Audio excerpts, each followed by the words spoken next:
They called this era the Age of Mechs. It was not as if the introduction of mechs replaced other weapons of war. In the galactic war against the alien races that sought to wipe out humanity, warships and weapons of mass destruction still played an essential role. Yet a nuclear bomb was too destructive if used against humans. Alien races could easily pick up a bargain if humanity constantly weakened themselves to settle internal grudges. These pointless wars would only end when humanity united all of its separate fiefs. Many visionaries have attempted to do so and succeeded up to a point. Peace never lasted. The human race had an inborn tendency to fall apart. The grand enterprise of unity failed time and time again. So people separated, still loosely allied by their common ancestral heritage, but with nothing else in common. Wars continued, but a complex web of treaties limited the destruction of essential war material. The human race stood a better chance of resisting alien incursions once it stopped destroying their own settlements and warships. It's all fine and dandy to conquer your neighbor's planet. At the very least, don't bring out the big guns and please leave the expensive stuff in space intact. Not the best solution, but somehow humanity muddled through. With the stagnation of naval battles, ground warfare took on new significance. Infantry, tanks, and artillery enjoyed a resurgence of popularity as the fractious human race fought over their own territory. Naturally, any invaders didn't have it easy. Forced to operate on enemy soil, the conflicts often devolved into wars of attrition. Even if the invaders painstakingly triumphed over their enemies, was it worth the effort? They would find out in dismay that they lost more money from their army than what they gained in territory. Most of the warmongers realized that waging war was a money-losing business. Just as planned, the pacifists thought as they patted their backs. The treaties had been extensively drafted for just such an outcome. Without the tools to threaten a planet into a quick surrender, the warmongers had to rely on old and inefficient technology in order to conquer territories. It turned out the peace lovers celebrated too early. Ever since the legendary Mach Lu first stepped on the battlefield with a giant humanoid machine called a mech, war had changed forever. It advanced into a whole new paradigm, able to perform ably in even the most inhospitable planets. The first mechs made a mockery of the slow-paced and static way of war of traditional armies. The human body is the best weapon of humans. One of the lead inventors of the modern war mech remarked after the first models blitzed half a massive nation's territory. Everyone knows that infantry is flexible but fragile, while tanks are tough but clumsy. So one day we thought, why not make a new weapon that takes the human form and simply scale it up? It resulted in a revolutionary weapon that charmed humans across the galaxy for its evocative look and inspiring capabilities. Faster than infantry, more flexible than tanks, and able to carry a variety of weapons, they nonetheless required much less supplies to keep them running. Their logistical footprint was a fraction of what a conventional army gobbled up. This alone ensured that mechs dethroned all other service branches. The age of mechs unfolded into splendor. Broadcasts surrounding mechs earned record views. Online and offline games brought the masses closer to glamorized new machines. Major arms manufacturers invested in the rapidly growing mech industry. Countless startups offering their own unique takes on the mechs popped up like mushrooms. The age of mechs seemed to herald humanity into a new golden age. Unfortunately, only a small number of elites could step into the true world of mechs. The most basic mech models involve hundreds of patents and other proprietary knowledge that would cost a fortune to license. Those interested in piloting an authentic war mech also needed the right genes. The highly arcane neural interface that allowed pilots to control their mechs as natural as moving their own bodies could only be piloted by a gifted handful. Those who ignored the warnings fried their brains. It took a long time for researchers to establish a clear view of how many people possess the right potential. From the latest statistics, only a mere 3.5% of all of humanity possess the right genetics to successfully connect to a neural interface. These privileged elites, tested for compatibility from their 10th birthday, enjoyed admiration and worship from the 96.5% who were doomed to never step into a cockpit. Not all of the 3.5% would actually go on to pilot a mech, but even the poorest potentate from the most backwater planet had to undergo training. Once they gained a basic proficiency in piloting, they were added to the reserves. Just in case, Vez Larkinson was born with the conviction that he belonged in the cockpit. His father was a mech pilot. His grandfather also piloted mechs. He could name at least 9 direct ancestors who all served honorably in the Bright Republic's renowned mech corps. Most of his aunts, uncles, and the rest of the extended Larkinson family had a long history of piloting mechs. Dad, what's it like to be a pilot? It's dangerous, but it's also the only time I feel alive. His 10th birthday changed his life. His entire world crashed down on him once the doctor from the Republic announced the results. His genetics marked him as one of the 96.5%. In other words, he was a plebeian, a norm, no matter which word was in vogue. Vez became a commoner doomed to never to enter a cockpit in his life. There's nothing dishonorable about having different genes. The doctor reassured the young Vez. He had already crushed the dreams of countless kids. One more hardly fazed him at all. No one is good at everything. The rest of the 96.5% get by just fine. Find some passion in your capabilities. Not everyone is destined to follow their father's footsteps. His father, Wrinkle Larkinson, half-heartedly patted the young Vez's back as he gave him an ice cream. What else could he do? His frequent tours of duty left Vez to wallow in his depression alone. And so Vez turned from a precocious boy who dreamed about mechs into a sullen teenager, drowning himself in games and partying. With a deceased mother and a father absent from frequent tours of service, no one could rein Vez in. He graduated from high school with less than stellar grades. What now? Vez finally pieced himself together once he considered his future. He couldn't waste away his life forever. I'm not a pilot. I'm never going to be a pilot. All I really know is mechs. If I am never fated to pilot a mech, then I can still do something else. I'm still a Larkinson. Mechs are in my blood. Vez narrowed his goals. If he couldn't pilot a mech, then he'd be the one to make them. In the age of mechs, a mech designer led the development of mechs. Just as crucial as mech pilots, they came up with innovative designs of mechs and shaped them into reality. Some of these designers were just as famous as the aces who achieved incredible feats with their mechs. Some of the most prestigious designers worked for the major arms manufacturers. They were able to deftly spit out a casual new design that would be sold 1,000,000 times. These were the star designers, the superstars who had CEOs and head of states at their beck and call. Even a casual sneeze could impact the stock prices of the companies they worked at, for they were just too influential. Many of the larger human states relied on their exclusive designs to give them an edge in conflicts involving mechs. Then came the middle class of the mech designers, the entrepreneurs with at least a complete series of mech designs. Adept in all facets of what constituted a mech, these seasoned engineers could take a pile of random parts and come up with unique designs that filled most of the conventional roles any decent client demanded. Some designers focused on churning out loads of mechs at the most affordable cost, while others might spend their whole lives on a single model. What was left was the bottom heap. About 90% of all designers fell into this category. This included the fresh graduates, the failed entrepreneurs, and the washed-out old-timers with outdated knowledge. They couldn't design anything other than rip-offs or blatant copies of more successful models. Most of these dregs were doomed to serve as faceless cogs, working behind the scenes to repair or maintain other people's mechs. The lucky ones still get to be involved in mech design by fulfilling a niche in customization.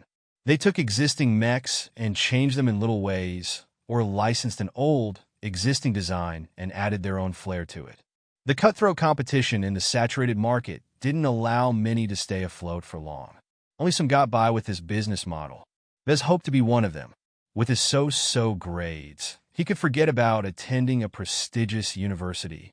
He only managed to scrape enough merits to attend a program offered by the Rittersberg University of Technology, an average institution from the Bright Republic's capital. All he got 5 years later was a bland degree from a bland institution. In other words, he was worthless in the eyes of employers. That was okay. His father, Wrinkle, supported him all the way through. He even spent much of his time gathering the capital to kickstart his son's business.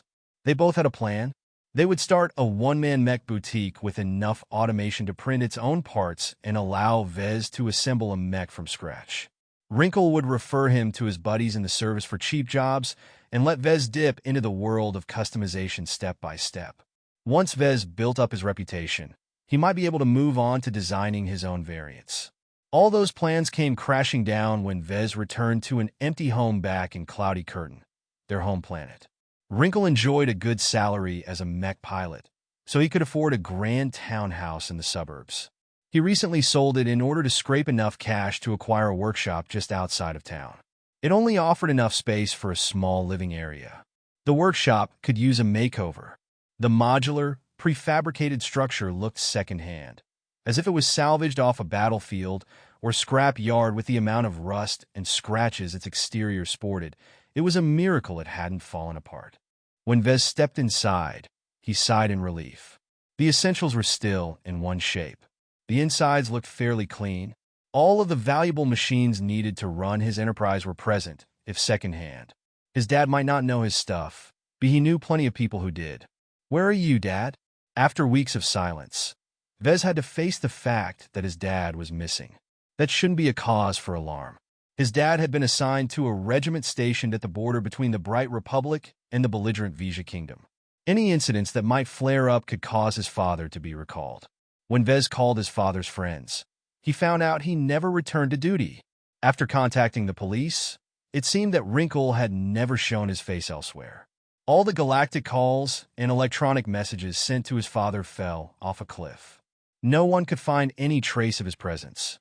The Cloudy Curtain Planetary Bank quickly came knocking. It turned out the workshop components, such as the spiffy 3D printer, had been bought with a loan.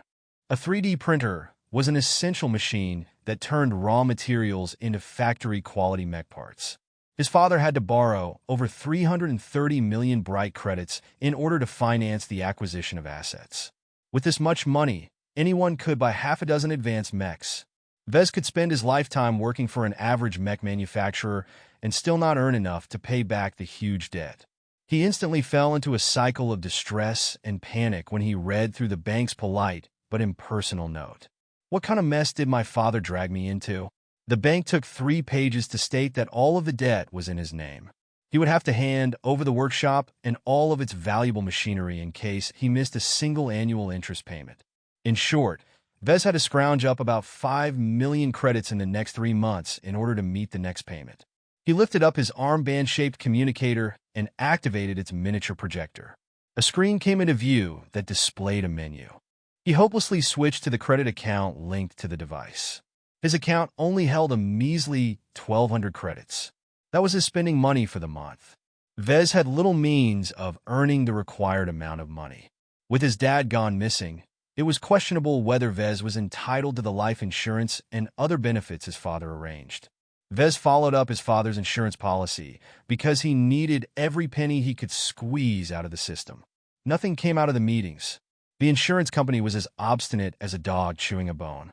Vez swiped away the latest messages from the bank. "I'm broke. I can't even scrounge up the credits to buy the raw materials I need to fabricate new parts. How am I supposed to do business?" Within a day, he called the bank, the insurance company, and the government. What he got back wasn't good. The bank had already written Vez off. They wanted to get their claws on the workshop before Vez screwed something up and depreciated its value. The only useful thing he received from the bank was a package that Wrinkle stashed at the bank in case he got out of touch. The insurance company claimed that Wrinkle was merely missing in action at worst. As an active serviceman, he might return months or years later. So Vez was not entitled to a single penny until the company received solid proof that he had died. If not, the money would only be released after a period of 5 years. The government was its usual bureaucratic self. Vez only heard lots of incomprehensible jargon before he plainly hung up. He'd get nothing useful there. Vez was alone. His dad had gone off the deep end, leaving Vez to pick up the pieces. His father only left him with a lousy package with a casual note pasted in front. "To my son Vez, in case I'm not home." Opening it up, Vez was mildly surprised to pick up a secure data chip. Most data transfers today occurred entirely wirelessly. People only use data chips when they absolutely had to keep their content secure. Vez turned off his comms connection to the galactic net before accessing the old data chip. It took 3 seconds to load its contents, which was unusually long for a chip this size. An unknown program suddenly took over the holographic projection. Initializing the mech designer system. New user detected. Initiating deep scan in 2400 minicycles. Please prepare properly. Wait, what? Vez asked the program, just before the comm released a huge shock. Vez passed out in an instant, and so began his journey as a mech designer. When Vez woke up, he brushed a hand over his brown hair and wondered why he ended up on the floor. It was the data chip. Vez tried to find the data chip that dropped him like a log. After a quick search, he only came across a fried piece of metal and other melted bits. The chip self-destructed after following its programming. He bewilderingly turned his gaze to his wrist communicator, which was still in pristine condition. That's strange. Anything that could have fried this chip should have melted my comm in the process. How could the chip have melted itself without transferring all that heat to my comm unit? Cautiously, Vez activated his comm, expecting it to malfunction. Instead, it turned online without a problem. After browsing the menu, he found that nothing changed except for the addition of one new program. The Mech Designer System. The name already sounded boastful. The act of designing mechs was an intricate discipline that required years of study in the fields of mechanics, physics, material science, and more. Even after graduating from college, you merely got your foot through the door. It took more than experience and brilliance for a mech designer to achieve true success. Just the thought of having a single app whip up a simple design in a matter of minutes rankled Vez. The mere thought of such a software devalued the 5 years he spent on becoming a mech designer. Still, his father left him this system for a reason. Vez had no idea where Wrinkle got his hands on this mysterious app. Since he couldn't get any more answers, Vez decided to run the app. Welcome to the Mech Designer System. Please design your new mech. The message ended there, leaving nothing for Vez to follow up. That's it. Deep scan complete. Registering new user Vez Larkinson. Welcome package granted. You got anything more than that? Please inspect your status. To display this page, say status. Status. Status name. Vez Larkinson profession. Novice mech designer specializations. None design points. 0 attribute strength. 0. 6 dexterity.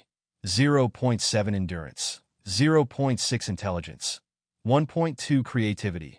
0.3 concentration. 0.9 neural aptitude. F skills, assembly. Novice business, apprentice computer science, incompetent mathematics, incompetent mechanics, apprentice metallurgy, apprentice physics, novice evaluation, good-for-nothing loser. Hey, who are you calling a loser? User Vez Larkinson is a qualified loser for having spent half of your life wasting away your life. Your frequent diversions have left you ill-prepared for the future. Your inability to pay off your debt is a direct consequence of your ineptitude. Vez had to suppress the urge to raise his middle finger. Instead, he challenged this stupid system. I admit, I used to be a stupid kid, but I cleaned up my act. I'm a mech designer now. It is your lucky day. The Mech Designer System is the ultimate tool in this galaxy to design any machine that falls under the category of mechs. Any authorized user is allowed to use this system's many tools to design any mech imaginable with no conceivable limits. Who would believe such shameless boasting? So can I just whip up something that weighs 1,000 tons, runs at Mach 50, and can even travel faster than light? Certainly, user. But you must design its components and integrate them into a viable design by yourself. If you then wish to fabricate the design using the system, then you will be required to exchange a corresponding energy value expressed in design points. It sounded ridiculous that a piece of software can just wish a mech into existence with energy alone. How many design points does it take to fabricate a mech? How easily can I earn these points anyway? An average mech requires 1,445,645,313 design points in order to be fabricated accurately. Calculating your current combination of attributes and skills. After estimating your capabilities, you are able to earn an average of 3.89 design points per day. Vez was literally speechless. The system disparaged him again in a roundabout way. You seem pretty useless. How am I supposed to get some use out of you if I can only earn about 4 DP a day? Yeah, I thought so, Vez muttered quietly. His finger already hovered over his comm, ready to shut down this useless app. User, please do not exit the program yet. You have yet to explore the menu, nor have you opened up your welcome package. Okay, so give me a menu then. Mech Designer System Menu. Status Designer Mission Skill Tree Shop Lottery Inventory. User, as a novice mech designer, your privileges are limited. You currently do not have access to the missions, shop, and lottery menu. Vez browsed the designer option first. The system unfolded into a vast holographic design interface that seemed to be ripped off from a popular design suite that Vez had frequently used in his student days. The system's version came with a lot of additional features, though Vez wasn't in the mood to explore them right now. The skill tree unfolded even more elaborately, taking up a panoramic view. The most fundamental skills sat at the top. It started with the most basic fields such as mechanics and mathematics. Beneath them nested an unfolding expanse of sub-skills that seemingly went on forever. He could upgrade skills as diverse as artistic judgment. This skill tree alone appeared way too fantastical and unreal. How could anyone improve themselves with the press of a button? All it took to upgrade his skills was to spend a couple of so-called design points. It was fairly uncanny that the system managed to map his current skills pretty accurately. Vez reserved his judgment for the moment. His father had to have a compelling reason to pass on this absurd piece of software to him. Vez refused to consider the system to be a work of fantasy. He opened the inventory last. It appeared to be a typical, game-like interface, except he couldn't store or take out real universe items. The inventory mainly dealt with storing designs and other virtual content, though it offered the option of storing real items later on. Naturally, his inventory contained no designs, but he found the vaunted welcome package in the miscellaneous tab. He curiously tapped it with his finger. The holographic box cheerfully opened up, accompanied by the faux celebratory fanfare prevalent in cheap online games. 3 silhouettes floated in front of him, tempting his anticipation a tiny bit even as he remained skeptical of this system. Congratulations, you have received 10 design points. Please spend them well. Just 10 measly design points? Vez exasperatingly questioned. From browsing the previous menus, he learned that 10 design points was only worth peanuts to the system. With this amount, he could neither afford to increase his attributes or upgrade any skills. The paltry amount only afforded him enough to purchase a soda. He then clicked the next silhouette, which revealed 3 copper lottery tickets. It allowed him to draw 3 prizes from the system's lowest-ranked lottery draw. When Vez activated a ticket, the lottery page projected a prize wheel. After staring at the wheel in doubt, he spun the large object by heaving a lever with his arm. You have failed to draw a prize from your copper lottery ticket. Please draw again. You have failed to draw a prize from your copper lottery ticket. Please draw again. You have failed to draw a prize from your copper lottery ticket. Please draw again. Really, even the lottery tickets from the convenience store aren't so stingy. After using up the lottery tickets, the system's final present unfolded. The silhouette faded away, revealing a small mechanical cat. The pet displayed on the hologram seemed no different from any of the other artificial intelligences available on the galactic net. Popular with little girls around the galaxy, these virtual pets offered companionship and distraction without the hassle of taking care of a real animal. So you got me a virtual cat. Whoop-de-doo. You are mistaken, user. This gold-ranked auxiliary companion is an extremely rare random draw from the welcome package. Congratulations on acquiring your new gem cat.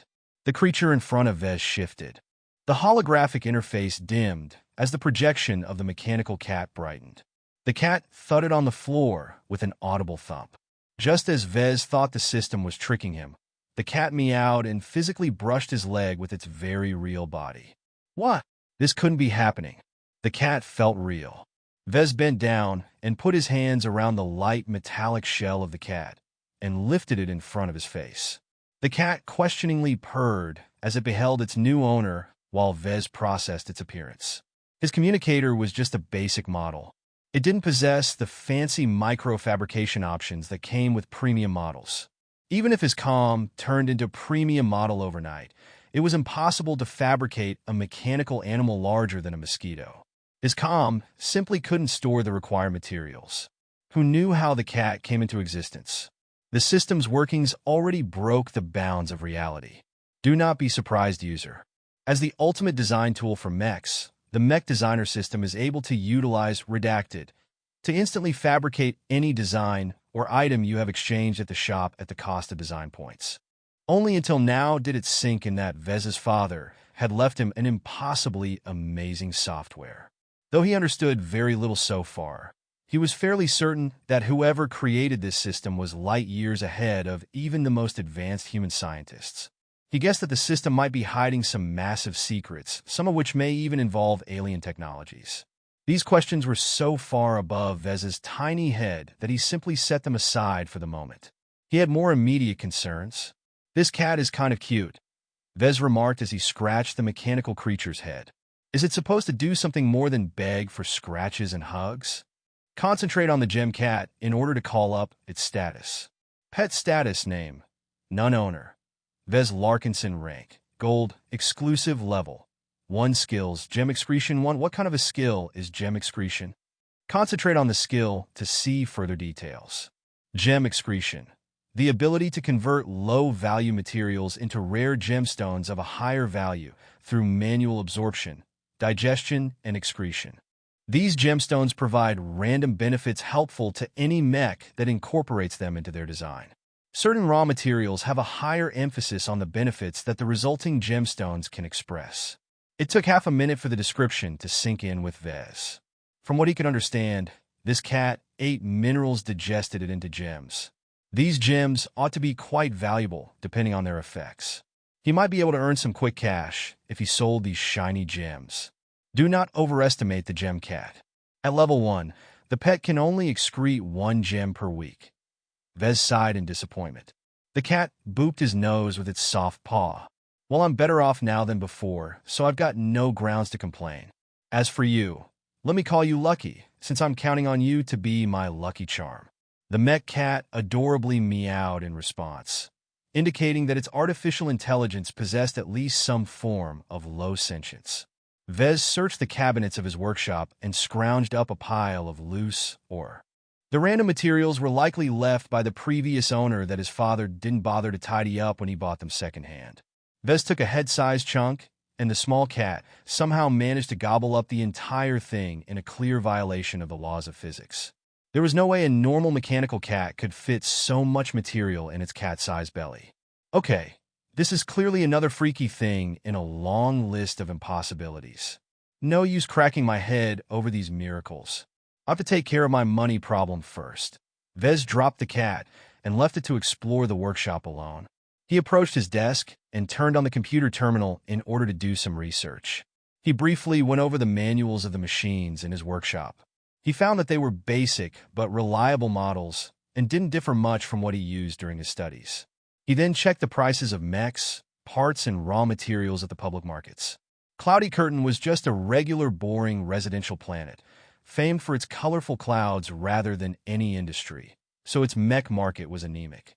If Vez wanted to sell his products to a viable market, then he needed access to the bigger trading nodes nestled in the heart of the Bright Republic. Not anyone qualified to do so. Vez lacked both reputation and a track record. Even if he did gain access, he lacked the capital to acquire the raw resources needed to fabricate a mech. It takes money to make money. That was one of the most important lessons he learned in college. Surprisingly, he did quite well in his business classes. Vez owed this achievement due to his aspirations. It also helped that the classes only involved simple math. After half a day of research, Vez gained a clearer idea on the viability of his new enterprise. He gave up on producing a physical product. The areas of mech design, mech customization, or mech fabrication all required substantial capital in order to step foot in them. He needed at least several million credits up front. The only economically viable market where he could realistically offer his services was in the field of mech repair and maintenance. However, his workshop was limited by its scale, and without a reputation he doubted he could attract any customers. He needed to make a start in a market with a low barrier of entry, one that didn't demand any prior investment. Vez made a resigned look at the section of games on his terminal. Iron Spirit, the most exclusive galactic mech simulator in the galaxy. Iron Spirit was not the most played online game on the market. However, its esports broadcast attracted a very wide audience, allowing the game to foster a large and diverse creators market. The reason for the game's success could be attributed to its adherence to reality. Iron Spirit emulated reality so well that players had to buy or rent expensive simulation pods to pilot a mech. It turned the player base into an elitist club that served as a decent simulation to actual mech combat. The BSBH Corporation stuck to the creed of realism so much that its virtual mechs had to be fabricated within its simulated ecosystem in a realistic manner. Only the mainstream mech models could be bought off the shelf. The true high-performing mechs in the game were all customized or original designs that could be sold for either gold, the virtual currency, or with real credits. Unlike piloting a virtual mech, Iron Spirit didn't demand its designers to be a potentate, so even an average norm like Vez could engage in its virtual market. As Vez registered a mech designer's account in the game, he came across a few snags. He had to pony up a registration fee of 800 bright credits. This wiped out more than half of his remaining savings. When the game approved his account, he encountered another barrier. Customizing any existing design required the purchase of a so-called virtual license. The licenses for the cheapest parts started at around 10,000 credits, while the licenses for the most outdated one-star mechs were valued at 100,000 credits. I'm such an idiot for forgetting the licensing fees. BSBH apparently didn't want its virtual mech market to be flooded by a tsunami of awful designs. With no other way out, Vez turned on his risk communicator and started up the mech designer system. Hey system, I don't have the money to afford a virtual license. Can you lend me a hand? The system accessed his terminal through a wireless connection. It took only a dozen seconds to scan the entire game and absorb additional information from the galactic net. Tutorial mission received. Please enter the missions page to browse the details. Vez obediently turned to the missions page of the system. Mission. Tutorial Part 1. Your first design difficulty. F-rank prerequisites. Be an idiot who can't solve his own problems. Description: as a mech designer, it is shameful that you have not completed a single design that is ready for sale. Use the mech designer system and the provided mech model to design a customized mech that has a minimum deviance of 10% and a performance improvement of 2% of its base model. Reward: a random 1-star virtual mech license. A random 1-star virtual component license. This sounds doable. Can I ask how you're able to reward me with those virtual licenses? Nothing is impossible to the mech designer system. With enough design points, the user may even be able to achieve immortality. Please increase your mech designer rank for a more detailed answer. Yeah, right. Vez guessed the system had some way of hacking into Iron Spirit servers. In order to preserve his sanity, Vez stopped his inquiry and instead turned his attention to the designer mode. It wasn't until Vez saw what kind of licenses he had to work with that he practically spat out blood. This is impossible. As a reputable mech simulator, Iron Spirit only featured real mechs. The base design sold in its virtual store could be bought in real life with almost the same performance. With its vast and extensive database, the game worked hard to group them together in a simple manner. The BSBH Corporation eventually decided to adopt a 1-star to 5-star rating. They later added even higher ratings with the introduction of even higher performing models. The game's database included many older designs, but its library of current designs was incomplete. Many top-notch mech designs were highly guarded secrets. These so-called next-generation models represented the cutting edge of mech design. The age of mech spanned 400 years, so the game offered plenty of models even without the latest designs. Iron Spirit's lowest 1-star mech models used to plow the battlefield alongside legends such as Mac Lu, the mech pioneer. Compared to contemporary models, these ancient relics fell short in many ways. They were slow, clumsy, inefficient, and sometimes looked ridiculous. When Vez took a peek at these clown-like models, he wondered if their designers had a few screws loose. Systems Designer mode already loaded one such design. The Fantasia 2R incorporated a radical humanoid design scheme and was the second iteration of a flawed first edition. The Fantasia masked very little due to its slim and narrow design, allowing it to run faster and longer than the stockier models available at the time. These gains were made at the cost of other parameters such as armor and firepower. For whatever reason, the designers shaped the Fantasia 2R in the form of a woman. Its concave torso, sloping breastplate, thin limbs, and narrow head evoked the appearance of a supermodel and dressed in skimpy armor. The older one, our model, already looked like a feminist's worst nightmare. The manufacturers doubled down by attaching hair-like sensor threads on top of the 2R's head. The sensors at least served a practical purpose, since they turned the model into a decent scouting mech.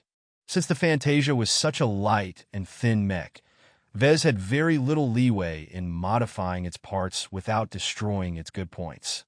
In contrast, Vez could easily tinker with heavier models, shaving 10% of its mass without sacrificing too much of its defense. After applying modern techniques to the ancient design, he could easily raise the performance of his variant by 2 or 3% compared to its base model. This Fantasia the system provided me is really too skinny. Since he couldn't go for the route of subtraction, he needed to find another way to add value. Vez could easily improve the design by adding additional components. Unfortunately, the system only provided the license of a single component, giving him very little options. The virtual component license the system gifted him came with an overly lengthy name. The creators called it the Gemini Twin Rear Ejection Energy Booster. The complicated component did 3 things at once. First, it allowed a cockpit to eject from the rear in case of emergencies. It provided a fairly large amount of energy storage, allowing mechs to last longer without resupply. Lastly, it provided a large amount of straight-line acceleration with its boosters, though such boosts consumed a lot of energy. Normally, such attributes matched perfectly with the Fantasia 2R's focus on speed. There was only one major snag. The Gemini's dimensions were drastically oversized. The Gemini had been designed to accommodate the first heavy mech in existence, the Megacrab. This mech was a behemoth that required 8 legs and twin cockpits for 2 pilots. Trying to affix the Gemini system to the Fantasia 2R was like trying to put a stuffed backpack onto a clueless toddler. If only I had more assets. I can't do much without more licenses. I'm not good enough to modify the base design extensively. Vez tinkered with the system's designer functionality. Surprisingly, he found it remarkably easy to implement his modifications.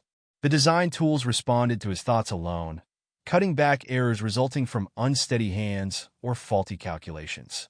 The designer's assistance to his work was like adding wings to a tiger. Despite his enjoyment, Vez found it hard to wrap up a finished design in a single day. He reluctantly shut down the mech designer system and took care of his needs. He gobbled up a cheap nutrient pack and cuddled his new pet to sleep in an unfamiliar bed.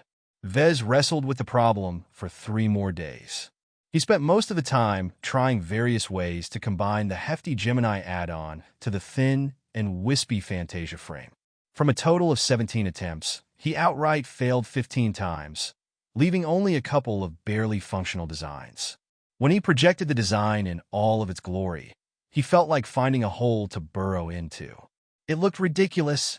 Vez had attached the Gemini to the rear of the frame. It sounded simple, but the Fantasia's various restrictions made it a tricky problem. The profile of the 2R's lower torso was so thin that the Gemini simply couldn't be attached to that location.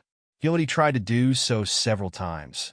From his many attempts, Vez concluded he could only attach the Gemini onto the upper back or the lower waist. Since placing such a heavy add-on too high would severely unbalance the Fantasia to the point of tipping it over, Vez could only add the Gemini onto the Fantasia's waist. The combination looked obscene. His cheeks turned red as he beheld the model's mock-up. Its only saving grace was that the custom design had improved on some points. Though the mech became heavier and less agile with the addition of such an uneven weight, its straight-line traveling speed rocketed upwards. The pilot also enjoyed a massive increase in safety with the improved cockpit ejection system. It could eject both cockpits at once, one real and one decoy. This provided a marginal benefit in Iron Spirit, as a successful ejection lowered the cost of repairing a defeated mech in the game. Alright system, does my first design make the cut? Scanning design. Simulating performance. Completed. Do you wish to name the design? Let's go with Fantasia 2 RE. My variant's rear end is the only thing that's improved. Design evaluation. Fantasia 2 RE. Variant name. Fantasia 2 RE base model. Fantasia 2 our original manufacturer. Kezia Armaments weight classification. Medium light recommended role. Sprinter Harrisser armor. F carrying capacity. F aesthetics. Minus endurance. C plus energy efficiency. C flexibility. D minus firepower. D plus integrity.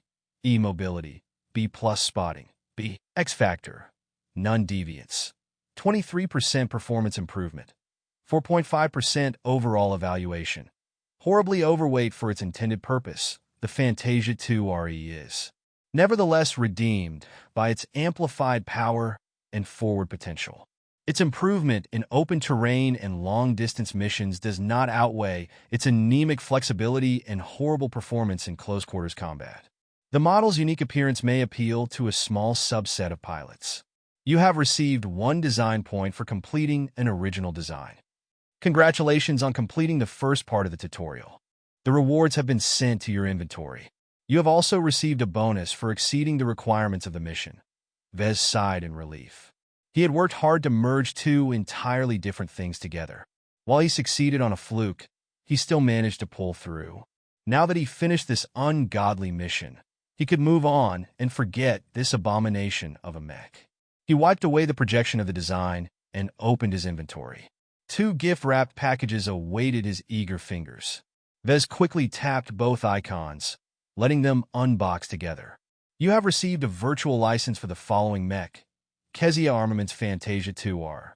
You have received a virtual license for the following component. Maxedron Gemini Twin Rear Ejection Energy Booster. Really? You're giving me the same stuff I've been torturing myself for 3 entire days. You have received a new mission. Please read the details on the missions page. Mission. Tutorial Part 2. Your first sale difficulty. F rank prerequisites. Completed Tutorial Part 1 description. You cannot call yourself a proper mech designer if your design isn't used. Please endeavor to sell a mech based on your first design. Reward.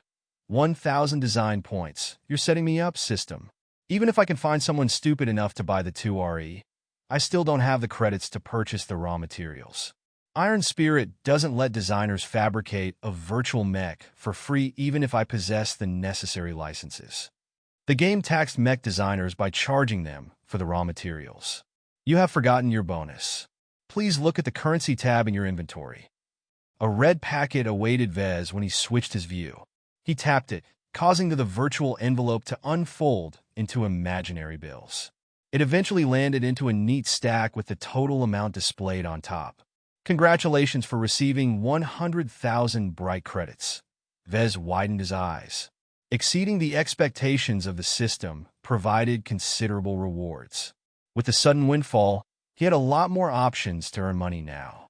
While 100,000 credits might not let him purchase a license for another mech, he could still purchase plenty of cheap components such as armor plating, cooling systems, batteries, and even weapons. Before Vez put his newly gained credits to good use, he first made sure to complete the mission. He uploaded the saved design of the 2RE onto Iron Spirit's virtual workshop. He then spent about 10,000 credits collecting the raw materials required to fabricate the design.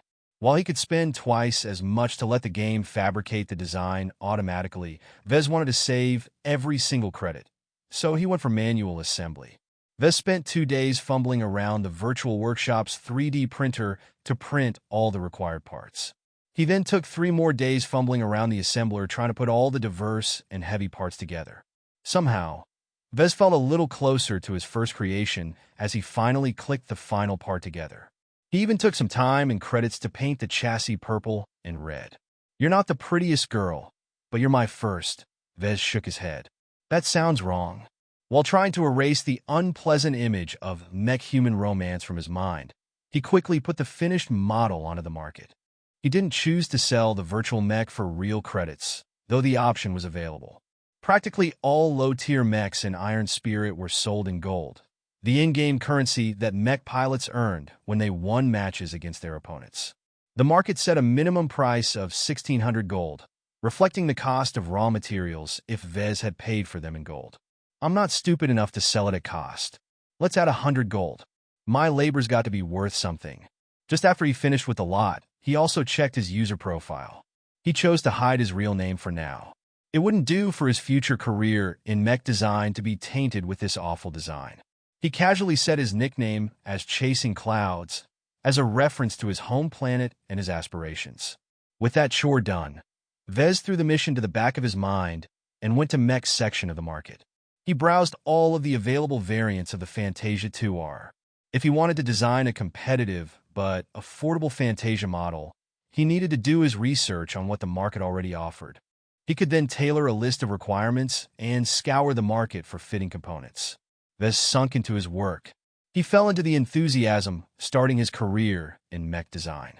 Even if designing virtual mechs for a game didn't bestow him with the qualifications of a real mech designer, he could still polish his basic skills. Once he accomplished a handful of sales, he could purchase better licenses and design better variants. Still, I can't play with virtual mechs forever. There's no way I can earn enough credits to meet my next interest payment. He needed to earn enough credits to fund the operations of his real mech business. If the expensive fixed cost of purchasing licenses was left out, then he could easily make the deadline. Reality wasn't so kind. Virtual licenses only apply to in-game designs. There's no way I can afford a legitimate production license with my current assets. Actual production licenses came with prohibitive costs and restrictions. For the privilege of using another company's intellectual property, Vez had to pay a high price. He also had to give the original owners a cut of his earnings. Along with the cost of raw materials, profits grew thin. It's impossible to make it without the help of the system.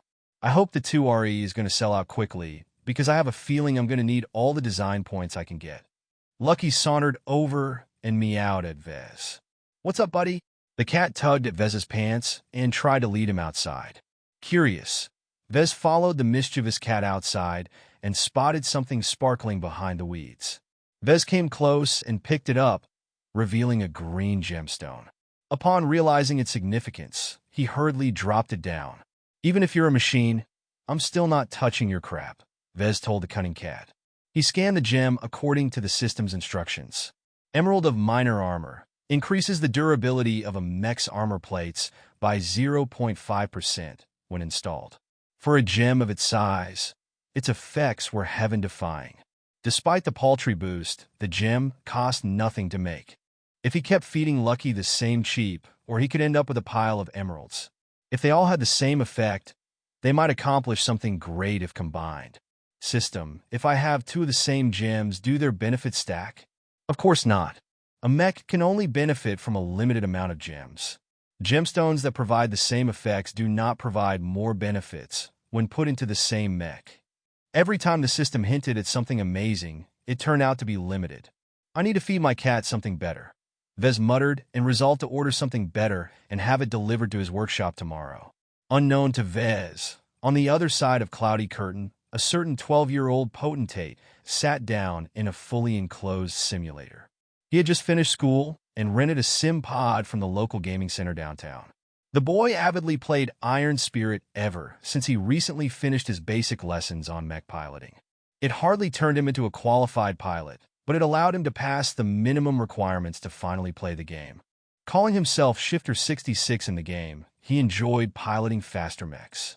There was something about running in a multi-ton machine that charmed him. Playing the heavier mechs bored him to tears. He preferred to be quick on his feet, pestering enemies and dodging shots rather than slugging it out in a head-on collision. As a 12-year-old, he couldn't lay any claim to greatness, but he thought he possessed a solid foundation in piloting the simplest of one-star mechs. He played a couple of hundred matches, and while he lost most of them, he still managed to put together a few thousand gold for a new purchase. When Shifter 66 visited the game's online market, he somehow wavered his attention to a line of feminine models. A young man like him already started to pay some attention to the girls in his school. He channeled that energy to the graceful models on display. He picked a random direction to explore further, coming upon the old but still fairly popular Fantasia series. While the boy only half-heartedly inspected the models, he made an abrupt stop once the random selection displayed a highly unusual variant. The boy held out his palm, freezing the image and allowing him to look at the model in greater detail. Fantasia 2 RE tier, 1-star base model. Fantasia 2, our purchase price, 1,700 gold. She looks perfect. A more demanding mech pilot might comment that the mech looked horribly out of balance. Any sane pilot might also complain that the added weight of the variant's rear addition served to slow it down to the point of making the mech useless in any short-distance engagements. Shifter 66, on the other hand, kept his eyes glued to the rear end. I gotta have it.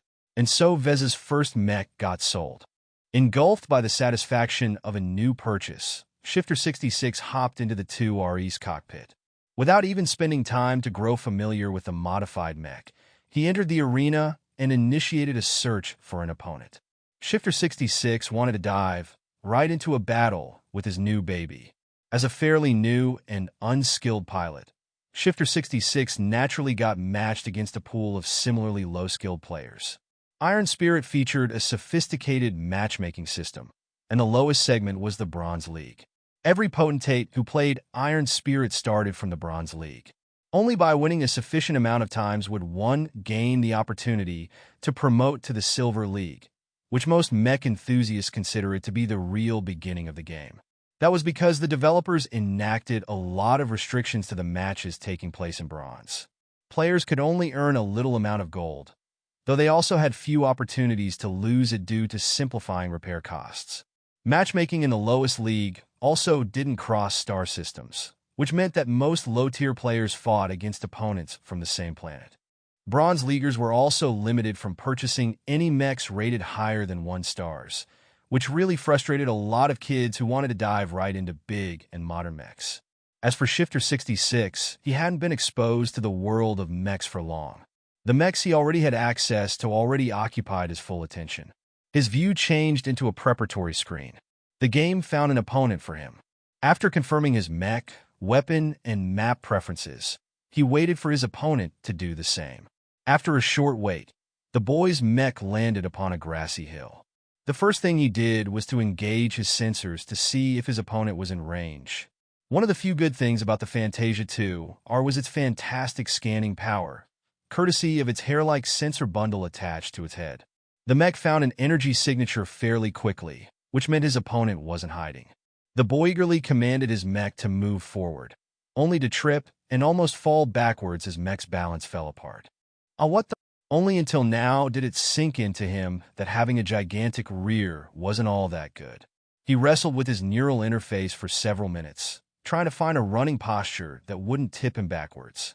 He finally managed to accomplish a crude stance by bending his mech's torso forwards, which had the unintentional effect of making his rear more pronounced.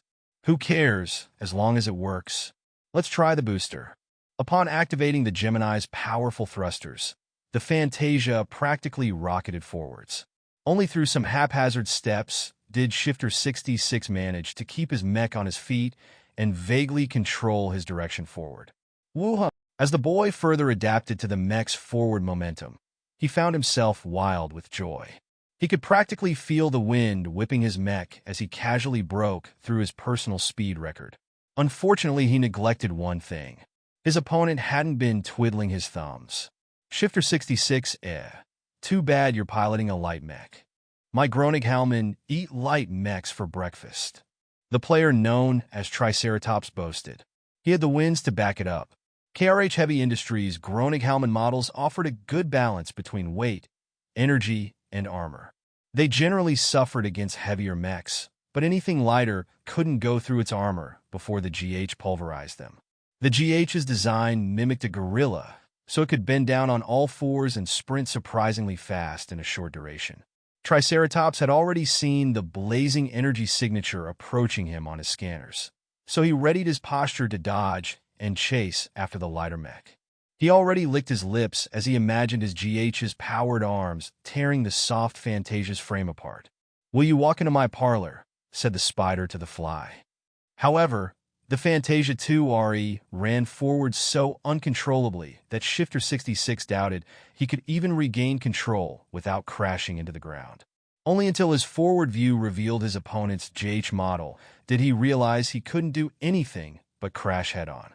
Unable to even fire his Mechs pistol with all the jostling, the boy plainly threw it to the side, instead choosing to draw the Fantasia's default sword from the embedded scabbard in the back. "I don't believe my baby will lose to you." The GH appeared to be frozen in shock, but as the distance dwindled, it regained its composure and crossed its meaty arms forward. The sword glanced off one of the arms, failing to penetrate its thick armor. The forward momentum nonetheless allowed it to travel forwards and pierce the GH's chest. The armor yielded helplessly, letting the sword cut deep into the mech and slice through important systems and cabling. The GH lost 35% of its energy and all of its weapons on its left side. An even larger collision followed. The rest of the Fantasia's frame slammed forward, dealing more damage to the lighter mech than the GH due to the differences in mass. The Fantasia's upper torso disintegrated from the impact, shards and other debris flying in every direction. Its head crushed into a pancake against the GH's torso, somehow barreling past the heavier mech's armor and penetrating through the cockpit embedded deep within. Triceratops practically had a fright when his view screen burst apart. He hastily commanded his remaining functioning arm to toss the immobilized Fantasia from his partially crippled mech. "Get off me!" The feminine mech crashed against the ground face down with its rear pointing upwards. Triceratops had no time to do a detailed damage assessment. Instead, he lumbered his mech over to the fallen frame of his opponent's mech and aimed his arm cannon. While the pilot didn't recognize the Gemini module attached to the Fantasia's rear, he nonetheless recognized it was an essential component.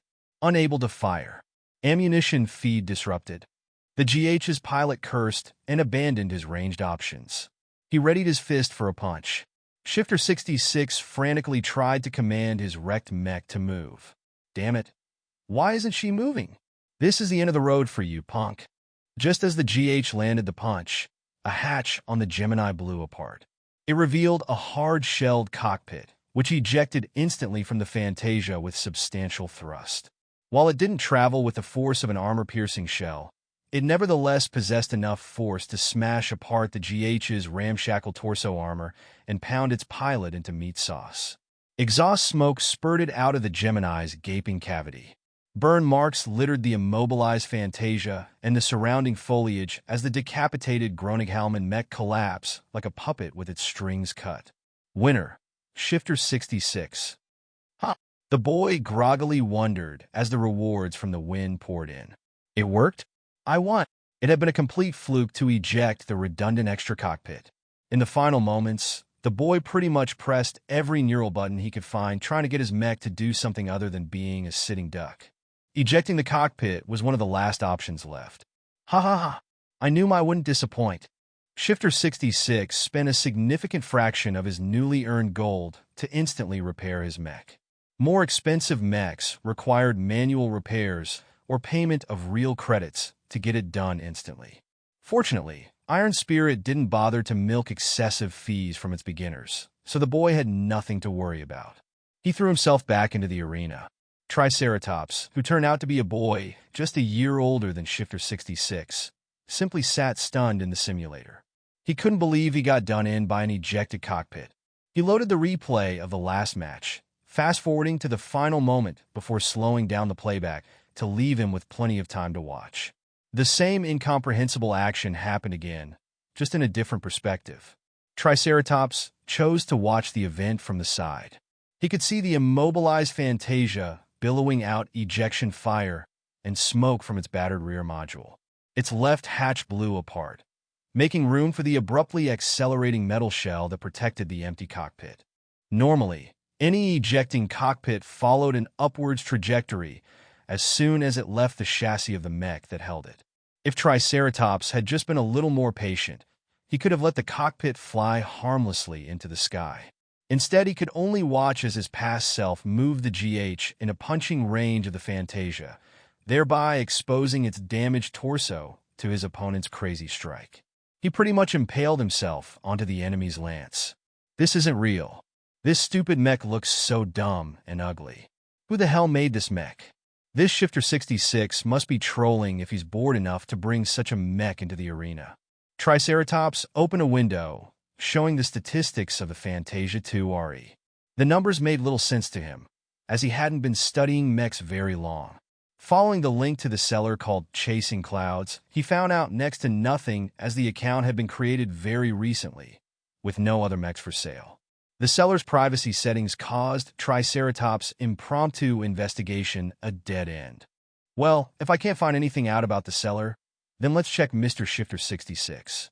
I want to see whether you're a pro playing on an alt account.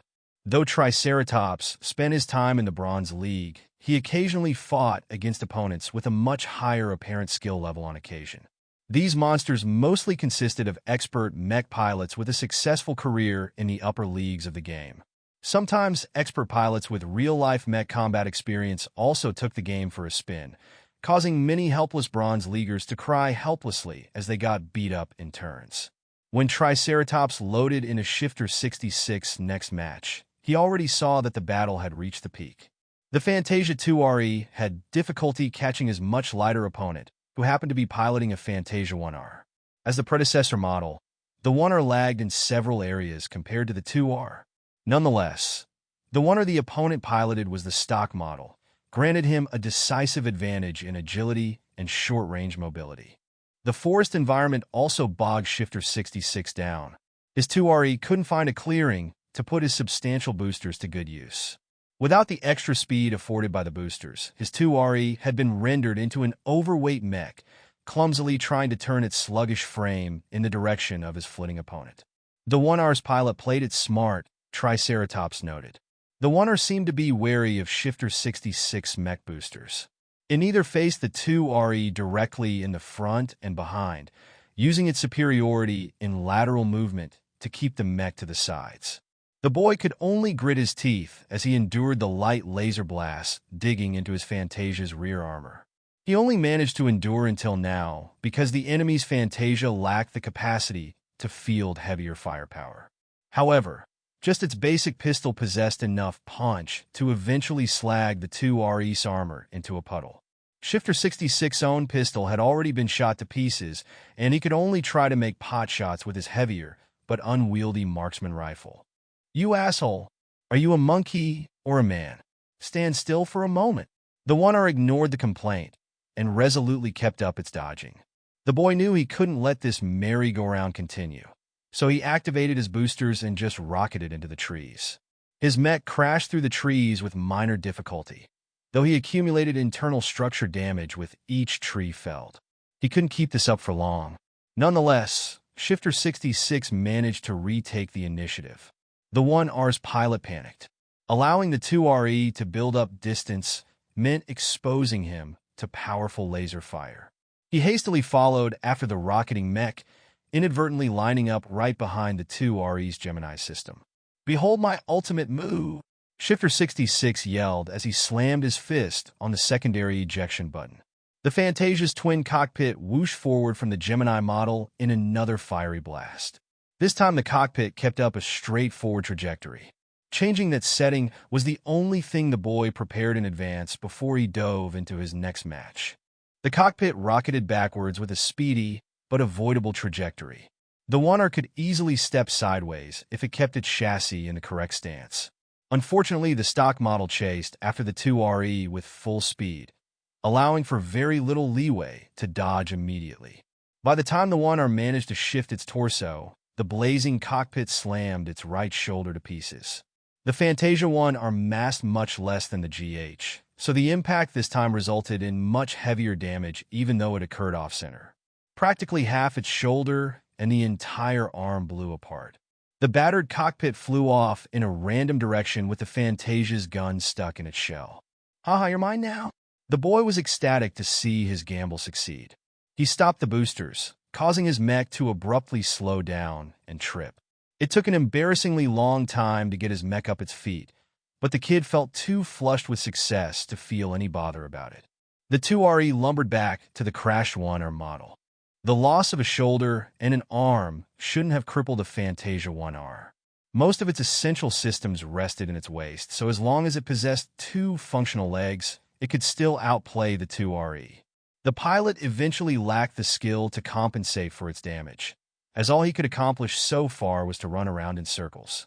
The boy stopped his approach and raised his mech's rifle. The beams had a little difficulty keeping up a consistent aim, but the sheer number of shots succeeded in punching through the 1R's poor chassis. Winner, Shifter 66. Ha! The boy laughed as he raised his fist.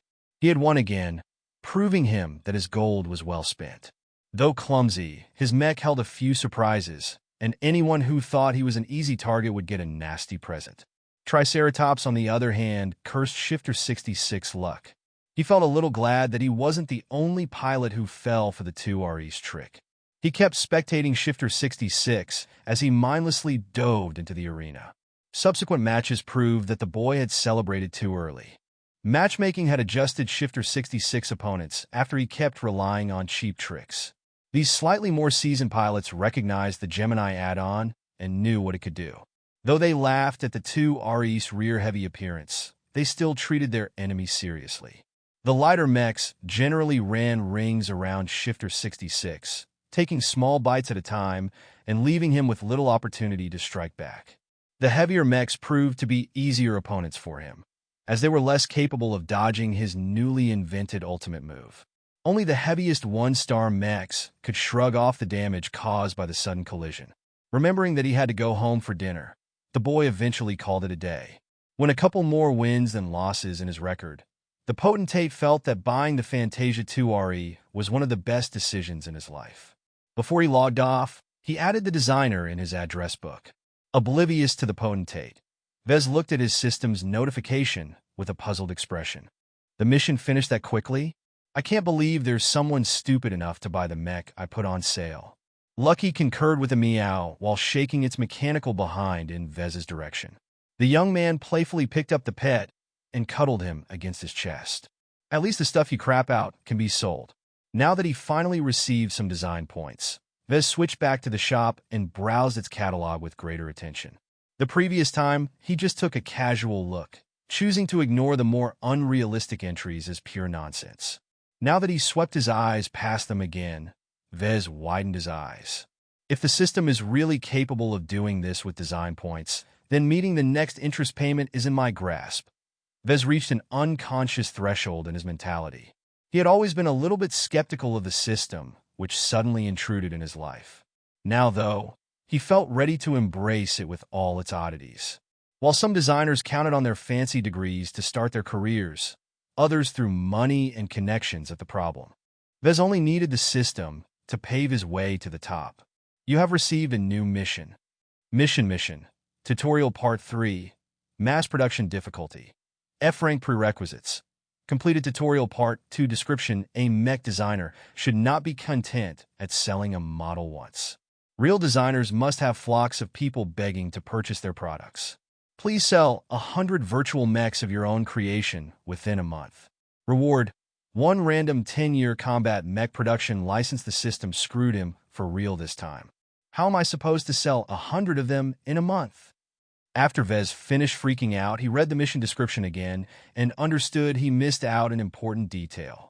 The mission demanded that he sell virtual mechs of his own creation. What the phrasing implied that he wasn't stuck with trying to peddle the ungainly Fantasia 2RE to a group of idiots. As long as Vez spent the month designing a couple of decent variants and promoting them on the local net, he might reach the sales figure. 100 sales a month might sound like peanuts to established virtual mech designers, but meeting it remained a hefty challenge to a nobody like Vez. I can't physically build all 100 models by hand, Vez concluded as he formulated a basic plan.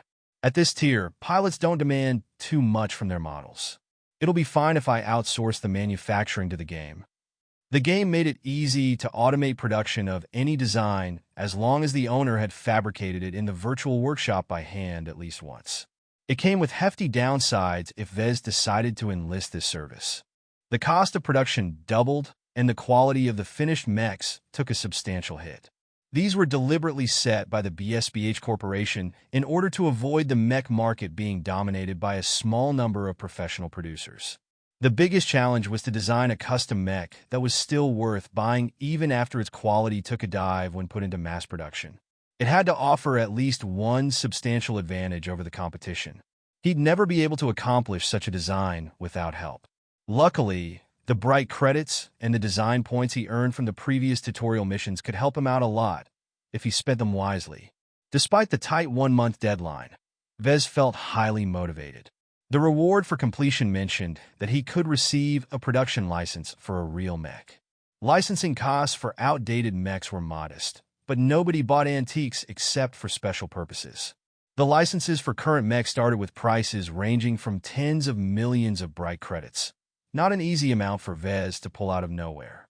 The system taking care of the license reduced his projected spending by at least 80%. Only the randomness of the reward kept him a little vigilant. He hadn't received much luck with the system so far, so he felt there might be a possibility he might receive a useless model. Any design over 100 years old were too obsolete to be of use in the battlefield. While some mech designers have found a niche by refurbishing classic models with modern materials and technology, it had never been a large enough market. Perhaps the system's randomness might also screw him in the other direction. Vez could receive a model that was too high-end, one that cost billions in materials alone to produce. His small-scale secondhand 3D printer might not even have the capabilities to process all of the exotic materials involved with the production of the parts. If he was particularly unlucky, some big players might even wonder why his small mech boutique possessed such an expensive production license in the first place. Vez shook his head and got down to earth. First, let's spend the design points. They're not much, but enough for a total beginner like me. He had received a windfall of a 1,000 DP for completing the tutorial mission, but he couldn't rely on earning the same amount going forward. He only earned 1 DP for completing a successful design, and another point for selling it. At this pace, he'd face a considerable drought of DP in the near future. The points aren't doing anything sitting in my status. I might as well spend them as I desperately need to improve my basic capabilities. His recent experience in designing a mech variant and putting it on the market helped put his skill level in perspective. Vez had a better what is good and bad points are in comparison to other inexperienced mech designers who sold their work in Iron Spirit. Status name: Vez Larkinson. Profession: Novice Mech Designer. Specializations: None. Design points: 1,012. Attribute: Strength 0.6, Dexterity 0.7, Endurance 0.6, Intelligence 1.2, Creativity 0.3, Concentration 1, Neural Aptitude. F. Skills: Assembly, Novice Business, Apprentice Computer Science, Incompetent Mathematics, Incompetent Mechanics, Apprentice Metallurgy, Apprentice Physics, Novice Evaluation, a loser on the right track. His status hardly changed since the last time he viewed it. Only his concentration had improved by 0.1. While he could work hard to raise his attributes and skills on his own, the system could do the same. While he could have bought more equipment or pets from the system, what he really needed right now was to improve his own capabilities. Vez had enough sense not to rely too much on external help. After browsing the shop and the skill tree for a couple of hours, Vez formed a spending strategy based on the prices set by the system. Attributes formed the basics. Not all of them were useful, but intelligence, concentration, and creativity had a pretty big influence in Vez's future limits.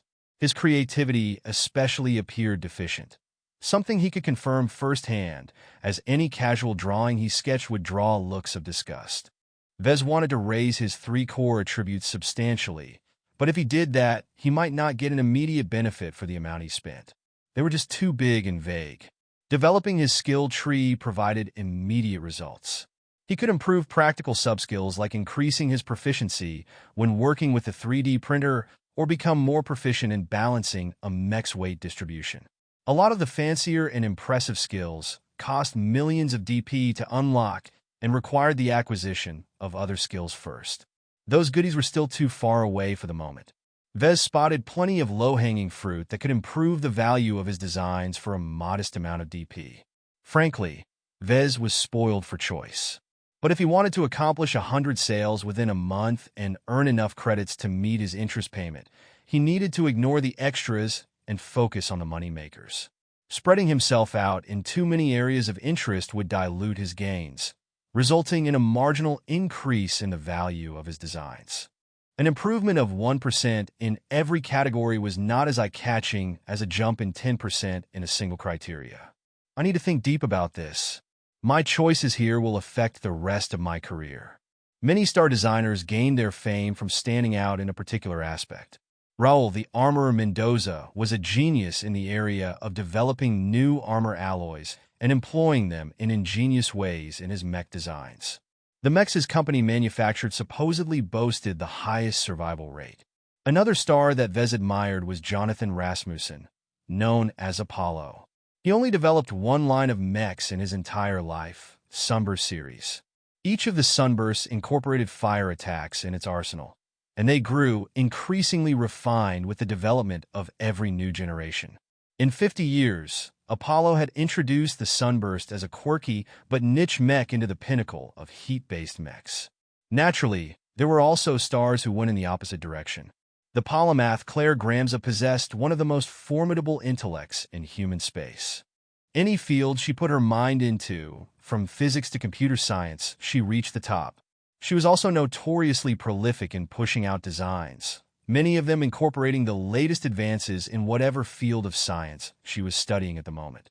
Vez knew he wasn't a genius who could spread his attention everywhere, so he had no intentions of imitating the polymath.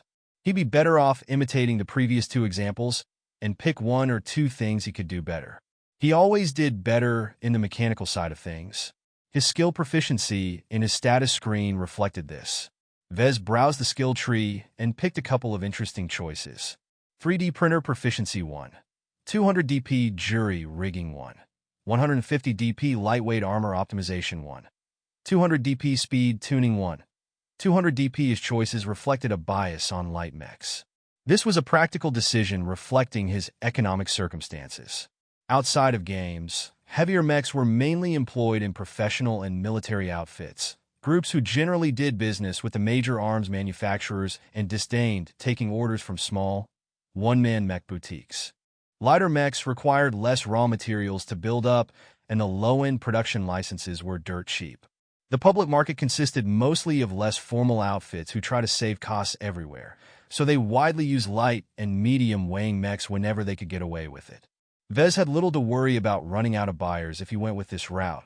He spent much of his remaining points on boosting his creativity attribute. It was a deliberate choice on his part. Though increasing intelligence might provide him with a better mind, it cost a lot more points to improve since it was already relatively high. His creativity, on the other hand, was severely dysfunctional. Designing mechs was not just a science, but also an art. As Vez bought 0.7 points worth of creativity, he immediately felt the benefits as the amount of ideas bouncing around his mind had skyrocketed. He looked around and saw the world in a slightly different way. Everything looked beautiful, and each object had its charm. Lucky looked especially appealing, having been modeled after a cat, but retaining its mechanical origins quite clearly. Vez felt as if he had been seeing the world in black and white for so long, and only now did he start to see color. This major boost of creativity is really making a difference. I haven't realized that it has always held back my ambitions. Status name: Vez Larkinson. Profession: novice mech designer. Specializations: none. Design points: 12 attribute. Strength: 0.6 dexterity, 0.7 endurance, 0.6 intelligence, 1.2 creativity, 1 concentration, 1 neural aptitude. F skills: assembly, novice, 3D printer proficiency 1, business, apprentice computer science, incompetent mathematics, incompetent mechanics, apprentice, jury rigging 1, speed tuning 1, metallurgy, apprentice physics, novice, lightweight armor optimization 1, evaluation. Someone who likes him skinny. The results of his spending put Vez in a good mood. He was itching to engage the designer and let his creativity loose once he finished selecting a couple of virtual licenses in the game. Just before he visited the in-game market, Vez first looked up his 2R E variant and chose to let Iron Spirit take care of the manufacturing. The minimum price rose to 3,200 gold, which was still not too pricey, but not the best deal available on the market. This time he left the price alone, as he wasn't intending to earn a profit this time. He just wanted to reach 100 sales as soon as possible. Not that anyone is stupid enough to throw 3,200 gold on an ugly mech like the 2RE. Now that I've raised several of my skills, I can see the flaws from its crude design. I'm really embarrassed I actually built such an abomination. Still, a sale was a sale, so Vez hadn't deleted the design from his account. Vez spent the next few hours scouring the component section of the market. His new sub-skills helped weed out the awful parts from his selection. His improved creativity allowed him to consider unconventional combinations. Though difficult to implement, he might be able to forcibly cobble them together with his jury rigging skill. He eventually settled for purchasing the virtual licenses of a couple of good quality 1-star components.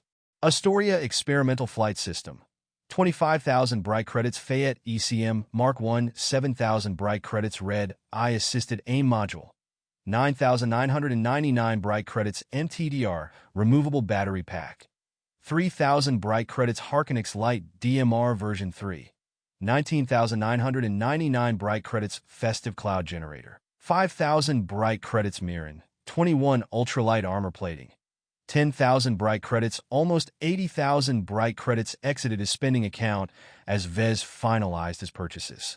Parting with half of his newly gained credits hurt, but he consoled himself for making the necessary investments. The component licenses he chose performed exceptionally in the 1-star range. Their high prices also ensured that not many of Vez's competitors incorporated the components in their own designs. The 1-star mechs ultimately served as training wheels for new potentates, so it wasn't worth investing too much when one had access to much better mechs in a few years. Overall, the parts Vez had licensed all revolved around enhancing flight. The early mechs, such as the Fantasia, lacked flight options due to the immaturity of flight technology back those ages. The Astoria flight system had been invented 100 years after the introduction of the Fantasia, and featured lackluster power, short flight capacity, and an oversized wing profile that was easy to damage. But it did the job. It had been one of the first successful modules to allow for mechs to fly in standard planetary conditions, thus introducing a new dimension in mech battles. Let's get to work. I have to integrate them into a single coordinated platform. Vez opened the system's designer and loaded the stock Fantasia 2, our model, in his virtual workspace. He loaded the components he just bought one by one and spent hours integrating them properly into the Fantasia 2R's frame. It was never as simple as bolting them on. Each placement needed careful judgment and tedious work. The Astoria wings came first, its huge skeletal wing bones flaring impressively outwards, making the Fantasia appear like a fallen angel. Its combination of thrusters and anti-gravity systems meant the wings had been designed to maximize its surface area. This also made it easy to damage, as any casual hit could reduce the component's performance and ground the mech. To combat this vulnerability, Vez chose to carefully bulk the Astoria's limbs with the Mirren 21 ultralight armor plating. This was a delicate and error-prone job, one that could easily reduce the flight system's efficiency by a drastic amount. He ultimately had to spend an entire day trying to get it right. He placed the Fayette Electronic Countermeasure, or ECM, over the left eye, making sure to align it so the short antenna extended from the Fantasia's ear. The ECM ensured that automated and aim-assisted systems had a harder time tracking the mech. It worked particularly well against guided missiles, as long as they were from the same tier. The Red Eye Assisted Aim Module had been placed over the other eye, its red, gleaming lens giving the Fantasia a menacing look. The Red Eye performed well against mechs without ECM, helping pilots keep their aim onto enemy mechs once they acquired their targets. Aim assistance was practically essential in all low-tier flying mechs. Pilots simply couldn't aim steadily enough if they jerked around in the air. All of these systems drained energy, especially the flight system. The modules came with their own energy storage, but as 1-star parts they lacked endurance compared to modern alternatives. This required Vez to place rectangular MTTR battery packs anywhere he could fit on the Fantasia without overburdening the frame. The only place he could fit more battery packs was at the front upper torso. He papered over the vulnerable packs with additional ultralight armor plating.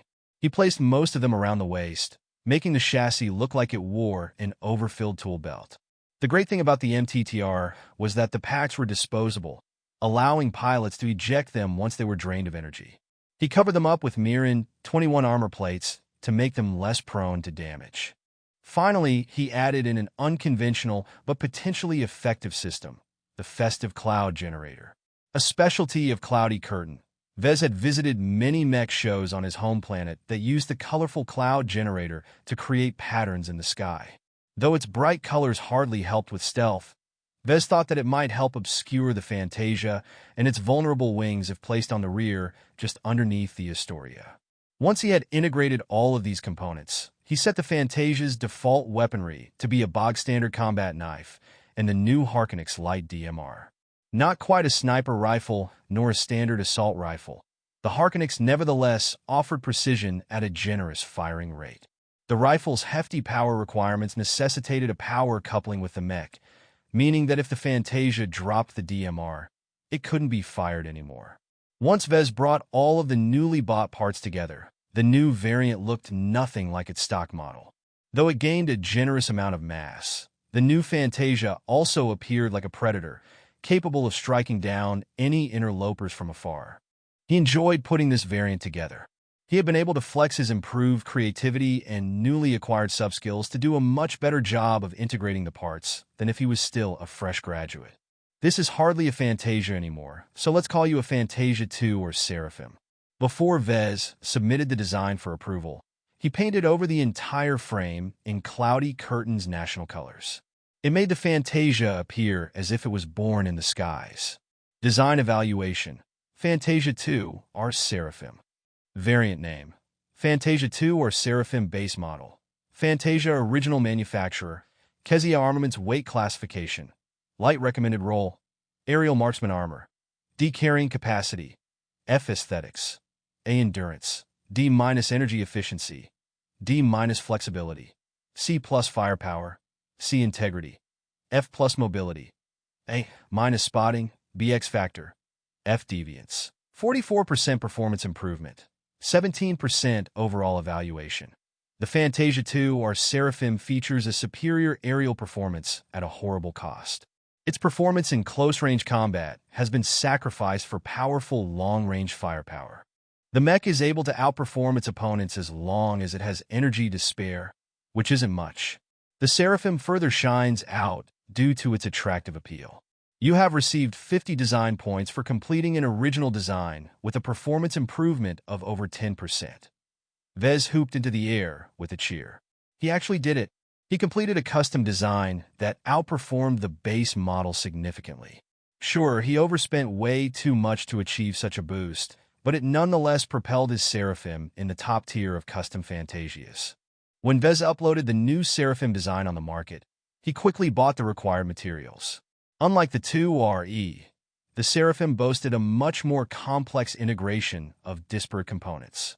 A working model demanded that Vez take much better care of the fabrication and assembly of parts. His increased proficiency in working with the 3D printer helped him in printing out parts with less deviation than normal, which further assisted him in making the assembly occur without many problems. Vez received a nasty fright once he saw the final bill for the frame. I already have to spend 4,400 gold on the raw materials alone. If I let Iron Spirit automate its production, then the final price will at least be doubled.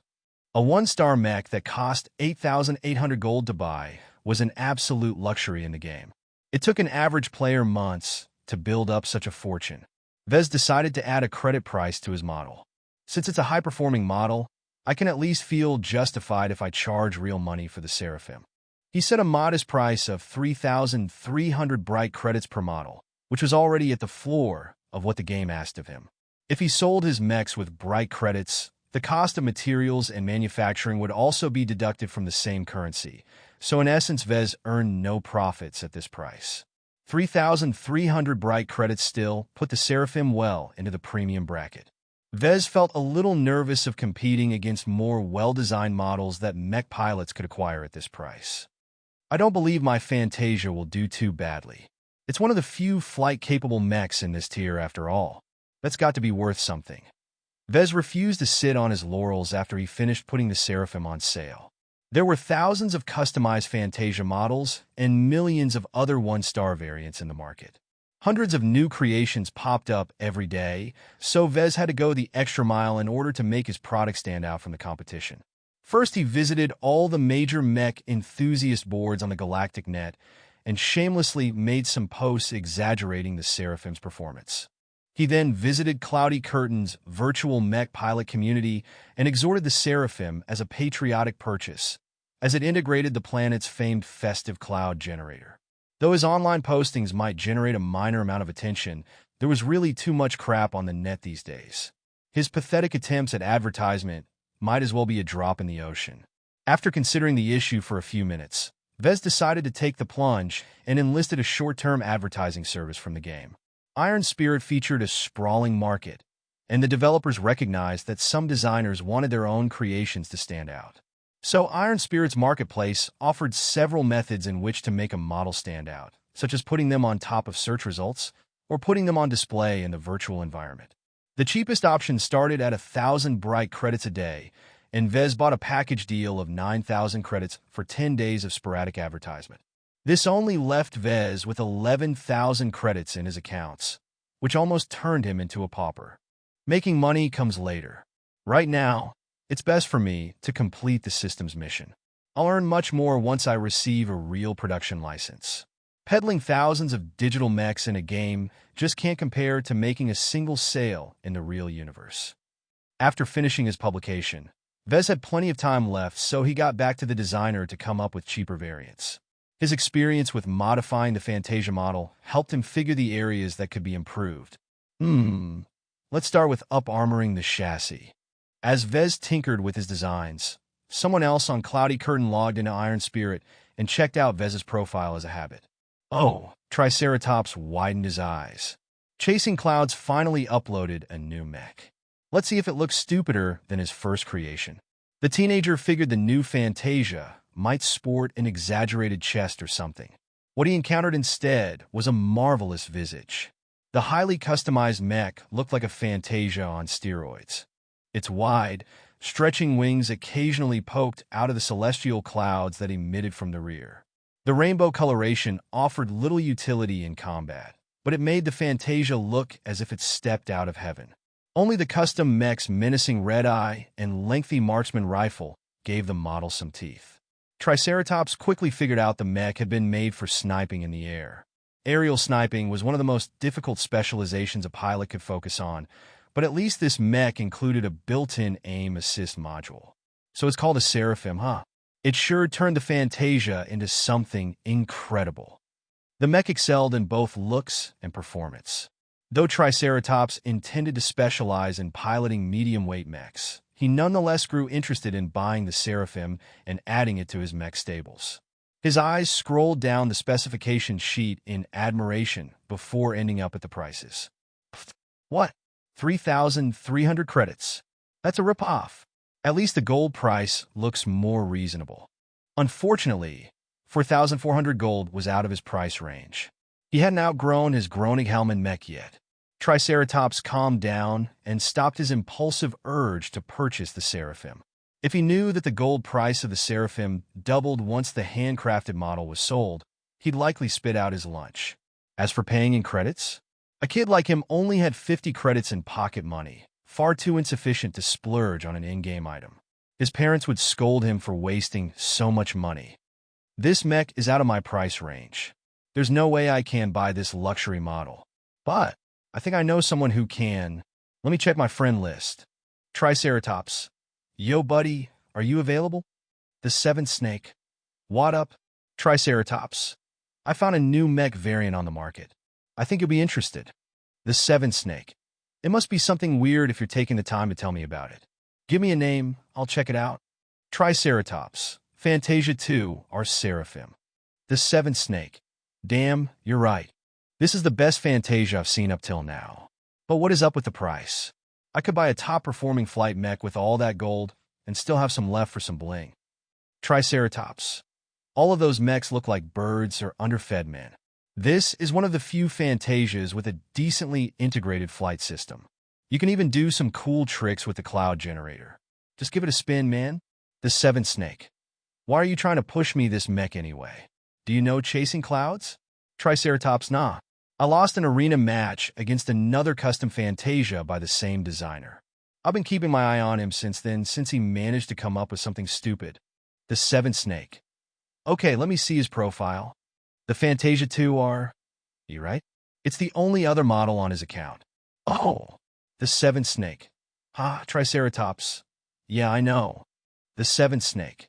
You've got to send me the replay footage of that match. Triceratops. Forget about it. The 7 Snake, please? Triceratops. I'll send it to you if you'll buy the Seraphim. The 7 Snake, sure. Done. Triceratops checked his friend's public profile, and indeed, the angelic mech had just been added to his mech stable. He was sure the 7 Snake bought the mech with credits. Earning gold in the Bronze League was hard. The Snake could afford to waste a couple of thousand credits with a rich daddy. Having no other choice, Triceratops sent the replay file to his friend. A few minutes went by. The 7 Snake. No wonder you're so obsessed. You got pounded by someone's ass. That last moment is literally gold. Triceratops. Please don't laugh too much. I'm gonna have to live with it for the rest of my life. The 7 Snake. You should show this replay in class. Everyone will love it. Triceratops. Ugh, not anytime soon. Are you entering a queue already or what?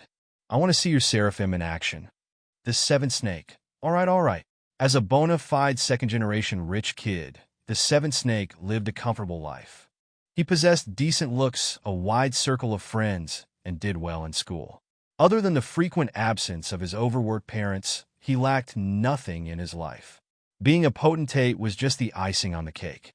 His parents hired retired mech pilots to tutor him in piloting ever since the government revealed he was one of the 3.5%. Naturally, they didn't hope he make a career out of it. Just the status of reservist was enough to make the both of them crazy, since it offered many generous benefits in daily life, which included subsidies and priority access to universities. His parents even bought him a personalized mech simulator, so he could play Iron Spirit at home. Right now, the matchmaking finished finding an opponent for the 7 Snake. Curious, he checked his opponent's profile while the game loaded the battlefield. Player profile, nickname, Cassie the Fox League. Bronze wins, losses, draws. 307, 276, 0, equipped mech. Orion Inc. Excelsior E. 26, stock. Weight classification. Heavy a girl, The Excelsior is a tough nut to crack. Many players rank the Excelsior as one of the top 51-star stock mechs in Iron Spirit. Its 4 heavy legs provided remarkable stability, while its centaur-like torso boasted 20% more armor than a bipedal equivalent. What made the mech so infamous was that it had been crammed with energy weapons. It boasted enough lasers to tear anything in the air to shreds. Only the mech's slow speed, average target acquisition, and terrible heat venting issues stopped it from reaching the top 10. Lucky enough, the map selected by the game featured lots of canyons amid a desert environment. The Excelsior wouldn't be able to find a pool of water to assist it in venting any excessive heat. Once the match started, the 7 Snake instantly engaged his Astoria wings and ascended the canyon, finally landing on top of a plateau with a commanding view. Though his flight had followed a jerky and unstable trajectory, it was nonetheless impressive that he maintained control of his mech despite flying the mech for the first time. The Astoria is a lot rougher than the flight systems I train with. There's no stabilization. Regular reservists only learned how to control a flying mech in their last years in class. The 7 Snake had a head start due receiving plenty of tutoring. Otherwise, he wouldn't have been confident in purchasing and using the Seraphim in battle while his friend Triceratops spectated this match. You must be watching me, right? Let me give you a show then. The Fantasia 2, our Seraphim extended its hair sensors in every direction as it engaged in active scanning. This revealed its position, but the 7 Snake didn't mind it as he knew the Excelsior couldn't reach this high up. After a few seconds, his radar displayed a new blip. So she's not even hiding. Good. Saves me the trouble of combing the valleys. Cassie the Fox chose to make her stand in an open field with only a few cliffs and canyons nearby. Her choice reflected a desire to keep all angles clear so her lasers would have a clear line of fire. Her Excelsior's quadruple legs had already dug into the soil, increasing the mech stability. Cassie the Fox wanted to slug it out. "I'm not afraid of you." The seventh snake roared as he lifted off and flew towards his opponent, toggling on the cloud generator in order to announce his passage. The Excelsior had been caught off guard by the majestic entrance. The Seraphim immediately opened fire, its DMR spitting out compressed energy bolts at a telling frequency. Some of them even landed glancing blows on the Excelsior despite the Seraphim's speedy flight. The enemy pilot regained her composure upon getting hit. She raised her Excelsior's arms and released a cascade of laser fire from its built-in barrels. The Seraphim's ECM helped muzzle the accuracy of the lasers, but the barrage of fire overwhelmed his awkward dodging. "You annoying fly," Cassie the Fox screeched in the public channel. "It doesn't matter how many gimmicks you use. I'll still sweat you down. Try hitting me more than a couple times before you boast." The girl realized she was overreacting and calmed down, slowing her fire rate. Though it meant her chances of hitting the Seraphim went down, it also delayed the time when her mech grew too hot to continue firing lasers. The battle between the two mechs progressed into a battle of attrition. The heavier mech relied on its prodigious armor to tank the DMR's punishing blows, while the Seraphim relied on its aerial superiority and ECM to avoid most of the lasers shot in its way. The Excelsior would be at a disadvantage once its heat had built up too much, but the Seraphim would also fall into trouble once its energy reserves ran out. Flying wasted a lot of energy. The Seraphim constantly ejected energy packs from its chassis as the seventh snake kept dodging in the air. The mech had painted half the sky with streaks of rainbow clouds, as if it was transforming the battlefield into a piece of heaven. All of that would stop once the Seraphim exhausted its energy. Without flight and a working rifle, the light mech was a sitting duck. It's so unfair to let heavy mechs fight against light ones. This really is the Seraphim's worst matchup. Heavier mechs offered more space for armor, energy, cooling, and weapons. They always won battles of attrition due to their higher overall capacity. The Seraphim would run out of energy long before the Excelsior could no longer handle the heat. Something had to change. He stopped firing his DMR and detached the energy feed before letting it drop. Instead, he retrieved the combat knife from its holster and held it with both hands. The Seraphim flipped in the air and proceeded to accelerate downward, knife slicing the air as it thrust the weapon forward. "Are you crazy?" Cassie the Fox asked in surprise, though she was whooping in joy as she narrowed her firing angle. Now that the Seraphim dove towards her Excelsior, it became a lot easier to hit. Several beams of superheated light landed upon the slimmer mech's head, ruining both the ECM and aim assist. This made it easier for her to land her shots. However, most of the lasers hitting the torso seemed to burn only redundant armor. Only the hits against the wings of the flight system achieved some real damage. Fortunately, the Seraphim pretty much relied on momentum to dive downwards, so the loss in downward thrust hardly affected the mech by now. Its cloud generator kept pumping out a colorful stream of vapor, making it seem as if the falling Seraphim was the embodiment of God's punishment. The distance between the two mechs closed rapidly, and just before the two mechs collided, both pilots moved. The Excelsior wasn't stupid to just stand there and take the hit. Cassie the Fox redirected her emergency power towards the Excelsior's legs, allowing it to jump to the side with a surprising spring. The Seraphim already anticipated such a move. With only 100 meters to go, the feminine mech made another aerial flip, adjusting its fall along the enemy's trajectory while pointing the mech's heels downwards. The two collided in a massive crash with an impact that echoed across the canyon walls. Triceratops, who had been spectating to the side with rapt attention, could not even distinguish whether the Seraphim's suicide bombing had succeeded. Dust, flames, and colorful smoke engulfed the crash site, making it unclear if anything was still left intact. Damn it, who won? Winner, Cassie the Fox. I lost. The seventh snake sat back in his chair, exhausted even though he had been playing a simulation. The desperate dodging, the careful shots, that impulsive dive at the end. The high-intensity action echoed with his heart. He did not even begrudge his loss to Cassie the Fox. That final dive had been an attack that would have resulted in a Pyrrhic victory at best. Fighting in a way that killed 1,000 men, while losing 800 might be fine in Iron Spirit where repairs were cheap and fast. In the real universe, such a reckless action was a good way to find yourself into a coffin or retired to a desk job. Triceratops, that was amazing, surprise face. The seventh snake I know. I'm going to pay for it in repairs. Triceratops, man, you really should have one. That dive was so brilliant, especially the way you contorted your mech at the last moment. The seventh snake, nah, I deserve that loss. I was too caught up in the moment to realize the Fantasia's legs couldn't possibly penetrate the shell of an Excelsior. For all his practice sessions, he still lacked the maturity and experience of an actual pilot. He was still young, so he could afford to make those kinds of mistakes. Triceratops. So how was the Seraphim? Do you regret buying it? The seventh snake. It's definitely worth it, though I can't say the same for everyone. It has a very uneven performance. As long as you have enough energy, it's great, but if you run out, you're dead. I have a feeling I'm not going to be finished performing diving attacks. Triceratops. Yeah, it would suck if you have to face off against a heavy mech again. They could just tire you out. So how does it compare to your other flight mechs? The seventh snake.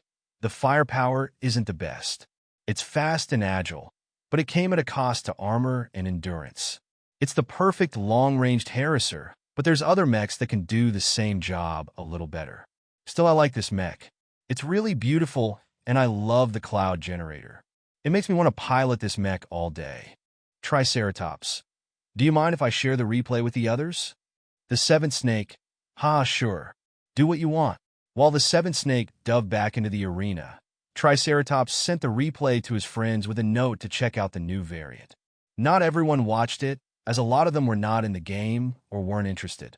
Those that did found the Seraphim to be a very impressive-looking variant of the old Fantasia. Only when they searched for the mech in the marketplace did they receive a fright. Some of them even left disparaging comments in the mech store page. 8,800 gold apiece? I don't even earn that much in a year. Whoever pays 3,300 credits for this underspec mech is an idiot. Fucking get your brain checked, you greedy price gouger. This mech is too sexist. There's no reason at all to enlarge its chest. Mechs don't wear bras. Some of these potentates forwarded the replay to their other friends and mentioned the Seraphim's price. This caused a further ripple in admiration over the mech's beauty and scorn over its price. In the end, the sensation died down and nobody took the plunge to purchase the mech. In the meantime, the seventh snake kept throwing himself into solo matches. He achieved a record of 12 wins and 5 losses so far, an impressive ratio, but nothing to boast about. Very few flying mechs appeared in the Bronze League, so some pilots went into battle without carrying ranged weapons. These hot-blooded youths who wanted to get right into the opponent's face could only cry as the Seraphim gracefully drew a rainbow in the air while pelting them with energy bolts. Only snipers and heavy mechs posed a threat to him. Their advantage in firepower or armor was so decisive that they had the Seraphim in the palm of their hands. The next match proved to be the most exciting one of the day for the seventh snake. His opponent surprisingly piloted another flying mech. Player profile, nickname, Dire Wolf League. Bronze wins, losses, draws. 524, 360, 3 equipped mech. Lost Constellations Model VF5, custom, weight classification, medium. Damn, this is a scary opponent. What is up with that insane win ratio? I've never seen a ratio that high in the Bronze League. The seventh snake was sweating in his seat. The mech model also caused him to raise his vigilance. The Lost Constellations Company was one of the more mysterious mech manufacturers even way back then at the start of the Age of Mechs. They adhered to a different design philosophy and were the first to introduce animal-shaped mechs in the battlefield. The famed Model VF had been designed like a vulture. It traded speed for power and endurance. Though slow to catch up to any light mechs, it pumped out powerful shells from its cannons that could even shred heavy armor as long as it fired long enough. Though its ammunition was prone to run in extended battles, the Model VF was still able to pose a threat in melee range with its powerful reinforced claw and beak attacks. The VF-5 his opponent piloted was undoubtedly a customized variant. Anything could be different from its stock model. The Seven Snake had no way of guessing what his opponent preferred and simply reserved his judgment. The battlefield finally loaded, revealing an empty urban environment. The map consisted entirely of a densely packed downtown city. Metal skyscrapers blocked the views of both players while also diminishing the effectiveness of their sensors. I could get ambushed easily by the VF if I blunder around. It's best to wait for my opponent to come to me. The Seventh Snake deduced. He chose to ascend straight up and chose a random, mid-sized skyscraper to land upon. The roof offered plenty of space but very little cover. The Seraphim turned off its wings before extending its hair sensors. This time the Seventh Snake maintained a passive scan. Essentially, he just extended his mech's ears and hoped to catch a sound made by the enemy. This time he wanted to get a drop on his enemy. If he could take the time to make his first shot, he might be able to cripple the VF's wings. He stayed patient as 5 minutes passed. The time limit for a solo battle was 30 minutes, so he had plenty of time to spare. He was prepared to stand there and wait 25 minutes if necessary. He really couldn't relax against an opponent with such an impressive win record. The sweat trickled down the back of his neck as he continued waiting patiently. The alarm at the 13th minute almost threw him off the seat. Finally, you moved. The Seraphim retracted its sensors, turned around, and carefully approached the edge of the roof in the direction of the opponent. He spotted the VF-5 hovering at a generous pace, reserving its speed, but making sure to keep up a juking pattern in its flight. He's trying to draw me out, and he doesn't know my Fantasia is sporting a flight system. The enemy was aware the Fantasia boasted a considerable sensor range. Instead of fruitlessly trying to search the Seraphim, he instead flew around seemingly lazily. The VF-5's flight appeared slow, but it held considerable power in reserves. The VF-5 hit a number of short-range boosters underneath its wings to assist with dodging and carrying out swooping attacks. The Seventh Snake chose to take his time to aim. His sensors had detected the VF-5 a fair distance away. Together with all the sensor pollution the crowded urban environment offered, he had a 90% certainty the enemy hadn't spotted him yet. The Seraphim's red-eye module shone a little brighter as it locked on to the VF-5's left cannon, just underneath its wing. Since he hadn't received any sniper training, the Seventh Snake fired upon the moment he felt a buzz. The energy bolt that left the DMR's barrel soared through the air in a rapid flight towards the vulture-like mech. The VF-5, perhaps caught off guard by the projectile's unexpected angle, reacted too late. The wing and the barrel of its left cannon took a glancing blow. It resulted in minor damage to the VF-5's flight systems, but the damage the barrel sustained made the weapon inoperable. Dire Wolf seemed to be enraged as the VF-5 opened its beak to let out a piercing scream. This sound wave disrupted Seraphim's lock on the vulture-like mech, causing him to miss his follow-up shots. The VF-5 explosively activated all of its boosters, ascending quickly towards the Seraphim. The Seventh Snake abandoned his position and took to the skies himself. The Seraphim widened the distance while continuing to fire back at the enraged vulture. The VF-5 could only helplessly dodge the shots while trying to keep up. It excelled at bullying ground mechs by shredding them with its powerful cannons, but with one already disabled and the other firing out of its effective range, the vulture performed rather poorly. Only its secondary machine guns achieved consistent hits, but their caliber was so small that even the Fantasia could tank a few bullets as long as they didn't land in the same location. However, it somehow suffered only glancing blows on its chassis so far. The Seventh Snake kept trying to hit the VF-5's essential systems, such as its wings or its engine, but only managed to clip armor or negligible systems. This bastard's dodging pattern is strange. The Seventh Snake grew more suspicious as his shots kept leading away from where he wanted them to go. I got it. He's fooling my aim assist. The early versions of aim assistance were easy to fool. Certain movement patterns easily led its internal computers to overcompensate its aim in a faulty direction. This wasn't easy to accomplish in practice. It took an unusually avid mech pilot to even be aware of this solution. In any case, now that he knew what was wrong, he disabled the red eye. This pretty much had an immediate impact on his DMR's accuracy. His shots spread much wider now, sometimes missing the vulture by 30 meters even. He couldn't help it. Firing a rifle in mid-air was hard enough. Traveling swiftly while trying to dodge the vulture's return fire only added to the instability. Nevertheless, the almost perfectly random distribution of shots threw the vulture off guard for a second time.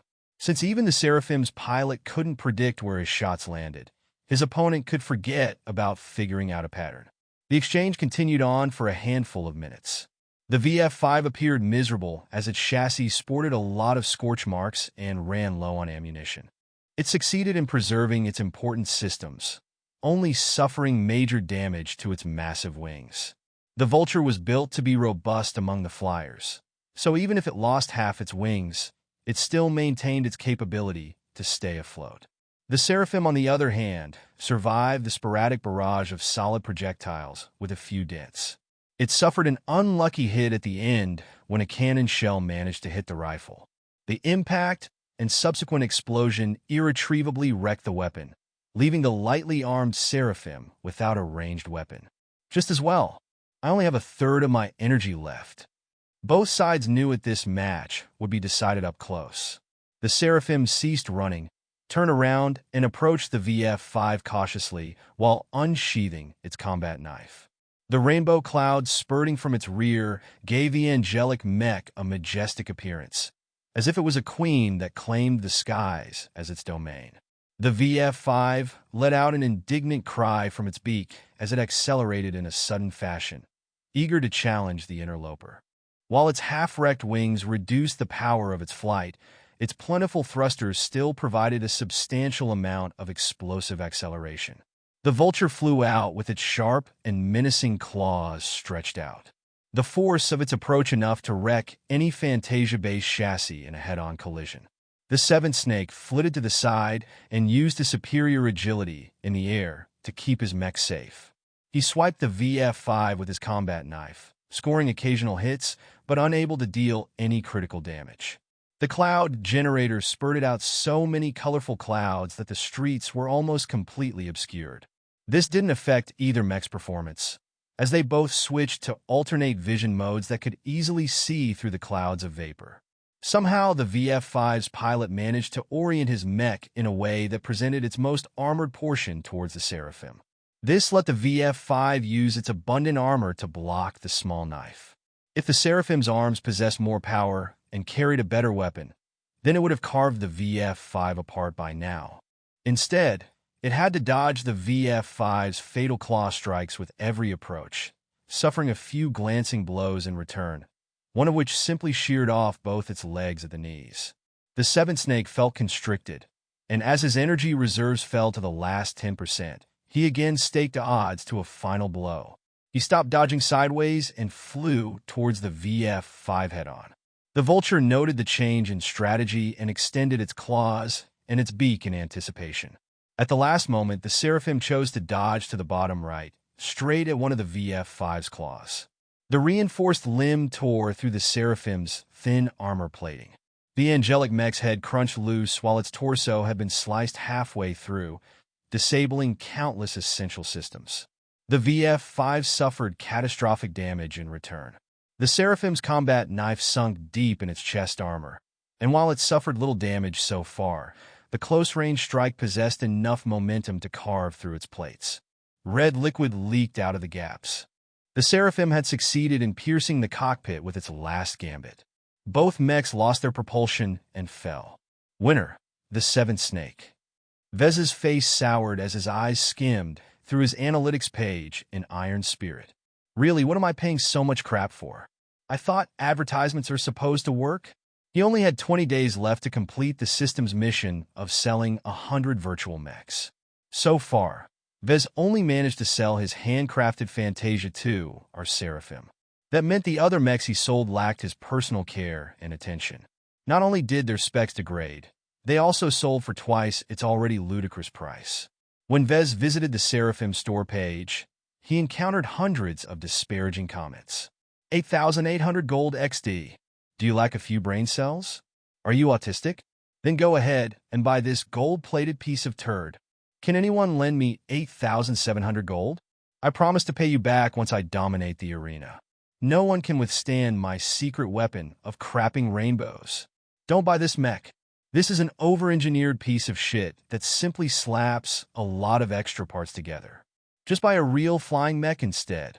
With comments like these splattered over his mech, no wonder he couldn't make an additional sale.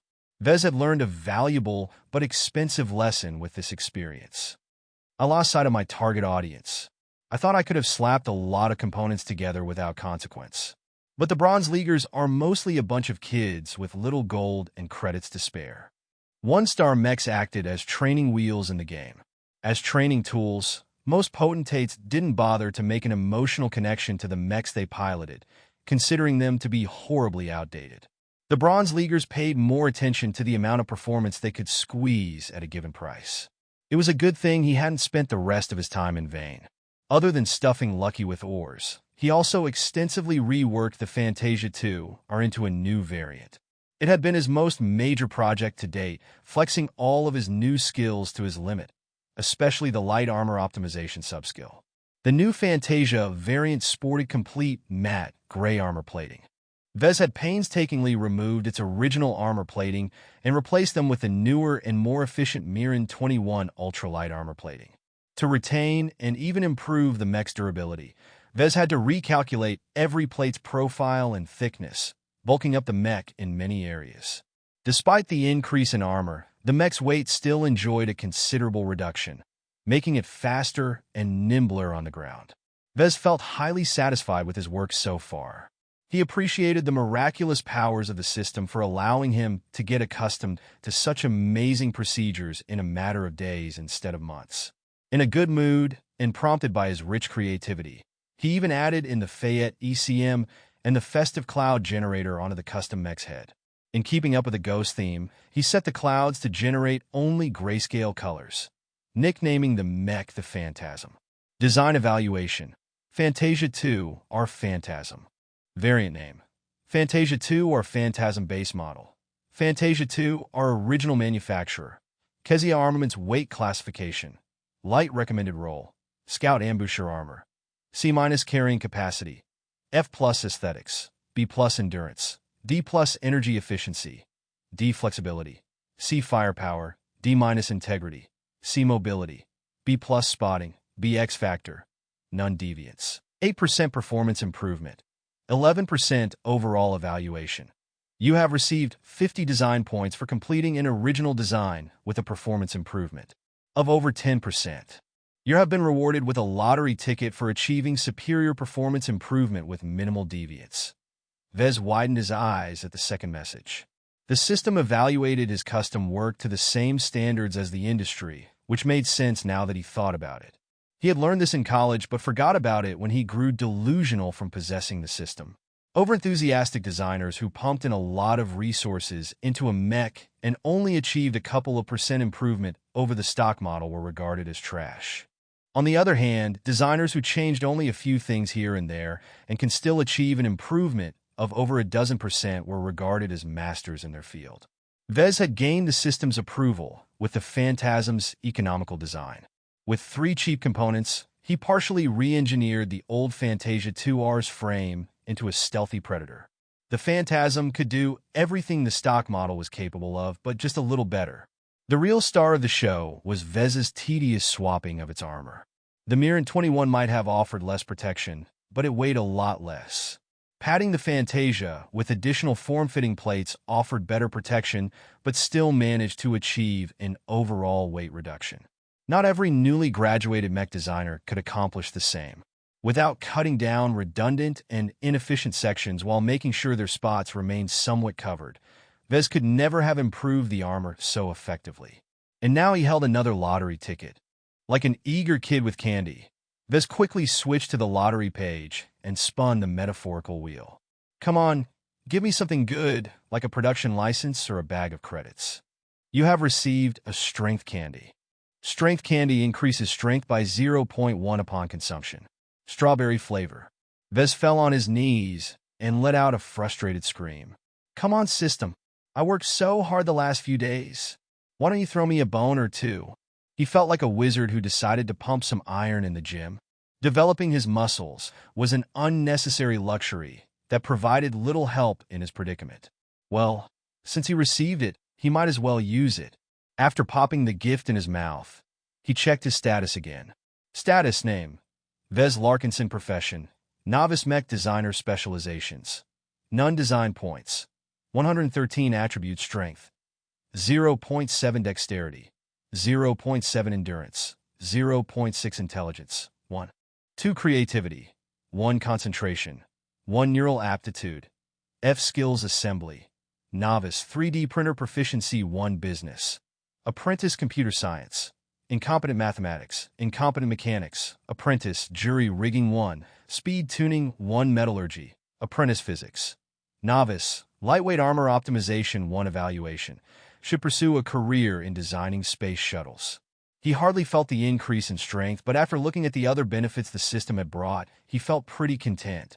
The system might not think highly of Vez right now, but he knew it could change in the future.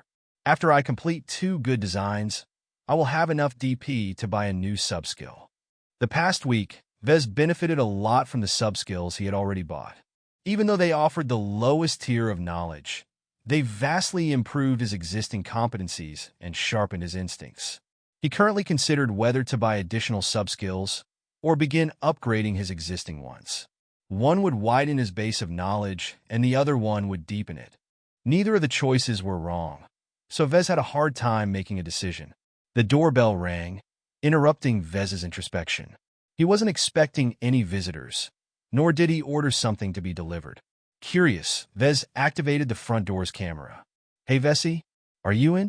"It's me, your cousin, Melinda," Vez exclaimed. He jogged over to the front of the workshop and met his cousin with a hug. "Long time no see." "No thanks to you, little Vesey." Melinda smiled as she ruffled her younger relative's hair. "I see you changed your digs. It looks very, small. I know it doesn't look impressive, but I'm stuck with it, so I might as well make it my home." The two entered the workshop's small living apartment and sat down on a beaten-up sofa.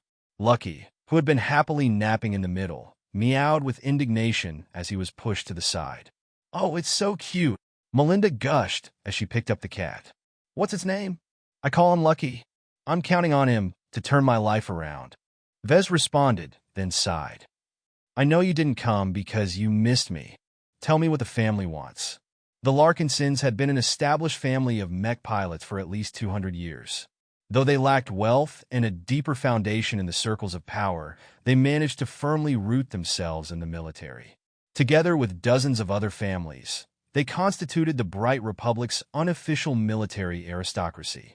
Grandpa's been busy at headquarters, so he couldn't spare much time searching for what happened with your dad. With his resources, the only thing he managed to figure out was that it wasn't related to the Mech Corps. Talk about Vez's missing dad lowered his mood. He tightened his fist. "I don't know where Dad ended up, but I'm sure he's still alive." "We all hope so, Vesey. But life has to go on. We can't put our lives on pause. Your aunts and uncles are quite worried about the debt your dad accrued in order to afford all of. This is too extravagant. They think you're still 20 years too young to take up the responsibility to run your own mech business. So they disapprove, huh? They only want what's best for you." Melinda replied as she put her hand on his shoulder. "You can still turn around and give up the assets to the bank. With your qualifications, my dad can fast-track you into the Mech Corps as a technician. You'll be able to get loads of hands-on experience repairing and modifying next-generation military mechs. Your job prospects will improve a lot once you've got a couple of tours of service under your belt." Vez shook his head. "It sounds safe, but it's too slow for me. I want to make a name for myself as a mech designer, not a technician or repairman. Most star designers start their career young. That doesn't mean you have to follow their footsteps. Without a formidable background like wealth or connections, you don't possess the qualifications to enter a cutthroat business like selling mechs." He wanted to tell Melinda that she was wrong. Vez did enjoy a background advantage. His father's mech designer system had given him a lot of help and could be counted on to help him find his footing in the business. But he couldn't mention it to his cousin. The system was strange and unique, and Vez might lose his life if others wanted to rob this advantage. "Melinda, I understand where you're coming from, but but I chose to shoulder the risks. This is my father's legacy, after all. He gave up his home, his savings, and even his personal mech to scrounge up the loans to fund this little workshop. At worst, I'll just be declared bankrupt, and the assets will get taken away a little later. It's not shameful for an entrepreneur to suffer a bankruptcy. At least I'll be content to know I tried. His cousin sighed but didn't press on. I thought you'd choose to do so. I guess the only thing I can bring back to the family is to tell them about your resolve.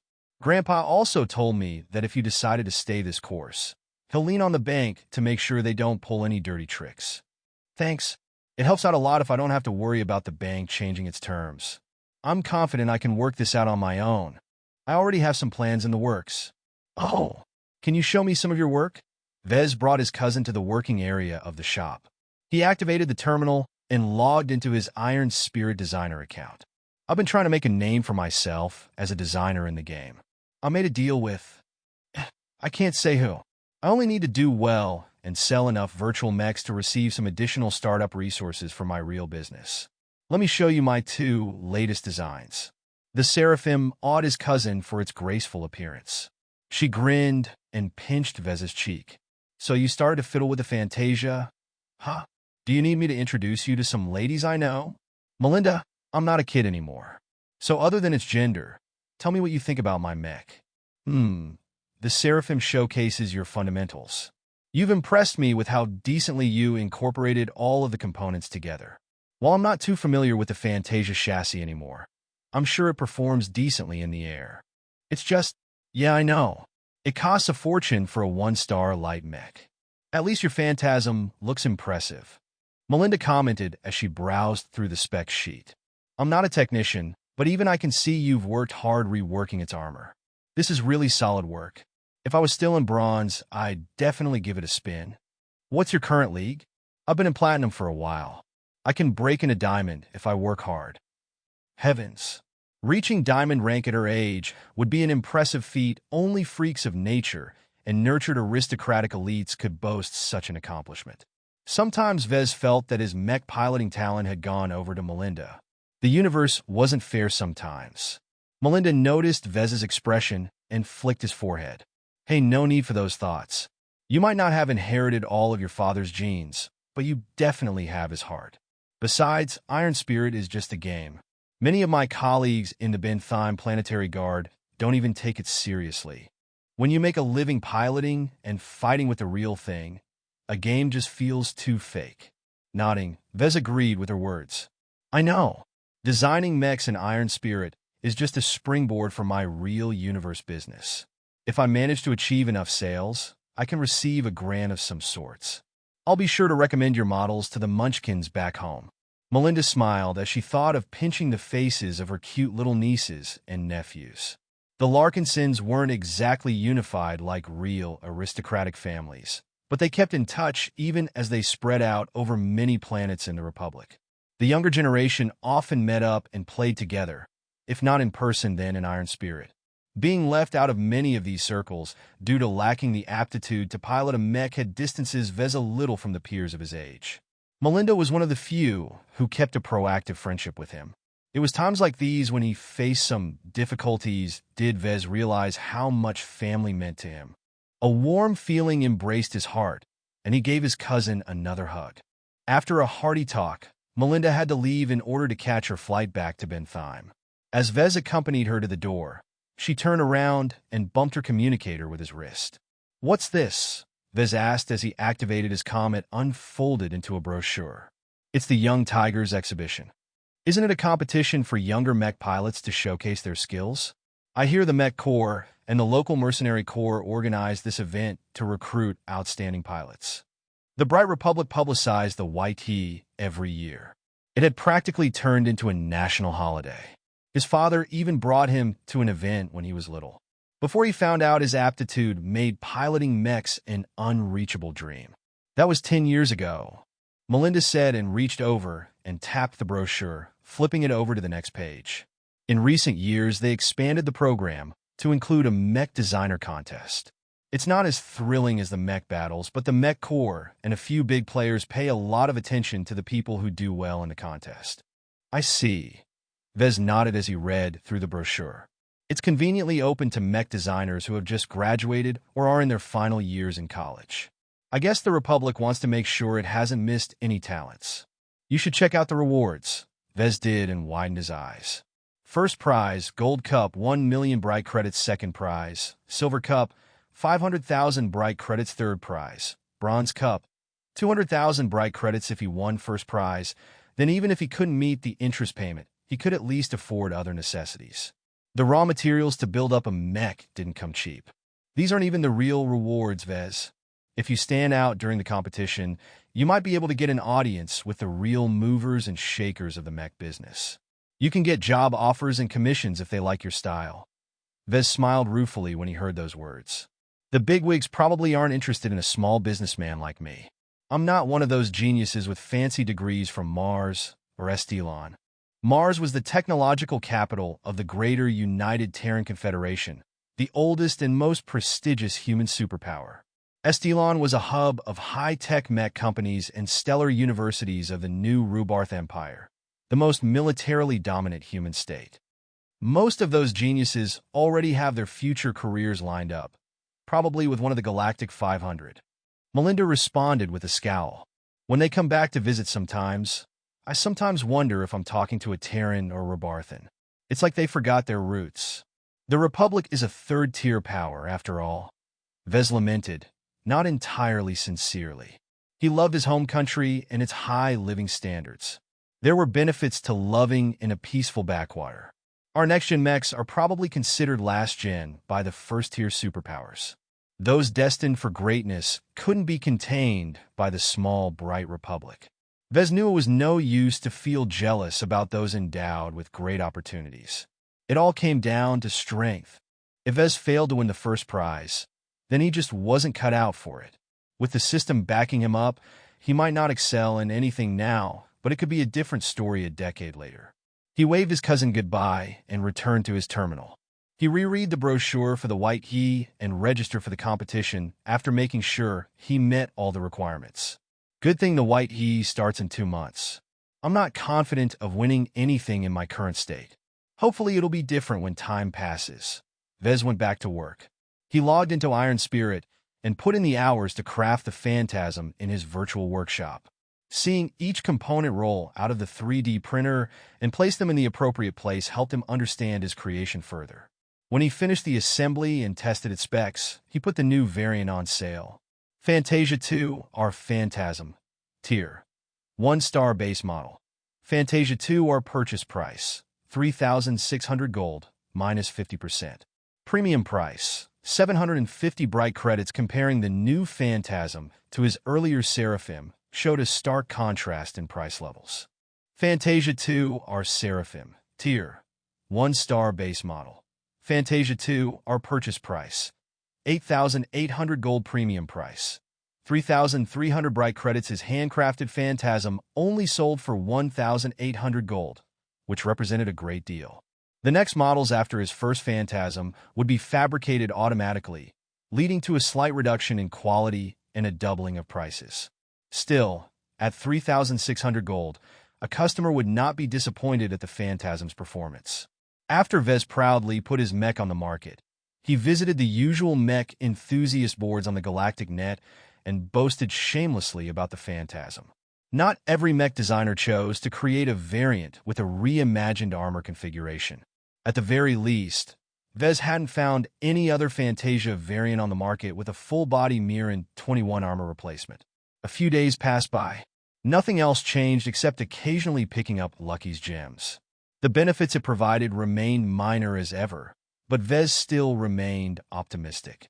Once his cash flow improved, he planned to buy a few exotic minerals and find out if Lucky was worth his gold classification. Vez worked on a fourth Fantasia variant these days, this time focusing on endurance and energy efficiency. He wanted to design a model that lasted longer and could run over long distances without negatively affecting its performance in battle. Though it emphasized different demands, Vez could still copy most of his work on the Phantasm to save time. After all, the Phantasm really presented a total baseline improvement over the original Fantasia 2R. In the meantime, Vez's store page started to receive some views. Surprisingly, A repeat customer bought his handcrafted phantasm. The seventh snake had also bought Vez's handmade seraphim. Perhaps the seventh snake could be called a fan. Then came the younger generation of the Larkinsons. While most only intended to give their big sister Melinda face by take a look, some of them grew enchanted by the seraphim's regal grace or the phantasm's dark elegance. One rich nephew impulsively bought the seraphim with credits, wasting 3 months of his personal savings. A couple of other nephews and nieces purchased the phantasm, recognizing its superior performance as an ambush predator. A few even bought the 2RE as a joke, intending to surprise their friends with the model's ultimate move. Thus, Vez achieved 23 sales this week. Together with the original seraphim, he achieved 24 sales in total, almost overcoming 1/4 of his mission goal. Only when Vez finished his latest customization did he log back in to check out his store page. His eyes widened with satisfaction as he realized Melinda had given him some much-needed help. The phantasm sold well enough at the start, but its sales tapered off as no one else seemed to be interested, as only an occasional customer would come and buy. They must have been defeated by the phantasm in a match. Together with the 50 design points Vez received from developing his latest design, he gained a total of 73 DP. He only needed a little more than a dozen mechs to accumulate 200 DP. Once he reached that point, he could treat himself to something good from the system's skill tree or store. He uploaded his newest work in Iron Spirit, and again he painstakingly built up its first model by hand. Just like when he fabricated the Phantasm, he felt a deeper connection with the Fantasia chassis by being involved in every step of the way. Once the model had been built up, Vez immediately chose to put it on sale. Fantasia 2 are Nomad tier, 1-star base model. Fantasia 2 are purchase price, 3,400 gold, minus 50%. Premium price, 700 bright credits. The Nomad weighed more than the Phantasm, courtesy of its extra energy packs and armor plates. The Nomad nonetheless came without the other models' Fayette ECM and Festive Cloud generator modules, which ultimately resulted in a lower price. Vez judged the Nomad's performance wasn't shabby, but it lacked a certain wow factor the previous 2 variants possessed. I'm starting to run out of ideas. I don't think I can force myself to pump out another Fantasia variant again without purchasing new parts, which I can't afford. With only half a month left to go, Vez needed to do something about the mission the system gave him. The Nomad's introduction to the market might help progress his sales, but he doubted he could achieve 100 sales before the deadline passed. I need to go out and push my mechs in person. Frankly, Vez was too poor to afford a more sophisticated solution. While he gained a healthy amount of credits from the sale of his virtual mechs, he needed to reserve the capital for his mech boutique's future operations. Besides, his previous ad purchase in Iron Spirit had been like a drop in the ocean. Vez dug into the assorted pile of junk the workshop stored in its backyard, managing to scavenge a broken, window-sized holographic picture frame. With his technical skills, it was a cinch to restore it. He fixed it up and also welded a lengthy pole underneath its frame. Once it worked, Vez loaded all of his mech designs in the picture frame's memory. After a quick thought, he also added in some footage copied from some public replays featuring his mechs winning. Naturally, he ignored the matches where his mechs lost miserably. Ready to go out, Vez took the board and called for an air cab. "Hey, Lucky, you want to go out and take a look downtown?" Once his transportation arrived, he took a leisurely trip to the downtown area of Rodrigo's Rest. Having lived in the suburbs for much of his life, Vez was more than familiar with its streets. He knew where all the kids hung out after being released from school. He arrived at the local gaming center and took a spot next to the other people holding their boards ready. Lucky, meanwhile, jumped about here and there, exploring the trees and lantern posts in perplexed curiosity. Vez wasn't worried he'd run off, so he let his pet explore to his heart's content. "You new here?" A grungy guy looking like he needed a couple showers asked. "Yeah. Why were you here?" "What else?"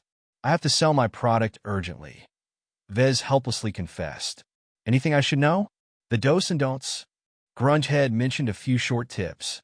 "Above all else, don't annoy the managers. They want kids to come in and out without any hassle." The two, along with the others, waited patiently for the kids to come out of school. Once the first eager teenagers arrived, Vez went to work. Do you need a new mech that's swifter and lasts longer? Then I've got a mech for you. Naturally, most potentates ignored the people soliciting their products. Only a couple of young pilots spared a glance, but their eyes only stayed focused for a second or two before they entered the game center. Standing for hours at a time, holding an animated board tired Vez out. He gritted his teeth and carried on with his work to push his mechs into the minds of the visiting players. Things changed once Lucky returned. The cat evidently had his fill of exploring the environment. It effortlessly jumped on top of a trash can near Vez and rested languidly atop its cover like a king surveying his serfs. The cat's fine workmanship and agreeable expression attracted a few girls. "So cute! Can I pet it? It's such a big baby." Lucky appeared overwhelmed, but Vez put a hand on its neck to calm him down. "Please don't press against my cat. He's young and hasn't been out very much." After realizing the young women weren't out to hurt him, Lucky meowed and stared at them with his shiny eyes. "So adorable. Let me take a picture with him. I love his liveliness. It's even better than the dog I have back home." "Did you build him yourself?" Vez coughed awkwardly and shamelessly answered. "I was involved in its creation, yes. Lucky is unique and isn't for sale, but if you're interested in my other creations, how about you take a look at my phantasm?" As groups of squealing girls tried to pet and take pictures with Lucky, Vez allowed them to do so as long as they behaved. The cat seemed to lap up all of the attention, as if he was making it up for the times when Vez appeared too preoccupied with his work to play with his pet. Nonetheless, the steady stream of girls allowed Vez to conveniently insert a few mentions of his products. Be sure to search for the Fantasia 2, our Phantasm, when you visit the in-game market. It's the perfect mech if you want to look good while kicking your friend's ass. Maybe 99 out of 100 girls paid zero attention to Vez's words. If the one girl who actually paid attention visited his store page, then Vez felt his hard work was worth the trouble. Surprisingly, his increased strength allowed him to stand on the sidewalk and last a little bit longer. Holding the picture frame up tired him a little less than he expected. His physical strength also translated into mental strength in a way Vez couldn't really figure out. He felt the effects anyway. This made him reconsider the utility in upgrading his other, useless attributes. Maybe upgrading my dexterity will make my thoughts nimbler, and upgrading my endurance will increase my willpower. The system isn't what it seems in the first place. There's a lot depth to it, and I've only dipped my toes so far. After the sun started to dip down below cloudy curtains horizon, Vez called it a day. He ate a quick meal at a local restaurant and took a shuttle ride home. Sinking tiredly into his sofa, Vez activated the system and checked his progress. Mission progress: 35 of 100 sales. He sold 12 mechs today. If his sales kept up the same pace, then he'd definitely accomplished the mission within a week. He also accumulated 198 DP. With just a few more sales, he'd reached the threshold of 200 DP, opening up a lot of options in the system's shop and skill tree.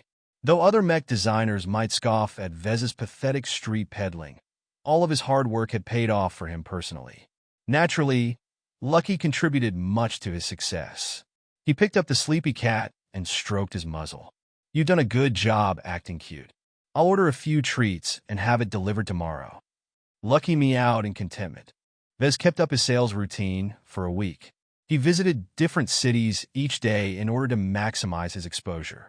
Lucky always accompanied him, and with the help of his charm, he managed to draw enough attention to his products to sell 100 mechs with less than 2 weeks to spare.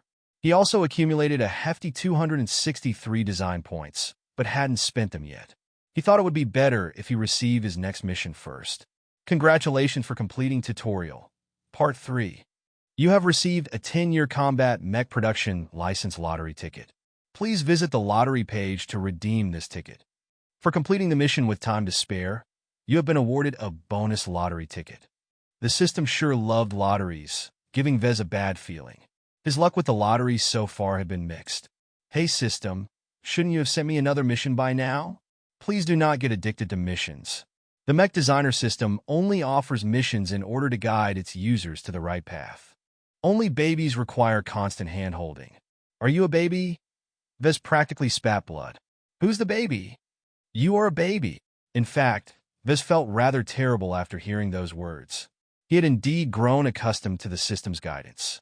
Now that he lacked a clear mission to strive towards, Vez felt as if he was adrift.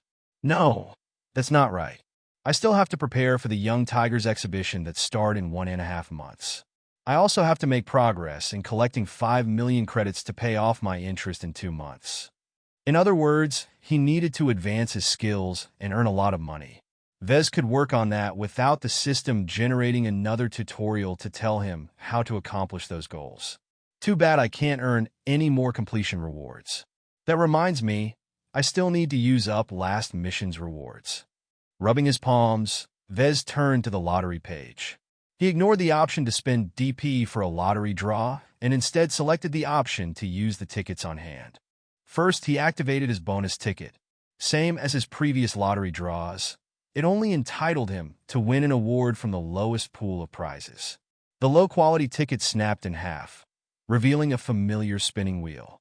Vez vigorously yanked the wheel, causing it to make clacking sounds as the pointer spun over a rapid variety of rewards. The wheel slowed down after half a minute. Time appeared to slow down as the wheel ticked forward in an exaggerated fashion. It allowed Vez to read the rewards hovering around the pointer. Endurance Candy, Alien Party Years, 100,000 bright credits, Lantern of Imperfection, 1-day haunt. The pointer passed over the Endurance Candy, swept past the strange ears, and almost landed at the sum of credits. Vez never objected to having more money. You have received a Lantern of Imperfection. The system ended up defying Vez's wishes yet again. Instead of receiving something that he could desperately use, he instead received an old-fashioned burnished bronze device that had obviously lived better days. Lantern of Imperfection. Light the lantern and shine it against a mech or component to reveal structural flaws. The revealed flaws are only visible to the holder of the lantern. The lamp contains enough oil to burn for 5 hours. This could be useful, Vez remarked, actually a little impressed by the generosity of the lottery. Machines that could analyze and reveal structural flaws existed, but only high-tech researchers and manufacturers were able to afford them. The assistance of such a device helped prevent defective material from being incorporated into a mech. For some parts, it was a lot more troublesome to replace once an assembler combined it with other parts and placed it in a mech. Too bad the lantern only lasted 5 hours. Vez had no idea where he could buy additional lamp oil either. The system, being its usual obstinate self, remained silent to Vez's questions. Now it's time for the main show. Vez smiled as he beheld the shiny golden ticket that had actually materialized in front of him. With a satisfying pull, he ripped the ticket in half. Festive bells rang out as a transparent man-sized pagoda dropped down from the roof. The pagoda consisted of 9 stories, and each story spun in an alternating direction. The first story spun to the left, while the second to the right, and the third back to the left, and so on. It all gave off a sense of grandeur to Vez, as if Buddha himself had descended to give him a reward. The spectacle raised Vez's hopes. If the introduction already looked so impressive, then he surely wouldn't receive something cheap. Approach the pagoda to determine the tier of your reward. This was different. Puzzled, Vez took a step forward, and then another when nothing special happened. Somehow, he couldn't get any closer to the pagoda, no matter how many steps it took. A formless pressure arrived that pressed down on his body. Neither gravity nor air pressure changed. Everything else remained the same. Only the pagoda itself rose up in the air, dimming the workshop from Vez's sights. Vez felt his vision dim from the pressure, threatening to burst his head. Nevertheless, he clenched his teeth and kept putting one foot over another. When his consciousness was on the verge of passing out, the pressure disappeared. He fell to the ground as his breath wheezed as if he had run a marathon. The strange event affected him severely. He didn't exactly know what the pressure represented, but he hoped he did okay. Evaluation completed. You are eligible to draw a reward from the 5th tier. The pagoda transformed in response to the judgment. Its top 4 and bottom 4 stories slowed down their rotations, eventually falling still. Only the 5th story of the pagoda continued spinning its merry way. I don't know exactly what the pagoda did to me, but I guess did an okay job, Vez concluded spuriously. He really had little clue why the system needed to resort to such mysticism in order to give him a simple production license. I really need to do better next time. I'm not resigned to remain average for the rest of my life. Now that the test had ended, Vez easily approached the side of the pagoda. Its fifth floor continued to turn, whipping up a small current of air that blasted Vez's face. Even Lucky jumped down from the couch and inspected the strange floating structure. His face looked as if it was wondering what the fuck made it spin. A small, hand-sized bell appeared in midair. It was one of those bells that hung in ancient Terran temples. A small cord hung from the clapper that allowed the bell to make its ringing. Please pull the cord when ready. Vez held the end of the cord and pulled firmly. The bell released a delicate tingling tone, causing the pagoda's fifth story to shine brighter even as its rotation lost its driving force. Like the regular lottery wheel, the pagoda's many sides portrayed various prizes. Vez even recognized a few of their profiles and determined they were mostly last-gen models. This meant that the Mechs first saw commercial release in the last 30 to 70 years, which was a fairly good range. Any mech models older than last gen were considered obsolete. Their performance just couldn't keep up with the models currently in use, even in an assisting capacity. The price of such mechs often matched the cost of raw materials and production, meaning Vez would never be able to make any profit even if he handcrafted the mech in his own boutique.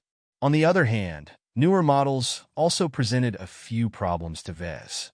The more current the mech model, the stricter its license. Only trusted mech designers and large commercial enterprises received approval to buy them. In addition, newer designs incorporated more advanced technology that required special machines to fabricate. His 3D printer was just a run-of-the-mill current-gen product with no special features. It was capable of printing almost any of last-gen's specialist components. But if it came to the current generation's fancy tech, then he may need to acquire millions or even billions of credits worth of production lines. The pagoda finally stopped its lumbering spin. Vez's stomach sunk as he recognized the white, medium-sized mech on its front-facing wall. Congratulations! You have received a 10-year production license of the following mech: National Aeromotive Caesar Augustus CA1. Shit, Vez muttered as all of his excitement drained from his expression. His calm burst up as Vez received a new mail. He numbly tapped the message. It came with a lot of legal bullshit from the so-called Future Sons Technology Institution. Vez skimmed through the lengthy texts. We hereby grant you with an unlimited production license of the Caesar Augustus CA1, valid for a duration of 10 years from the signing of the included contract. No matter how many misgivings Vez had about the CA1, he was stuck with it. He quickly signed all of the contracts to get the paperwork out of his sight. He received another message a scant few minutes later, showing that the local association office had successfully approved of the contract. Vez now possessed a legal license to produce the Caesar Augustus. Fucking double shit. Vez felt like he wanted to cry, but had no tears. The Caesar Augustus had a colorful history. Vez happened to be familiar with it because it had been a lesson in college on what not to do. The story started 50 years ago, when National Aeromotives, a renowned manufacturer of air cars and shuttles, decided to enter the mech market. They adopted a two-pronged approach. The first approach was to license a couple of mainstream designs, retool a couple of factories, and pump out loads of shoddy quality, but cheaply priced mechs.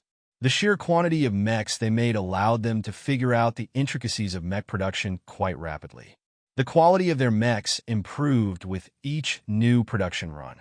The second method was to allow Jason Kozlowski, the son of NA CEO, to learn how to design mechs. He directly attended one of Estalon's premier mech design program. An important thing to mention was that Jason had been a spoiled brat. As could be imagined, Jason spent much of his time on Estalon attending parties and getting drunk off his ass. Only his superior genes enabled him to perform well enough in class to graduate. Once Jason returned home, he made a high-sounding announcement to the galactic press. He claimed that he would take just 1 month to design a fully original mech that would outperform all of that period's current generation mechs. Many industry insiders scoffed at such a boast. Forget about outperforming a current generation mech. Many freshly graduated mech designers weren't even capable of designing a model that could outperform a last-gen mech. It took years of experience, learning many skills, and acquiring many new technologies to even be capable of producing such a stellar mech. In any case, the public hung on Jason's every word. A face this handsome wouldn't renege on his promise, right? After the announcement, a couple of black-suited men quickly brought the prodigal son away from the press conference, and he was never seen again for a month. Some conspiracy theorists guessed that National Aeromotives wanted the public to forget about Jason's pledge. They received an unexpected surprise when Jason showed up to the press exactly 30 days later. A slightly disheveled but attractive young man then proceeded to introduce his month-long effort. He domineeringly named it after the first ancient Roman emperor, for it was indeed capable of outperforming most mechs of the current generation. Just its majestic posture and stately head design showed that Jason spent quite a lot of time matching the mech's aesthetics to its superb offensive power. The Caesar Augustus offered supreme offense and supreme defense in the medium weight class. By far the most expensive component was National Aeromotive's proprietary armor plating, originally designed to protect its most luxurious line of space shuttles from direct micro-asteroid impacts. Though expensive and difficult to produce, the armor offered superior protection that approached next-gen standards at the time. The CA-1 also provided a variety of offensive options. Its main weapons were its two wrist-mounted laser cannons. Missiles mounted on its shoulders provided some long-ranged indirect firing options, while a classic sword and shield built out of the same excellent material of its armor made the mech a monster in melee range. While Jason showed off a holographic model of the white-painted mech and its admittedly impressive capabilities, the experts combed over its specifications. They quickly couldn't hold in their laughter. The Caesar Augustus hid a bevy of issues underneath its perfect exterior. Jason crammed the CA-1 with so many gadgets that it affected the frame's integrity. Any damage that got past the armor could easily damage 5 essential subsystems, either crippling the mech or at least take it off the battlefield. In order to save space, many of those subsystems got tangled together, making it a pain in the ass for any technician to replace even a single faulty power line. The mech also lacked endurance. It peaked early but had no staying power. Its missile capacity could be emptied in seconds. Its wrist-mounted laser cannons built up an alarming amount of heat that Jason had done almost nothing to mitigate. And even if he did, the mech's average energy capacity meant it couldn't feed the weapons long enough anyway. Fortunately, Jason hadn't been conceited enough to add a flight system to the already over-engineered mech.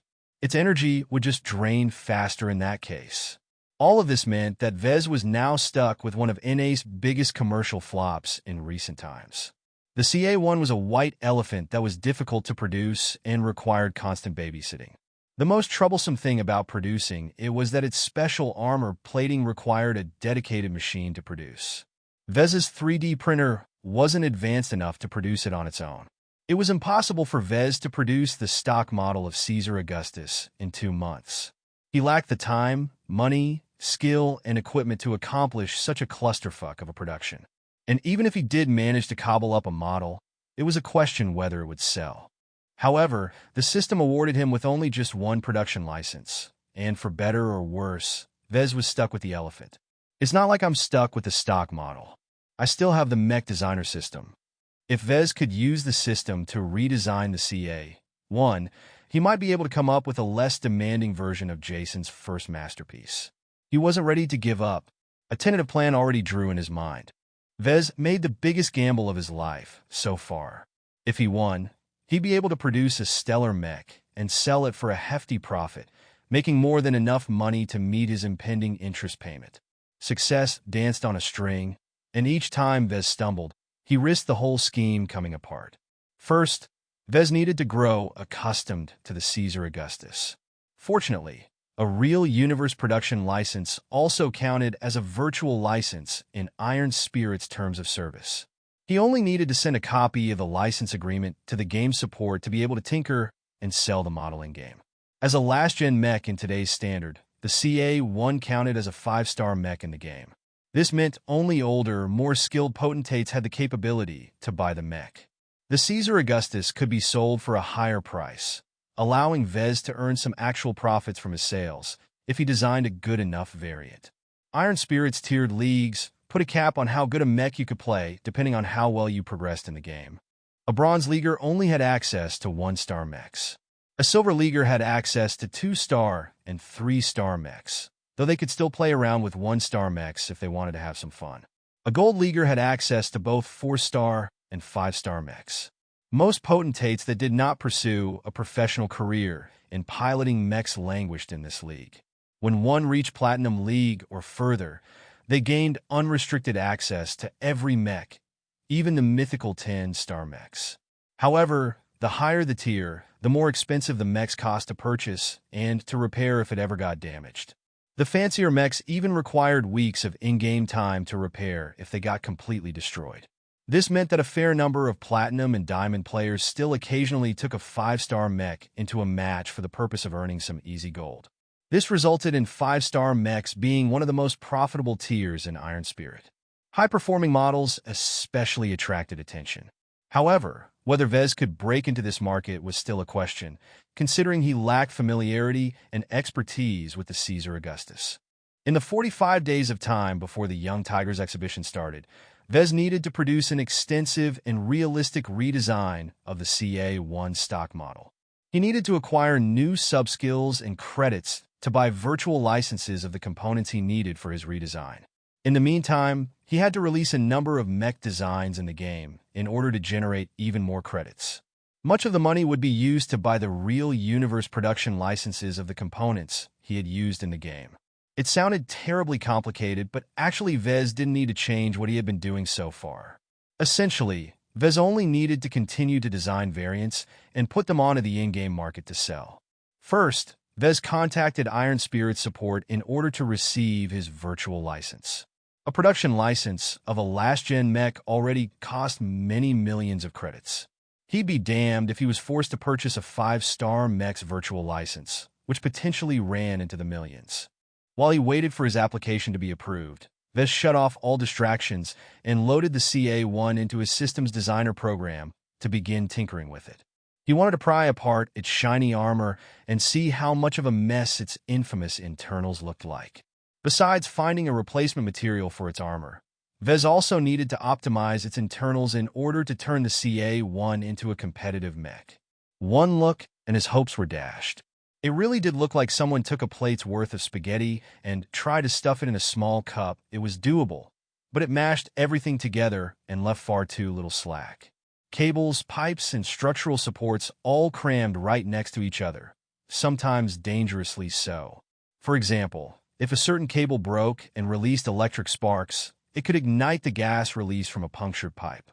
Though Vez knew these linkages could produce a catastrophe, he lacked the skills and resources to fix them. He could only document each fault he came across and come back to the problem later. Vez spent the rest of the day combing over each and every component, to the point of dismantling the engine, even if he understood little on how the advanced component worked. Vez took a deep breath when he finished going over the Caesar Augustus. If he wanted to understand the model deeper, then he needed to fabricate the stock model. He took a minute to log into the in-game market and inspected the model's market conditions. Damn, that's expensive. An average CA1 sold for about 50,000 credits, and that was for an in-game item. 5-star mechs belonged to an entirely different market segment than 1-star mechs. The latter catered to kids, while the former was sold to professionals. The raw materials required to fabricate the mech likely cost tens of thousands of credit as well. Since Vez had set bottom prices to his virtual mechs, he hadn't earned even a single credit or gold even after selling over 100 models. I'm earning a decent amount of DP from every sale. If I raise the price, my mechs won't be able to stay competitive in the market. It's better if I don't change the prices.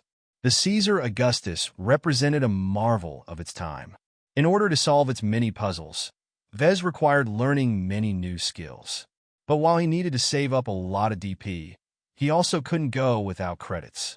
Vez switched to his mail and was relieved the game support approved of his request to claim the CA1's virtual license.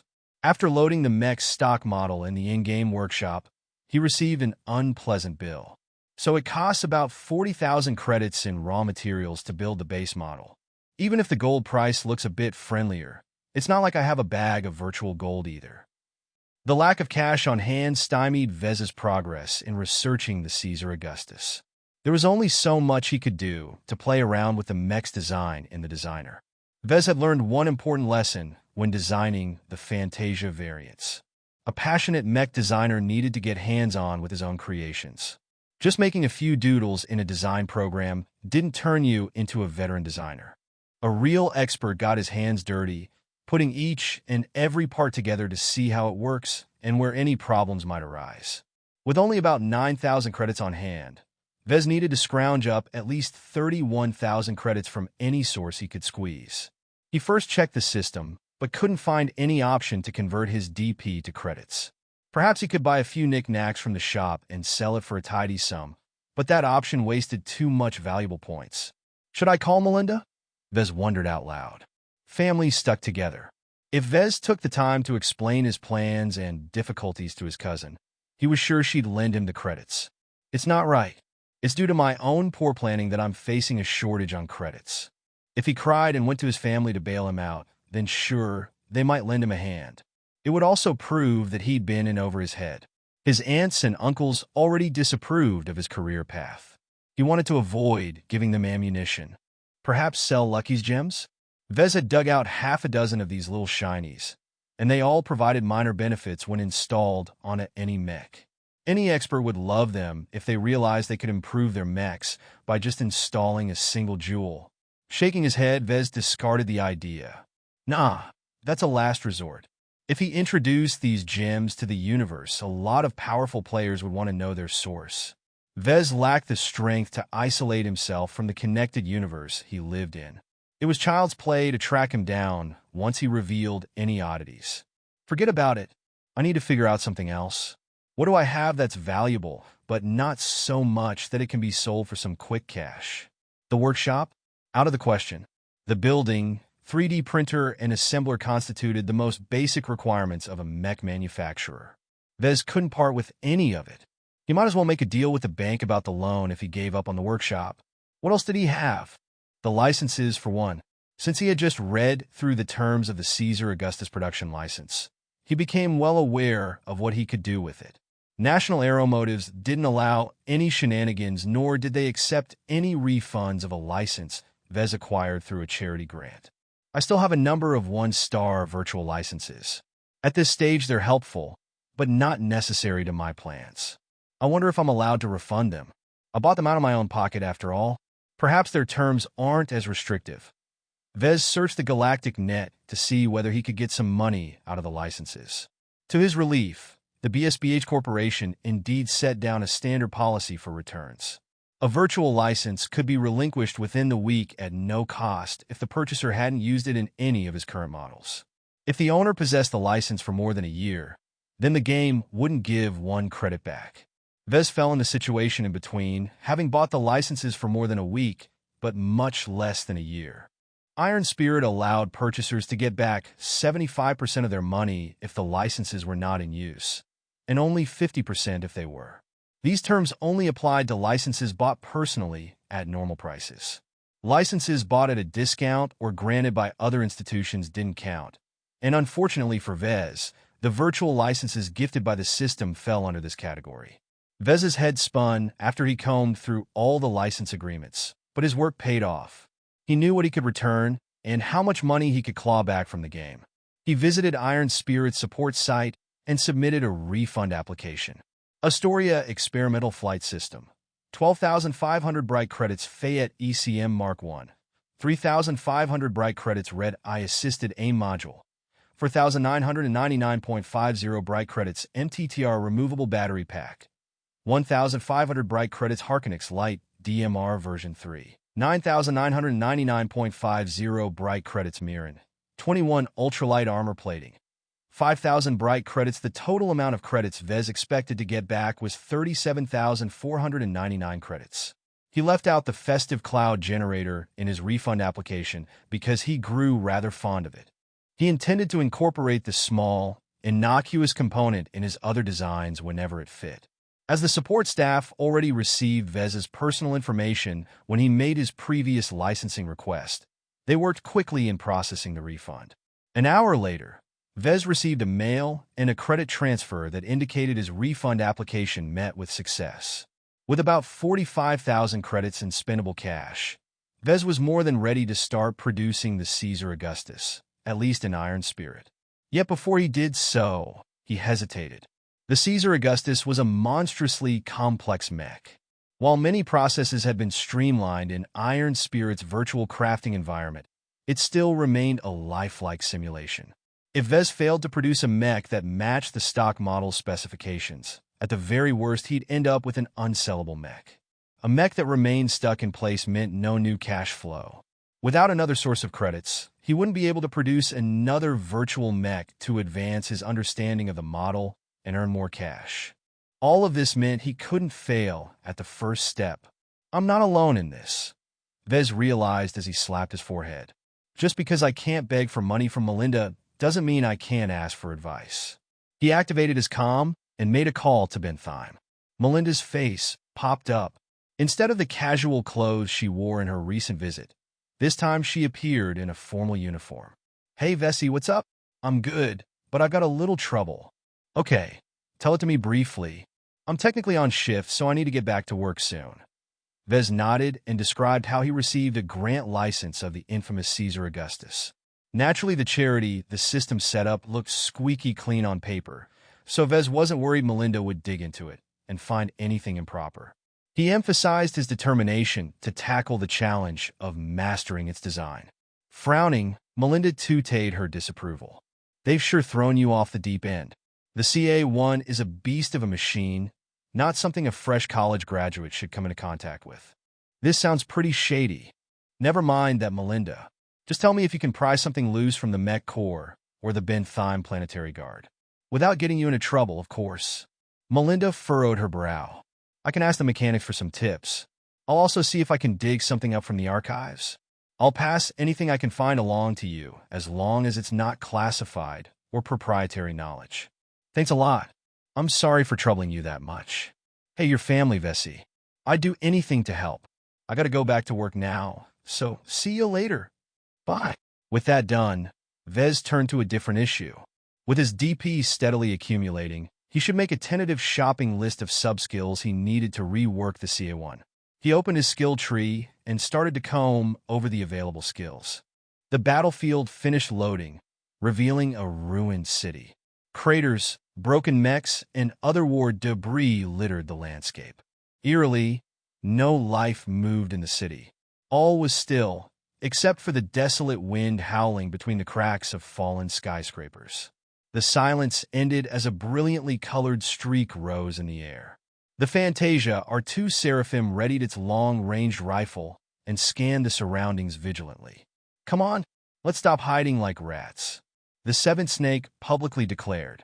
I'm right here. Shoot me if you can. Nothing responded to his taunts. The slim, gray phantasm that popped up from the side of a broken tank shook its head. I told you they wouldn't fall for it. Congratulations for revealing your position. Now get down and stop wasting your limited energy. Triceratops said as he tried to accustom himself to his new mech. The Seraphim cut back on its wing thrusters, allowing the mech to find some cover among the streets. This is why I hate 2v2. Everyone's constantly playing these clever strategies. The 1v1 arena is a lot more straightforward. The Phantasm's pilot kept his mech in the shadows as he explored their surroundings. I'm not saying you're wrong, but remember it was your idea to duo Q with two Fantasia variants. We have to play a little dirty if we want to win as a pair of light mechs. The 2 versus 2 arena provided a more intricate combat experience compared to the solo Q. With a teammate at your back, pilots had a lot more leeway in bringing a specialized mech to battle. For example, one player could pilot a heavy mech laden with missile launchers and magazines. Such a mech could rain death at long and medium range, but was as helpless as a kitten once an enemy got close. However, a teammate kitted out in a melee mech could keep off any mech that approached in the assurance that he won't get shot down from range. Compared to such a classical synergistic team-up, A combination of two light mechs hardly sounded optimal. Neither mechs possessed toughness and staying power. If they weren't able to shred their enemies apart in the first 10 minutes of a match, then they'd run out of juice. Luckily, light mechs still possessed some advantages. While Triceratops kept his phantasm behind cover, the Seven Snake's Seraphim engaged its active scanning mode. The mech's hair sensors extended out and released invisible pulses, most of which bounced back when it encountered the plentiful debris in the map. My scanners are having a hard time picking up anything with all of this junk blocking my scans. My radar is full of false positives. I'm practically broadcasting my position here. It's better than nothing. At least you'll attract the enemy for us while I find a good ambushing position. The bait had been cast, and it only took a couple of minutes for the fish to bite. The Seraphim noted a large energy signature strolling down the main avenue. I got an incoming mech. With an energy signature this large, it's bound to be a heavy mech. No sign of its partner. They're playing the same game as us. Triceratops guessed as he moved his phantasm a little closer in order to peek at the approaching opponent. Do you want me to stay hidden or find an opportunity to jump the heavy? The Seventh Snake mulled both options before finally deciding on a course of action. It depends on the heavy. From what I can guess, it's likely to be a frontliner. Your phantasm won't have an easy time peeling its armor if that's the case. Triceratops only carried a basic pistol in his phantasm's limited loadout in order to make room for a sword. He could peel apart most mechs fitted out as riflemen, but face some trouble against heavy knight-type opponents. Don't do anything fancy. Just sit back and be ready to back me up. Okay, boss. While the phantasm slunk into the bowels of a giant commercial complex, the Seraphim flew into the air and over the skyline. He easily caught sight of the enemy mech, which revealed itself to be a model unfamiliar to the Seventh Snake. The bipedal mech wasn't built as a knight. Instead, it appeared to sport a shotgun and a pair of shoulder-mounted lasers. The energy weapons tracked the Seraphim in the sky and let loose a barrage of beams. The Seraphim snapped back with a couple of shots of his rifle, trusting his auto-aim to ensure it hit the heavy mech. The heavier the mech, the larger its energy signature, which meant that tracking systems had an easier time maintaining a lock. In the meantime, the flying mech cut back its thrust and dropped to the roof of a ruined apartment building, which cut its line of sight. Tops, the fucker's a striker. Its armor doesn't look too heavy, but he's sporting a really big shotgun. If he manages to draw a bead on you while you're closing in, you're dead. No worries, pal. He won't get me if I come from behind. Just keep attracting his attention. Triceratops cockily replied. The Seraphim flew back into the sky and shot a couple more times. He had an easier time tracking the heavy mech than vice versa. Even though the Seraphim ran a little hot, it's still a much lighter and less energy-intensive machine. The constant roof hopping ensured the heavy mech had to waste a lot of time reacquiring his targeting lock for his shoulder weapons. The Seventh Snake wouldn't be so daring if the heavy mech wielded a long-range rifle, which the enemy pilot could fire on instinct instead of relying on computer-guided algorithms. In the lower tiers of Iron Spirit, such computer-based targeting always worked like shit. I'm in position, Snake. You want me to go in? The other guy's still lurking around. You might get sniped before you know it. I'll take that risk.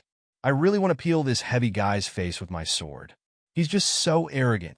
The Seraphim took a few glancing blows from the lasers as it rose to fire another volley.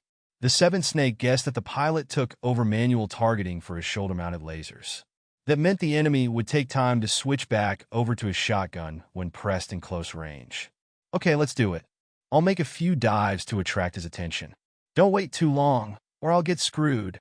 After taking a deep breath, the Seventh Snake jumped off the roof, spread his mech's wings, and made a high-speed dive towards the enemy, all the while releasing a rainbow stripe. His rifle awkwardly shot a steady stream of energy bolts, most of which dug shallow holes into the heavy mech's plating. The Harkonix Light DMR fitted the Seraphim well. It possessed good range, a fairly high accuracy, and didn't gobble down too much energy. Unfortunately, its punch had always been a little undertuned among long-range rifles. The heavy mech, despite being under constant fire, practically ignored the DMR's shots, confident his armor could withstand the damage for the moment. The Seventh Snake gritted his teeth. I've learned a few new tricks. The great thing about energy weapons was that the wielder could change its power on the fly. He flicked a special switch and paused his shots. Instead, the rifle's chamber started to accumulate energy and heat. As the seventh snake jinked his mech to the side, he fired his overclocked rifle after a full second of charging. A bolt 3 times the size of his regular shots escaped from the barrel. The energy projectile drew a thin white line as it streaked across the air and hammered the heavy mech's shoulder, straight up crippling one of its laser cannons. The heavy mech panicked a little. It jogged towards the nearest structure, eager to find some cover against the threatening fly buzzing over its head. Its remaining laser cannon ineffectively released a barrage of automated shots, most of them missing due to the Seraphim's speed and active ECM. Just as the mech barged through the entrance, Triceratops' phantasm dropped from the ceiling. Its emergence happened too sudden, and the heavy mech barely rotated its lumbering torso halfway before his sword sank straight down its neck with the full momentum of a falling mech. The heavy mech exploded into sparks as the sword managed to stab through its power source. The phantasm pulled out its weapon and flourished it with pride. Ha ha ha! Triceratops elatedly boasted as he approached the smoking mech and squatted up and down near its face. You just got owned by the master swordsman. What are you standing for? Fucking move! The warning came too late. A thin but powerful line shot straight through the phantasm's torso, obliterating the cockpit in an instant. A loud sonic boom reached the mech moments later, not that it helped. A sniper, the seventh snake exclaimed, and flew full throttle in the direction of the previous shot. Why did he stay hidden to the point of letting his teammate die first? He already made a couple of conclusions after rethinking the hidden mech's previous behavior. This guy is confident in his marksmanship, but not to the point of handling 2 opponents at once. So he let his dumb, loud teammate take the lead, certain that we can't resist the bait. Once we're revealed, we don't have anything left to hide. While the Seraphim tried to vary his flight, the next sniper round snapped off half of its wings. The seventh snake struggled to maintain control. He chose to veer to the side but maintain his altitude. Whatever was left of his wings were redlining and were on the verge of shutting down.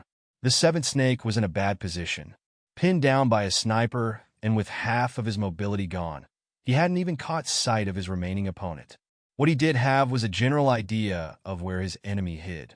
He remembered clearly that the shot came from the direction of the tallest building in the city. I can make it. I only need a couple of seconds. The Seraphim's remaining wings glowed red as the pilot redirected an ungodly amount of energy in its direction. A brilliantly white flare erupted out of the damaged wings, propelling the Seraphim with supreme speed in the direction of the skyscraper. The unexpected overload happened just as the sniper shot his 3rd round, causing it to miss narrowly as the Seraphim had already raced past its original trajectory. I got you now! The seventh snake yelled as his wings finally broke apart from the stress. His overheated mech blared warnings at him as his rear torso's internals were beginning to melt. Since he couldn't accumulate any more heat, he decoupled and discarded his rifle, instead choosing to draw his combat knife. Sheer momentum drew the Seraphim onto the roof of the battlefield's only intact skyscraper. The light mech's feet skidded across the surface of the roof as the Seraphim did its best to bleed off its momentum. The opponent's model surprised the seventh snake. It was another phantasm. The gray model set its unwieldy rifle aside and drew its own combat knife in response to the Seraphim's approach. This is going to be tricky. My mech has higher specs, but it's already half dead. My enemy is still fresh. The 2 mechs dove into each other, their knives clashing loudly while their limbs released punches and kicks. Both their cloud generators worked at full steam. The Seraphim generated a lot more clouds, but the black and gray smoke persisted in staying present. The duel between mechs progressed in the same manner. Knowing that his mech couldn't hold on for long, the seventh snake summoned all of his passion and unleashed it onto the opponent with only a casual regard for defense. The Phantasm player remained cool under pressure, focusing on pure defense in order to outlast his opponent. Once the Seraphim broke down, he could easily swoop down and claim victory. As if I'd let you, The seventh snake yelled as he went forward and extended his mech's free arm, deliberately taking the phantasm's cautious knife swing. The seraphim's arm got sliced through, but the phantasm's knife lost its momentum, rendering it still for just a fraction of a second. The seraphim leaned over with its shoulder and bashed it against the unprepared phantasm, knocking it off balance. The seraphim then swung his knife with an underarm swing, cutting ruthlessly into the phantasm's belly, right where the cockpit rested. "I've avenged you." The seventh snake sighed as the game confirmed his victory. "That was cool," Triceratops exclaimed in the party chat. "That last moment when you sacrificed your arm, I swear the enemy phantasm just froze." I guess he's too new. His marksmanship is top-notch, but I think he lacks experience in close-quarters combat. Kind of funny how he chose to use that particular model as a sniper. It's not a bad choice in the lightweight class, but there's better options out there. It's the third phantasm I've seen so far this week. The Fantasia variants from Chasing Clouds are beginning to pop up here and there in our local server. Triceratops let out a disappointed sigh. "They used to be our secret. You're practically his first customer. You got all of his mechs, right?" "Yeah, except for the two are... the one with the big behind. I just can't bring myself in piloting such a mech in battle. I wonder what Chasing Clouds is up to these days. He hasn't introduced a new mech for sale in a while." Despite the lack of new models, the Phantasm and Nomad enjoyed modest daily sales. In fact, a couple of potentates even bought the two a couple of times as a joke. Vez's initial attempts to push his models onto young girls had achieved a small ripple effect. Other girls interested in the feminine-looking mechs bought them to play together with their friends. Boys wondering what the fuss was all about checked out the mechs in the store and bought them as well for different reasons. Though not the cheapest or most effective mechs, the Fantasia variant succeeded in establishing a foothold in Cloudy Curtain's digital battlefield. They had never been bad models to begin with, they just lacked public exposure. While sales hadn't grown to the point that they had gone viral, Vez nonetheless enjoyed a steady stream of DP even after his last tutorial mission had finished. The skill tree featured a virtually endless amount of skills. With enough design points, Vez could become the ultimate mech designer, capable of drafting a complete design in minutes with his left hand while pointing out the faults of someone else's work with his right hand. Naturally, Vez lived in a world where time and resources were finite, so he didn't delude himself into thinking he'd ever reach that point in his lifetime.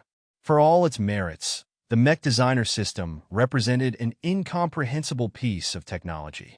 Sometimes Vez felt as if reality itself bent to its whims. He didn't know how sapient the program was or how it determined its own limits. If one day the system's sophisticated AI turned crazy, entire star systems might get embroiled into war. The system, in fact, always addressed him as a user, not an owner. It acted as if Vez was just one client who conveniently picked it on the ground. If Vez's father hadn't given him the data chip, the system might have found a way to get its chip transported to some other person with the traits it preferred. This insecurity made Vez question if the system was using him rather than the other way around. Certainly, the system didn't work for free. Some powerful entity had gone through the trouble of designing a reality-bending software working on principles at least 1,000 years beyond humanity's grasp, and somehow it ended up in an average person's hands.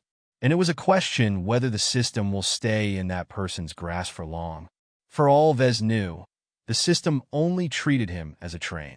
Once it reached its destination, it would leave without a word. So Vez felt the need to milk the system while he still could. So despite all his doubts and questions, he still skimmed over the skill tree and made a shopping list of skills he needed to tackle the redesign of the Caesar Augustus. Assembly, upgrade to apprentice. 1000 DP Assembler Proficiency 1. 200 DP Assembler Proficiency 2. 400 DP 3D Printer Proficiency 2. 400 DP Jury Rigging 2. 300 DP Electrical Engineering, Incompetent. 200 DP Electrical Engineering, Novice. 500 DP Electrical Engineering, Apprentice. 1000 DP Medium Weight Armor Optimization 1. 300 DP. These were the absolute minimum required to produce or to redesign a Caesar Augustus. Vez needed to become much more familiar with the tools in his workshop in order to fabricate the CA1's notoriously delicate components and put them together. And if he wanted to redesign the mech to make it easier to produce, then he needed to become proficient in electrical engineering pretty fast. Since Vez was attempting to fabricate a stock CA-1 in Iron Spirit, he felt he should make a start on a purchase. He picked the cheapest option in the list and bought it immediately. You have spent 200 DP to acquire Assembler Proficiency I.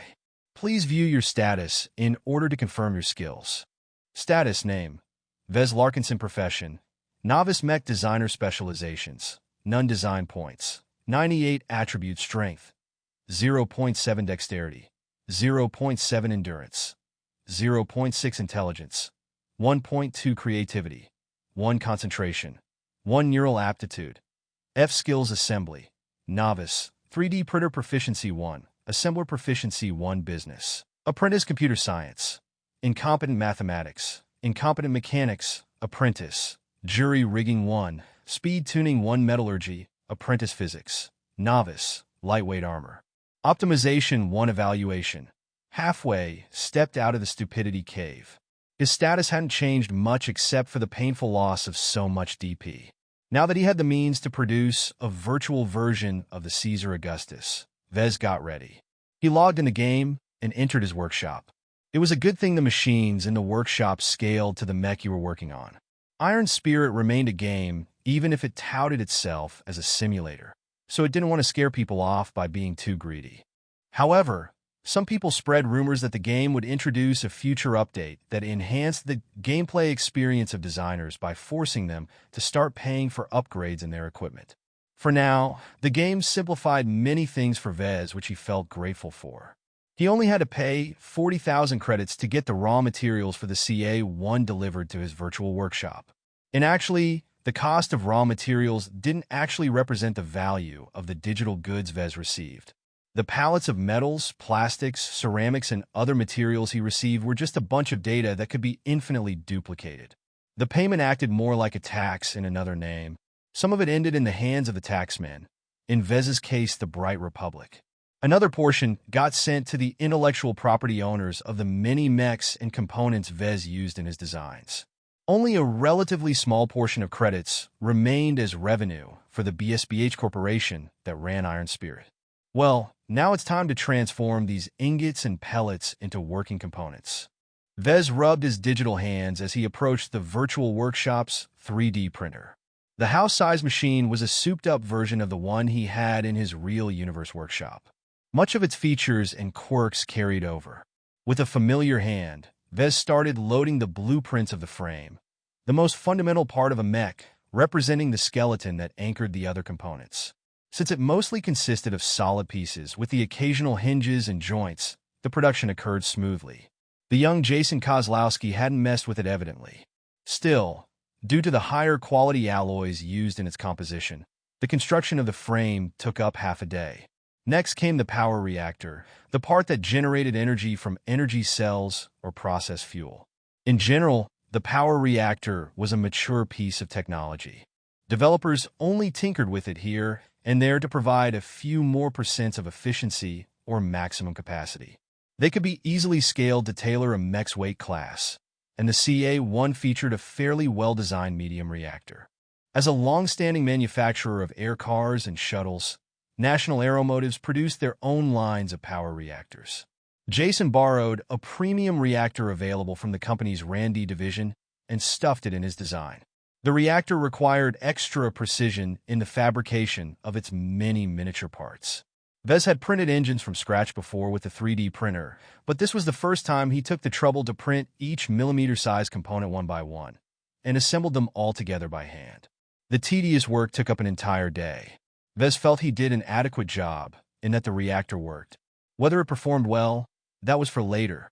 With that experience over with, his work on the engine proceeded a little smoother. Unlike the reactor, the engine took in energy to produce motive force. It allowed the mech to move its limbs and run like a marathon contestant.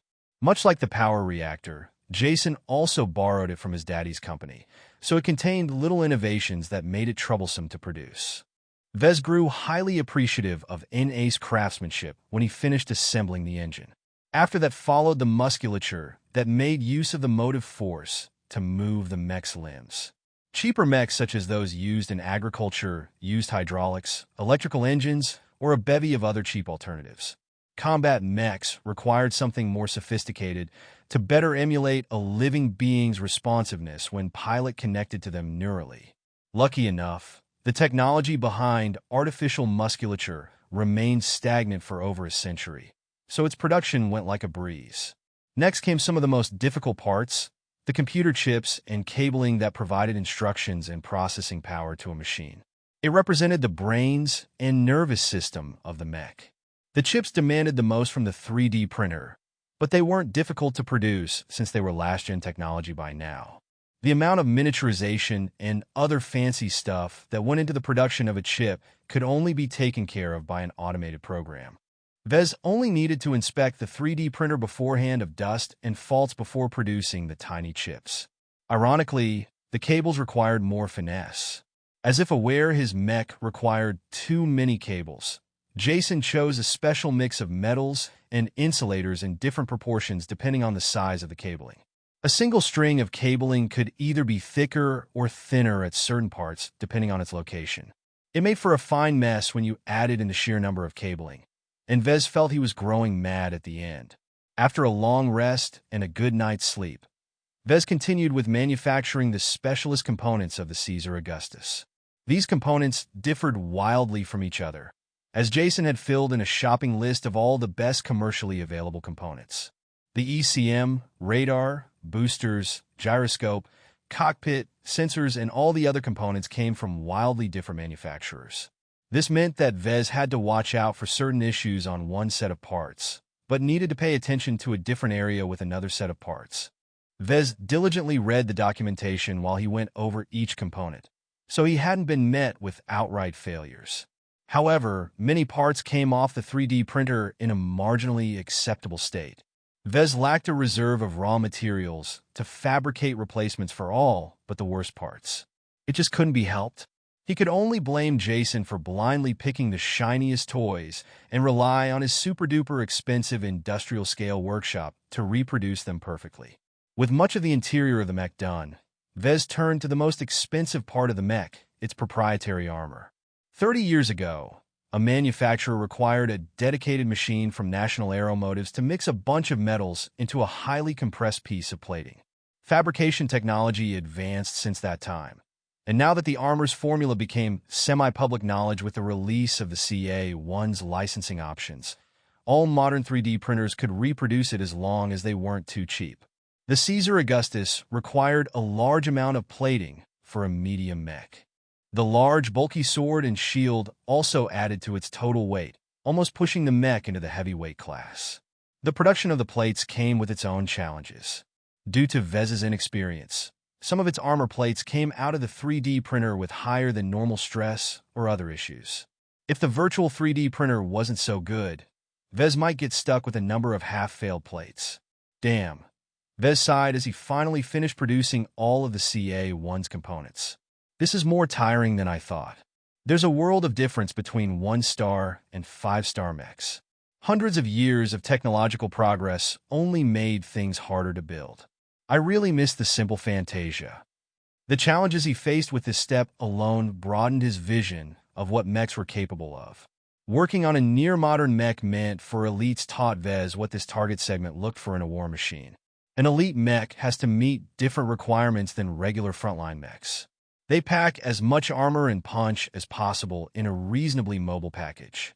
Energy efficiency isn't necessarily a problem when you can swap fuel or energy cells from a support group on the field. Jason wasn't wrong to design the CA-1 along those lines. He just went a little bit too far with it. Competing mechs could do almost everything the Caesar Augustus could do, but lasted a little longer in the field. Sometimes that extra time counted, so procurers wanted to be safe than sorry by picking the less exaggerated choice. The Caesar Augustus was also a bitch to maintain in a chaotic battlefield, so generally only wealthy ace pilots who cared a lot about peak performance bought the models. Next up, assembly. To assemble the mech from scratch, Vez first put together the frame. The parts that composed the mech skeleton were built to be big and robust, so Vez easily got to practice his enhanced assembler subskill without much risk. The skill improved his ability to manipulate the lifters and arms that compose the assembler module. The parts that he wanted frozen stayed still, while the parts he wanted moved got shifted around just enough, but no further. As Vez already assembled the power reactor and engine by hand, he only needed to place them delicately in the slotted areas of the frame.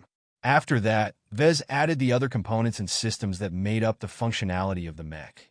The biggest piece was the cockpit, followed by the energy storage unit that stored the replaceable energy cells. All the smaller systems followed, such as the sensors and boosters. Finally, Vez reached the most troublesome stage. All of the components had been installed on the mech, but they remained isolated to each other. Vez had to connect each of them together in a mishmash of cables and pipes. In between these relatively delicate components, Vez also had to squeeze in a lot of artificial muscles. Sometimes that led to very tight fits. The work tested Vez the utmost. He screwed up many times, having to remove the cabling and do the placement all over again. Sometimes he had to cram a bundle of cables through a narrow opening between pipes by force. The stress and frustration caused Vez to slip his fingers sometimes, causing unforgivable mistakes in the assembly. After a nerve-wracking day of playing plumber, Vez finally reached the end stage of the assembly. He spent a much more leisurely time putting the armor plates together. Sometimes the improper cabling caused the plates to fail to adhere in its position. Vez sometimes had to hammer the problem areas lightly in order to cram the pieces of armor in their place. It proved the parts he fabricated were of substandard quality. "It's finally done," Vez said as he sprawled on the ground in exhaustion. The diagnostics and debugging still ran in the background, but Iron Spirit took care of most of the issues that popped up at this stage. "What do you think, system? Did I do a decent job? Why aren't you giving me an evaluation yet?" The Mech Designer system only evaluates designs, not copies. Since you are not the designer of the Caesar Augustus CA-1, you will not earn any design points even if you manufacture it 1,000 times. Please work hard and make your own designs. That made sense. The system didn't want to bring up a technician or a factory supervisor. The main job of a mech designer was to make designs. The act of fabricating a mech in person was only done in order to understand the mech better or to ensure its quality. Vez could only rely on the numbers given by Iron Spirit in judging how well he built his first Caesar Augustus. And from what he read so far, the news wasn't looking good. Reading through the mech's specifications, Vez felt all of his satisfaction disappear. He accomplished the difficult task of building a highly advanced mech, to be sure. His lack of understanding and his poor proficiency with the equipment caused several problems with the mech. The Caesar Augustus he fashioned paled in comparison to a factory standard stock model. Several criteria showed a few percentage points of deficiencies. Those percentage points might as well be a chasm in the mech market.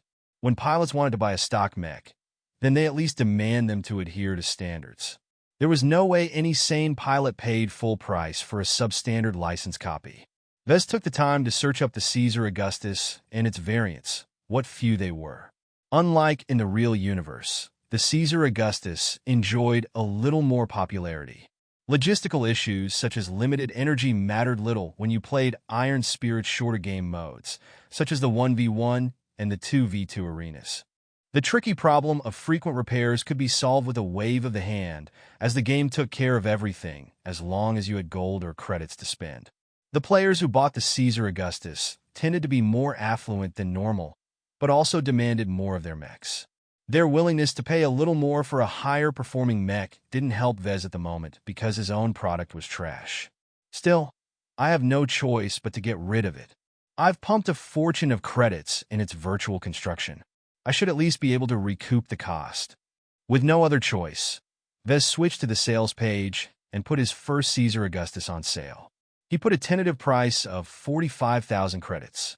The price range made it seem like a deal, even if it didn't perform up to spec. Caesar Augustus CA, tier, 5-star base model. Caesar Augustus CA, 1 purchase price, 750,000 gold, minus 50%. Premium price, 45,000 bright credits. Hopefully some schmuck will snap it up without reading the specifications too deeply. Otherwise, he'd have to go back to the store and lower the price again in order to get rid of it faster. He still lacked a lot of credits and had no reserve left to build another virtual mech. "I'll check back in a few days," Vez said hopefully, but he could not keep out the grimness from Chitone. "One thing's for sure. If I want to untangle this clusterfuck, I desperately need to become proficient in electrical engineering."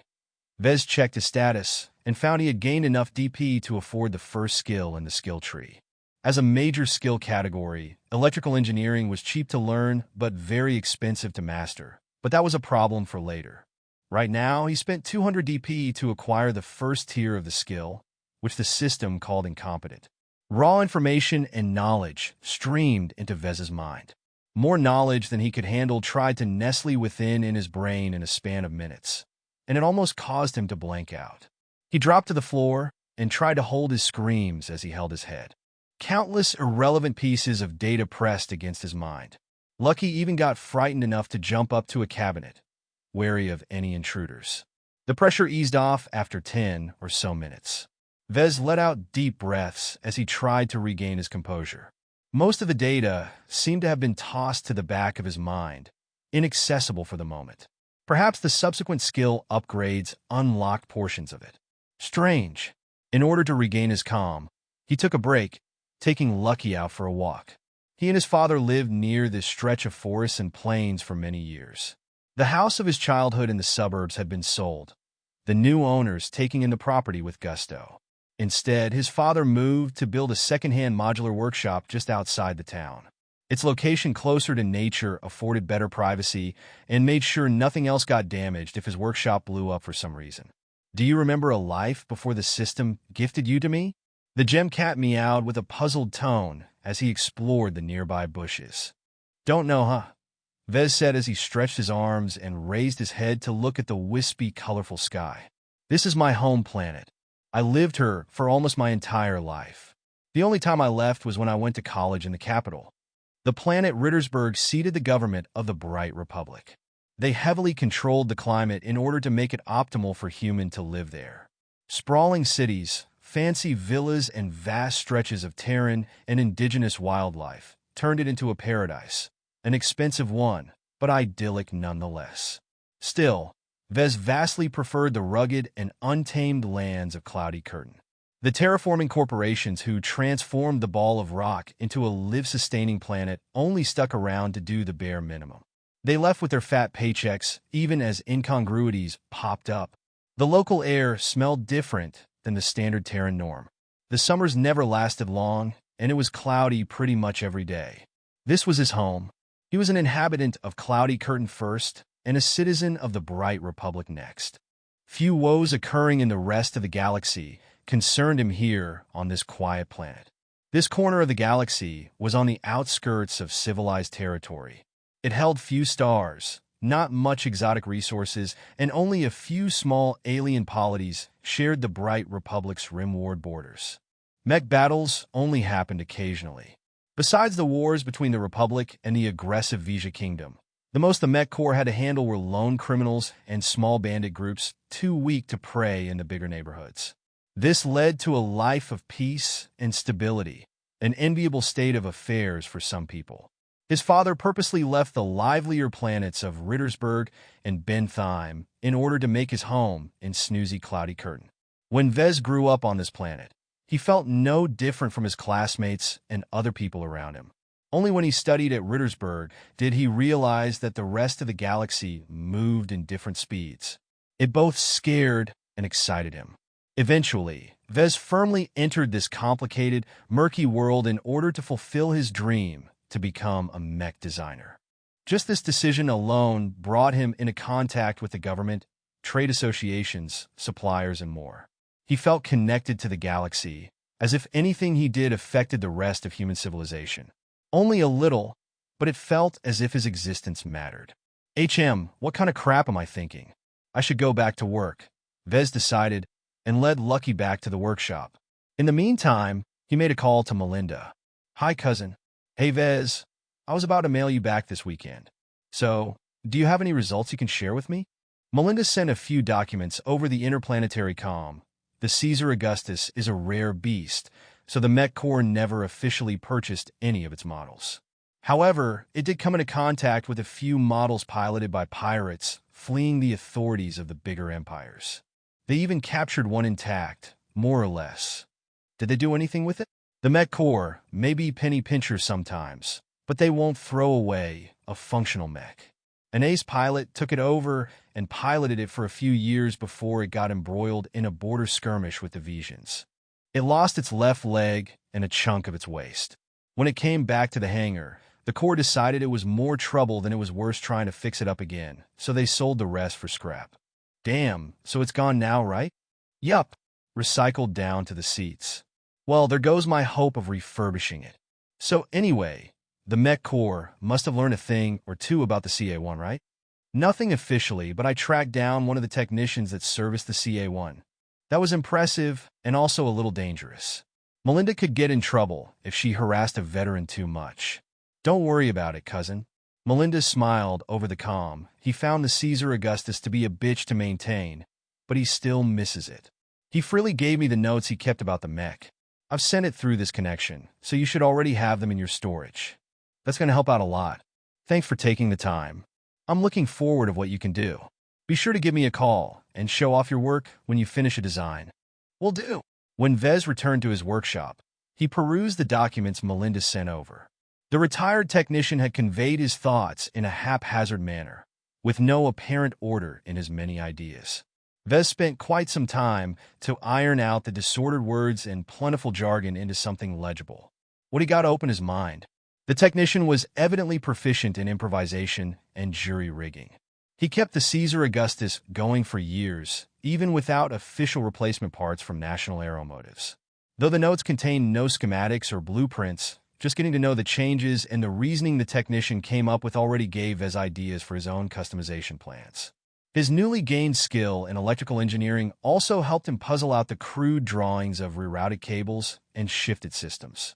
The retired technician spent some of his spare time trying to come up with a better layout for the most problematic tangles. Not many of them looked viable, but the technician succeeded in coming up with some optimizations, making the mech a little easier to maintain. After digesting the material, Vez had the urge to work on a design immediately. He quickly switched over to the designer and started incorporating some of his ideas on the Caesar Augustus. He worked on the easy solutions first. He moved a few components, sometimes shifting them just a millimeter, other times swapping them from left to right. Following these actions, he uncrossed a couple of cables and rerouted them through a different channel. When Vez stepped back and admired his changes, he realized the technician's suggestions did have a basis on reality. The modifications he made according to the suggestions made the mech a little less troublesome to produce and maintain. Now that I've picked all the low-hanging fruit, it's time for the real work to start. Vez intended to redesign CA-1 practically from the ground up. Just making a few changes here, and they just didn't cut it. So Vez bit his lips and started to test the viability of more drastic modifications. Some suggested by the technicians, and some he figured out himself after handcrafting its design in the game. The changes he sketched improved the base model only incrementally. With limited knowledge and a lack of component licenses, Vez faced limitations everywhere. At its heart, a humanoid mech imitated the workings of the human body. Though hundreds of years of progress have made a mech's mechanical workings increasingly more sophisticated, it still adhered to the same rules. If Vez arbitrarily cut off a few cables or messed around with its proportions, he might cause the design to cascade into an unworkable mess, just like if he messed around with an actual human body. Some people started to question whether mechs would evolve to constitute life. Vez wasn't interested in these philosophical discussions that popped up every once in a while in college. He did not delude himself into thinking he was playing God by fashioning new mechs. Vez always thought his classmates who talked that way treated the mech designer occupation as a luxury. Vez preferred to hang out with a more down-to-earth crowd that treated the job as a way to assist the mech pilots that defended their homes. A week went by as Vez made some accomplishments. He also earned enough DP to upgrade his electrical engineering skill to novice. With his improved insights in electrical engineering, he also simplified a couple of problematic spots. This necessitated a drop in performance, but what he lost in specs he gained a lot more in ease of manufacturing and repair. While Vez had made some minor progress in taming the beast, it still maintained its essential wildness and ferocity. I still have a long road ahead, but I'm reaching the limits of what my skills and imagination can do. He only managed to come up with a half-finished design. While he wanted to wait until he could afford a few more skills with his steady income of DP, he had to validate his design by fabricating it personally. Without getting hands-on, all of his work remained theoretical. Vez finalized the design when he reached the limits of what he could do. He named the variant the Nero after a famous person who lived in the same time period as Caesar Augustus in ancient Terran history. Frankly, Vez knew very little about history. He just made a casual search on the galactic net for some cool names, and Nero popped up as some dude with a mixed evaluation. This fit in nicely with what he thought about which is what he also thought about his recently finished design. At least he hadn't gone ahead and named the design the Bastard Son. The system's evaluation of the design was mild, to say the least. All of its core systems and armor remained the same as its stock model, so the system gave him a low rating for effort. The only thing Vez managed to pry from the system was a base reward of 10 DP, due to the design being based on a complicated last-gen model. He was ready to start fabricating a virtual mech. When Vez logged into Iron Spirit and visited the market section, he found to his surprise that someone actually bought his half-baked Caesar Augustus. The Grand Green Road. The username sounded like a complete stranger. Vez checked his friend's list and found nothing. Searching the galactic net only revealed that the player wasn't a celebrity. Who the fuck is the Grand Green Road? Well, whoever he was, he saved Vez a lot of trouble. Whatever. Since the mech got sold, I have enough credits to fabricate the Nero. He threw the identity of the buyer to the back of his mind and entered the virtual workshop to go to work. He was eager to see if the Nero he produced could match the specs of a standard CA1. The center of the bright republic lay in Rittersburg. Though Ben Thyme surpassed the founding planet with its vibrant economy and liberal housing regulations, Rittersburg still remained the seat of government of the 100-planet state. Only inherited and distinguished families were allowed to live in its luxurious housing districts. In one such district, a row of modest villas rested alongside a placid river. In the backyard of one of those villas, a man reclined in a folding chair as he held a fishing pole in front of him. An empty bucket lay beside him, waiting for fishes to carry back home. An air car approached the guarded district. After the local defense systems checked its transponders and scanned the vehicle for any threats, it approved the vehicle's approach. The air car smoothly descended onto the landing pad next to the garage. The door opened to reveal the chiseled face of a man in uniform. The man marched briskly towards the back, as if already aware the occupant of the villa spent his time there. Father. Benjamin Larksinson turned his gaze away from the bobber and beheld the new arrival. Arkansas. As carefree as ever I see. You've even taken the time to visit your dear old dad. How are the kids? Rambunctious as ever. The uniformed man smiled a little as he loosened up. I don't know how you managed to raise all 7 of us. I had a good wife, as do you, Arkansas. No matter how much the service takes up your time, don't forget your family. You can do anything if the happiness of your wife and children are at stake. It's half the reason why I made it this far. Ark nodded. Speaking of which, I might have news of my elder brother. Wrinkle. I have no idea what he's embroiled himself with. He's always been the most reticent of you bunch. He loves his own son like a treasure. So why did he not come to me? Does he think I will treat him any less? Pa. We spent some time digging into Wrinkle's movements of the last year before he disappeared. There's a couple of times when he went off the grid. I suspect he went incognito in order to visit a conflict zone. Accounting for travel time, it should match the times he couldn't be traced. Benjamin grimaced at those words. Pirates, what has my boy done now? I didn't raise any of you to make dealings with the scum of the galaxy. The trail ends there, unfortunately. We don't possess enough information to infer which conflict zone Wrinkle frequented. We're analyzing all of the data devices he left behind, but he's been very disciplined with the trails he left behind, so we're not expecting much from those sources. Sighing, Benjamin closed his eyes as he leaned back on his chair. Tell me about my grandson. There are some anomalies surrounding Vez that paint a suspicious picture. While he had been an unremarkable student in the Rittersburg University of Technology, he's performing above average in the month and a half that he's been active so far. It's as if he's given wings now that he's free. Benjamin smiled at the report. I always expected Vez to catch up to his potential once he got over his inability to join our career path. I'm glad he finally found his way and embraced his role in the world. The financing still remains troublesome. Despite receiving a production license grant, Vez is unable to leverage this asset. If nothing unexpected happens, he will fail to meet his impending interest payment. Father, will you give him a hand if he's come up short? No, not even at the very last moment. Wrinkle went through the trouble of procuring those loans, so we should see his plans through the end. I don't believe he has lost grip of his son, even if he's indisposed. The river flowed gently along the stream. The sun shone brightly in the skies. A serene calm descended on the pair as the father kept fishing while the son organized his notes, sending over the relevant documents to his father's comm. How's my grandson's work? He's not making more Fantasia variants, is he? He sold most of his one-star virtual licenses to raise money. He's completely committed to mastering the Caesar Augustus. I bought his first mech, which is unmodified and tested in simulations. Was it up to par? Not really. Ark shook his head in disapproval. If Vez produced a mech as shoddy as that in the real universe, he'd get chased away as soon as he tries to certify it at the association. In most of civilized human space, weapons such as mechs face stringent controls. Designers and manufacturers were only allowed to produce a mech if they owned the necessary licenses.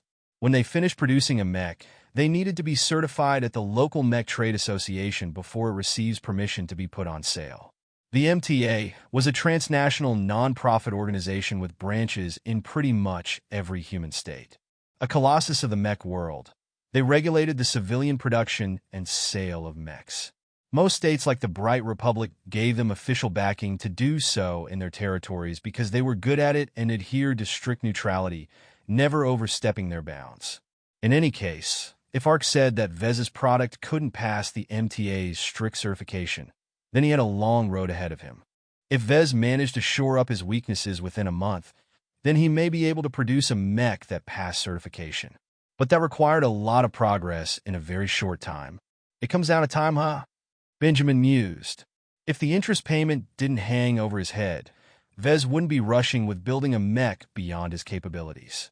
It's convenient timing on the bank's part that they chose to hang such a term over his head without compromising a single step. Ark shifted another set of documents over to Benjamin's comm. We've looked at the Cloudy Curtain Planetary Bank. The shareholders and employees are clean. Their books are also in order. The situation is just as it appears. The bank made a negative assessment of the viability of Vez's business and just wants to claim the assets before they depreciate in value. Greedy bastards. I'm glad to hear they're nothing more than that, though. Saves me the trouble of another visit. According to the latest reports, Vez should be working on a new virtual mech right now. Do you want me to snap it up when he puts it on sale? Yes, and keep buying one of every variant he sells in that game of yours. I want you to track his progress in this way and give him a little push while he's at it. Don't buy any more, though. I don't want him to grow complacent. Understood, Dad. Anything else? Keep digging into the so-called Future Sons Technology Institution. Any organization with the clout to grant a production license of the Caesar Augustus shouldn't be an obscure player. We still can't make much progress on that front since they're based in the new Rubarth Empire. Their corporate laws are too opaque, deliberately so. Even if we use our sources, they won't be able to get anything. Benjamin spat to the side. Ark, I don't need to know the shareholders or donors of the Institute. Just find out if a new Rubarthan or a foreigner taking advantage of the local laws is pulling the strings. That should be doable. I'll pass on your instructions. That should be enough on your plate for now. Leave me to my fishing. I'll go over the documents later and send you my thoughts in a day or two. Very well. Goodbye. As Ark left the villa, Benjamin relaxed his eyes and smiled. He held a steady grip on his fishing pole. What kind of father abandons their son? The fish still didn't bite. Back on Cloudy Curtain, Vez released an exhaustive breath as he finished fabricating the Nero in Iron Spirit. The customized Caesar Augustus model still had its problem spots. However, with prior experience and the various modifications he made to mitigate a few bad spots, Vez encountered fewer risks during fabrication. The CA-1A Nero, as he named it, still caused some difficulties, particularly with its armor plates which Vez hadn't modified. Finding a solution for the armor plates is still a problem. The system offered a fallback. Its store sold various goods as long as Vez could afford the price. The cheapest alternative armor he could find in the shop cost at least 1,000 DP.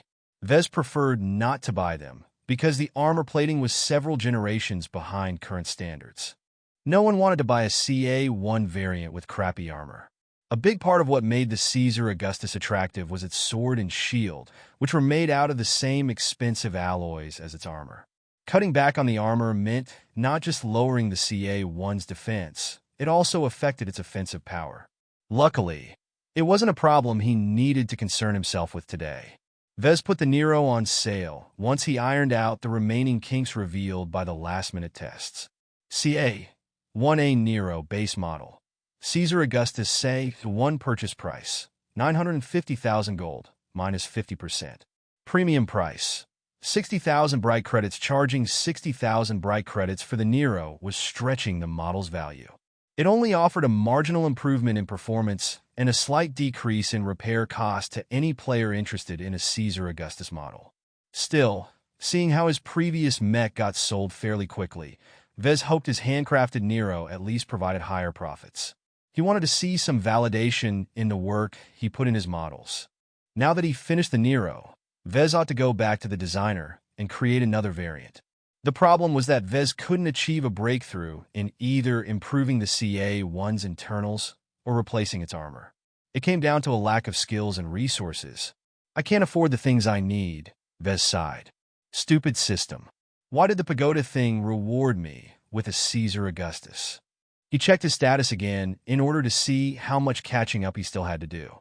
Status name, Vez Larkinson. Profession, novice mech designer. Specializations, none. Design points, 175. Attribute strength, 0.7 dexterity, 0.7 endurance, 0.6 intelligence, 1.2 creativity, 1 concentration, 1 neural aptitude.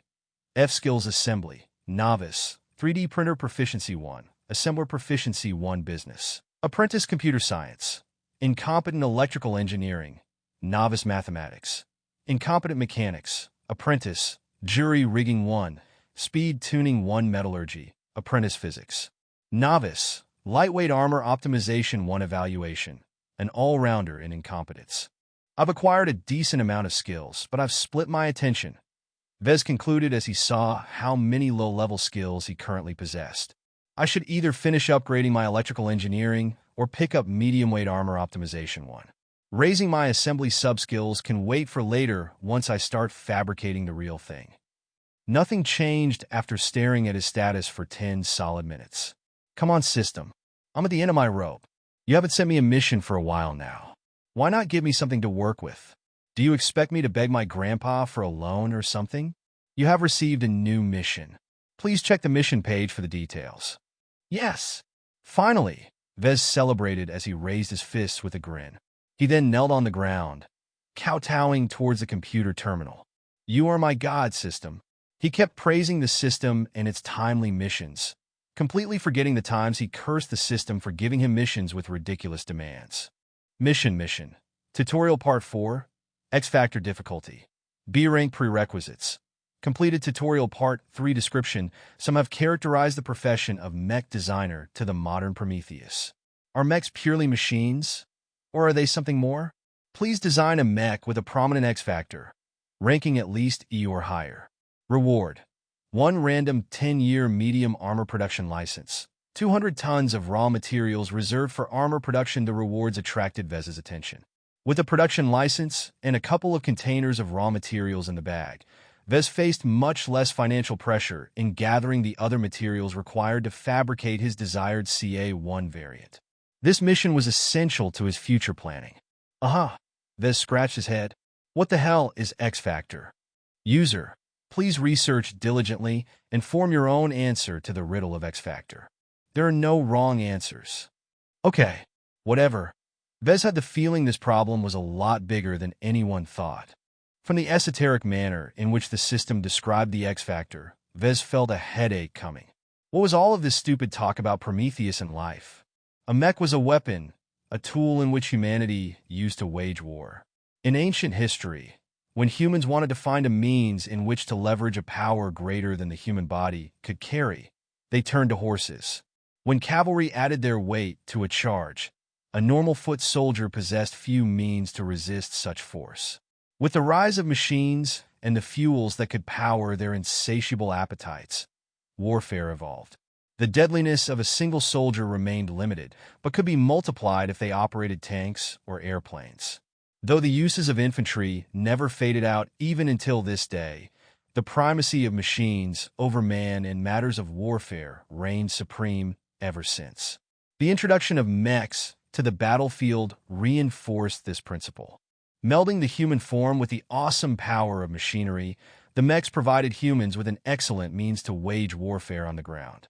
In the past 400 years, since the first mechs stomped all over a battalion of infantry and tanks, they remained the mainstay of human planetary warfare. Vez thought deeply and could not rack his brains in figuring out where this elusive X-factor fitted in. It sounded a lot like the metaphysical bullshit that remained a popular topic of conversation among the dreaming students back in college. Man, why am I trying to figure this out myself? Vez shook his head. He sat down in front of his terminal. Let's see what the Galactic Net has to say about the X-factor. The topic appeared to be obscure, but due to the sheer size of the Galactic Net, Vez found plenty of sources. Does the X-factor exist? An interviewer asked the older gentleman across the seat. I do not know, the professor replied, shaking his head. In all my years of researching and developing the neural interface that allows pilots to control a mech like their own body, I have never come across a case where the mech provided measurable feedback to the pilot. The vague stories I've heard about the X-factor all originates from the mouths of mech pilots, who aren't exactly the most authoritative voice in the area of mech design. So, you're saying it might be a hoax? I try to keep an open mind, so I'm not inherently dismissing the theory. If someone is able to present me with stronger proof in the form of hard data, then I'd happily convert into a believer. But from what I have found out so far, the primary sources that speak about the X-factor are mostly veteran pilots suffering from borderline PTSD. Age, combat stress, and mental injuries all contribute to hallucinations that mislead them to think a mech is doing more than it should. We haven't conducted enough research on the impact of prolonged use of the neural interface to a pilot's psyche. All right, so you remain skeptical. The interviewer nodded. Then, Professor, let's change to a different tack. Do you believe that mechs are alive? The academic let out a contemptuous laugh. Let me ask you a question for once. Do you believe that mechs can think for themselves? At some level they do. All mechs possess computing power. Without processors to regulate a mech's operations, the pilot would be overwhelmed by irrelevant data. They act as the unconscious mind of a human's body. Since the infrastructure for an unconscious mind already exists, who's to say a mech can't also support a thinking mind? Just because they have the potential to do so doesn't mean that makes it so. In your eyes, there's a small gap between processing data and independent thought, but in my eyes they are separated by a chasm as wide as the distance between galaxies. We humans have worked on artificial intelligence for thousands of years, but for all our advances, we have merely achieved a facsimile of sentience. Computers still can't independently dream or formulate their own desires without an actual human hand holding their train of thoughts. And never mind these complex desires. The most fundamental part of life is to reproduce, and I have never seen a mech become attracted to another. The interviewer laughed modestly. Certainly that's true. However, they don't have to lift a finger to reproduce themselves. Us humans are doing it for them by developing ever newer mechs. Perhaps we might live in a future someday where the number of mechs outnumber the humans piloting them. Are we raising our own doom? What do you think about that scenario? Accumulating war material is a natural state of affairs. No matter if you have 1 mech or 30 mechs, the pilot remains firmly in control. All the conspiracy theorists out there who believe that mechs are the remnants of an ancient machine civilization don't know what they are talking about. The first mechs have been developed using gradual advances in technology, all neatly documented and traceable without any alien influence. The interview went on for a few more minutes along the same vein. Vez had an inkling of what the X Factor was all about. I suppose most people think just like me, that mechs don't think for themselves. Vez mused as he scratched his head. But can I still say the same now that I have the system? Vez had gone through a lot since the first time he received the system. He interacted through its menu like it was a software program, but he also talked to it like the system was an individual.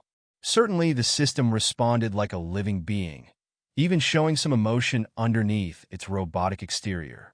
The question was if displaying these emotions merely fell into a programmed response. Was the system programmed to follow instructions all this time? God damn it, this is just like the chicken and egg problem. It just goes round and round. He learned to disregard problems he couldn't solve in a short time. Ordinarily, he'd just ignore this issue. But since the mission forced him to figure out the X Factor, Vez had no choice but to continue racking his brains around the question of life. Man, let's find a more practical source of information. I need more hard facts and less wishy-washy talk. Vez thought as he went back to the starting page of the Galactic Net. Interviews provided by mech pilots tended to be more direct. Since they weren't scientists, they didn't fear ridicule if they said something wrong. Eric is my partner for life. A female pilot gushed as she watched over the technicians servicing her damaged mech. I can't count how many times he saved my life. The more I pilot him, the more I become him. I put half my mind in his body every time I connect with the neural interface. I don't believe Eric hasn't learned a thing or two from me in all these years. There were many moments I got into trouble in the battlefield. If Eric hadn't mentally nudged me here and there, I might have never escaped those deadly moments. If it was legal to marry a mech, I'd already be standing here wearing my bridal dress. I don't know why I'm still alive. A wounded mech pilot rasped as he beheld the stumps of his arms. I knew I was a goner as soon as 3 bastards popped out of nowhere. My mate died, his cockpit blown apart before he could dodge. Something just snapped then. He was my friend, the partner I always shared my patrols with. Even our mechs had been a pair ever since they rolled off the factory. I guess my mech felt the same because he fed his anger into me while I channeled my fury back into the frame. You know what happened next? We tore those bastards to shreds. A shaggy-haired prisoner of war sat down on a metal chair behind a metal table. He looked around the interrogation room with distaste. You want to know my secrets? Ha! You unfeeling murderers don't know the first thing about the mechs you're piloting. Have you ever rubbed your hands against them affectionately? Have you sat down next to their gigantic feet and tell them about the stars? Did you for one tiny moment stop murdering innocents long enough to treat your mechs like a person? I guess not. That's why I've been able to kill over 200 of you bastards with just me and my mech. Because I was never alone. I've chased after the oft-rumored X Factor for my entire life. An elderly executive stated as he sat behind an imposing desk in his office. I bought and piloted over 3,000 mechs. Bipedal, quadrupedal, humanoid, avian, reptilian, whatever the shape, you can be sure I piloted it at least once. I've also painstakingly tracked down over 100 damaged, scrapped, or secondhand mechs piloted by some of the most famed aces in the galaxy. All of them were excellent machines, especially after I restored them to their glory. So did you manage to fulfill your life's ambition? The old man smiled wistfully. Perhaps. Perhaps not. I certainly think that the X Factor exists now more than ever. But is everyone fated for it? Perhaps us 3.5%ers are not the cream of the crop we believe to be. Maybe only 3.5% of the 3.5% of humanity possess the right aptitude to trigger the X Factor. But these so-called super potentates cannot all be blessed. They need the right mech to unearth their full potential. But that's just a random idea I'm tossing out. Don't take it too seriously. A mech is lifeless. It isn't born, it's created. It doesn't die, it gets destroyed. A famed new Rubarthan ace pilot said as he resolutely stood before his mech in a hangar. All of these myths about the silly X Factor are mistaken. I believe in the endless potential of the human heart. When one puts his body and soul to a single purpose, he can achieve 110% or even a 120% of his maximum potential. The mech is not the source, but the means in which we pilots can achieve miracles. I don't disrespect the pilots who believe in the X Factor, but they attribute too much of their success to their mechs and not enough to their humanity. Vez always believed mechs were machines. They were born for the purpose to be used, and if they failed to perform up to spec, then they'd be discarded as heartlessly as one would throw away a broken chair. You might feel some affection for sitting on it for years on end, but in the end it was just a piece of furniture. But now he came across plenty of hearsay that suggested that mechs were more than unfeeling tools. They had the capacity to think, to feel emotions, to make decisions on their own, even if only faintly. Was this what the system referred to as the X Factor? Though skeptics provided plenty of viable alternatives, Vez leaned more in favor to the idea that mechs could possess life. Still, his beliefs changed nothing by itself. His mission wasn't to uncover the mystery behind the X Factor. Instead, he had to design a mech that incorporated the vaguely defined X Factor. How the hell was he supposed to bring life to a mech? Then he remembered that he might have already touched the threshold. He activated the system and switched to his old designs. He called up the Seraphim's evaluation. Design evaluation. Fantasia 2, our Seraphim. Variant name. Fantasia 2, our Seraphim base model. Fantasia 2, our original manufacturer. Kezia Armaments weight classification. Light recommended role. Aerial marksman armor. D carrying capacity. F aesthetics. A endurance. D- energy efficiency. D- flexibility. C+ firepower. C integrity. F+ mobility. A- spotting. B X factor. F deviance. 44% performance improvement. 17% overall evaluation. The Fantasia 2, our Seraphim, features a superior aerial performance at a horrible cost. Its performance in close-range combat has been sacrificed for powerful long-range firepower. The mech is able to outperform its opponents as long as it has energy to spare, which isn't much.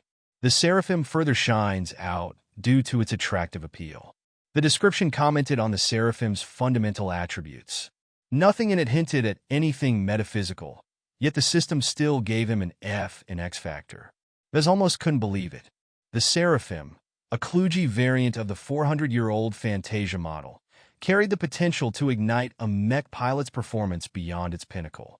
What makes the Seraphim so special? The R2, E, Phantasm, and Nomad are also based off the Fantasia, but why don't they have a whiff of X Factor? The puzzle nagged at Vez. He felt as if he had the pieces in front of him, but he just couldn't make it fit. He doubted spending more time in the galactic net would help. A lot of the people who researched it never experienced the X Factor for themselves. Maybe he should find someone closer. He considered calling Melinda, but he didn't want to distract her from her work. Serving in the Bentheim Planetary Guard was a great honor for a pilot as young as her. Vez already crossed the limit when he asked her to pass over information on the Caesar Augustus. I don't need to find a real pilot. Iron Spirit is supposed to simulate reality accurately. Can it also simulate the X Factor? It was an interesting question that Vez had no way of answering, but he was willing to bet the answer was favorable. He went to his store page and checked his sales log. Only 5 players bought the Seraphim. 4 of those only piloted the mech occasionally, with mixed results. Only 1 player piloted the Seraphim frequently and with considerable prowess. A bronze leaguer with the nickname the Seventh Snake. Joshua drained the energy drink down his throat and tossed the can to the ground. A cleaning bot appeared out of nowhere to take the garbage away. "Mom, I'm home." An elegant woman entered the foyer whilst carrying a babbling toddler.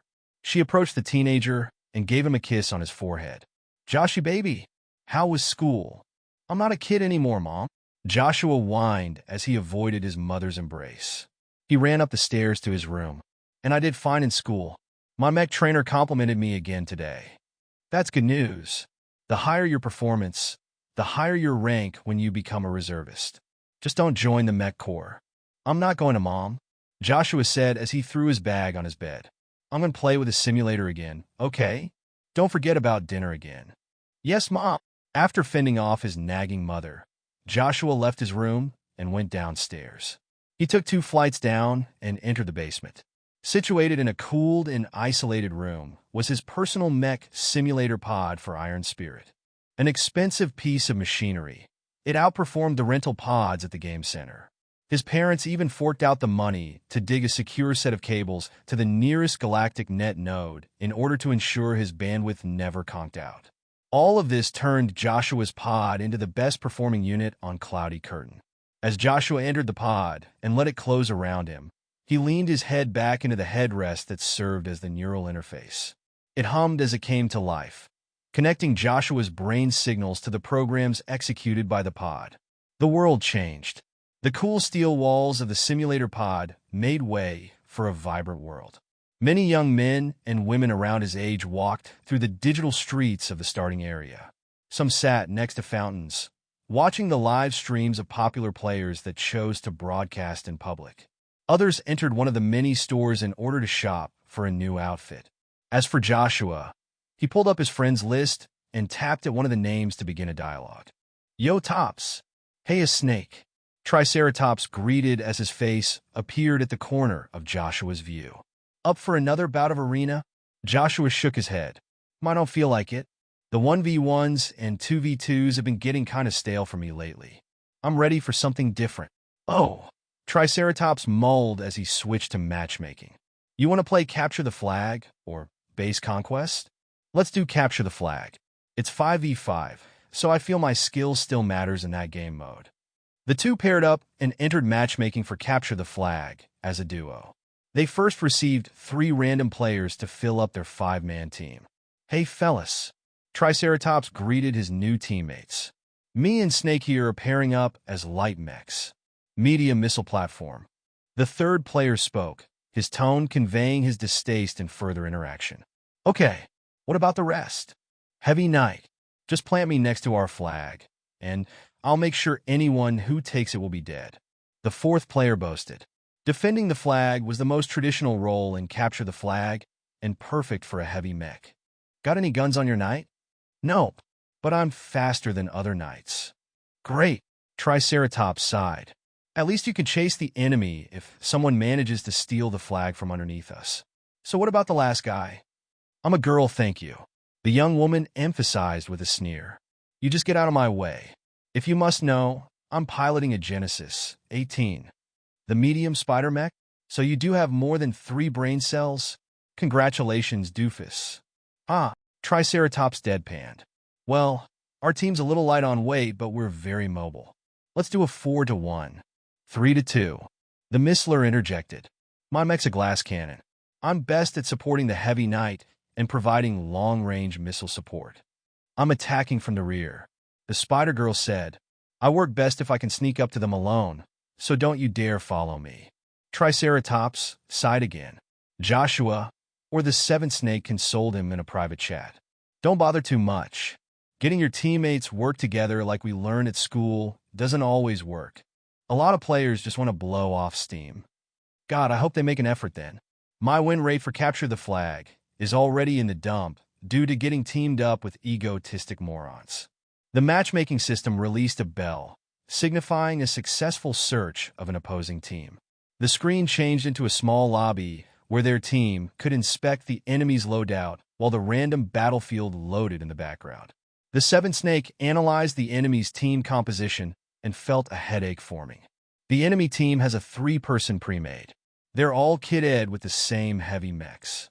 He didn't recognize the variants, but they looked a lot like the strikers he fought the other day. One of them carries a bunch of close-range heat projectors. The other transformed his arms into medium-range ballistic cannons. The last guy appears to be their long-range marksman with his jumbo-sized laser rifle. It was a composition that lacked mobility but possessed power in spades. Relying on their tough armor and plentiful energy reserves, they could bulldoze anything in their way. The 2 randoms pulled in their team, adjusted to the trio, and came with their light mechs. Triceratops noted, 1 aerial scout and 1 saboteur. That's plenty of mobility for them to plug their gaps. The 7th snake shook his head. "Not really. You can be sure the 3 meatheads will stick together. We're either going to face a heavy push or a full-on defense. If they keep turtle up in their base, I can bombard them with impunity behind a hill." The Missler said curtly, "And if their team attacks, their flag will only be defended by 2 lights." The map finished loading, causing everyone to appear in a small, open fort. A lengthy flagpole stuck out from the middle of the parade ground. "All right, let's move." The spider mech girl crawled over the walls with her 8 limbs and disappeared from their view. The Missler took off in the other direction, while the heavy knight planted its feet right next to the flag. Triceratops followed the 7th snake on the ground as he flew up in the air. The first thing we need to do is find the 3 heavies and figure out what they're up to. The 7th snake spoke to his fellow teammates. Me and Tops will scout the enemy first. As a flyer, Snake Seraphim traversed the forest prairie environment with effortless grace. Tops's phantasm could only slink through the trees as third as fast. However, the ground mech was able to minimize its emissions to stay hidden while the flyer radiated heat and also color as its iconic cloud generator spewed clouds of vapor. The 7th snake didn't care if he got spotted by the enemy first. Even as his seraphim extended its sensor hair in the flowing wind, he was pretty much waiting to get shot at. After piloting the seraphim for many hours, he grew confident in his ability to dodge. The 7th snake got distracted as a strange notification popped up. Someone is spectating me? That's strange. Oh well, as long as he isn't feeding information to my opponents, I don't care. A barrage of laser fire shot from a cloud. Some of the beams scorched the 7th snake's armor, thankfully not damaging anything essential. I'm under fire by their air scout. Engaging. Tops, keep searching for their heavies. Don't let this distraction fool you. Triceratops nodded as his phantasm kept combing the surrounding area. Roger that, pal.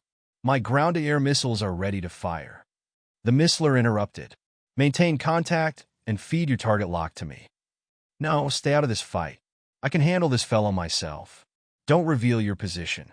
The seraphim flared its wings and juked side to side as it fired back with its light DMR.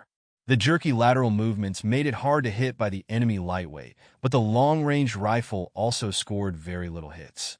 That was okay, because Snake increased his speed and approached with fury. His heart pumped faster, and his brain went into a heightened state. His seraphim holstered the rifle on his back, which was difficult with the wings in the way, and retrieved a pair of heated knives. Like the fangs of a predator, he wielded them in a reserve grip and rocketed in a charging attack towards the enemy flyer.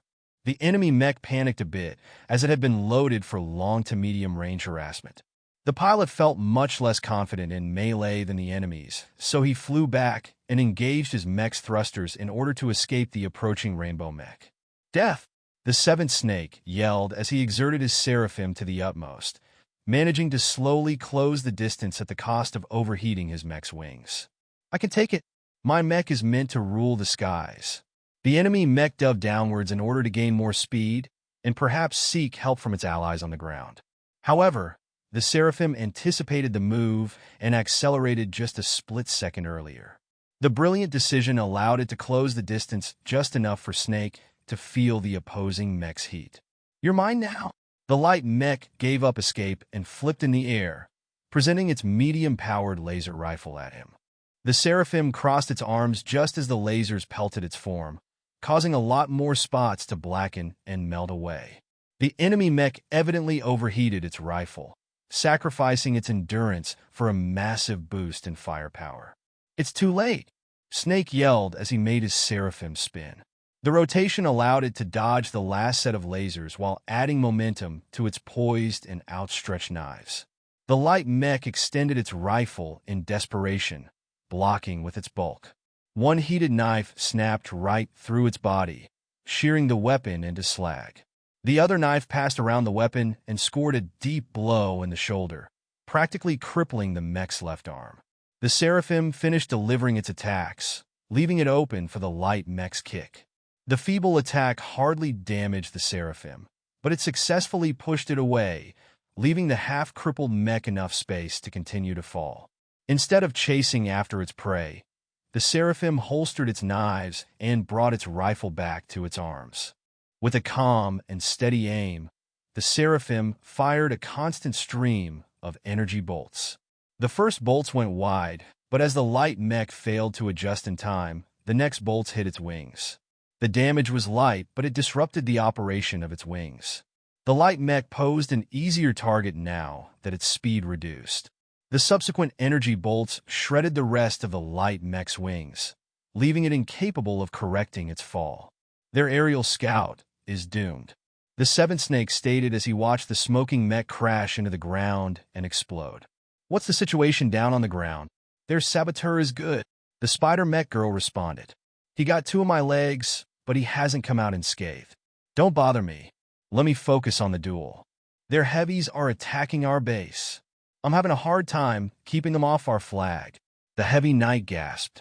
Mr. Missile Fan is helping, but I really need more help. Triceratops also filled in his status. I've taken their flag since Spider Mech is doing a good job keeping their remaining light mech occupied. I can either help her out or go back to base. I won't be able to deliver the flag with the heavy boys around. Return to base. We need to destroy at least 2 out of 3 of those heavies in order to give you an opening to deliver the flag. Okay, boss. The Seraphim flew back to base while the flag-carrying phantasm ran across the terrain while holding a large flag. The seventh snake assessed his mech's damage and energy reserves and concluded it could withstand one more all-in assault. Damn it, they got my sword arm. I'm only left with my shield now. Hang on, I'm coming. The seventh snake responded as he broke through the clouds and flew over his team's base. His sensors rapidly detected the glowing hot forms of the enemy trio. The close-ranged heat-projecting enemy pinned down the heavy knight while slowly melting its armor.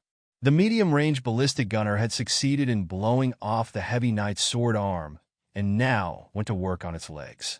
As for the long-ranged marksman, it had already circled round the sides to suppress their missiler. To his credit, the missiler used its superior mobility to stay one step ahead of the enemy marksman, taking advantage of the surrounding hills to keep out of its line of sight. All the while, it fired sporadic volleys of arcing missiles onto the other 2 heavy mechs with the help of the telemetry the heavy knight sent back. The missiles hadn't inflicted any critical damage to the 2 mechs, but the frequent explosions degraded their sensors and stripped much of their top-facing armor. The 2 bruisers were so engrossed in bullying the heavy knight that the Seraphim was practically able to position itself at their rear. It then dived down in a descending, heart-stopping powered fall. The seventh snake overcharged his DMR, causing its chamber to accumulate so much energy that smoke started to escape. He even overloaded his rear side cloud generator so that it created a vast rainbow wake that approached the unsuspecting 2 mechs like the front of a tsunami. The heavy knights facing allowed it to see the oncoming attack, and fell slack for a second, which proved to be a fatal mistake as a cannon shell ripped apart its right leg, causing the mech to lose its balance. The heat-projecting mech pounced on the vulnerability, while the cannoneer reloaded its shells with the confidence his target was already dead. Just as it was in the middle of swapping its magazine, the cannoneer somehow felt an invisible pressure form from its rear. After switching to the rear sensor feeds, it suddenly noticed a gigantic attack coming from the air. Death! The seventh snake bellowed as he aimed and fired a humongous energy bolt at the flat-footed cannon mech. The bolt zapped through the air like a hot knife through butter. The huge ball of energy splashed against the mech's rifle, coincidentally also damaging its magazine, causing it to explode in a devastating ripple. The bolt fell apart with most of its energy dispersing in the air, but some of the damage landed on the mech's front, ruining its surface internals. The seventh snake had already decoupled and tossed aside his slagged rifle. With his twin heated knives, he struck the damaged and bleeding mech in its head and upper torso. He landed with so much momentum behind him that the knives tore through the remnants of the heavy mech's armor and ruined several of its critical systems, the most important of which was the power reactor embedded near the heart area. The cannoneer, now cut off from power, shut itself off. Snake's Seraphim landed its delicate legs against the disabled mech's chest and bent its knees to mitigate its falling momentum. That left it open to the remaining heavy mech. The heat projector ignored the heavy knight that had been slagged into a molten statue and ran back to avenge his comrade. With his Seraphim already running hot like an oven, even a glancing hit by the wide-area heat projectors could cause Snake to be boiled alive in his own mech. Acutely aware of the impending crisis, the seventh snake acted in desperation. In a feat of exemplary control, the Seraphim spread its legs like a stripper and leveraged its grip on the embedded knives to spin around the unpowered mech's torso. The air flashed with white-hot heat, and the projectors fired. The cannon mech's ruined armor suffered a catastrophic amount of damage, while some of its internals even caught fire. The Seraphim's exposed legs also melted into a half-puddle shape, rendering them incapable of supporting the light mech's weight. However, the seventh snake managed to preserve his mech's waist and upper body. The Seraphim leaned over, using the burning cannoneer as a shield, and did something stupid. It threw its knives at its opponent. The heat-projecting mech got startled and hastily tried to angle its armor against the incoming projectiles, only for them to fall short and land on the ground. The heat projector grew enraged and stomped over with his lumbering mech while firing its heat weapon without regard. The seventh snake continued to make his mech hug the increasingly hotter cannon mech, hoping desperately that it would last. Tops. Got it. The heat projector inadvertently walked away from the center.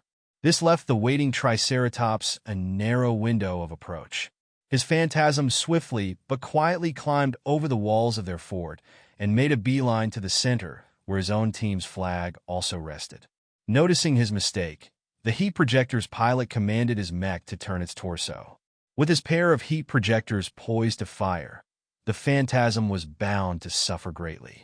That was until the seventh snake managed to pry off his battered and half-molten seraphim away from its shield. With a disabled pair of legs, the seraphim nevertheless crawled forward with all the strength its feeble arms could muster. It approached underneath the distracted heavy mech and reached out to grab on the heat projectors. The seraphim succeeded in spoiling one of the heat projectors' aim. It unleashed much of its molten fury harmlessly against the ground. The other heat projector succeeded in hitting the phantasm. However, the phantasm suffered no damage beforehand, and with only one projector achieving a hit, the phantasm maintained its ability to move. With a limping run, Triceratops succeeded in planting the enemy's flag right next to their team's unconquered banner. Yes! Woohoo! You interrupted my duel. While his teammates cheered and grumbled, the seventh snake sank back in his cockpit with a satisfied expression. He could feel the victory invigorating him, even as he felt as if the excessive heat had cooked him into a crispy state. We won. The seventh snake smiled as he let out a warm and deep breath. I'm getting better at this. Though my seraphim won't be happy, I trashed it again. Then he remembered someone had spectated him throughout the entire match. The seventh snake opened his personal page and switched to his stream. He read out the name of his only spectator. Chasing Clouds. That sounds familiar. Watching the seven snakes replays impressed Vez. The mech pilot's flamboyant piloting of his seraphim showed a remarkable mastery of its capabilities. The seraphim domineeringly claimed the skies, fighting particularly well against other flyers, and launched aggressive attacks against opponents on the ground. Though Vez knew little of mech piloting, he still recognized the seven snake's remarkable skill. His aggressive playstyle and continuous risk-taking hit a keen sense of timing. If this snake wasn't at the threshold of promoting to silver, he was absolutely in the upper tier of Bronze League. When Vez noted that the seventh snake had come online and entered matchmaking, he chose to spectate his match. What he saw of the young pilot's performance reaffirmed his judgment. Snake piloted the Seraphim in ways even Vez hadn't imagined. But does he have the X factor? Good piloting didn't necessarily mean one has the X factor. Disregarding the phenomenon's vague definition, the X factor might not even work in a virtual reality environment. Perhaps the seventh snake was only a good pilot and nothing more. Still, Vez believed it would be beneficial to his understanding of his mechs if he had a talk with the pilot. When Vez initiated a call, the mech pilot answered immediately. "Hello. I saw you spectating my last match. Who are you?" "I'm the mech designer who created the Seraphim variant you're piloting." "Wow!" The pilot gasped. "No wonder I found your nickname familiar. So you're the famous Fantasia customizer. I'm researching a new project, and I need some feedback from the people who pilot my older work. Can you spare me a moment of your time?" Yes. Vez was taken aback at the Seven Snakes' enthusiasm. This was the first time since he became a mech designer that someone afforded him respect. "Hey, calm down, kid. I just want your thoughts on some stuff, so don't be too stiff," Vez told the player, hoping he wouldn't be paralyzed into silence. Let me ask you my first question. Your records show that you've been piloting the Seraphim ever since you bought it. What makes you stick with the model? I think you must have realized by now that it isn't the best mech in its weight class. The seventh snake paused as he tried to formulate his words. I can't describe it. I never thought about replacing my Seraphim. I love it far too much to get rid of it. The mechs that I've piloted before are all good machines, but they don't fit my style. What do you mean when you use the word style? Vez asked, wondering if it had anything to do with the X Factor. My play style, my way of fighting, something like that. The Seraphim just clicks with me in a way no other flyer could. It's like we're part of the same brainwave. I can feel my passion engulfing the entire mech when I'm deeply engaged in a fight. No other mech can make me feel this good. All right, let me ask you something else. Have you ever experienced a moment where your mech gave you a push? For example, did the mech warn you of danger while you were unaware of it? Were there moments when you thought doing something was impossible, but you still managed to achieve it because your mech gave you a helping hand? The seventh snake fell into silence. I don't recall any moments like that. I'm always in full control of my mech. What I'm pretty sure of is I feel more at ease with the Seraphim. It's easier to play at my best when I'm piloting the Seraphim than with any other mech. I've even bought your Phantasm and Nomad models, but I never could get quite as comfortable when I play with them. Maybe it's the lack of wings. I've fallen in love with flying. Vez asked the seven snake some other questions. What distinguished a good pilot and a great one? Are mechs better when they are smaller or larger? Does he believe in metaphysics? The young pilot's answer revealed no surprises. The boy wasn't aware of the X Factor, nor did he seek to pursue anything magical. Vez formed an image of the young potentate. Young, wealthy, and well-trained. His view of the mech world had been colored by the many teachings of his tutors. It was therefore no surprise that they avoided telling him about the X Factor. A young man like him had no business chasing after a fantasy. I have one last question. Vez wrapped up the interview. Try to take a moment before you answer this. Do you believe your mech is alive? I don't know. The seventh snake replied with a confused expression. He scratched his head, trying to recall the times when he piloted the Seraphim. I'm not delusional. Of course it's not alive. The Seraphim's a great mech, but it doesn't have an AI as far as I know. What I can say is that piloting my Seraphim makes me feel more alive than anything else. All right. Thank you for taking the time to tell me about your experiences. Goodbye. I hope I helped. You certainly did. Don't worry about it. Can I ask you something before you go? Are you going to put more one-star mechs on the market? Vez shook his head. I'm sorry to disappoint you, but I don't plan to do so. I've sold most of my one-star licenses, so I can't construct any new one-star mechs. My hands are kind of full trying to start up my real universe mech business. Oh, so you're a real mech designer? No wonder. That's not to say I still don't have a use for Iron Spirit. Vez responded carefully, naturally not mentioning that earning massive DP was his main reason for sticking around. Once I earn some revenue, I'm transitioning to 2-star mechs. The profit margin is better in that tier. He would also have an easier time to reach beyond his limited customer base in Cloudy Curtain. In a few months, he'd hopefully gain enough skills to produce a competitive design. After shutting down the game, Vez stood up and stretched his limbs, mentally re-examining the interview. The seventh snake spoke with a peculiar accent that reminded him of the officials working in the capital of Cloudy Curtain.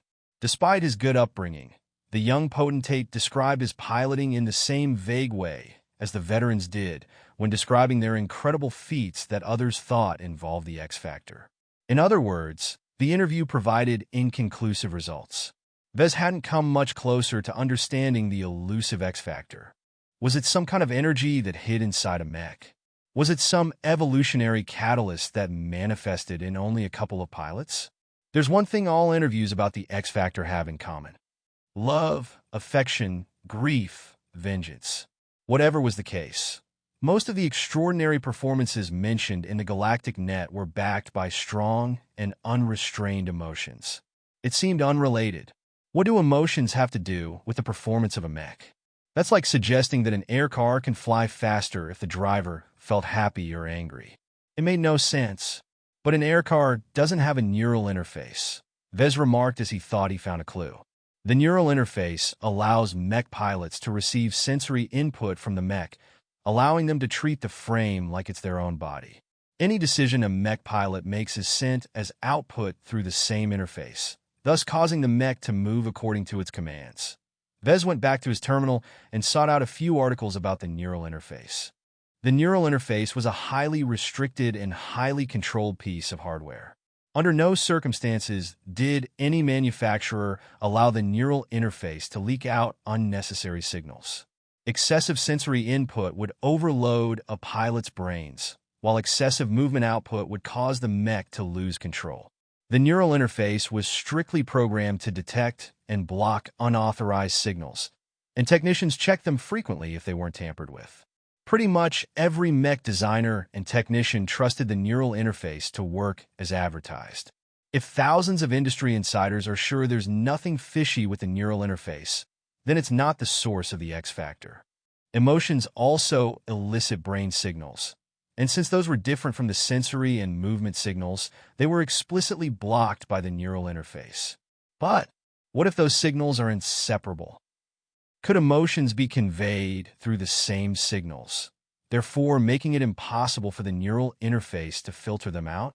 For example, if a mech held a sword over a fallen enemy, did its pilot's desire to kill his opponent get blended in with the same signal that commanded the mech to thrust down its sword? If a mech spotted missiles flying in its direction, did an emotion like fear accompany its sensor signals of the incoming threat? Unfortunately, Vez had no background in the neurosciences. Everything he learned about the neural interface in college was how to install it and how to maintain it. A designer had no need to know how the gadget worked in order to use it in their designs. This left Vez unable to answer this question. I don't think all those other people who have hunted down the X Factor are that stupid. If someone like me can think of it, I'm sure they exhausted themselves to death trying to see if the neural interface was capable of doing more. In the end, Vez was stuck again. With no solid theory on how to achieve the X Factor, Vez had no starting point in designing a mech that incorporated it. With the huge interest payment looming over him, time began to run out for him. He could not waste the remaining days on a fruitless quest. Lucky chose this time to barge inside. With a nonchalant walk, the mechanical cat dropped the shiny blue sapphire before Vez's feet. It then nuzzled his legs with its slim but lively body. Another gem I see. At least you didn't bury it in the backyard again. Vez picked up the sparkling blue gem and inspected it briefly before storing it in a small safe. Good job, buddy. Vez took a break. He picked up his gem cat and sank down on a sofa. He scratched the cat's metallic hide, not really sure if the cat even felt his fingers, but sure acting like it did. Lucky closed its eyes as it lay down comfortably on Vez's lap. As he looked at Lucky, a strange thought inserted in his head. Are you alive? The cat kept purring as if he didn't understand the question. But Vez knew the gem cat was smarter than he looked. It possessed an AI way more sophisticated than the thoughts of an average household cat. What is life? The age-old question of life engendered a lot of controversy over the years. Many scientists mentioned that life had the ability to learn, adapt, and reproduce. These clinical definitions of life try to encompass all manner of life, including even the tiniest bacteria. That made the definition far too broad to be of use in this situation. Instead, Vez wondered if Lucky could be called a living being. Sure, he probably couldn't mate with another mechanical cat, but Lucky was no different from any other pet. Whether Lucky's responses formed spontaneously or through a large script of possible responses, it didn't matter. Humans worked in the same way if one pulled up their microscopes and sunk deeper into a person's cells and DNA. I don't care what the scientists and experts say. Since you're capable of expressing your emotions, you're alive in my book. Vez was also pretty certain the key to unlocking the X Factor lay in emotions. If Lucky could express emotions like love, hate, fear, and disgust, why not a mech? Certainly, a mech didn't possess the programming to ferment such redundant thoughts in the eyes of scientists. But what if a mech bypassed the neural blockade? It could borrow the pilot's complex neural system to form its own emotions. Since the mech neurally connected to its pilot's brain, its emotions mirrored the pilot's own feelings. A mech's anger would neatly mirror its pilot's own hostility towards an opponent. This would only enhance a pilot's current mood and not display anything abnormal in the neural interface. I'm kind of reaching out there. How can a novice designer like me get it right while countless of experts miss this gap? At this point, Vez stopped caring about the opinions of others. He kept it simple. Lucky is alive. The system is also a living being. If these two entities are capable of life, then I believe that Mechs can also live.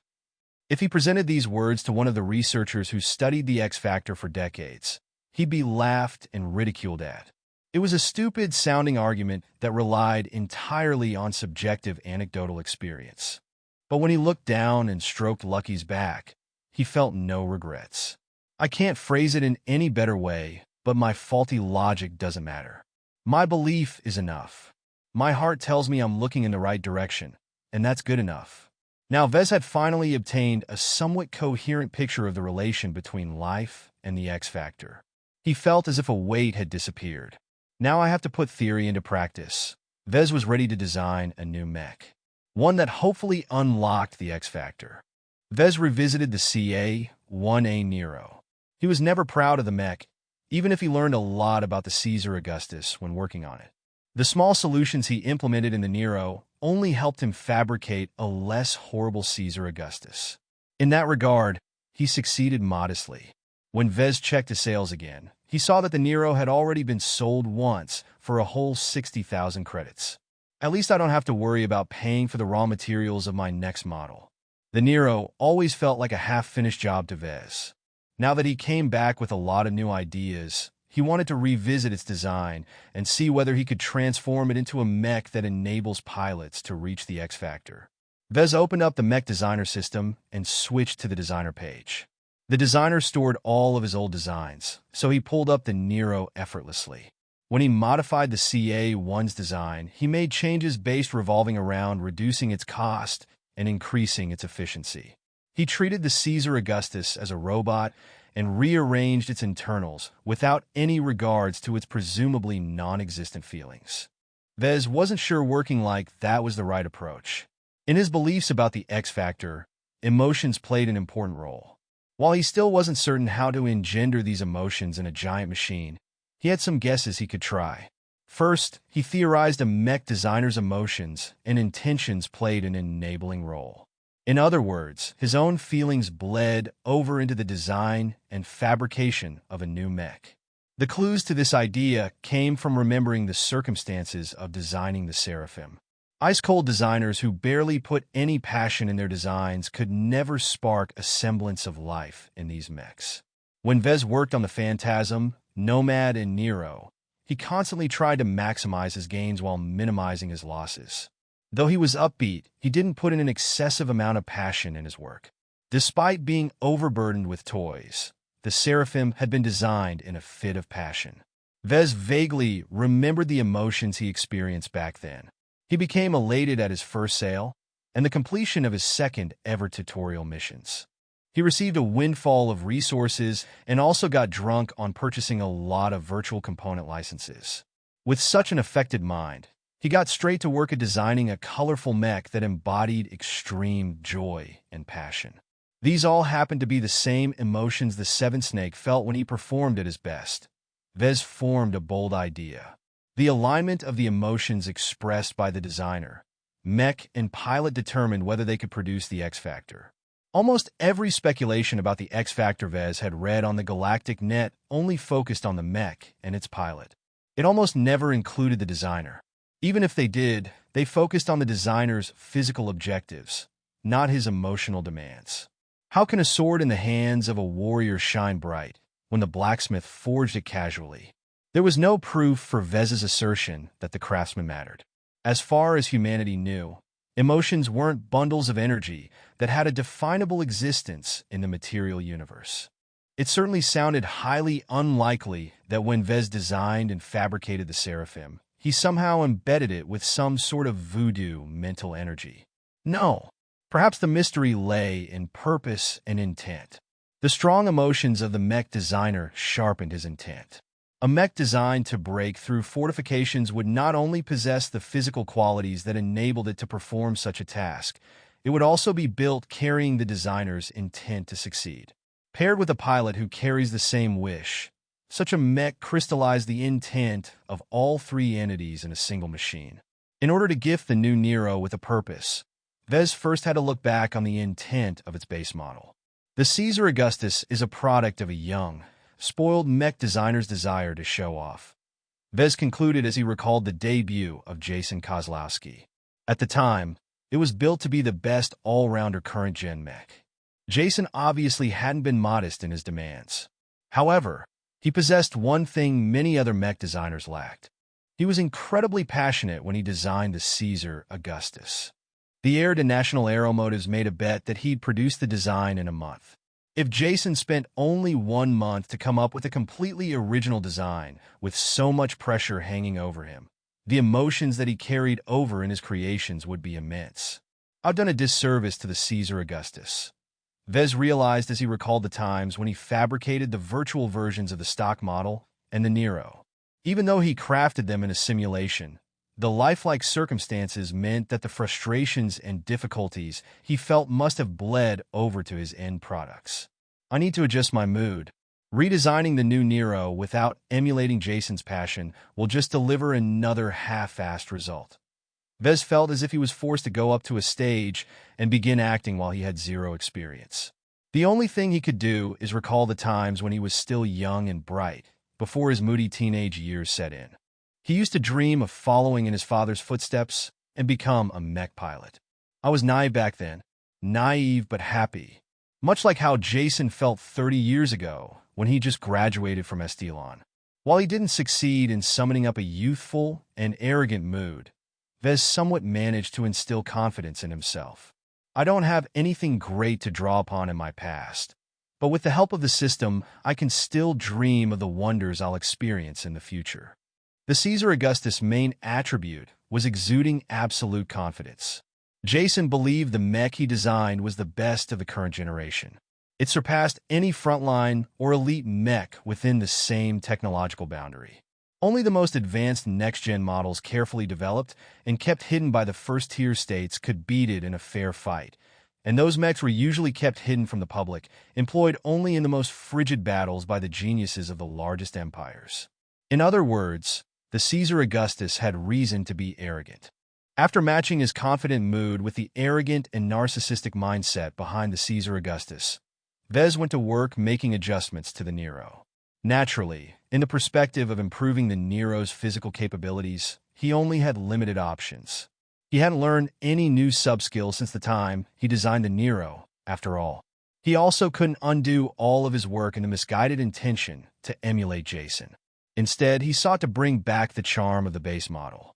Vez had originally smoothed out the minute incongruities Jason incorporated in CA-1's armor. He used to regard them as sloppy flourishes that added nothing of value.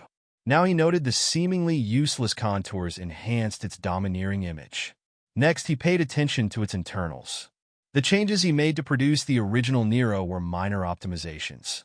They reduced the risk of catastrophic faults and made the mech easier to maintain, but the underlying idea behind the changes was that he made the mech more timid. Jason designed the CA-1 to be a show-stopping elite, focusing purely on its martial prowess and not nearly enough attention to its practicality. Vez somehow had to reconcile two opposite intents. One was the need to make the Nero more practical to maintain and repair. The other was to retain the Caesar Augustus's aggressive edge. The way Vez decided to go about it was to revert a couple of changes and implement a couple of new ones. The Caesar Augustus emphasized confidence to the point of recklessness. The Nero emphasized self-preservation to the point of timidity. Therefore, the Nero Retivitas should be focused on competence that its systems could take a better beating. Essentially, Vez left out much of the arrogance embedded in the base model. Since he hadn't made any major changes, Vez finished updating his Nero after only half a day. After Vez added in the finishing touches, he let the system evaluate his redesigned variant. He aptly named it the Nero Redivivus, after a somewhat dubious legends that the ancient Roman emperor rose from the dead. Vez imagined he succeeded in bringing his older work back to life. Design evaluation, CA 1B Nero Redivivus. Variant name, CA-1B Nero Redivivus base model. Caesar Augustus CA-1 original manufacturer. National Aeromotives weight classification. Medium-heavy recommended roll. Elite Vanguard armor. A carrying capacity. C- aesthetics. B endurance. D energy efficiency. D+ flexibility. E firepower. B+ integrity. E mobility. D+ spotting. C- X factor. E- deviance. 4% performance improvement. 3% overall evaluation. A customized design that barely improves on the original. While it is slightly easier to fabricate and repair, this variant offers barely any benefits. Rare among other variants, this design has not butchered the base model's X factor. Instead, it has retained a shadow of its presence. You have received 50 design points completing an original design of a last-generation mech. You have received 100 design points for designing a mech with a trace of X factor. Yes, I did just enough to get it to work. Vez rejoiced, happy for reaching the finish line just as he put in so much work. The windfall of DP he received also helped. At least Vez received some indication from the system that his attempts to recreate the vaunted X factor succeeded. I haven't wasted all of my time. Vez waited for a moment, but nothing else had happened. A system. I've completed the mission. Won't you give me the rewards? Please continue fabricating your design in order to complete the mission. Regardless of the Nero Redivivus's inadequacies, it offered the possibility to unleash the X factor. But evidently the possibility wasn't enough.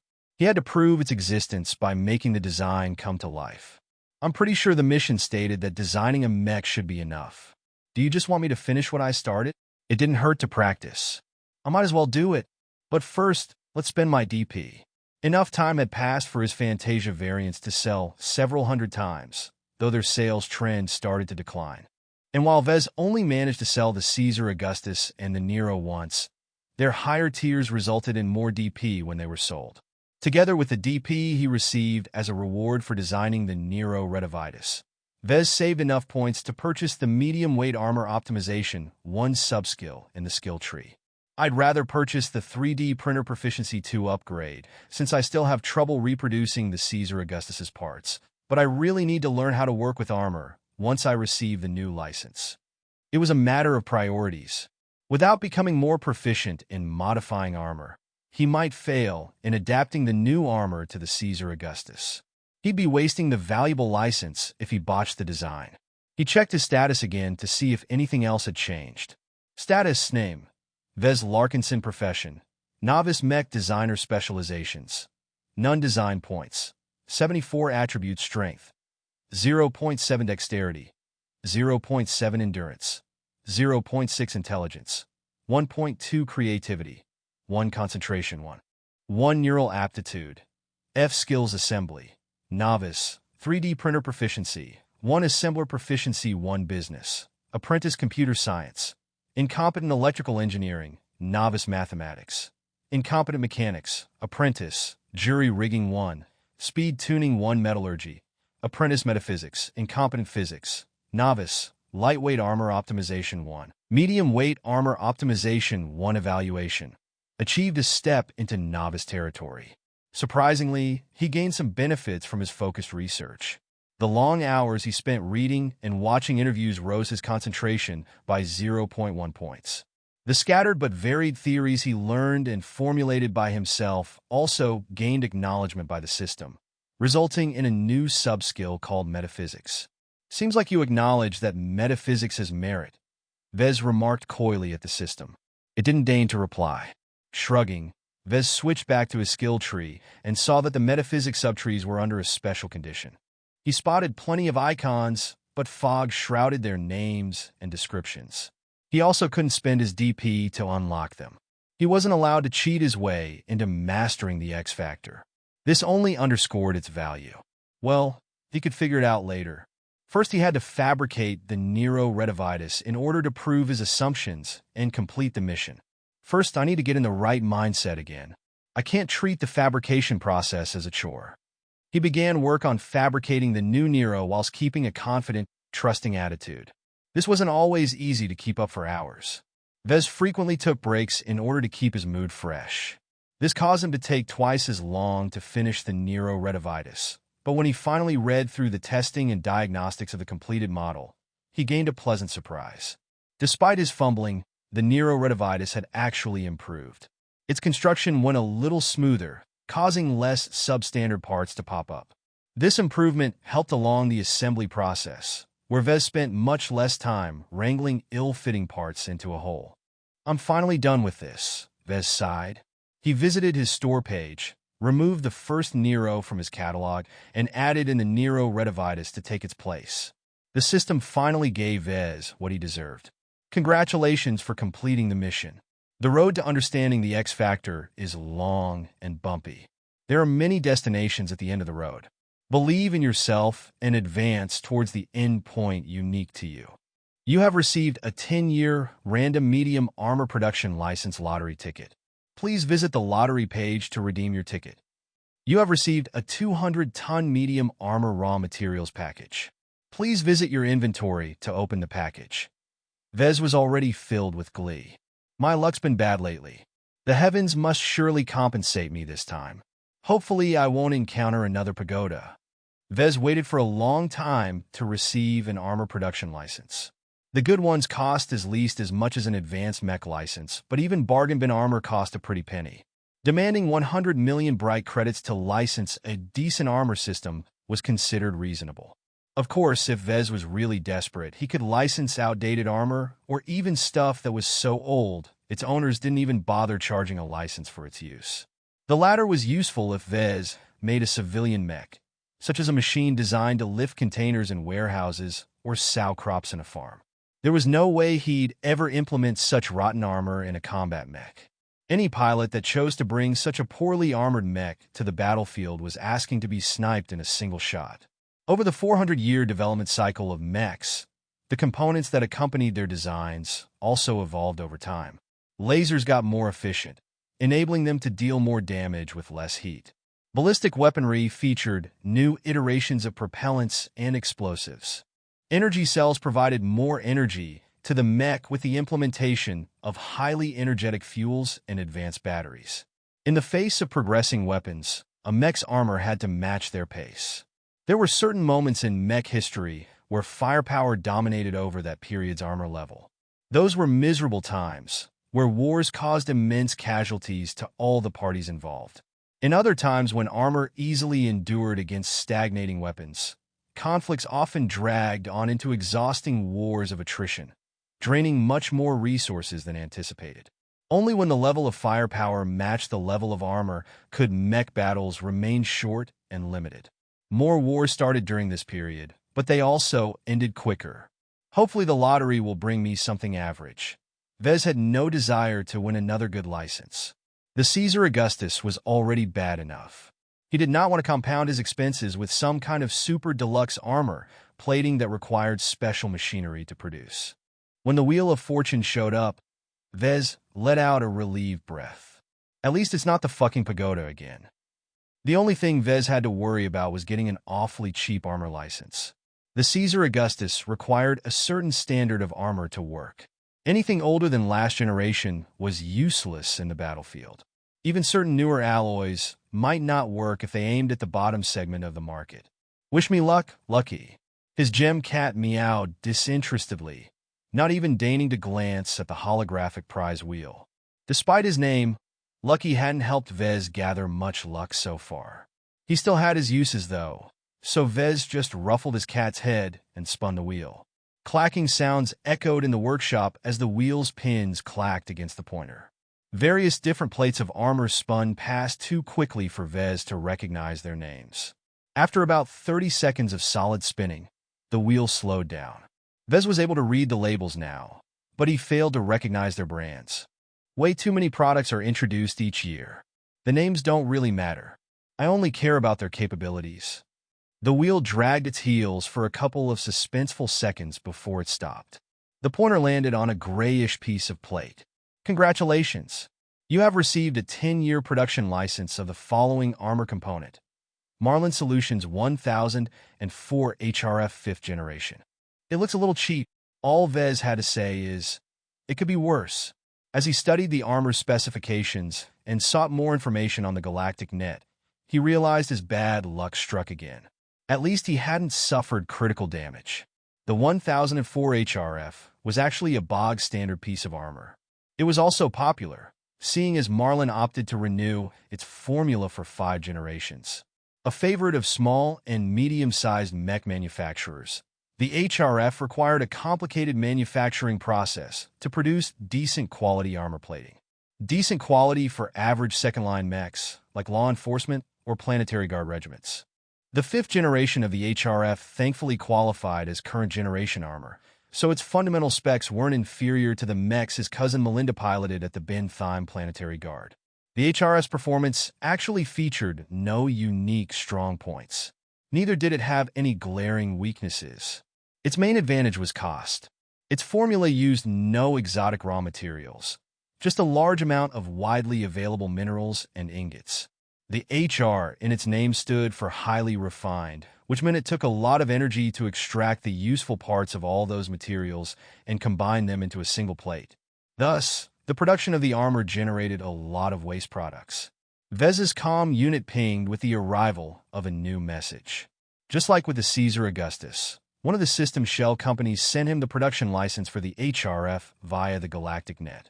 After combing over the license agreement and finding nothing amiss, he signed it and sent it back to the fake institute.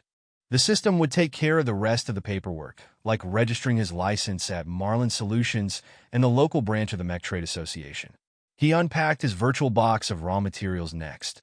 A huge set of containers got dumped in Vez's storage area, practically filling it up halfway. Opening them to take a look inside revealed neat boxes filled with ingots, minerals, and powders. Damn, 200 tons should be enough for a couple of mechs with plenty to spare if I had any other armor license. But the HRF wastes so much input that I'm not even certain I can produce enough plates for 2 mechs. If Vez bought the 200 tons from the open market, he'd have to cough up almost 20 million bright credits. Processing them into finished plates of armor used up a lot of energy and a fair amount of time, so Vez also needed to pay tens of thousands of credits in his next electricity bill.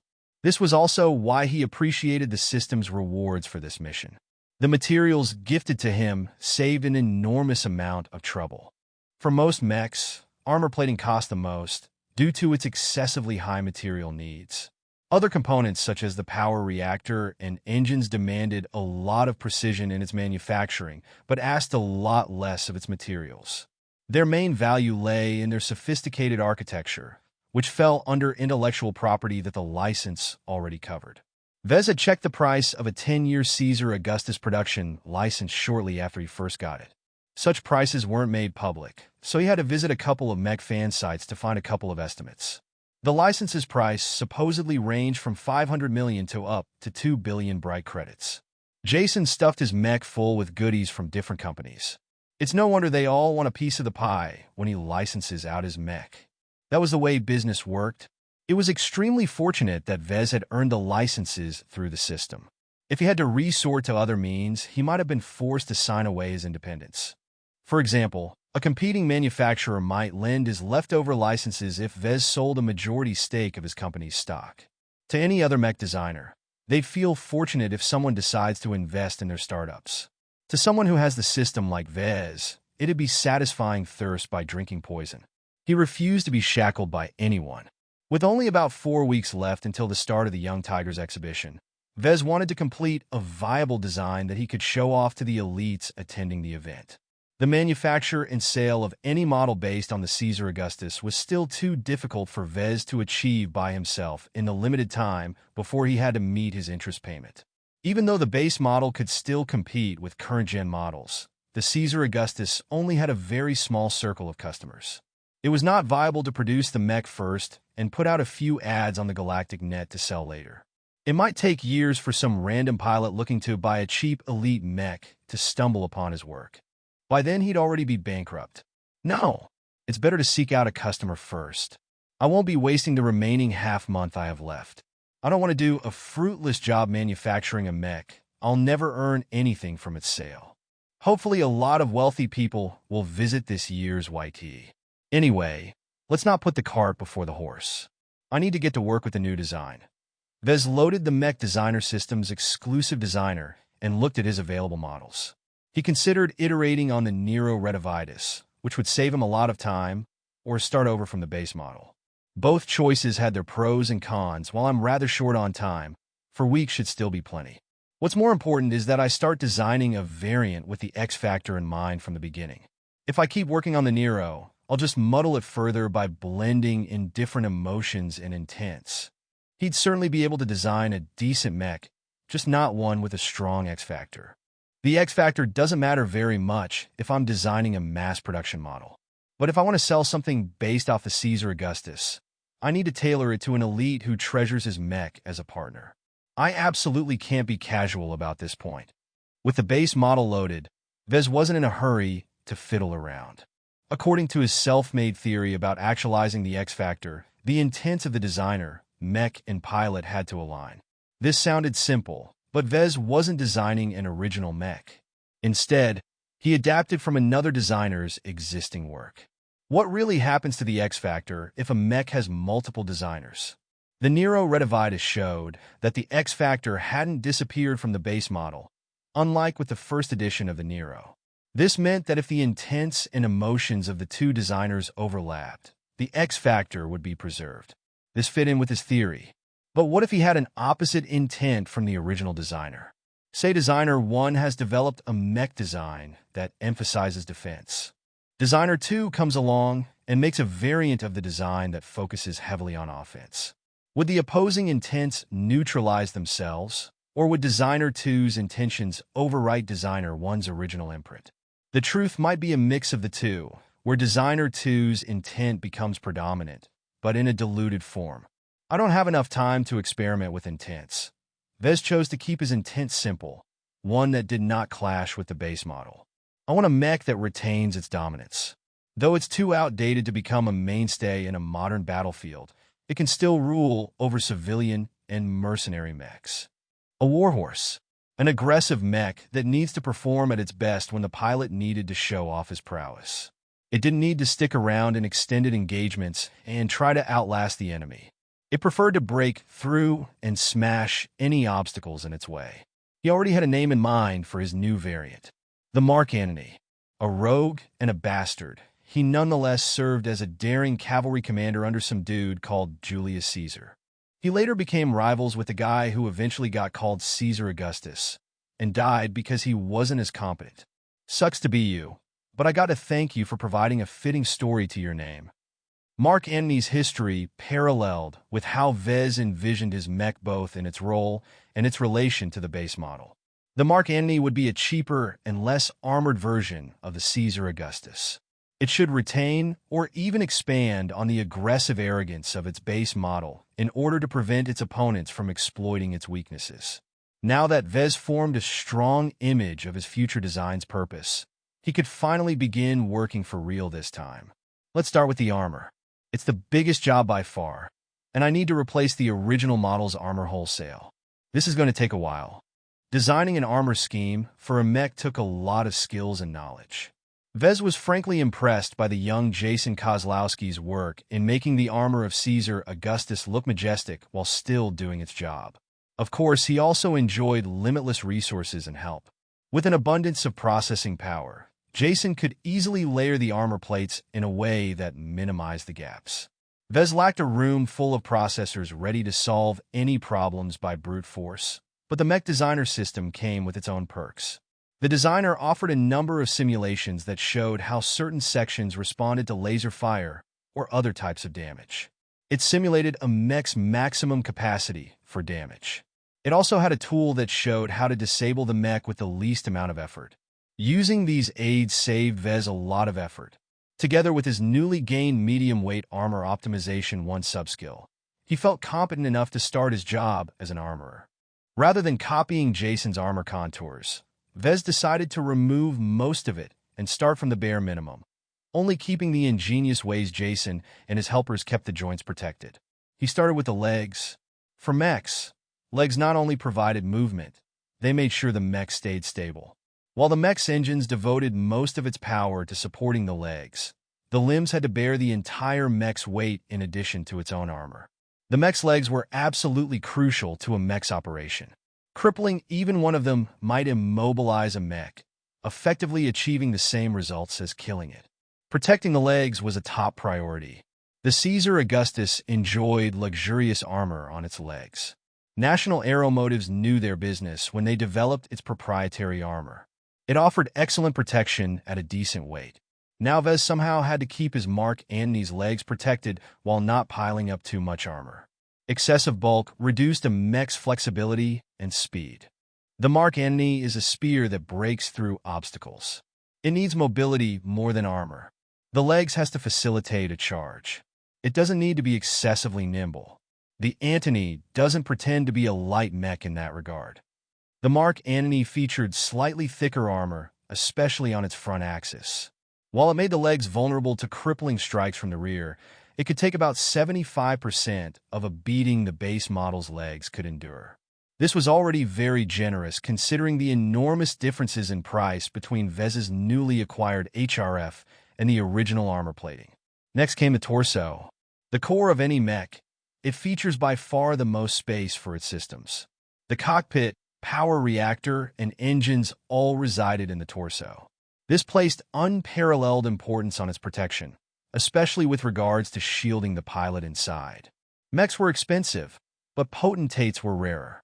Only 3.5% of the total population of humans possessed the potential to pilot a mech, but not every one of them actively pursued a military career. Mechs could be gained fairly easy by spending enough credits, but pilots represented a limited resource that replenished slowly. Thus, most countries treated pilots like gold, but mechs like silver. The armor schemes of most mechs reflected this demand, making it the thickest part of their armor. In keeping up with the Mark Antony's indomitable intent, Vez became bold when working on the torso. He pursued aggressive lines that largely mirrored Jason's own scheme, but added more bulk to the lower torso and shaved a bit of armor from the upper torso. The upper torso of a mech usually housed the cockpit and some other delicate components that could fit by the side. Surrounded by the shoulders and arms, it took a lot to excavate the cockpit from the heavily armored chest. The lower torso housed the power reactor and engines. Their central position ensured energy and motive power could flow in all directions of a mech equally. Naturally, not all mechs followed this scheme. Some lighter mechs, such as the Fantasia II, are swapped the positions around. In the Mark Antony's case, Vez decided keeping its engines and power reactor working his main priority. The mobility of the mech must not be compromised. The cockpit still enjoyed adequate protection, but not to the exaggerated extent of the base model. The cockpit's frontal protection got reduced by as much as 50%, an inevitability considering the HRF armor plating's lack of exceptional attributes. Layering too many plates on top of each other not only wasted Vez's armor budget, it also threatened to upset the mech's balance. Still, considering the HRF's much cheaper cost, it was a price worth paying in some situations. Vez spent some time with the rear torso, but not too much except for thickening it a little bit. The Caesar Augustus possessed above-average rear armor, but if Vez replaced it the same thickness in HRF plating, he'd turn the Mark Antony in a mech with its rear section dangerously naked. He had no choice to bulk up the rear, choosing to incorporate some subtle angles that helped deflect damage aimed at the cockpit or engines, but otherwise keeping it plain. The shoulders deserved special attention. Jason's CA-1 employed shoulder launchers for long-range missiles. This wasn't anything unusual for mech designers who wanted to offer a long-range solution to round out their mech's deficiencies in that area, but Jason very clearly half-assed the attempt. The Caesar Augustus was not a mech that specialized in lengthier engagements at longer ranges, so it carried no room for additional missiles. In short, the launchers only fired the missiles in its tubes before they became useless ornaments. He considered removing them. Sure, the launchers were relatively small and light, and didn't hinder the mech's mobility all that much. On the other hand, it added little firepower beyond its initial salvo, and the addition of a system and its mechs meant its logistical footprint grew larger than what could be justified. Well, it's not like anyone has to stick to these missiles. They can easily change them to something to their liking. These days, missile systems became a lot more standardized than in the past, where each manufacturer used different sizes to monopolize the sale of refills. The missile launchers employed by Jason came from a reputable manufacturer, so plenty of missile types could fit in. Shorter-ranged missiles that lacked sophisticated guidance options packed a lot of punch, which might be crucial when employed with great timing. He spent a lot of time refining the torso before moving on to the arms. Most humanoid mechs employed arms as their primary weapon platform. They required protection from harm due to their essential role in a mech's offense, but they also had to retain their nimbleness in order to operate their weapons as smoothly as real human arms. Regarding the use of arms, mech designers generally chose from three different options. One was to keep the arms articulated like a human's, letting the mech depend on external weapons like pistols and rifles. Great importance is placed on mimicking the arms to its biological equivalent, sometimes achieving a synchronization of up to 99%.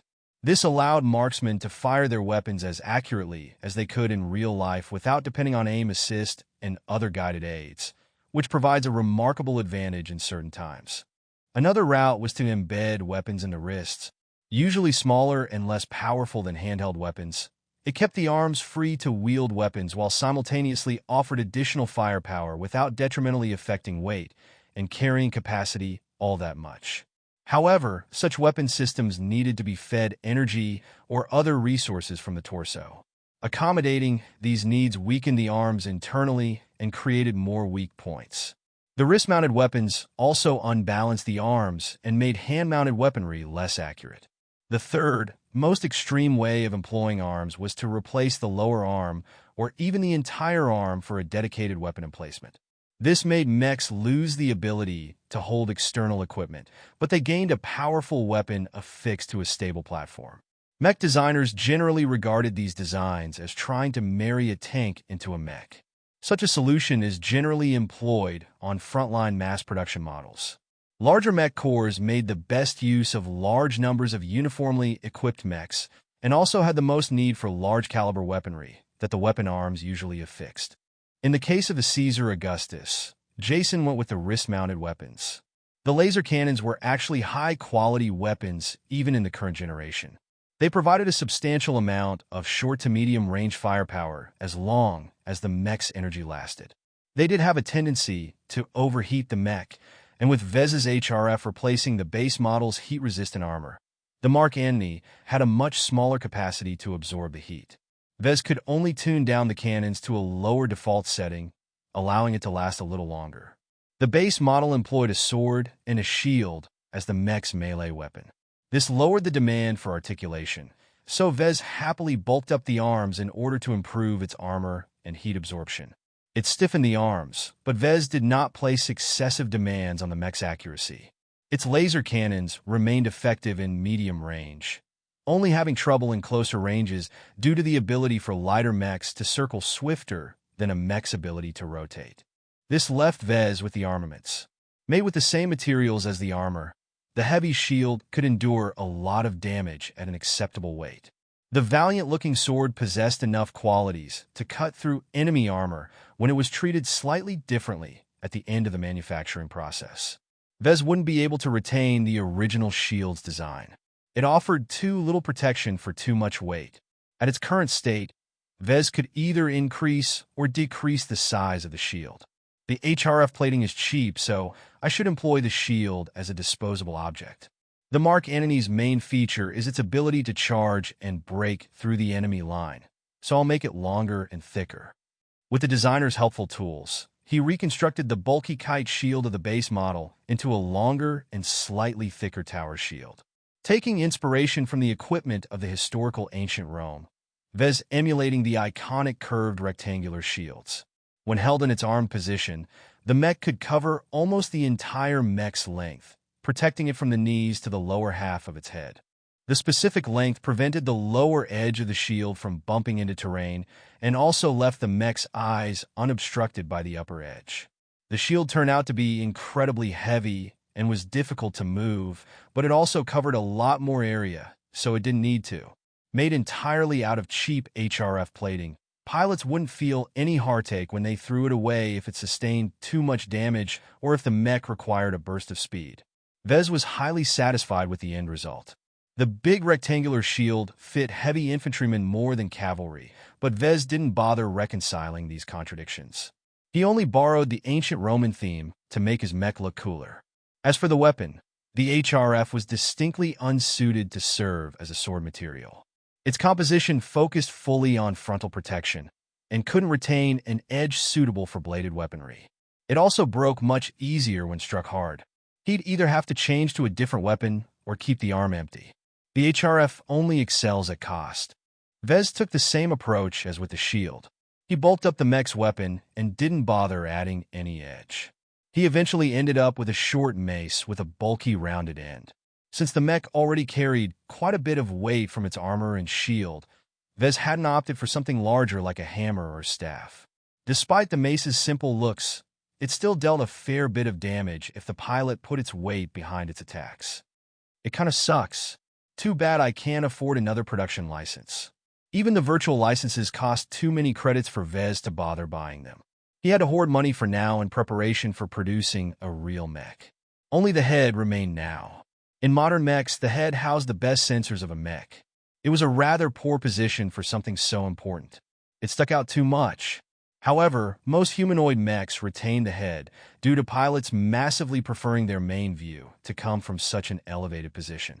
Mechs that hadn't bothered with heads and moved their main sensors to the torso, the so-called panga types, never really caught on in the market. The Caesar Augustus featured an ornate head design that appealed to Jason's aesthetics. It housed fairly good sensors behind enough armor and embellishments to make them difficult to pick off by a stray shot.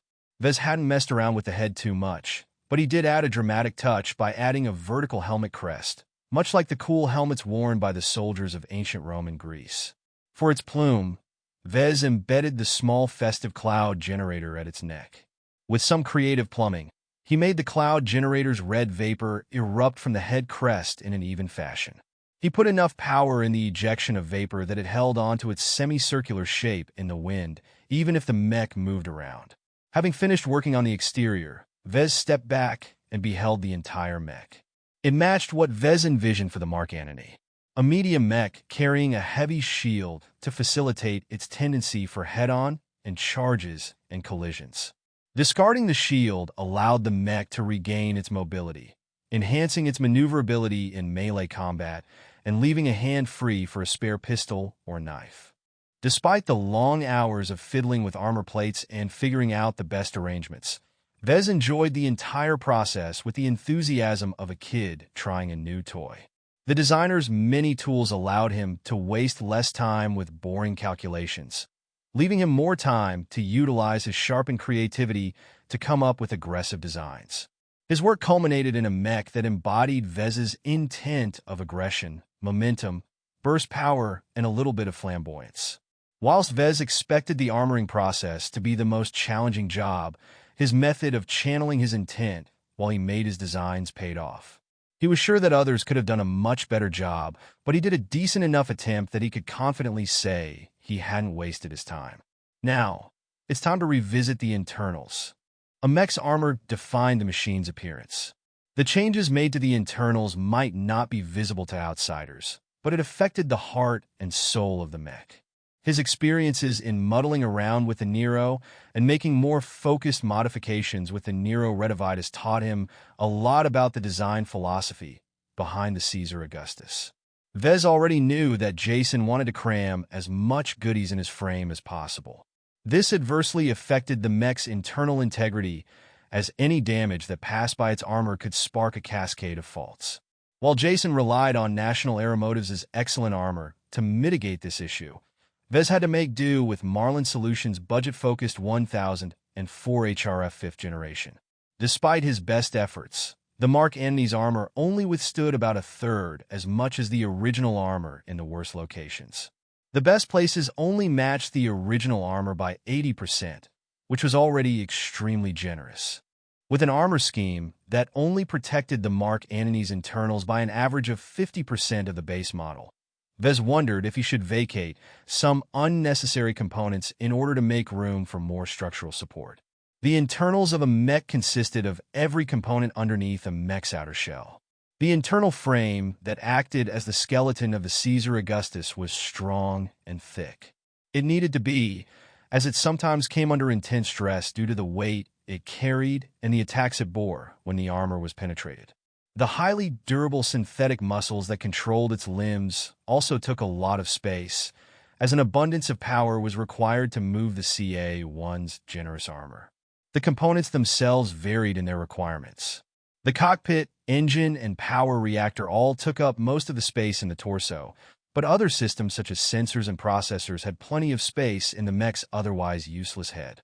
The pipes and cabling that connected the components together looked thin, but added up together they made up a significant and important portion of a mech's internal space. The original Caesar Augustus's models came installed with some truly fine components. Even though the mech was now considered last generation, the quality of its numerous components allowed the mech to overcome most current generation frontline models as long as its energy lasted. However, this led to the CA-1's internal space becoming congested by cabling, as all those components needed to be connected to the engines, power reactor, cockpit, or more. It exceeded all the recommended safety margins Vez learned in college. The mech only supported so much weight. The Caesar Augustus had been classified as a medium mech. Such mechs were the mainstays of battles, able to dodge slow attacks and tank the lighter ones. To retain the minimum amount of mobility required to pilot the mech in such a manner, Jason already stretched the Caesar Augustus to its maximum limits. Any heavier and the mech would end up into an uncomfortable weight class beyond medium weight, but lighter than heavyweight. It was hardly able to dodge most attacks, but its armor couldn't endure against a sustained assault. Vez mulled the difficult problem of solving the mech's internal structure while keeping his mech effective in performing its role. The Mark Antony is aggressive. As long as it's able to charge at the enemy and thump them in the opening moments, it's sufficient. Battles of attrition and extended engagements are not its specialties. The mech doesn't demand too much endurance. His first internal modification was to make the painful decision to remove 15% of the mech's energy cells. This reduced the mech's ability to sustain a pitched battle, but it freed up quite a bit of space. Mechs generally featured two kinds of energy cells. The most often used cells acted as batteries or capacitors with a fair amount of readily available energy. These battery-type cells could be used to power a high-intensity laser cannon, allowing the weapon to fire in quick succession as it drained power very fast. Battery cells generally were employed on mechs that depended highly on energy weapons and were expected to fight short but intensive fights. Other types of energy cells carried fuels or other energetic materials.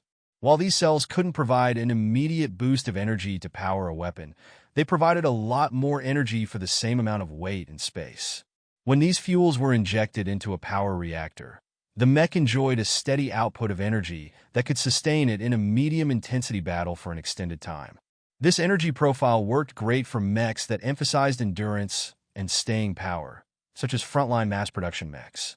The energy cells Jason used were high-end batteries that provided the mech with a decent amount of instantaneous energy. However, once they were drained, the Mark Antony could only rely on its slower working power reactor. At low-intensity mode, these usually provided enough power to keep a mech moving, but could not power anything else such as weaponry. Vez dared to reduce the amount of energy cells because he had also tuned down the wrist-mounted laser cannons previously. The weapons should last the same amount of time, even with a reduced maximum capacity. Naturally, this came at the expense of a mech's total damage output, which many mech pilots placed an undue amount of attention on. It was also just plain uncomfortable knowing you'd run out of juice faster. It nevertheless freed up sufficient space to rearrange some placements in order to optimize the extra breathing room Vez created. He carried out more extensive modifications than the ones he made with the Nero and Nero Retivitus. With the older variants, he had to really force himself to squeeze maximum value out of every millimeter he moved something away. The larger buffer of space he had now did wonders in untangling a crowded internal space. It was like rearranging a crowded suitcase when you had stuffed it with clothes, toiletries, and other objects to the point that it wouldn't close. There came a point when no matter how many tricks you pulled, you couldn't reduce the volume any further. Simply removing a few unimportant items let the suitcase have a breath of air, allowing the owner to easily fill up any excess empty space and ensure the contents were distributed equally. Vez kind of treated his design the same way. The energy cells didn't take up a lot of space, but removing a chunk of them still freed up 5% of the mech's internal volume. This allowed him to shift Part A, making room for the shifting of Part B, which made room for Part C, and so on until Vez could finally untangle the highly congested portions of Parts 10 and Y. It took several days of constant work to rearrange the base model's internals. The modifications he made reduced the amount of weak points by at least half. The mech's ability to receive internal structure damage had improved quite significantly, not to the point of calling his mech a zombie, but just enough to make up for the Mark Antony's inferior armor. Vez made sure to prioritize the most critical components related to the engines and power reactor. Above all else, the mech had to keep running. The Mark Antony neared its completion. Vez had put the finishing touches on its internals and even readjusted some of the armor's contours in order to accommodate the changes. A faint and barely present sense of anticipation built up in Vez. In the end, he spent 2 weeks pouring much of his heart and soul into creating the Mark Antony. The mech represented his first foray into real mech design. Then why do I feel my design is incomplete? Vez wondered as he zoomed out the mech's image in the designer. He felt a sense of incongruity that prevented him from finalizing his design. There is something lacking about my mech. This was the intuition Vez had recently acquired when he crafted based on intent. It guided his actions and decisions, not necessarily making him choose the most efficient routes, but always one that fit. When Vez studied the mech's crest and the red plumes floating out of the narrow slit, he finally realized it. It's the paint job. The Caesar Augustus came primarily in white. Jason chose this color in order to echo ancient marble statues of majestic figures. The Mark Antony lacked the regal air of a ruler. Vez instead molded it in the image of an aggressive vanguard. The stately white appearance felt out of place. Luckily, the standard paints only cost a couple of thousand credits, Vez muttered, and went to work in the designer's painting function. He chose to dye the mech in black and accompanied it with red and bronze accents. It contrasted nicely with the Caesar Augustus and gave his own design an intimidating, bloodthirsty appearance. He dyed the shield in red as well, and added a couple of yellow stylized eagle wings and lightning bolts in homage to the historical Mark Antony's homeland. Vez stepped back and viewed his mech in its entirety. The dark colors, the aggressive contours, the red vapor helmet crest, it all combined together in a mech designed for battle. It exuded masculinity, where the Caesar Augustus' stately appearance made it suitable to rally its subordinates in battle. The Mark Antony instead preferred to press upon the enemy. It was time to finish the new design and let the system take a critical look at his work. I'm ready. Let's hear it, system. Give me your best shot. Design evaluation. CA-1C Mark Antony. Variant name. CA-1C Mark Antony base model. Caesar Augustus A1 original manufacturer. National Aeromotives weight classification. Medium heavy recommended roll. Shock trooper armor. C+ carrying capacity. D aesthetics. A- endurance. D- energy efficiency. C- flexibility. E firepower. B- integrity. C+ mobility. D+ spotting. C- X factor. C- deviance. 35% performance improvement. Minus 35% cost efficiency. Plus 60% overall evaluation. An acceptable variant of the Caesar. Al-Hustish. Though very lacking in its armor compared to the base model, it has achieved an admirable amount of cost savings over the original model. You have received 200 design points for completing an original design variant of a last-generation mech with significant cost savings. You have received 500 design points for designing a mech with a moderate presence of X factor. The system added a new parameter since the last time he received a design evaluation. Reducing the cost of Vez's first real variant had been a top priority for him, and it was nice for the system to acknowledge his intentions and take the time to judge whether he succeeded. Considering he made the mech 60% cheaper while only losing 35% performance, he had accomplished his aim. Vez felt he had tasted what true mech designers called pride. In order to come this far, He gambled his workshop and his father's legacy. He rejected all other career opportunities and insisted on running his own business. "This is worth every sacrifice I made so far," he said as he inspected the Mark Antony's design from every angle. This was a product of his own design. He could base his nascent mech boutique on the sales of this new design. The invisible but potentially influential X factor was the single biggest draw of this mech. Vez devoted almost all of his time constructing his mech with a single purpose in mind. Though not a mech pilot himself, as its designer, he felt the Mark Antony possessed a faint aura of aggression. His customers might not be aware his design could spark the X factor, but it remained a minor benefit even if they remained clueless about the X factor. He was sure the Mark Antony could please his customers. The variant might not feature excellent specs, but it costs 60% less to build compared to the base model, allowing him to set a competitive price if he wanted to drive sales. Naturally, he'd have to pay taxes and license fees for every mech he made and sold. Yet even the crumbs left over was sufficient to reinvest back in his business, allowing him to upgrade his machines and license more mechs and components. Even better, he'd gain more opportunities to earn a lot of DP. Hot damn, 700 design points. That's more than twice than what I'm earning in a week. And his existing sales also kept diminishing. The apparent craze about the Fantasia variants had run its course, and every young mech pilot that wanted to own a Seraphim, Phantasm, or Nomad already bought them. This reinforced the notion that Vez always had to keep moving on. He couldn't rest on his laurels after designing a successful mech variant. Also, I can earn a shipload of DP designing a mech that's still in use today compared to 100 prehistoric mechs. It made sense. Costs had risen while technology advanced and became more complex. The 400-year-old one-star Mechs exercised the knowledge Vez learned in college, but he hadn't truly made any breakthroughs. In contrast, Vez learned much more about mech design when he worked on what Iron Spirit considered a 5-star mech. With the points he already saved up, Vez possessed just over 1,000 DP. It represented an unexpected windfall and opened up many goodies in the system store. Lottery tickets, attribute candies. I can even buy a brand new 3D printer for my workshop. Vez muttered to himself as he gulped his saliva. There's even a time capsule that allows me to slow time by 2 times. How crazy is that? The system's so powerful, it can even affect space-time. Perhaps the system wasn't bluffing when it boasted it was omnipotent as long as it had enough DP. He shook his head. Gotta stop dreaming these fanciful ideas. I've already budgeted my upcoming DP spending. With a reluctant and painful gesture, Vez bought the assembly skill upgrade from the skill tree. A whoosh of energy burst in his mind as an explosion of knowledge started to press on his brain. He screamed in pain as he felt information he once read but never really understood become clear as day. Outside data also continued to stream in, settling into the deepest parts of his brain.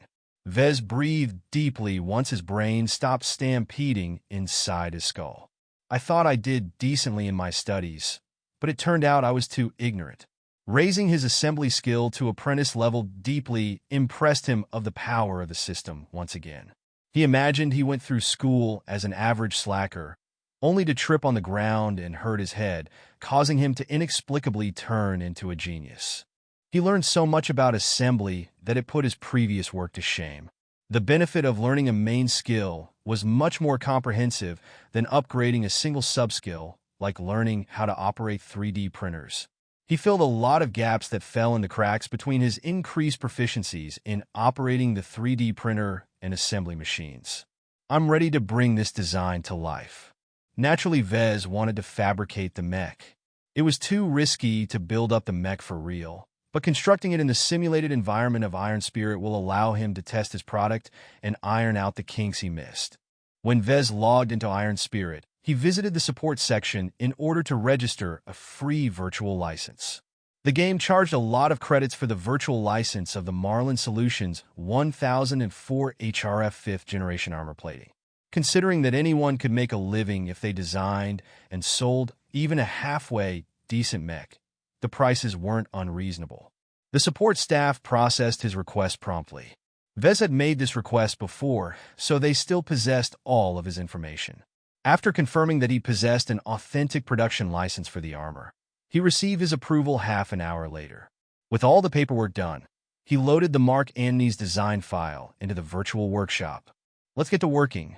Still motivated from his previous evaluation, Vez had no trouble getting into the right mood. The Mark Antony embodied aggressive passion, so in order to keep its X factor intact, Vez entered a state of mild frenzy. With the help of his much more comprehensive assembly skills, he operated his 3D printer with gusto. Parts rolled off the printer as if he printed paper. It was not as if his skill in operating the 3D printer had improved remarkably. The reason for his increased fluency was that his knowledge base had increased.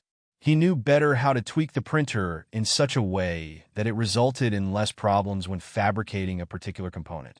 Rigid armor needed to be treated much differently than delicate sensors. He'd affected one procedure much more, while another fabrication process couldn't be done properly unless vibration stopped.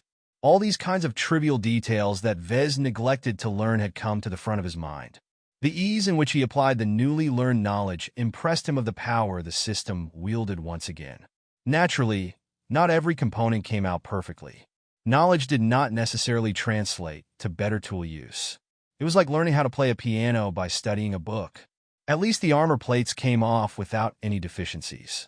The HRF required a lot of processing to produce, but all it took was time and loads of resources.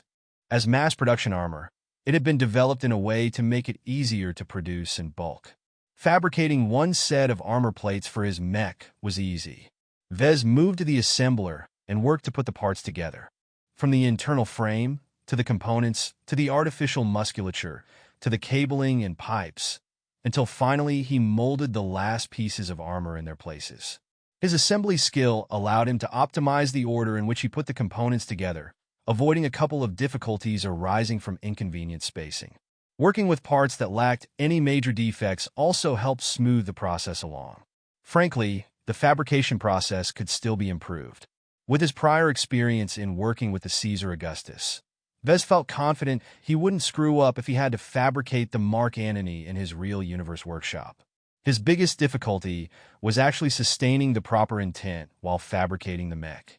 Despite his best efforts, it took over a day of work to finish the mech, and it was impossible to maintain the same mood throughout the fabrication process. He took brief pauses whenever possible, but his time constraints urged him to keep working. He nearly collapsed when his virtual workshop finished testing the finished mech. Lucky left his perch at the couch and bumped his head against his body with worry. I'm fine, buddy." The specification sheet showed his mech possessed no faults. Only minor errors marred the mech's performance, but they only impacted it in a minor fashion. In other areas, the specs performed as expected. Now I have to set the price. The art of pricing was a subjective and delicate art. The Caesar Augustus CA-1 sold for a default price of 50,000 credits in the in-game market. As Vez had built the CA-1 himself once before, he knew the game set the base model's cost of raw materials at 40,000 credits. Without taking into account the cost of labor and the time spent to produce the model, Vez could expect a profit of 10,000 credits a sale just for pumping out the base model. The Mark Antony cost a lot less to produce. Iron Spirit only charged Vez with 18,000 credits for the raw materials. He had to thank the HRF armor plating for that. The reduction didn't entirely account to the cost savings in reality, but that was because the fees associated with the licenses remained fixed. Even if Vez replaced every component of the Caesar Augustus with discarded paper and wood, he'd still pay several thousand credits at a minimum. The Caesar Augustus only outperformed the Mark Antony by about 35%. If Vez wanted to set a price based on utility value alone, he'd set the credit price at about 29,000 credits. This provided Vez a profit margin of 11,000 credits, a significant improvement for a variant that's cheaper and faster to produce than its base model. It's not all sunny, though. Not all mechs were sold through credits. A lot of players spent their in-game gold to buy the virtual mechs. The exchange rate between gold and credits was never fixed, as players with certain privileges could buy gold for credits, but not the other way around. The BSBH Corporation didn't want to lose any money on their game. This also meant that mech designers like Vez could not earn any real credits when players bought one of his designs with gold. Fucking greedy bastards.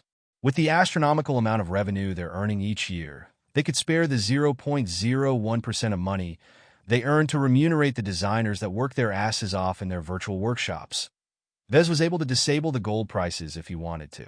Plenty of elite designers did so, in fact. These famed designers produced great works that sold well even if players had to fork real credits for their work. Vez had no fame or reputation to rely on to sell his products with real money, so he left the gold prices alone. With 2 weeks left to go until the Young Tigers exhibition starts, I don't have the time to advertise my mech. I'll just set a reasonable price to keep sales going. CA 1C Mark Antony, Tier 5-star base model. Caesar Augustus CA 1 purchase price 425,000 gold minus 50%. Premium price 25,000 bright credits. The in-game price of 425,000 gold was a steal for a mech with such a performance. However, even if the handcrafted version got sold, the automated mass production models still remained within tolerance at 850,000 gold. It was unfortunate that Vez wasn't exactly sure if the X Factor still worked if the game took over production. It'll introduce a weak link between the trinity of designer, mech, and pilot. The intent of a cold machine in charge of pumping out mechs, and nothing else will pollute the emotions I've invested in the design. Perhaps the design's impressive X Factor rating of C-, as given by the system, might get demoted to a D or E rating. It probably won't drop any further. My intent is so strongly embedded in its contours that some of it will likely stick even if the most unfeeling robots worked on my design. And from what he understood, the game would be stupid to simulate such a tedious process. Iron Spirit merely copied the mech designer's handcrafted design, reduced the specifications a little, and slapped a doubled gold price for its efforts. In such a case, the X Factor should retain a large amount of its potency. At least I hope so. X Factor can't be measured as far as I know, and I'm still not completely certain it can express itself in a virtual game. Vez planned to look it up later when his model got sold. He logged onto the Galactic Net to do his usual marketing routine. He left messages at message boards and online communities. Hopefully the mech received enough exposure from someone to make the first sale. All I can do now is wait on that front. He checked his spending account and found he could afford to fabricate the Mark Antony again.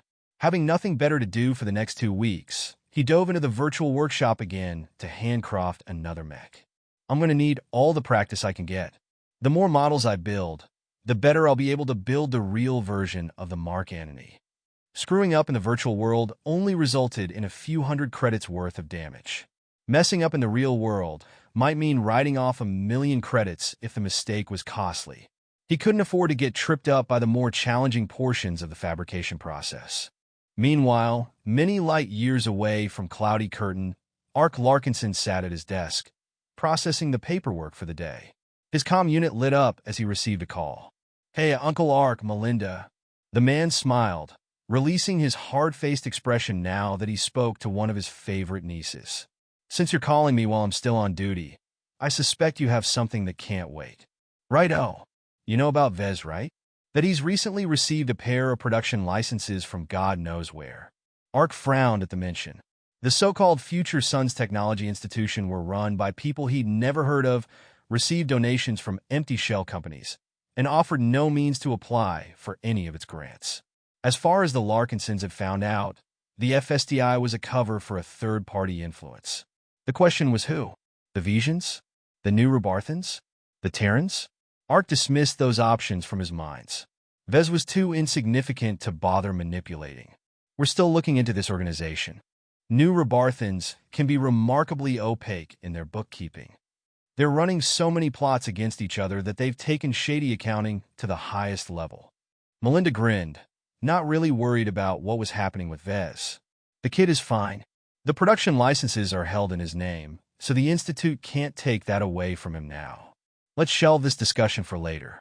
"What did you call me for, Melinda?" The woman's grin widened. Vez finally did it.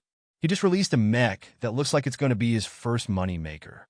He was working on modifying the Caesar Augustus. That's not an easy thing to do. It's been only a month or so since he received the mech production license. When I checked on his progress, All he released so far were models with only marginal changes. This time it's different. He successfully incorporated the HRF armor. That is, faster than we'd expected. Ark replied, his eyebrows raised. The technicians I consulted at the depot told me it's not simple to fully replace a mech's armor. Though he lacked the technical background to understand the finer points in mech design, as a veteran mech commander, he still knew a thing or two.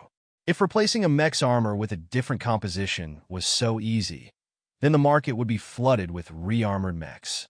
In actuality, any seasoned mech designer could do the same, but they disdain playing around with customizing someone else's design. They'd rather work on their own projects in order to avoid losing a massive amount of revenue paying licensing fees. Melinda swiped her hand, causing her comm unit to send a document over to her uncle. You should look at the mock-up images and the spec sheet. It's an exceptional work for a designer as fresh as Vez. He has my respect so far. Ark nodded as his eyes swept over the specifications with a laser focus. It's a shame what happened to Wrinkle, but the sudden responsibility has done the boy a lot of good. But my little Vesey is all grown up now. He doesn't want to cuddle with big sister Melinda anymore. Melinda mock cried with fake tears. Then she resumed smiling. Anyway, I'm here to borrow some credits from the family. I spent all my salary on some new digs, so I can't take my little cousin's mech for a spin. And you know I don't play Iron Spirit all that often, so I don't have enough gold either. You don't have to worry on that account. Your Uncle Canner bought every single mech the boy released in the game and reported back to us of his impressions. Well, this ain't one of Vez's practice designs. This is the real deal, a mech that Vez plans to sell in the real universe. Melinda slammed her fists together. I think we owe it to him as a family to push along his sales. Your grandpa was quite clear on this, Melinda. We will only purchase one mech for testing purposes, no more. Then at least give me the credits to play Dash, test the new mech. I can do the job just as well as Uncle Cantor. He won't be happy. Then he can buy the mech with his own money. The two Larkinsons stared at each other over the comm, its signals instantly sent across star systems. Fine, you'll have your credits. I expect a professional review of Vez's work. Don't try to slant things in his way. Sure, I know how to do my job. Ark slid his hands, opening up a small menu. After selecting his banking options, he prepared to send over some cash to Melinda. How many credits? Only 25,000 bright credits. It's a lot cheaper than his Nero Thingy. That does sound cheap for a variant based off the Caesar Augustus. After sending the credits, Melinda bid him a quick goodbye, leaving Ark alone in his office and a terminal full of reports to sign off. He resumed reading the latest report, an intelligence update that remarked about the unknown parties being sighted near the country's border to the alien race referred to as the Basilisks. As a commanding officer in the Bright Republic's Mech Corps, he knew more about the undercurrent running throughout this star sector the last few years. Explorers, mercenaries, and pirates have sporadically shown up at the borders of an alien race they should not have any dealings with. It smacked of another third party interfering in their star sector. Not that they'd find any evidence, and even if they did, so what? Unless it's the Vija Kingdom or any of the other third-rate states, the Bright Republic couldn't afford to confront the bigger powers. The woe of a small country. Ark smiled ruefully. The issues concerning Vez paled in comparison to what was on his plate. Melinda Larkinson had a busy life. As a junior member of the Bentheim Planetary Guard, she spent most of the time on patrols or back at base learning the ropes. As she was determined to reach the pinnacle of mech piloting, she continually sharpened her skills by sorting out troublemakers and sparring against her fellow guardsmen. A great amount of business flowed through Bentheim, the economic port of the Bright Republic. Due to a complex system of spatial distortions, spaceships had an easier time navigating towards Bentheim. This especially facilitated ultra-long-ranged FTL, or faster-than-light travel. Put simply, a ship can travel directly towards Bentheim without making any stops in between in order to reorient themselves and cycle the FTL drive. Humanity actually stole the FTL technology they use today from a long-exterminated alien race. Through hundreds of years of study and refinement, they have already pushed their knowledge base on the tech to its limits. Nowadays, To go from one end of human space to the other only required a couple of years of nonstop travel. The existence of FTL-friendly ports formed the basis that made this swift travel possible. Bentheim therefore formed the economic heart that kept the Bright Republic prosperous. It also invited greedy eyes, such as their ever-present rival, the Vija Kingdom. Not content with their own port system, they always hungered to invade the Bright Republic's territory and snatch the strategic planet away for themselves. Some of the trouble the Bentheim Planetary Guard had to handle could be traced to the covert actions of the Vijans. Just in the last month alone, Melinda had to respond to several emergencies. One case was a lone wolf who took an illicit drug and went on a rampage with his heavy mech. Another case involved a family who fell into ruin in the past, returning from the dead and taking on one of Bentheim's established family businesses. Then there were always the ever-present pirates skulking in the outskirts, ready to snap up a lightly defended transport convoy. Though only in the service for 4 years, the amount of petty and not-so-petty conflict she had to resolve numbered in the hundreds. While not a genuine substitute to the high-intensity battles of a full-scale war, Melinda was able to increase her experience and sharpen her initially rough piloting skills. Right now, Melinda finished her shift for the day. She deposited her mech at the hangar, waved the technicians goodbye, and left for the Guard's exclusive training center. "Hey, Melly." A fellow junior Guard pilot sidled up to Melinda. "What's up? I can see the smile in your eyes a light year away. Got a date or something?" Melinda huffed. "I wish, Janet." "Nah. I nagged my uncle for a few thousand credits and pried it out of his hands." "Wow. And he let you do that? Must be nice to be a Larkinson." Janet held out her hand as if she was a crippled grandmother.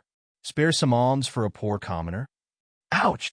Janet received a playful punch in return. "Scram. I already have something in mind." Melinda entered the training center with a curious Janet trailing after her. They skipped past the physical exercise rooms and entered the virtual simulation area. "Oh, are you going to spar against someone again?" "Not really." Melinda grinned. She picked a random simulator pod and hopped right inside. "I'm going to play a game." "Iron Spirit?" "Haha, it's been a long time since I last logged in. I must have dropped down to the bottom of the Platinum League by now." Janet laughed with faint contempt. After all, playing a game never beat the real deal. Shaking her head, Melinda was about to close the pod. "I'm not logging into the game just to fool around. Grab a pod and log into the game. Let's add each other to our friend lists. I'll show you what I'm about in-game." Shrugging, Janet hopped into a pod, curious what Melinda wanted to do with a large bunch of credits. Don't tell me she wants to buy a virtual mech? Is she crazy? If she wants to gain experience with advanced mechs, there's plenty of other programs installed in the simulators. After the two young women logged into the game, they searched for their counterpart and added each other to their lists. Janet playfully hugged Melinda's virtual body. "I'm here now. Please tell me what you're up to now. We'll have to take a visit to the market for that." They both entered the market, encountering a bustle of virtual avatars and computer-controlled personnel. Instead of approaching one of the many public access terminals to call up a shopping interface, Melinda led her colleague through the narrow streets of the simulated market city. She took a sharp turn into an alley and entered a small, rickety shop with a wooden door that almost seemed to fall apart. The interior hosted no furniture and almost appeared abandoned, if not for the glowing blue ball floating in the room. "Welcome to Chasing Cloud's Mech Shop. How may I assist you, customers?" The default robotic shopkeeper asked the pair. "Wow, Mel, are you sure you want to buy something from this shifty store? I don't think the owner even bothered investing a single penny in this store." Melinda just bumped Janet onto the head. "This store's owned by my cousin, Dweeb. He's a little short on cash, so he can't waste it on a frivolous expenditure like a virtual shop. Most sales happen through the public terminals or from a mech pilot's exclusive room. The lively city and its many ancient-looking storefronts were only recent additions to the game. The BSBH Corporation wanted to increase Iron Spirit's appeal by facilitating social interactions. The only reason why I brought you here is so you can take a closer look at the mech my cousin designed." "Oh, this is the first time I heard of you having a cousin who works as a mech designer. Is it an original design?" "How can it be an original design?" Melinda shook her head as she navigated the menu provided by the shopkeeper. It's only a variant, but it's also quite impressive. With a final press of her finger, the dark and empty shop seemed to fade away into an endless starry sight. A mech gradually materialized in front of the two women. The Mark Antony revealed its dark and menacing visage to the two women for the first time. This, my cousin calls it the Mark Antony. It's a cheaper variant of the Caesar Augustus. Impressive, huh? Wow. And you say it's cheap? It looks just as grand as the original Caesar Augustus, just with a different flavor. The dark armor plates, the blood-red shield with its lightning bolts and eagle wings, the various red and bronze accents, they all contributed to an image of unbridled blood, lust, and aggression. What's that cool-looking thing at the top? Janet curiously asked as she spotted the strange helmet crest and the red vapor spouting quietly from the slit at the top. Beats me. My cousin used the festive cloud generator that's famous on his home planet to achieve this effect. Ah, he actually used a party trick on such a serious mech. Janet laughed, though she inwardly admitted that it added very nicely to the mech's flamboyant flair. So what's its tier, and how much for one? It's a middling tier 5 mech, but it costs just 25,000 credits. Sounds like a good deal to me. Janet nodded. Despite not having logging in for a year, she still retained much of her knowledge of the game, including the going prices of virtual mechs. If it's as good as the Caesar Augustus, then it's a steal. Melinda swiped her hand, removing the illusion and returning the pair back to the shop. She went through with the purchase. How can my cousin throw away money like that? He made a lot of changes, but the most important one is he replaced the stock armor with the 1004 HRF. The fucking HRF? That shitty armor the bean counters at the office loves so much? Wow. Your cousin should win an award for using such a cheap material to make such a cool-looking mech. No wonder it carries such a huge shield. Once Melinda finished her purchase, the pair exited the store and they walked back to the central plaza where they could transfer to different areas. Give me 15 minutes so I can get the hang of my new mech. Let's head into a match after that, okay? Sure, Melly. I need to go through my mech stable and make sure my mechs are still configured right. I haven't played in ages after all. What game mode do you want to queue up for? I vote for the 2v2 arena. Melinda shook her head. I won't be able to play the Mark Antony to its fullest potential in an arena match. Let's queue up for the Wart-Orn instances. Damn, sister, so you want to jump straight into it. I'll go prepare a long-range support mech for you then, because you'll need the cover. As Janet left to sort out her neglected game account, Melinda entered her mech stable and walked to the stall where her new purchase awaited her entry. The dark mech emanated an invisible aura, even as it silently stood inert. It feels as if I'm being sucked into hell. Melinda shivered a little, unnerved that a mech that hadn't even started up give out so much intensity even if she couldn't describe what she felt. It's as if this mech is not a machine, but a god. Even as she closed the distance, the unease increased. She activated a lift to bring her up the cockpit that opened up from the chest. Like entering the belly of a beast, she slipped inside and strapped herself on the chair. It's just a mech and not a monster, so why am I being so melodramatic? She calmed herself down and booted up the mech. It came to life with a flicker, causing its golden eyes to shine like twin suns as various systems engaged their checks. After all the systems reported no errors, Melinda finally gained full control over the mech. It blew away the constant unease Melinda felt before. It was as if it was all an illusion. Okay now, I only have a few minutes to get used to its quirks. Melinda dove into controlling her mech with gusto. After using the neural interface to connect with her mech, she felt as if she had become a giant filled with strength. The neural interface worked great, with no lingering issues unlike with older, second-hand interfaces. The Mark Antony's shield overburdened her shield arm, throwing her mech out of balance. She carefully trod, then jogged, then sprinted with her mech, getting familiar with the angled posture required to move with her tower shield held in front. She then repeated the same motions, only without the shield, just to see how much her speed had been affected. The 15 minutes came and went in a flash. Janet opened up a private conversation with Melinda. Come on, Melly. Show me what you can do with that beast. All right. I'm kind of curious as well if my cousin's work can stand up to a real fight. The both of them paired up and entered matchmaking for one of Iron Spirit's larger game mode, the war-torn instances. It simulated real battlefield circumstances, as most mech battles between the smaller human states employed at least a few dozen mechs. War-torn instances usually played out as a team deathmatch mode, with an impressive amount of players on each team, ranging from the standard 50v50 to a gigantic 1000v1000 during special events. Since Melinda wanted to drop into combat immediately, she selected the fastest 50v50 mode. Only a couple of minutes were required for Iron Spirit to match them up with 98 other Platinum League players around the galaxy. Iron Spirit customarily limited the matchmaking for Bronze League to a single planet or star system.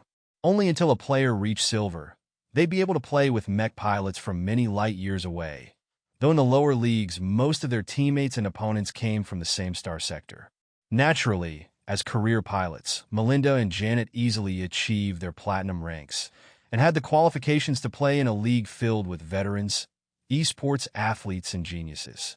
As the large map started to load, the 50 players of Team Blue, evidenced by the blue glow encompassing the name tags above their mechs' heads, came together in a large holding area. One impressive-looking flying mech had a small crown hovering over his name tag. He was the highest-ranked player in their team and enjoyed commanding privileges as a result. The name's Jackson 645, as you can read. I'm too lazy to form a plan, so you can do whatever you want to do. It's not as if you're kids. Janet and Melinda both shook their heads. Just because most of the players in the Platinum League were professional pilots in the real universe didn't mean that leadership was unnecessary to win in the game.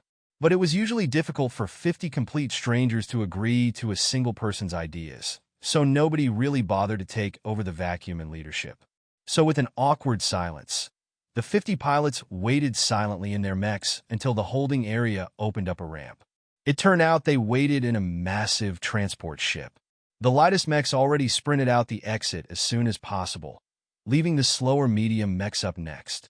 Melinda in her Mark Antony and Janet piloting some kind of medium cannon-wielding mech both exited in the next batch, stepping foot into a muddy, cratered battlefield. Looks like it's Mud Planet. Hooray!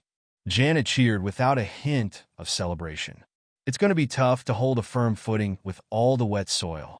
At least the bomb craters are able to provide some form of cover. As if aware that running from one side of the battlefield to the other side posed many risks, their team stayed in place and started to entrench their positions. The enemy team must be doing the same as well. Only their light mechs have gone ahead, their nimble legs and adept piloting avoiding much of the hazards the muddy terrain posed. A scout on their team reported back in the team-wide voice channel. Enemy position spotted. They are backed against a small mountain, impassable by medium mechs and heavier. My judgment is that they are in it for the long haul. A series of groans escaped from many of the other pilots. While they had been dumped into a muddy flat ground that offered no geographic advantages, the enemy team lucked out and got deposited right next to a defensive position. We can't out-turtle them, so let's not bother. Jackson 645 said unwillingly. I'm going to fly around and see how tall this mountain is. I might be able to snipe them from the top. Thus, the nominal leader of the team left their starting position with a small crowd of other flying mechs following behind. Melinda furrowed her brow. By taking away all their flyers, the ground mechs became vulnerable to aerial harassment. Spread out or advance together? The terrain's not bad enough to force us to spread out, a heavy mech pilot said, worried about getting ambushed from the flanks. Let's not thin ourselves out too much and let the enemy pick some easy bargains. I agree. We've got a large number of heavies, so let's escort them to the front line. Halfway to the front line, the plotting mechs encountered an ambush. A deluge of long-ranged missiles rained down from the sky with the wrath of a god. Incoming! Dive for cover. God damn it. Are our scouts sleeping? The missiles accurately focused on two of their heavy mechs, bombarding them with so many explosions that only a couple of burning parts were left. There's another salvo. We can't do shit here. Let's run back. You retard. They're just going to keep shredding us with missiles if we turn back. There's no cover between here and our starting point. The only way we can survive is if we advance. As another heavy mech got torn apart while another dodged in the nick of time, the team's channel devolved into chaos. Indignant at the inaction, Melinda felt her temper rise. She piloted her mech forward and banged her tower shield against the hull of a skittery, heavy spider mech. The noise deafened the arguments. "Look, boys, our flyers are gone, and our light mechs are asleep. We'll never get rid of the target locks on our mechs, so what's the point of running? I plan to charge at the enemy. Who is with me?" Silence prevailed in the interlude between missile launches. The Mark Antony banged its mace against the side of its heavy shield, letting the clanging shake their minds awake. I asked, "Who is with me?" Now that everyone on the team turned to Melinda, they began to notice the mech's unusual appearance. It had an aggressive build, carrying a stylized tower shield and a bulky mace. The red vapor helmet crest lent the mech an ancient, authoritative air, as if they were facing a martial general instead of just another mech. "Who is with me? Who is with me? Who is with me?" Janet stepped forward with her mech. "I am," taking the opportunity to push the rest of her team into something other than sitting ducks. Melinda turned around and led Janet forward. "Follow me if you want to win." As if pulled by inertia, most of the medium mechs followed the strange black and red mech. The heavies struggled to follow in their footsteps. Soon enough, their entire team approached the enemy team's position like a wave crashing against a cliff. Lacking any fear, Melinda kept her bulky shield in front and focused her eyes for other ambushes. Her blood pumped faster as she relished the upcoming clash. The noise of battle echoed all around her as missiles kept raining down in salvos. Only now the blue team started to employ countermeasures. The medium mechs kept zigzagging while the heavies used their prodigious firepower to strike the missiles down. Melinda and Janet skillfully navigated forward. They dipped into many craters to spoil line of sight and hide behind cover in case snipers aimed at them. Though no high-powered weapons aimed at them, they received sporadic rifle fire from their entrenched opponents. Melinda resolutely shielded Janet from incoming fire with her shield. Their team's light mechs must be engaging the enemy scouts by now, Melinda noted as the missile fire stopped landing with unerring accuracy. Spoiled by their ECMs, the deadly payload sprayed down in a wider spread, damaging many mechs, but not to the point of wrecking them completely. "What are Jackson and his flyers up to?" Janet whined as she felt useless trudging behind Melinda's shield. Her cannon mech had no chance of firing back against an enemy hiding behind makeshift trenches. "We're dueling their flyers. Don't bother us." The highest-ranked player in their team spoke before shutting off his comms. "Janet, you're too vulnerable if you go any further. Stay here and provide support, okay?" As a trained pilot, she recognized her circumstances, so she nodded without a word. Melinda already scanned the site in front of her. Open terrain. Trenches. A lot of ordnance thrown in our way. I don't think they want us close. "No shit, Melly. The only thing I can do is huddle behind a crater, hoping they don't send arcing missiles at me. I really picked the wrong mech for this battle." A heavy knight bumped next to Melinda, his shield outweighing even her own. "Hey, what's the plan?" "We charge forward. Once we get in their midst, we can turn this situation around. At the very least, we won't be in a one-sided slugfest." "You heard her, lads. Follow us." The knight-type mech yelled as he raised his hammer in the sky and lumbered forward. Melinda overtook the heavy mech and kept her shield squarely in front. She checked her sensors to see if their team came with them, and when she saw they only kept plodding behind craters, she grew agitated. They were close enough for their rifles to deal a lot of damage. She clanged her mace against her shield so hard it almost dented the edge of the giant slab. "Step on it, keep running, and don't stop until you get in their faces." Though she was just one mech of many on the field, somehow her eye-catching form seemed to attract more gazes than normal. Her red crest that made her appear as a valiant warrior inspired others to follow along. Most of them were veterans or expert players after all, so they knew how bad they had fallen into the enemy's kill zone. They put down their apprehensions and followed after the shield bearers at the front. Perhaps recognizing that Melinda's mech led them forward, the enemy fire started to slant towards her position. She utilized her mobility as best she could, trying to weave to the sides in order to throw off their aim. Nevertheless, she wasn't as nimble as a light mech, so quite a few cannon shells and laser beams impacted her gigantic shield.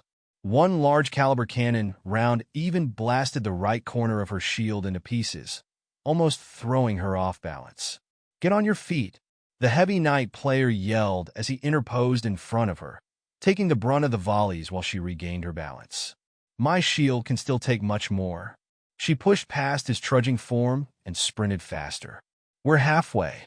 Just a bit more, and we can pound their faces." Melinda felt an overwhelming desire to crash in their faces. She forgot she was playing a game. She forgot that her real life wasn't at stake. She even forgot to take note of the Mark Antony in order to write a report. No, the only thing in her mind was to bowl through their firepower. Her HRF-plated shield started to crack from all the ballistic impacts she received. The laser beams exacerbated the damage by melting the cracks wider.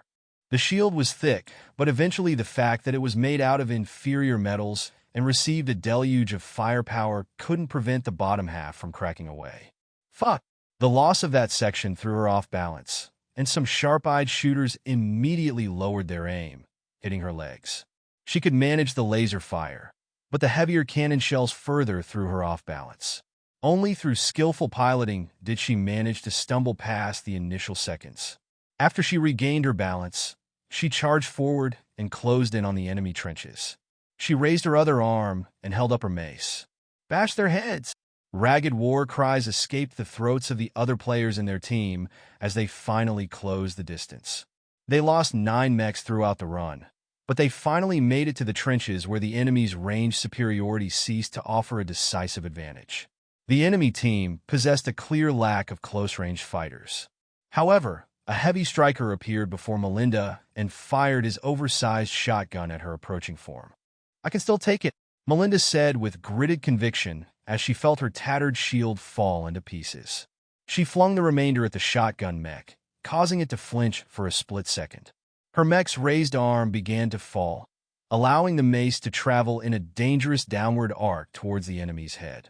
The heavy striker's shotgun crunched as Melinda feinted her attack, successfully deceiving her opponent as she slipped her mace further downwards and cracked his main weapon. However, the lunging strike left her open to a counterattack, an opportunity the heavy striker took as it raised both its arms. The glowing hot holes on top of the wrists spewed a gout of flame as searing as a spaceship's engine exhaust. "Ah!" Melinda awkwardly rolled away, throwing mud and burning liquids in every direction. Just as the striker adjusted its aim, a barrage of cannon shells impacted its torso, pushing it back and spoiling its attempts to take its opponent out. "Thanks, Janet. You're welcome." Before the other mechs in the trench ganged up on her, Melinda was determined to finish off the striker. She got into its face and smashed the mace against its left wrist, disabling the flamethrower. Still moving forward, she used her free hand to grab the mech's other arm, keeping it from turning the remaining flamethrower in her direction. She then bashed her mace against the enemy mech's face to disrupt its main sensors before bashing lower in order to disorient the pilot sitting in the cockpit. The heavy striker's armor largely held against her mace, but the amount of force she was putting in strained the pilot to the point of almost passing out. The shock waves passing through the armor could be deadly in itself once it gained a certain level of strength. Sure that she knocked out the pilot, Melinda dropped the unresponsive heavy and turned to face a pair of medium laser riflemen. They had qualms about firing at her when she stuck close to their ally, but its defeat left them with a clear line of fire. As she stormed over, Melinda raised her own fists and charged up the power of her laser cannons. The three exchanged laser volleys. Both sides tuned up their weapons, so the damage they all took caused a couple of systems to malfunction.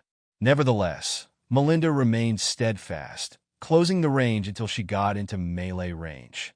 The two riflemen discarded their rifles and unsheathed their combat knives. But before they could do anything, Melinda shoulder bashed one mech while pounding her mace against the other mech's grip, redirecting its path.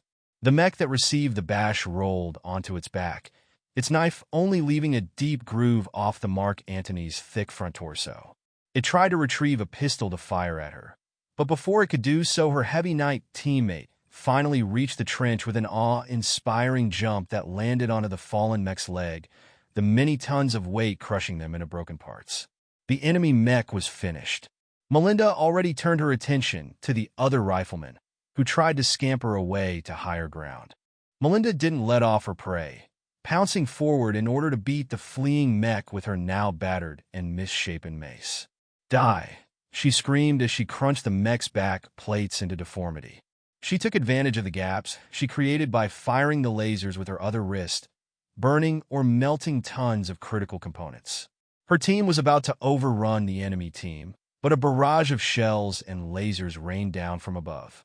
The unexpected attacks threw Team Blue for a loop, taking the wind out of their frenzied assault. Team Red used the opportunity to retreat. So much for the top-ranked player in our team. Fucking lone wolf. Go back to arena if you want to play hero. With no flyers left on the blue team, their opponents enjoyed complete air superiority. The red team's flyers flew so nimbly that it would take a lot of trouble shooting them down. It was better to chase the ground pounders and finish them off first. Don't let the runners off, Melinda yelled as she charged forward, even as her mech received a couple of dents from the aerial assault. With a frustrated growl, she primed her shoulder launchers. With the amount of firepower the flyers were throwing in their way, she had little trouble establishing target locks. She instantly dumped her entire payload into the air. Not even looking at whether they reached their targets, Melinda detached the launchers from her shoulders, freeing up more weight, suppressing their air power.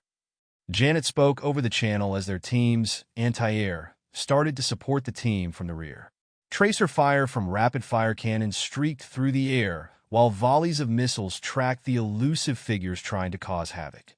Unfortunately for them, the enemy successfully regrouped to a second line, where a reserve of fresh mechs took over from their battered teammates. The fresh round of volleys suppressed the blue team's advance. "What are you guys standing around for? Get going!" Melinda yelled as she spurred her own mech forward. She raised her half-wrecked mace with one arm, while blasting the enemy positions with laser fire with her other arm. When the laser cannons overheated from the rapid firing, she threw her mace to her other hand and fired with the other wrist cannon. The Mark Antony always carried heavier armor than usual among medium weights, but the mech's armor started to show some cracks. Her left eye blew apart while her reactor's power generation reduced by a third. Nevertheless, she still managed to haul her mech to the second line with both wrist cannons blazing with excessive heat. The enemy was ready for her. A sword wielder closed in while firing a ballistic pistol. The heavy bullets impacted her mech's damaged chest, exacerbating the damage and causing her to stagger a little. By the time the sword wielder closed in, his weapon already aimed at the gaps in the armor. Melinda threw her damaged mace at the approaching enemy. The weapon bounced off the mech, startling it and slowing down its charge. Melinda took advantage of the pause to bounce backwards while firing her already stressed laser cannons. The lasers melted the sword wielder's frame here and there, achieving little effect due to the poor accuracy of the shots on the move. "There!"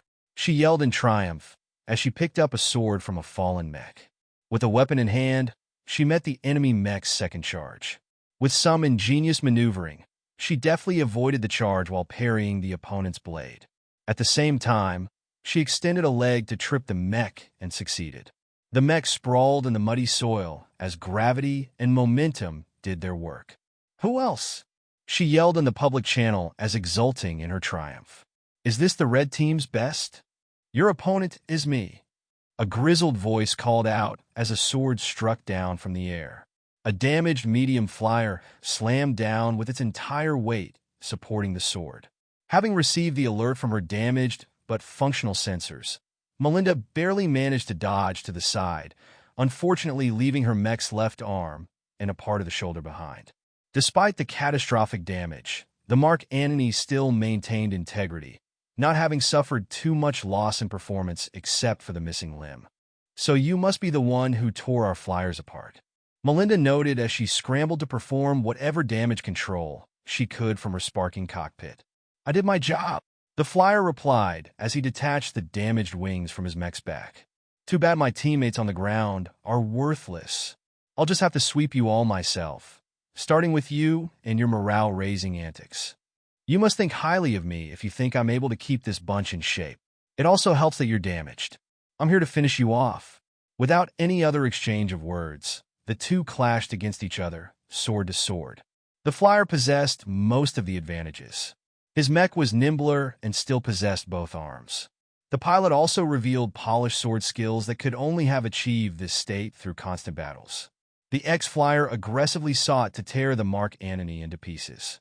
It took all Melinda had focusing on defense and firing the occasional wrist laser to hold back the onslaught. The smart play here was to wait until Janet or some other mechs came by to lend a hand. "I can't hold on." Melinda gritted her teeth as she admitted it. She threw away all her reservations and threw her mech forward. The ace pilot reacted far too quickly, as if already expecting such an action. Melinda almost couldn't reach her opponent, so she exerted the utmost of her piloting skill and jumped her hefty mech forwards. The impulsive action caused her to impale her mech onto the enemy's sword. Nevertheless, she managed to redirect the sword's strike into stabbing the less important components, such as the energy cells. This left Melinda's remaining arm free to chop straight down. The first chop split the flyer's head in half. The second slash cut through the enemy's thinner armor and slashed the engines into a mess, immobilizing the mech. The third stab ran straight through the torso and out the back. Red blood faintly coated the sword as she had deliberately aimed at the enemy's cockpit. With a tired sigh, she surveyed the battle. With most of the enemy flyers suppressed, the battle between the ground mechs determined victory and defeat. Team Red obtained a decisive advantage at the start by disabling many mechs at long range. Team Blue evidently had the advantage in close-quarters combat and dished out plenty of payback. Did we win? Not a lot of mechs remained. Shortly after, only one remaining mech from Team Red still stood on its feet. Melinda kept back as support, only firing her overstressed wrist cannon whenever an opening presented.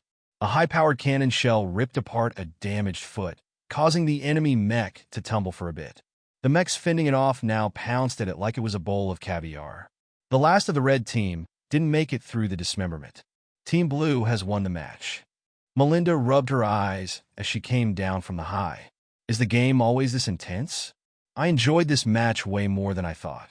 Despite its ragged state, the Mark Antony performed well for a discounted 5-star mech. Even in its damaged state and missing an arm, the mech still exuded dominance, especially now that it left the battlefield. It was as if feeding the machine with the flesh and blood of its enemies allowed such a machine to grow. That's just nonsense. Melinda shook her head. I don't know how Vez did it, but I actually want to hop back in and queue for another match.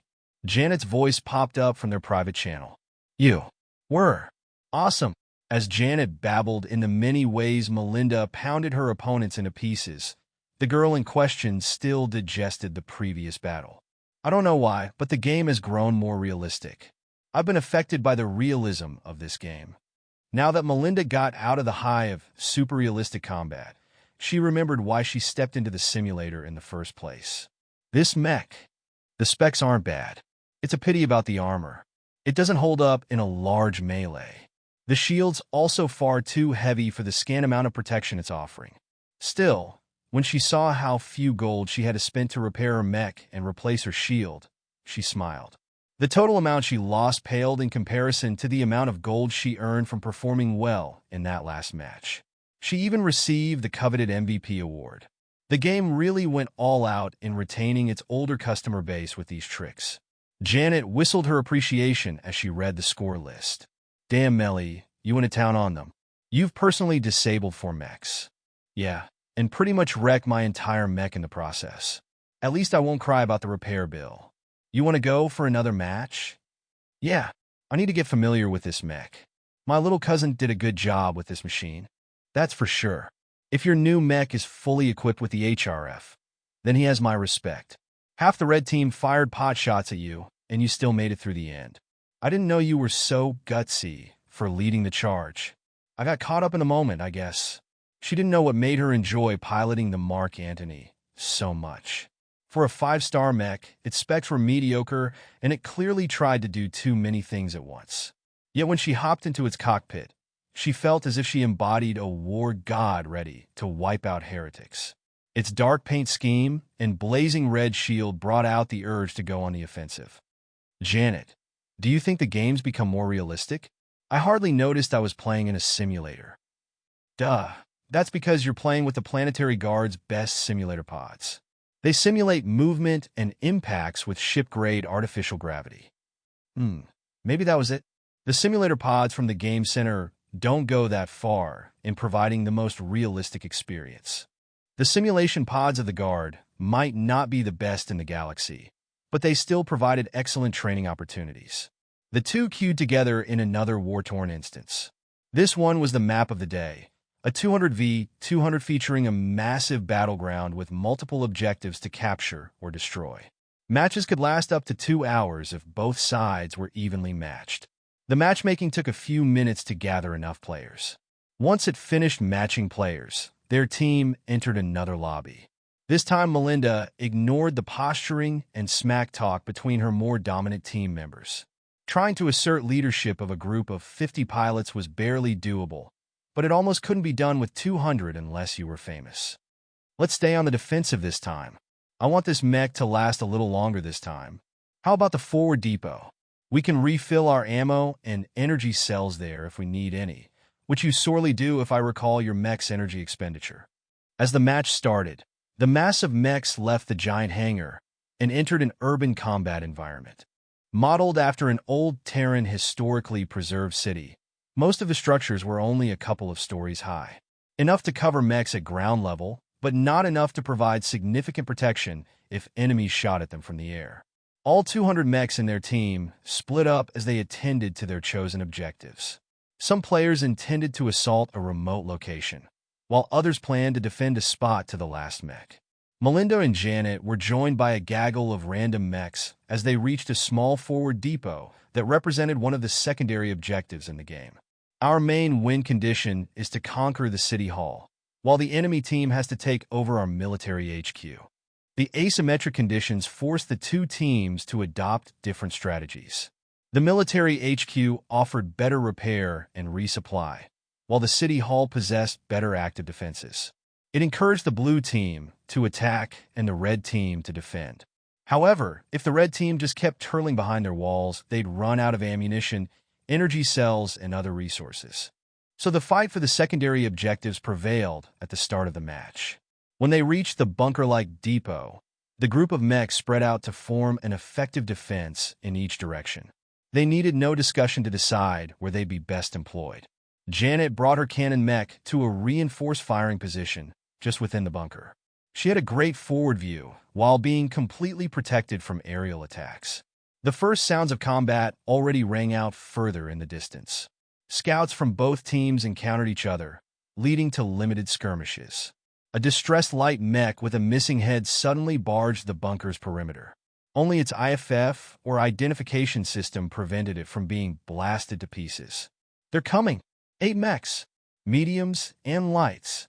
The light mech disappeared before providing greater detail. Seeing that no heavy mech had joined their defense, likely due to the depot being situated too far forward, Melinda readied her shield and held her other arm ready to fire laser blasts. The missiles came first. An arcing volley of missiles flew from a couple of blocks away and splashed against the surface of the depot, damaging its reinforced exterior. The second volley that came after got shot down by their team's anti-air. Subsequent missiles kept getting intercepted. While half of their team preoccupied themselves in shooting down the missiles, a couple of townhouses split into pieces as a group of 5 melee mechs burst through. Their guns blazed as they focused their firepower on a rifleman. The structure it hid behind got smashed to pieces, allowing the enemy mechs a clear line of fire to heavily damage the rifleman.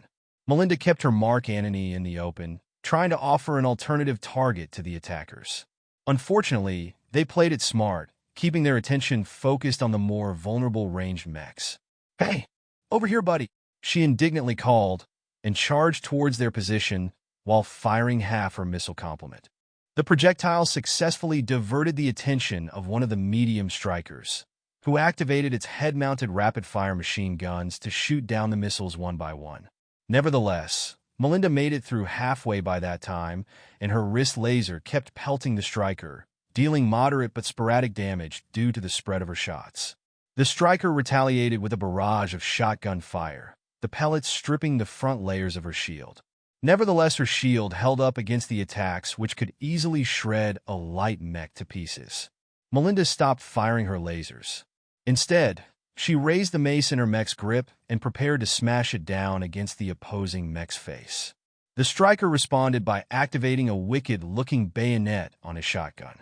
As her mace came down, the striker dodged the telegraphed attack and thrust with its bayonet. Grinning, Melinda rotated the torso of her mech, causing her unbalanced mech to haul its shield in an angle that neatly deflected the bayonet attack in time.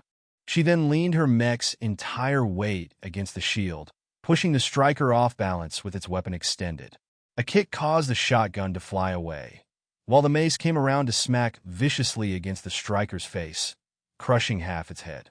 A few further whacks on the disoriented mech caused its cockpit to cave in, squishing the pilot into meat paste.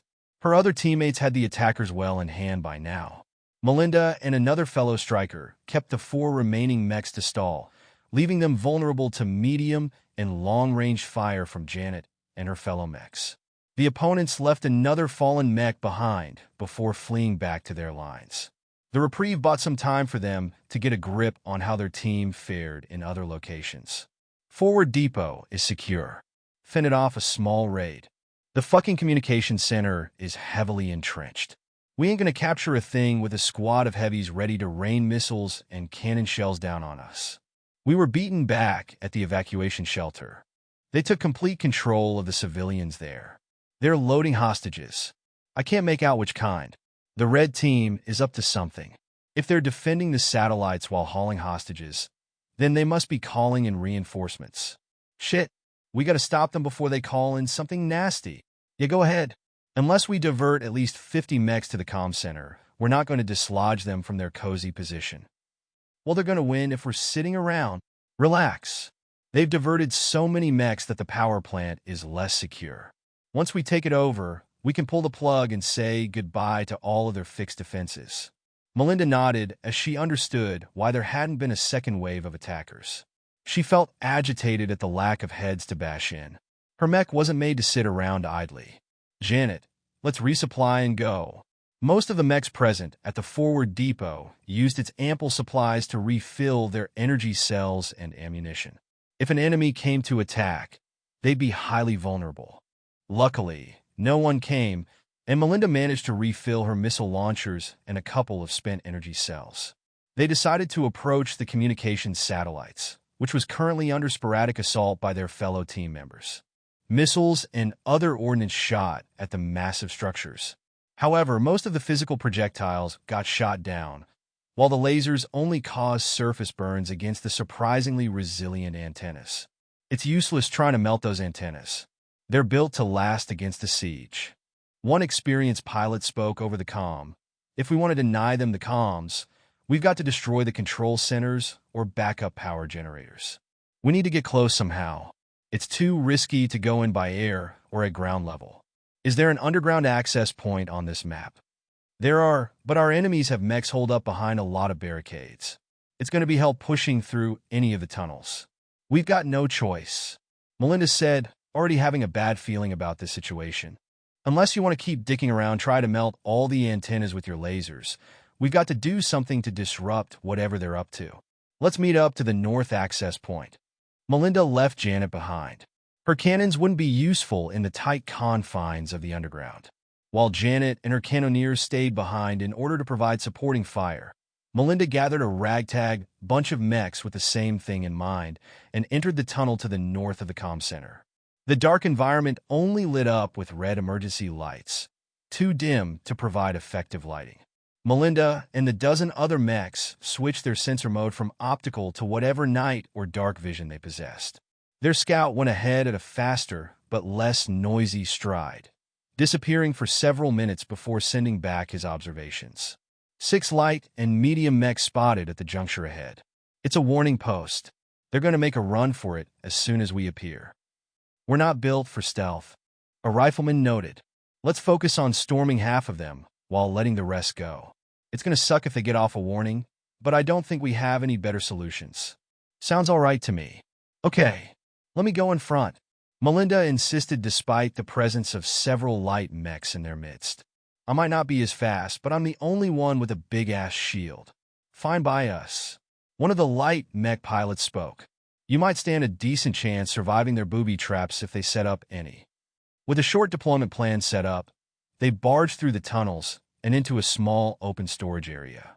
A few empty containers stood in the way between them and the startled enemy mechs. Some had evidently been playing cards or something, as they responded to the intrusion half a second slower than normal.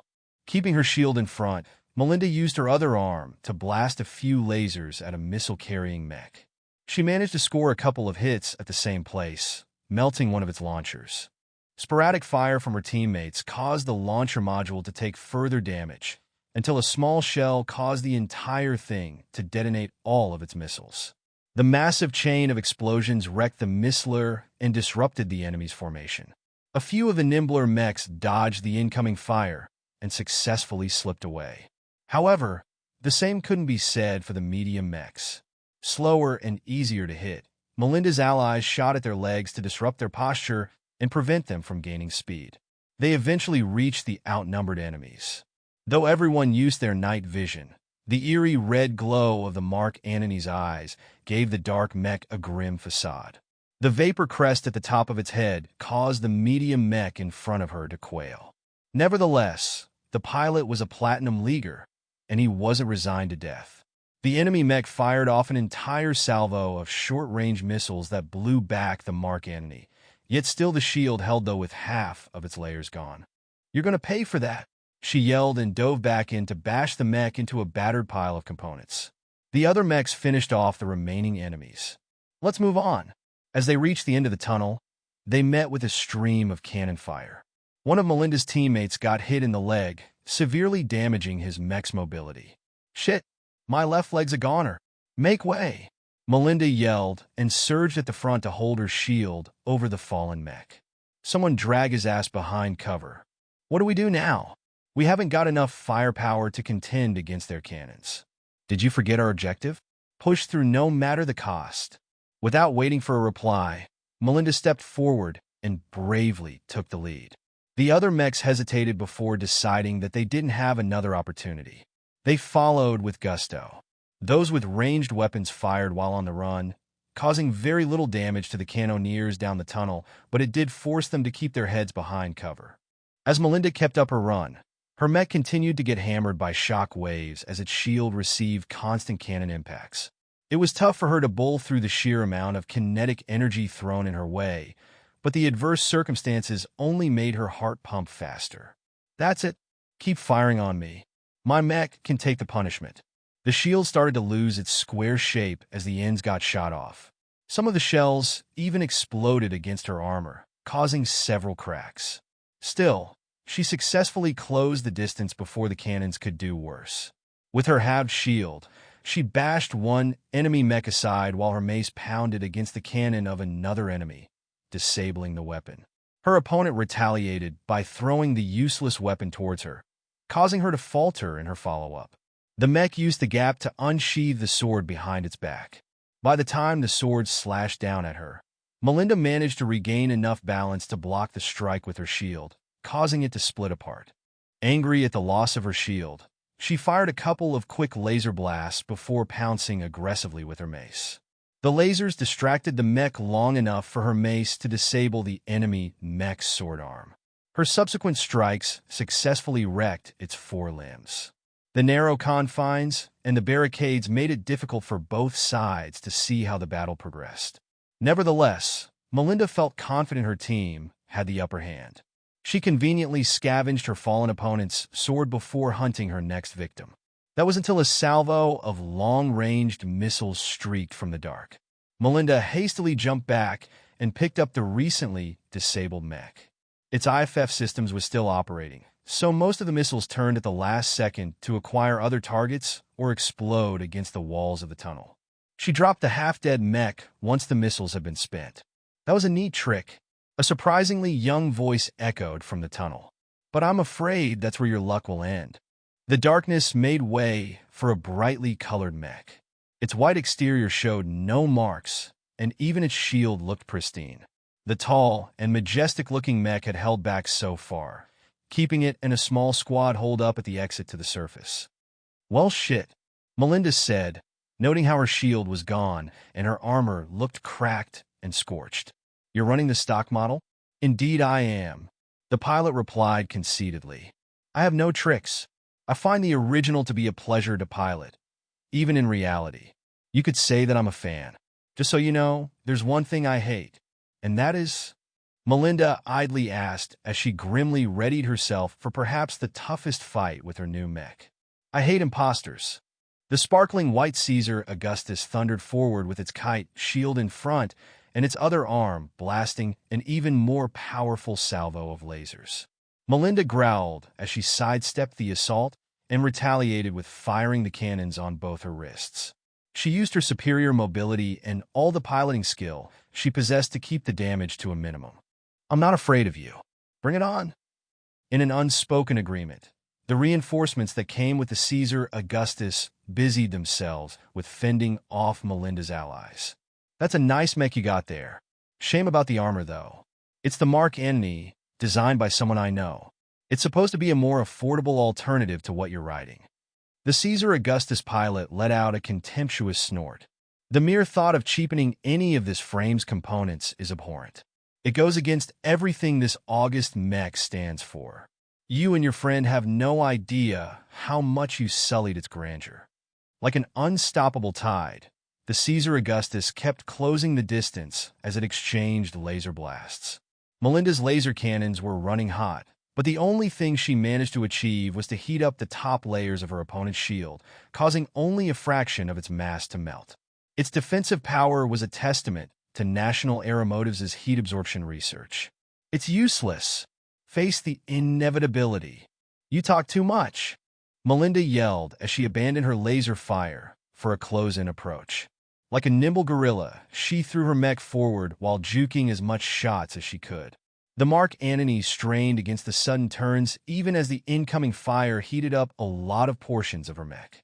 It made the Mark Antony seem like a demon from hell, with its dark armor, glowing red spots, and the ever-present water vapor leaking from the crest of its head. "That's a funny gimmick, the Roman helmet design. But I'm afraid you're going to lose it when I hack off your head." The Caesar Augustus came into melee range, but despite the pilot's words, the Augustus continued to charge forward like a train. Melinda only belatedly dodged to the side, suffering a glancing blow from the Augustus's quick slash. The two came together again and engaged in a furious exchange of blows interspersed with opportunistic laser blasts. The Augustus's shield was virtually indestructible as Melinda's dual weapons lacked sufficient weight or sharpness. The white sword struck with measured, disciplined strikes that followed a mysterious pattern. It successfully held Melinda at bay. The pilot of the Caesar Augustus must be an elite. His formal piloting skill overwhelmed her own as he moved the Augustus fluently like it was his own body. From his sword style to his movement pattern, everything the pilot did only put Melinda in a tougher position. "Give up. I've seen what your mech is made of. You're an inferior copy." "Shut up," Melinda replied as sweat poured down her face. She tried her best to hang on, but the opponent kept chipping away at the HRF plating that kept her mech protected. "I can understand why you pilot such garbage. After all, if you don't have the money, you'll never pilot a mech as magnificent as the Caesar Augustus in your lifetime. Not everything can be measured with money," she hissed as she surged forward, risking a deadly stab which she parried with her borrowed sword. Her weapon cracked and broke in half, but it succeeded in taking the wind out of the strike. Her mace already pounced from above, the heavy rounded end traveling in a straight arc towards the Augustus's head. The enemy pilot hastily raised his shield, bouncing the mace back with a heavy vibration. "Ah, what will you do now without a sword?" "This." Melinda dropped the broken sword and used her wrist to fire a couple of point-blank laser blasts right in the eyes. While most of the head was able to endure the heat, the main sensors and the delicate components buried deeper in the head were not so lucky. The enemy pilot screamed as he lost his primary vision. He performed a reflexive bash with his shield that pushed the Mark Antony back. She stepped backwards along with the push and started to slink sideways in order to take advantage of the fact the Augustus now relied on its secondary sensors. You think you've blinded me? You're wrong. Surprisingly, the Augustus shifted adeptly in Melinda's direction. Perhaps wary of another point-blank surprise, the Augustus with its melted head kept its distance while firing its wrist laser. The Mark Antony spent its energy at a fast rate trying to dodge the shots. I've been lenient to you so far. I didn't expect you to scorn my face. Very well, let me show you the real power of the first emperor. The Augustus dropped its shield, relinquishing much of its defensive advantage over the Mark Antony. Nevertheless, the Augustus moved forward with renewed grace. The enhanced speed alarmed Melinda, and it took all she had to dodge the Augustus's masterful sword stroke. The follow-up strikes chipped away at the Mark Antony's exterior, shaving off several portions of its arm and torso armor. Melinda pushed down her panic and kept composed as she danced around with her mech. As each second passed, she felt her conscious mind grow more intense. The Mark Antony's dark form echoed her every thought, allowing her to avoid the Augustus's swords repeatedly. Even in the instances where she couldn't avoid damage, she exerted her utmost to let the sword strike her mech's best armored sections. All you can do is run like a cockroach and jump like a monkey, the pilot bellowed, frustrated at the continual chase. That's all a cheap whore, riding a cheap imitation like you can do. You'll never be able to match me and my mech's brilliance. An irrational spike of fury invaded Melinda's thoughts. All her formal guard training warned her not to lose her composure. Having spent a lot of time mediating between hotheads piloting multi-ton war machines, she was well aware of the dangers of letting your anger get the better of your decision-making. The Mark Antony, huh? I suppose you're not familiar with ancient Terran history. You see, way back then, Augustus defeated Mark Antony repeatedly. And now, history will repeat itself. Your cheap joke of a mech will never be as worthy as mine. None of her reservations remained. Indignant at being looked down at, she willingly embraced her anger and howled.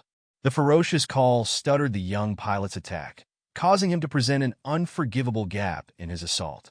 Melinda struck out with her mace with the limits of her mech's capacity, channeling the kinetic energy of her mech's legs, its rotating torso, and its entire arm in a single devastating swipe that landed accurately against the Augustus's sword grip.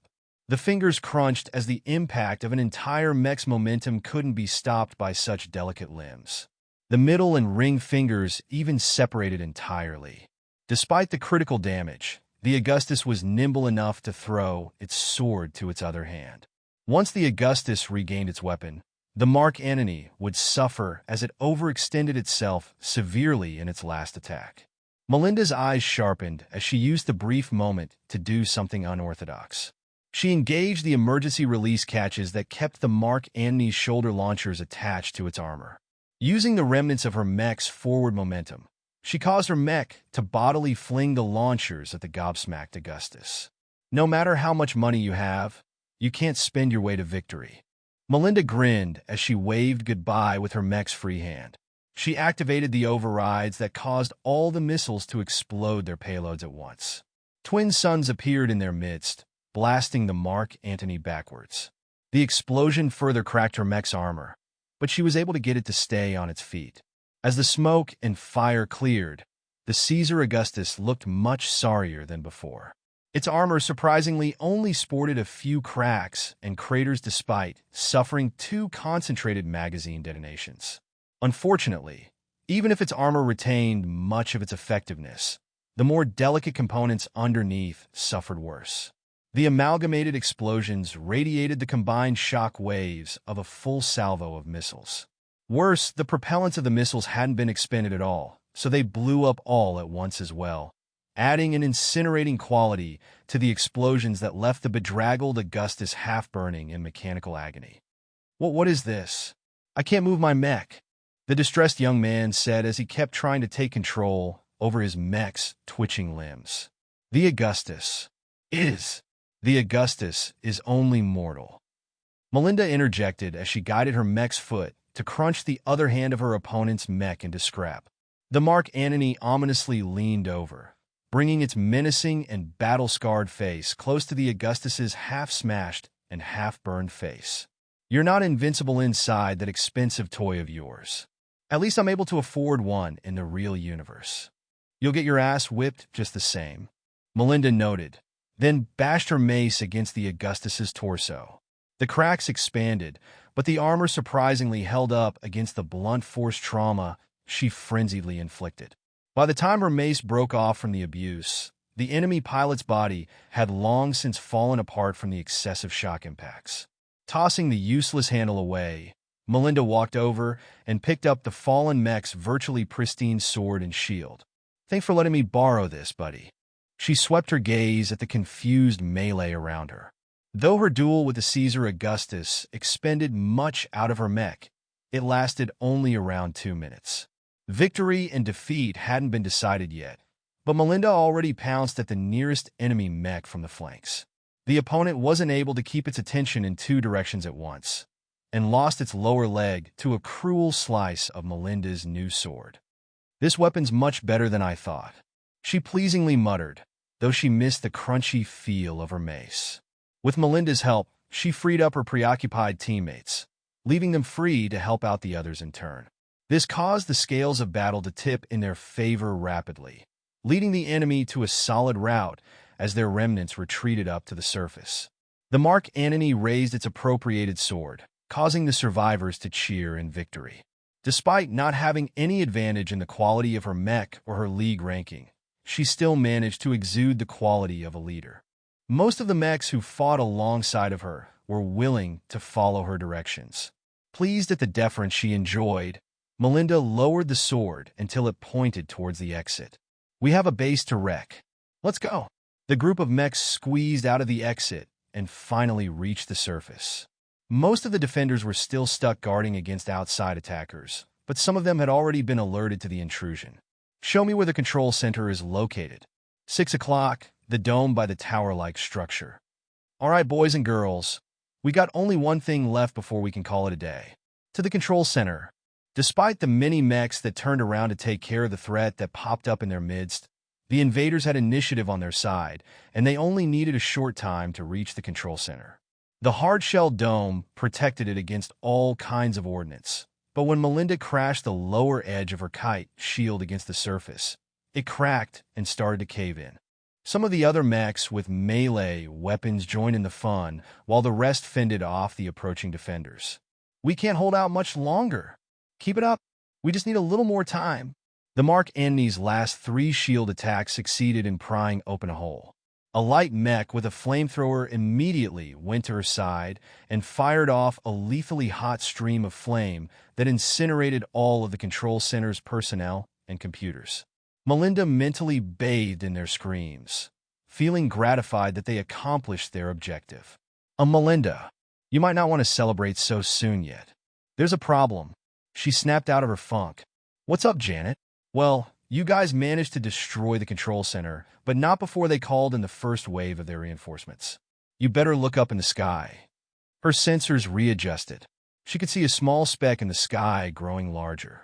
It was an entry pod, allowing mechs to arrive on the surface of a planet with the speed of free fall. The pod grew larger and larger and larger and larger. That's not a normal pod. The pod was way too big to fit a single mech. From the size of it, Melinda estimated the pod could fit in at least 8 to 12 medium mechs, which was difficult to fend off. Only until the pod engaged its boosters to slow down its downward crash did Melinda feel that something was off. Those boosters released so much force that it rattled the entire comm center. It was as if the boosters were working their asses off, arresting the fall of something much larger than a bunch of regular mechs. An earthquake-like impact rattled everyone in the vicinity as the pod finally half-crashed in the middle of the base. The ramp of the pod lowered slowly, taking its time until it fully extended. That was until a foot the size of a heavy mech kicked the metal ramp away. The rectangular piece of metal screeched as it bounced off the ground only to crash against the base of an antenna. An apocalyptic mech the size of the guard headquarters main building stepped out of the oversized pod. Each footstep seemed to rumble the footing of the other mechs, leading to a growing unease among the blue team. With its sturdy legs, barreled torso, and a pair of weapon-encrusted arms, the metal monstrosity, stretched the definition of mech. It's a juggernaut, Janet whispered. In the history of mech development, there was no hard rule that set the size and weight of the mechs to a specific limit. The current modern adoption of the light, medium, and heavy classification was more out of convenience than out of any calculated considerations. The doctrines that followed were what really cemented the classifications in place. A light mech is fast and stays alive by remaining unseen or dodging enemy attacks. They usually act as scouts, saboteurs, or flankers. They also make excellent flyers. A medium mech is nimble on its feet and can withstand a limited amount of damage. They are the jack of all trades in the mech world, able to fulfill any role with their unparalleled flexibility. A heavy mech doesn't bother dodging, instead choosing to tank all the attacks coming its way. It is regarded as a tank due to the ease it is able to defend a position or break through enemy lines. An entire industry has sprung up around these three archetypes. The system of developing and licensing interchangeable and modular components came about when different customers demanded to mount their favorite toys on their favorite mechs. Many advanced components invented these days restricted their use to a single weight class in order to maintain compatibility. But regardless of this thriving ecosystem of mechs and mech parts, there were always some parties that wanted to take a step forwards for themselves. One such moment happened at the new Rubarth Empire's introduction of the Juggernaut to the battlefield. The Juggernaut was a mech that had the ability to contend against a low-flying spaceship. Its frame and its countless components weighed as much as a dozen heavy mechs, but was about 100 to 1,000 times more expensive to build. The many technologies that kept such a gargantuan in one piece and prevented it from collapsing under its own weight were very expensive to reproduce. Such a large and heavy mech simply didn't appear to be economical. That never stopped the new Rubarthans, though. They painstakingly invested in its development and kept the project under wraps for at least an entire mech generation. Only until they refined the design well enough to be able to operate in hostile planetary environments did they release the first Juggernaut on the battlefield. It left behind a massacre back then. The city it fought and suffered so much damage. The new Rubarthans considered the battle could have resulted in less damage if they fired off a couple of illegal tactical nukes. Right now, the Juggernauts were weapons with dubious legal status in human space. Many states hostile to the new Rubarth Empire sought to draft a treaty banning such ultra-large mechs.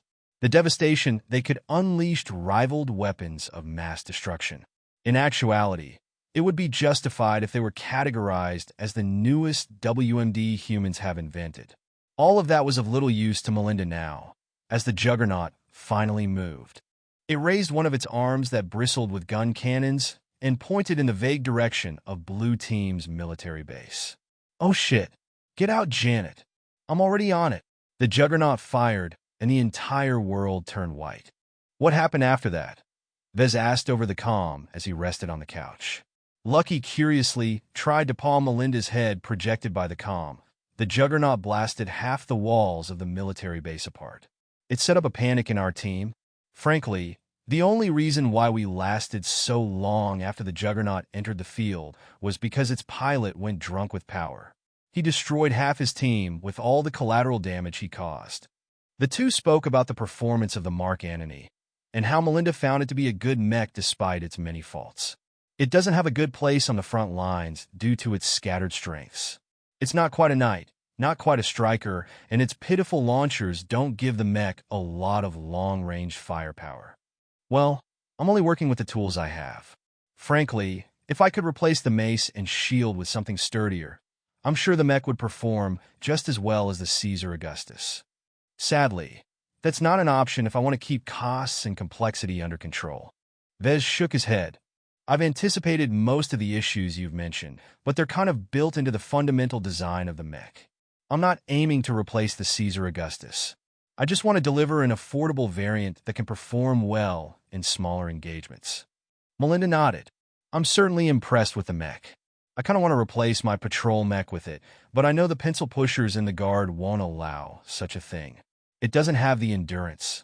After the conversation ended, Vez put the finishing touches on his second handmade mech and sent it off to be sold in the market.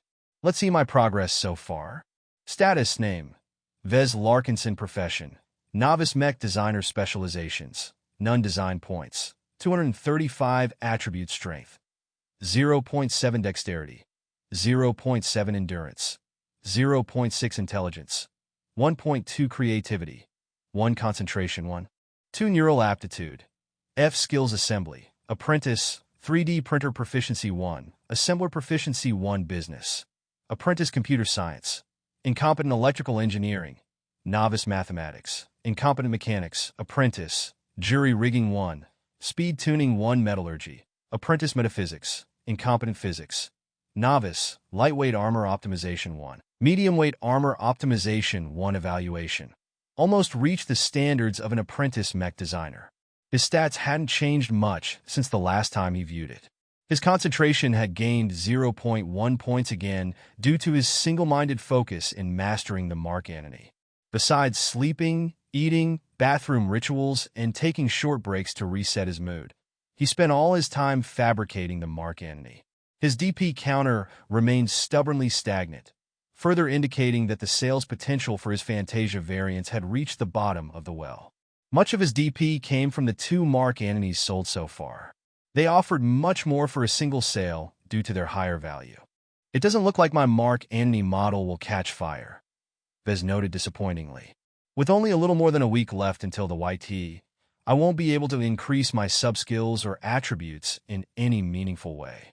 While he spent a lot of work designing the mark entity, then mastering its fabrication process, the things he learned provided marginal help at best when joining the contest. The contest only lasted 1 day, just long enough for mech designers to showcase their skills without boring the audience to a multi-day engineering fest. The day before the main event, the organizers hosted a qualifying round in order to filter out the 8 best contestants. Both events revolved around designing and putting together a functioning mech out of a bunch of parts in a random stripped-down model. It showcased the mech designer's skill in creating new mechs while skipping out the boring part of fabricating the parts from scratch. The old Vez without the system probably wouldn't get past the qualifiers. Even with all the additional benefits the system gave him, he might not even be certain he can reach the top 3. I shouldn't be obsessed with trying to reach first place. I have to keep my priorities clear. As long as I can find a single customer for my mark entity design, I've already won. The impending interest payment term loomed within a month, which caused Vez to bear immense pressure. I stand a much better chance in the contest if I can earn enough DP to buy the jury rigging 2 subskill before it starts. He already experienced the power of jury rigging 1. The skill energized with his creativity, allowing him to form unorthodox solutions to complicated technical problems. It did not add any new knowledge, but instead improved his ability to combine the knowledge he already learned into something new. An example would be to strip a laser rifle and turn it into a shoulder mount. Though such a shoddy modification won't work as well as a purpose-built shoulder weapon, it should work well enough in an emergency.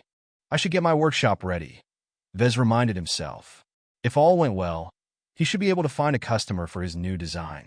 He'd have to get his workshop ready and running by the time he got back from the event. First, he took a look at his 3D printer. As a fairly old, second-hand model, it lacked the most current technology in fabrication. Vez meticulously went through the settings of the printer, and with the help of his improved knowledge in assembly, added presets that helped fabricate certain parts easier and with less errors. Then, he looked at his inventory. Besides the raw materials required to produce the HRF armor plating, he lacked pretty much everything else required to build up a mark entity. Vez took note of the list of raw materials and visited the local site of the Mech Trade Association. The MTA offered many services to anyone looking to build, buy, or sell a mech. It conveniently partnered with resource wholesalers that allowed them to sell various raw materials through a convenient market interface. To fabricate the HRF requires about 11 million bright credits in raw materials. To purchase the rest of the materials requires just 7 million credits. The total cost comes at 18 million credits. If I charge 24 million credits for the mark entity, I'll recoup my cost and earn just enough profit to meet my next interest payment. Selling a mech that priced at 24 million credits was much easier than one that demanded more than double the amount. It cost 45 million credits in total to cover the raw materials for the Caesar Augustus. The materials for the Augustus's proprietary armor plating cost 38 million credits alone, and Vez lacked the facilities required to process exotic materials into advanced armor plating. These prices look reliable, but it's not entirely reflective of the entire market. Vez noted carefully, remembering what he learned in college about running a business. I'm sure there's plenty of private agreements between a small group of partners that offers substantially lower prices. Vez curiously inspected the market prices for the Caesar Augustus and its close variants. The official base model produced by National Aeromotive sold for a whopping 65 million credits. Naturally, as the original manufacturer and with the now mature Jason Kozlowski at the helm, the CA-1 produced by NA was top quality. The few mech designers that have licensed the Caesar Augustus sold the base model or its close variants for around 55 to 60 million credits. Perhaps they also offered lower prices, though they used private sales channels in order to conduct such business. The MTA's internal market site only listed public offerings, which in the mech business is considered the tip of the iceberg. As a tiny mech designer with a one-man business with no reputation, I don't possess the qualifications to seek out deals that are more favorable to me. I can only purchase the materials I require at market prices. This presented a big problem to Vez. The materials needed to build up the frame, power reactor, engines, and everything else amounted to 7 million, which is 2 million more than he owed in his upcoming interest payment.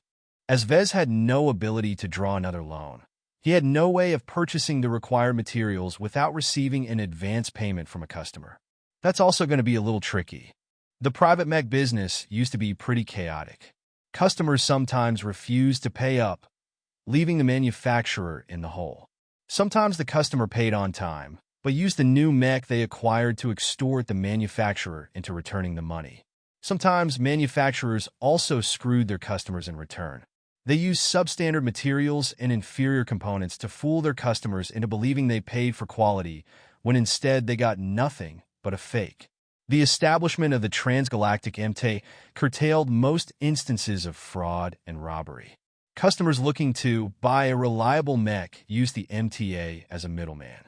The MTA certified each mech that passed through their hands and made sure the mech conformed to the submitted and agreed-upon design between the seller and buyer. Mech designers and manufacturers also benefited from the MTA.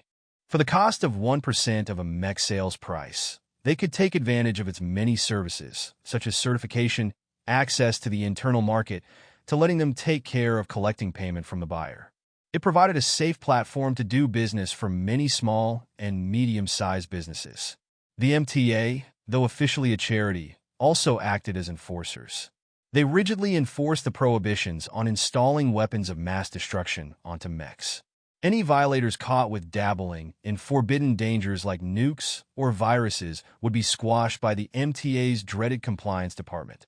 Each so-called compliance officer who worked for the MTA were at least expert pilots, with most captains reaching the standard of ace pilots. In comparison, Melinda only reached the standard of advanced pilot, which was the minimum skill requirement to receive a piloting position in the Mech Corps. If I do my business through the MTA, I won't need to worry about the authenticity of the advance payment. My customers will also receive some assurance from the organization.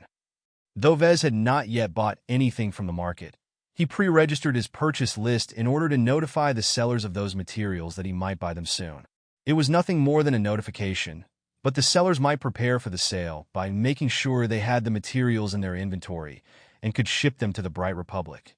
The Bright Republic is small, so shipping times aren't so bad as long as I can find each material in the domestic market. Vez tracked down each material and was relieved there were no problems on that end. With the ultra-fast shipping capabilities of a modern galactic civilization, shipping companies were able to transport all the materials stockpiled in Ben Thyme to Cloudy Curtain in just 2 days. After that, he contacted the MTA to prepare the paperwork for his expected production. Once he signed some standard contracts and agreements with the MTA and the Bright Republic, a representative of the MTA called him in person. The representative invited Vez to go over the legal requirements of producing a mech in the Bright Republic. Your production license covers the permission to produce the weapons that come with the Caesar Augustus. A representative from Bentheim explained over the comm. However, you do not have permission to live fire these weapons, even in tests. Furthermore, you are not allowed to produce your own ordnance. This means you may not produce any missiles, even if you have the capability to do so from your license. What about the wrist-mounted laser cannons? They're technically operational as soon as they come off the 3D printer. I just need to plug them to an energy source. The representative swiped a couple of designs to Vez. You need to add safeties during the fabrication process that seals the energy weapons. The files I just sent are small presets for your 3D printer. They will automatically incorporate the most optimal safeties to any weapons you produce, but you should always double-check them manually. Will do. I have one final question. Could you tell me if my design has any appeal to the market? The man from the association smiled. We are always ready to offer advice to young entrepreneurs. As for your variant, it is highly unusual to offer an economy variant of an extremely advanced frame, such as the Caesar Augustus. The Augustus already has a small demand, since you have replaced its armor in your design, thus taking away the biggest merit of that particular model. I cannot be certain whether any potentate is willing to invest in your new concept. There is no existing demand for this kind of product, so you should diligently work on your marketing in order to create demand. Understood. I don't have any more questions, so goodbye. Have a nice day. In other words, Vez had to market his design from the ground up. He couldn't steal any customers from the pilots interested in the base model because they were unwilling to buy an inferior version when they had the money for the real thing.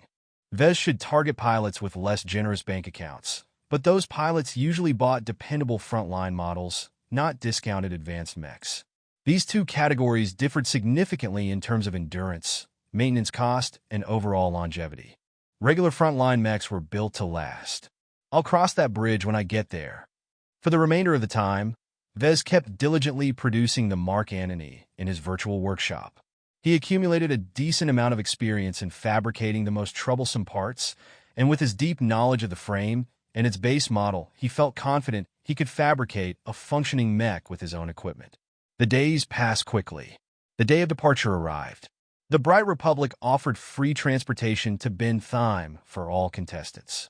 As one of many participants to the annual Young Tigers exhibition, Vez joined the crowd of hopeful pilots at the spaceport while holding Lucky to his chest and leading a floating luggage carrier, carrying his clothes and other stuff.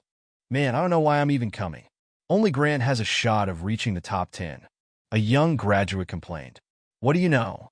A tall and heavy-set pilot said with a sneer. If you manage to reach the top 200, you'll easily be able to land a job at a reputable mercenary corps. I'm not talking about the 5 or 10-man shows. I'm talking about the real deal, like Pritchard's Bannermen or the Red Bishops. Seriously? No wonder my uncle wanted me to participate. The White Key not only showcases our generation's talent to the Republic, it also acts as a job fair. Plenty of employers are watching the show. If they like a pilot, they don't hesitate to offer a contract. My brother landed a spot with the Crossmen that way. The idle chatter of the potentates unintentionally revealed many useful things to Vez. Besides the government and the Mech Corps, he could also expect a lot of mercenaries to attend. Their main purpose was to look for fresh blood to replenish their ranks. It was questionable whether they'd be open to buy a new mech. Vez had his work cut out for him in the next couple of days. The appearance of Vez raised some eyebrows from the pilots and their chaperones. I haven't seen you around in class, one of the men stated as he looked at Vez's collar. Are you sure you've boarded the right shuttle? Every potentate wore a small pin on their collar, chest or arm that denoted their status. It was an exclusive privilege to the 3.5% that marked them special. With it, they enjoyed priority services, had access to VIP sections, and had their safety taken care of first before the rest could take their turn. The entire scheme originated from the new Rubarth Empire, but pretty much every human state other than the Terrans copied the treatment. They also took over the rule that stated that any fraudulent use of such pins invited severe punishment. Security already screened me before letting me in. I'm a participant of the White Key Mech Design competition. Mech Design, a young, fresh-faced woman dubiously said. So you're not a pilot? No. That pretty much killed the conversation. The pilots all turned around and went back to their own discussions. The blatant disregard hurt Vez a little, but he had grown used to such behavior ever since he turned 10. Before his genetic aptitude was tested, he behaved just as arrogantly as the other potentates. It took a brutal fall from heaven to realize how conceited he actually behaved. I was a stupid punk back then. I got what I deserved, but the rest ingrained this dismissive behavior. It couldn't be helped. Modern society worshipped martial prowess, and a disproportionate attention was placed on mechs. Sometimes it appeared that society revolved around pleasing potentates. Certainly, placating pilots was important, but the soldiers who bravely enlisted in the other service branches also deserved some honor. Spaceships guarded their borders against capricious aliens while infantrymen occupied territory and cleaned after the messes mechs usually caused when throwing around ordnance. Nothing could be done about it, though, so Vez took the dismissal without complaint. It wasn't as if he achieved anything of note that justified anything more than an absent glance. Only Lucky attracted some attention, but most female pilots were too preoccupied to get distracted by his cuteness. The departure time arrived. The shuttle lifted off after everyone was accounted for. The inter-system shuttle had ample power to lift off and escape Cloudy Curtain's atmosphere. Like a sparrow taking flight, the shuttle fluently broke the confines of the planet's gravity and followed a pre-programmed flight out to the nearest Lagrange point in the local star system. Lagrange points provided fast and convenient launch points for FTL. Any shuttle or spaceship capable of traveling faster than light departed from a Lagrange point whenever possible, but were only capable of reaching the edge of a solar system as their destination. While the possibility exists for highly advanced spaceships to arrive at their destination's Lagrange point, the act was considered near suicidal. It was like threading a needle, except one single mistake could cause the ship to smash itself apart in weird gravitational stresses, leaving the debris to fall into the local sun. Everyone played it safe, including the transport shuttle. It took only a moment for the shuttle to reach the nearest Lagrange point. It waited in line as other vessels departed first. Once the shuttle came forward, its sleek and narrow form visibly warped into an elongated form before launching into FTL. The shuttle lurched a little when it entered FTL, but after that the passengers felt nothing else.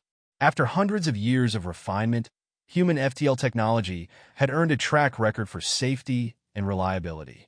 The flight from Cloudy Curtain star system to Bentheim only took less than a day due to Bentheim's favorable gravitational position.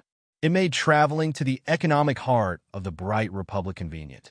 Besides having no one to talk to, Vez enjoyed the flight. Once the shuttle arrived at the edge of Bentheim's star system, it flew towards one of border outposts Bentheim established to meet incoming vessels. Smaller systems such as Cloudy Curtain normally wouldn't bother with this formality, but a major port like Bentheim necessitated increased security checks. Many ships formed an orderly line in the space set with beacons. Small patrol ships flew alongside them, scanning their interior for any contraband while determining their origins and destinations. The shuttle from Cloudy Curtain only warranted a brief scan before being let through by the space security forces. The passenger shuttle nimbly navigated deeper in the system like a fish swimming along a river. It passed by several plotting haulers and heavily armed warships. It kept its distance from rickety-looking mercenary ships and anything else that hinted of danger. After half a day's flight, they finally approached the planetary orbit of Bentheim. From above, the heavily populated planet looked like a paradise that mixed greenery with high-tech urban development. Ever since Bentheim established itself as the premier port of the Republic, the government invested trillions of credits in its ability to accommodate an endless amount of visitors and cargo. The shuttle landed at a crowded spaceport near the capital city called Durham. Vez, the pilots and their chaperones were practically booted out of the shuttle. As soon as they stepped out, the shuttle left in order to make way for another passenger shuttle. Captain Jillian, the lead supervisor of the contestants from Cloudy Curtain, led them to a prepared atmospheric transport that brought them to a hotel near the venue. After leaving the shuttle, they entered the hotel in order to check in and left behind their luggage.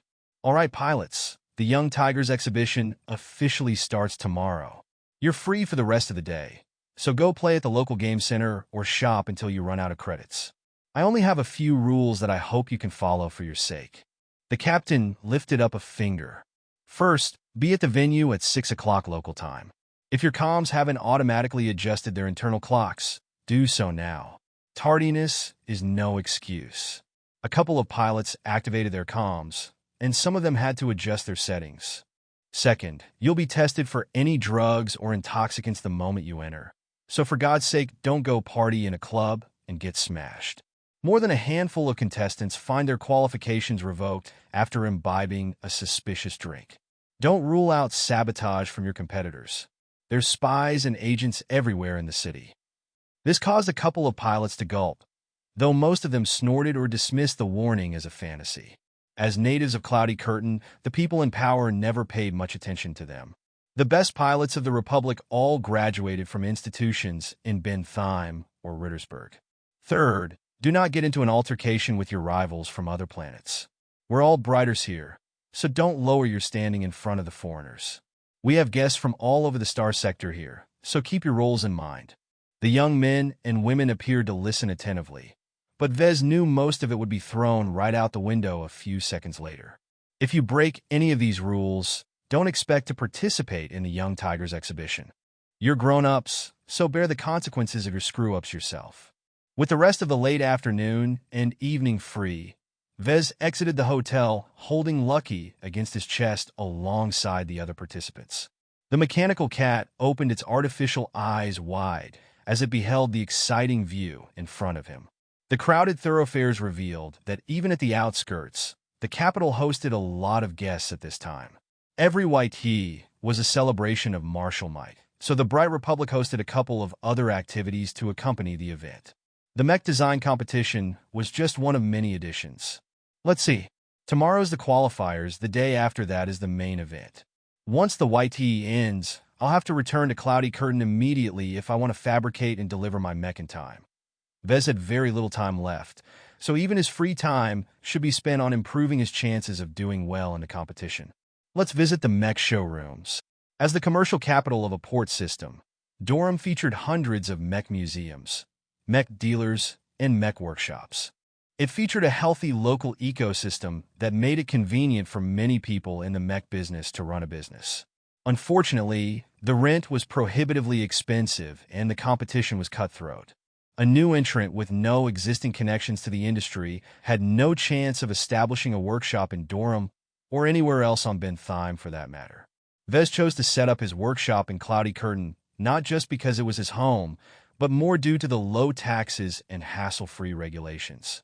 Besides, shipping stuff to and from Bentheim from Cloudy Curtain isn't expensive at all. It makes little difference except for the difficulty of attracting customers.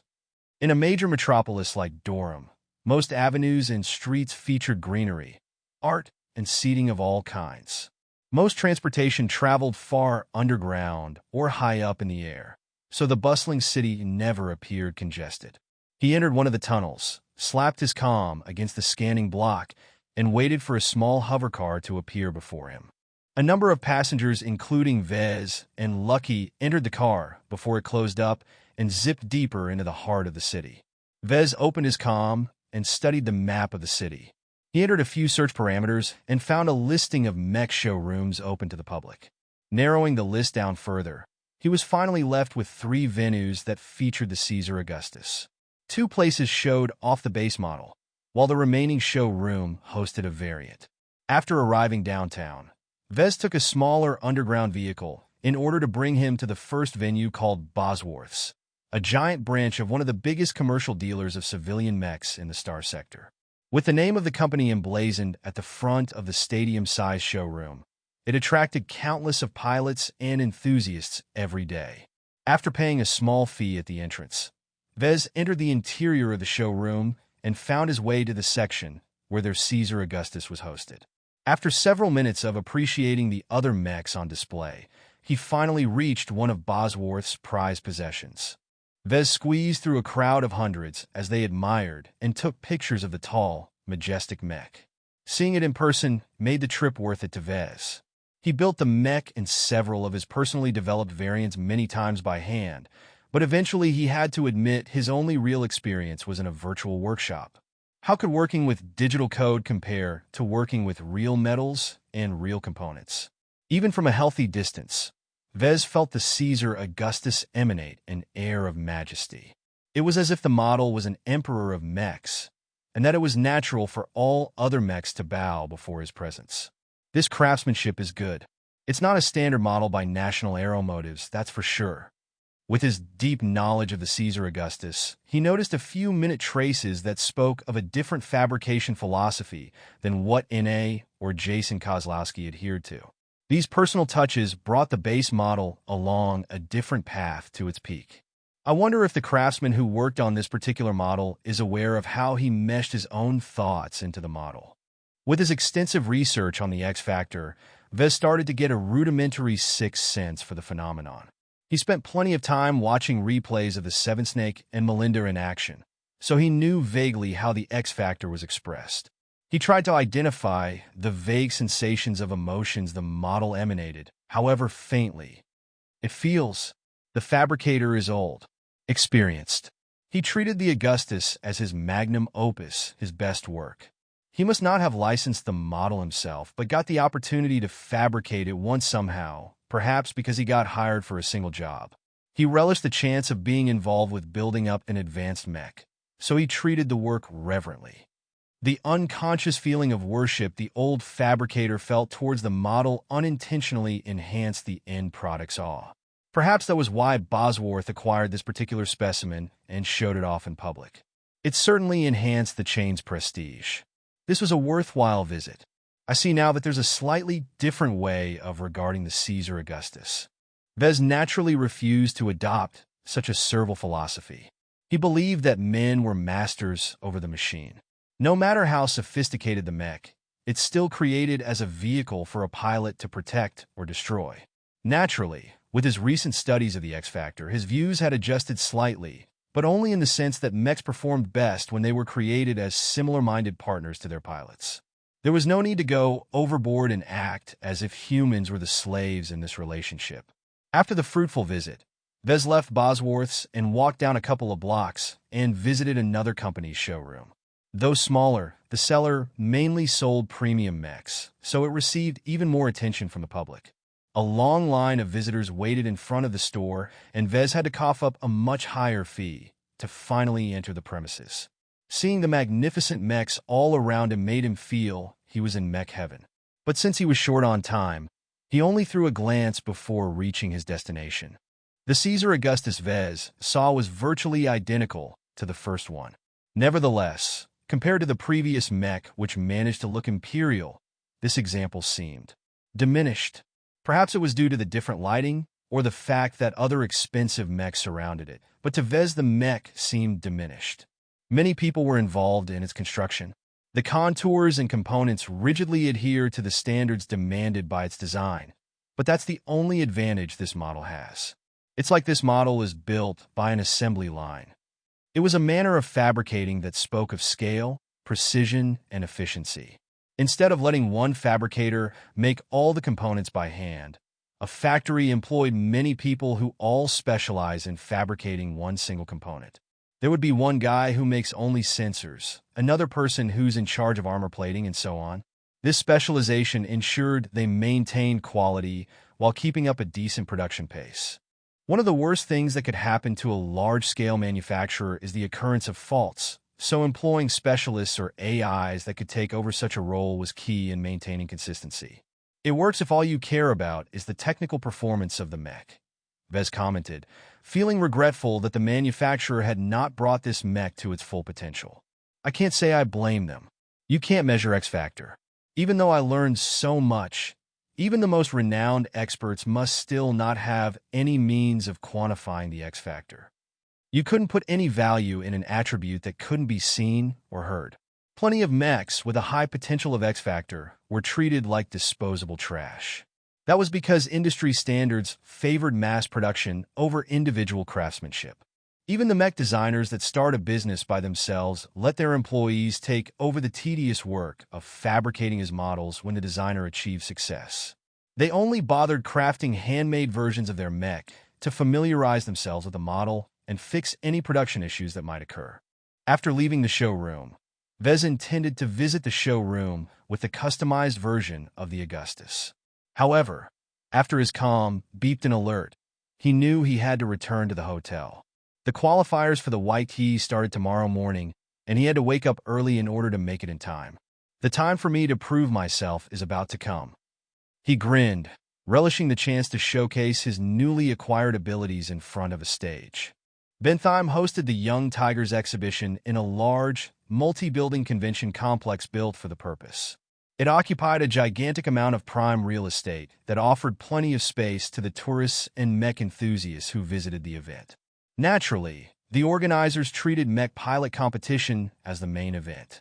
The opening ceremony and the introduction of the star pilots commenced while the qualifiers of the mech design competition occurred in a smaller and much less crowded side building. Before he did anything else, Vez checked his status and noticed he finally accumulated 300 DP. With this amount, he immediately bought the Jury Rigging 2 sub-skill, which induced another minor headache for him. It made him get ready for the day a bit later than he thought. Even as he rushed his breakfast, he still had to sort out the strange way the system rearranged his brain. "Time's almost up," Captain Jillian called to the dining room. "Gather at the lobby of the hotel." Vez left his gem cat in his hotel room this time. It was not appropriate for him to bring Lucky along as he competed, not just because pets weren't allowed, but also due to the possibility of cheating. So he came to the qualifiers alone. Compared to the festive bombast of the main event, the mech designer competition was a subdued event that attracted only a fraction of the crowd. Most of those attending were friends and family of the mech designers. The real crowd would show up tomorrow, when only the 8 best competitors came up on stage. "Vez, wow man, nice to see you." A chubby young man with flaring pink hair spotted Vez and came over with a cheerful smile. "Man, we haven't been in touch ever since we graduated. It's like you fell into a black hole." Vez smiled and bumped his former classmate with his fist. "Hey Carlos, I've been having some trouble at home. Starting your own mech design workshop is harder than it looks. You actually went through with it? Never mind the hardware. How are you even capable of paying for the licenses?" "I had a little luck there." Vez proceeded to fill in most of what he did the last 2 months to his friend. Carlos Shaw looked at Vez with a mixed expression. "I can't decide whether you're a lucky bastard or not. Only the dumbest grant institutes would give you a production license for the Caesar Augustus. Yeah, I'm still racking my head around trying to reproduce it without getting bankrupt. That's also why I'm here.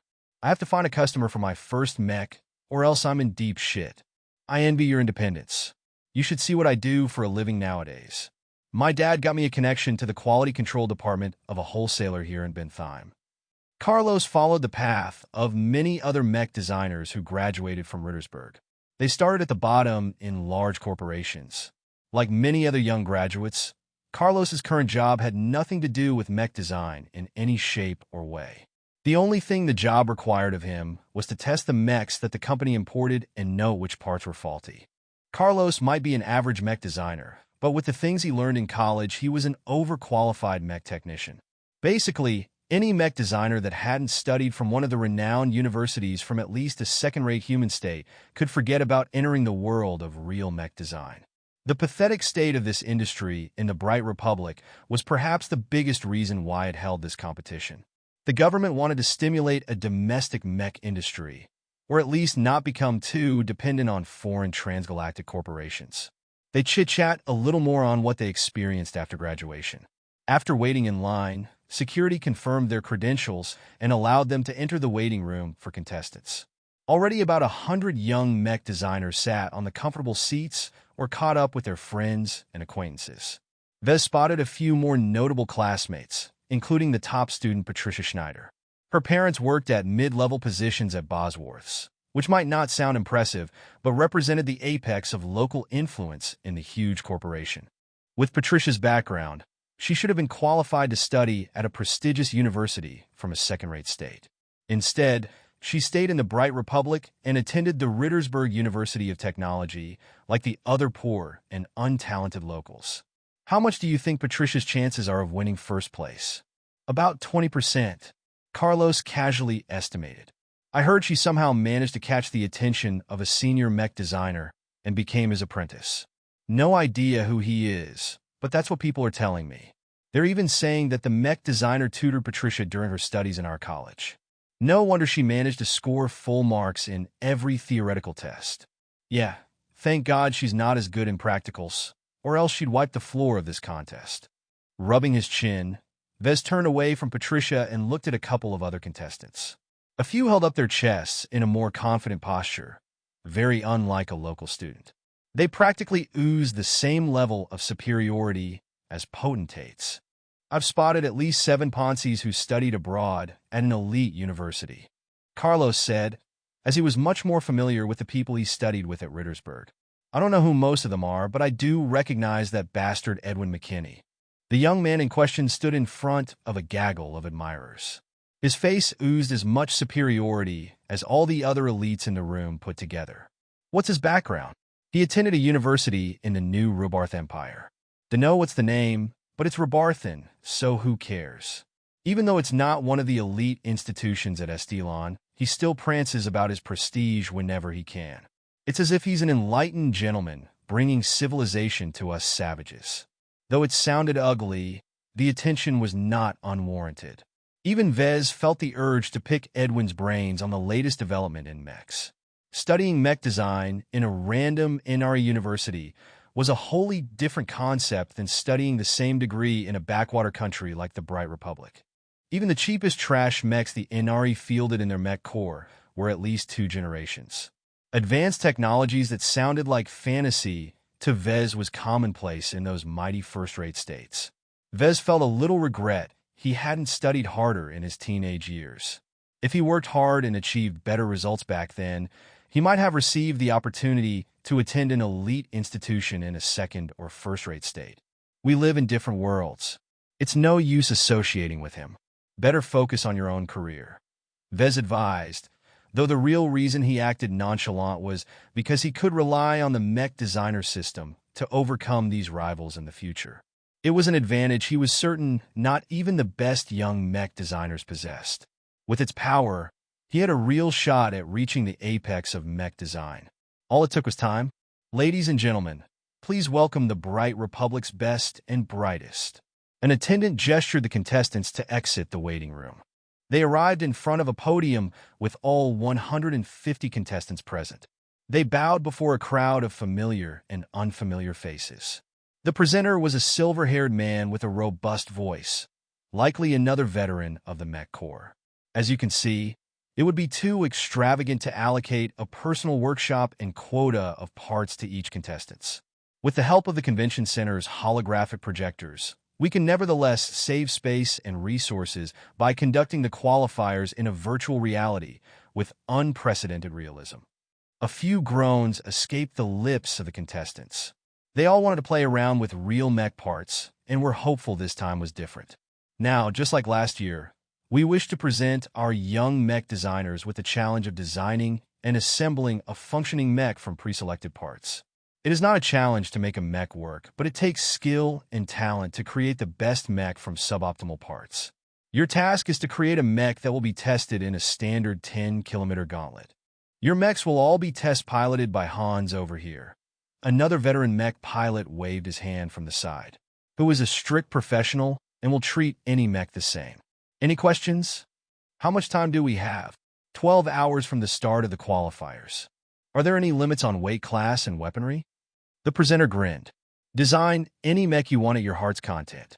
We do not place any limits on the design, so long it fits the definition of a mech. Do you want to stick 4 arms on a mech? Fine. Do you want to design a mech with its torso upside down? Go ahead. We specifically enlisted the aid of Hans because he is an all-rounder. He can pilot light, medium, and heavy mechs with the same proficiency. He has plenty of experience piloting the most popular animal designs as well. He can kill the same amount of enemies whether he's given a sword or a rifle. Is he an AI? That elicited a bit of laughter from the people present. I can assure you he is 100% Homo sapiens. That actually reassured Vez. His only advantage over the other contestants was his ability to actualize the X factor in a mech. If his finished product gets tested by an artificial intelligence, then he seriously doubted the emotionally lifeless software program would notice the difference. Very well, if there are no more questions, then please take your place at the designated areas. If you don't possess a tactile implant, then please wear the provided gloves in order to ensure you can move the holographic projections around. Most mech designers had implanted their bodies with technologies that allowed them to touch holograms as if they were real items. It didn't convey the weight of the objects, but it functioned properly enough for today's purposes. On your mark, get set, go.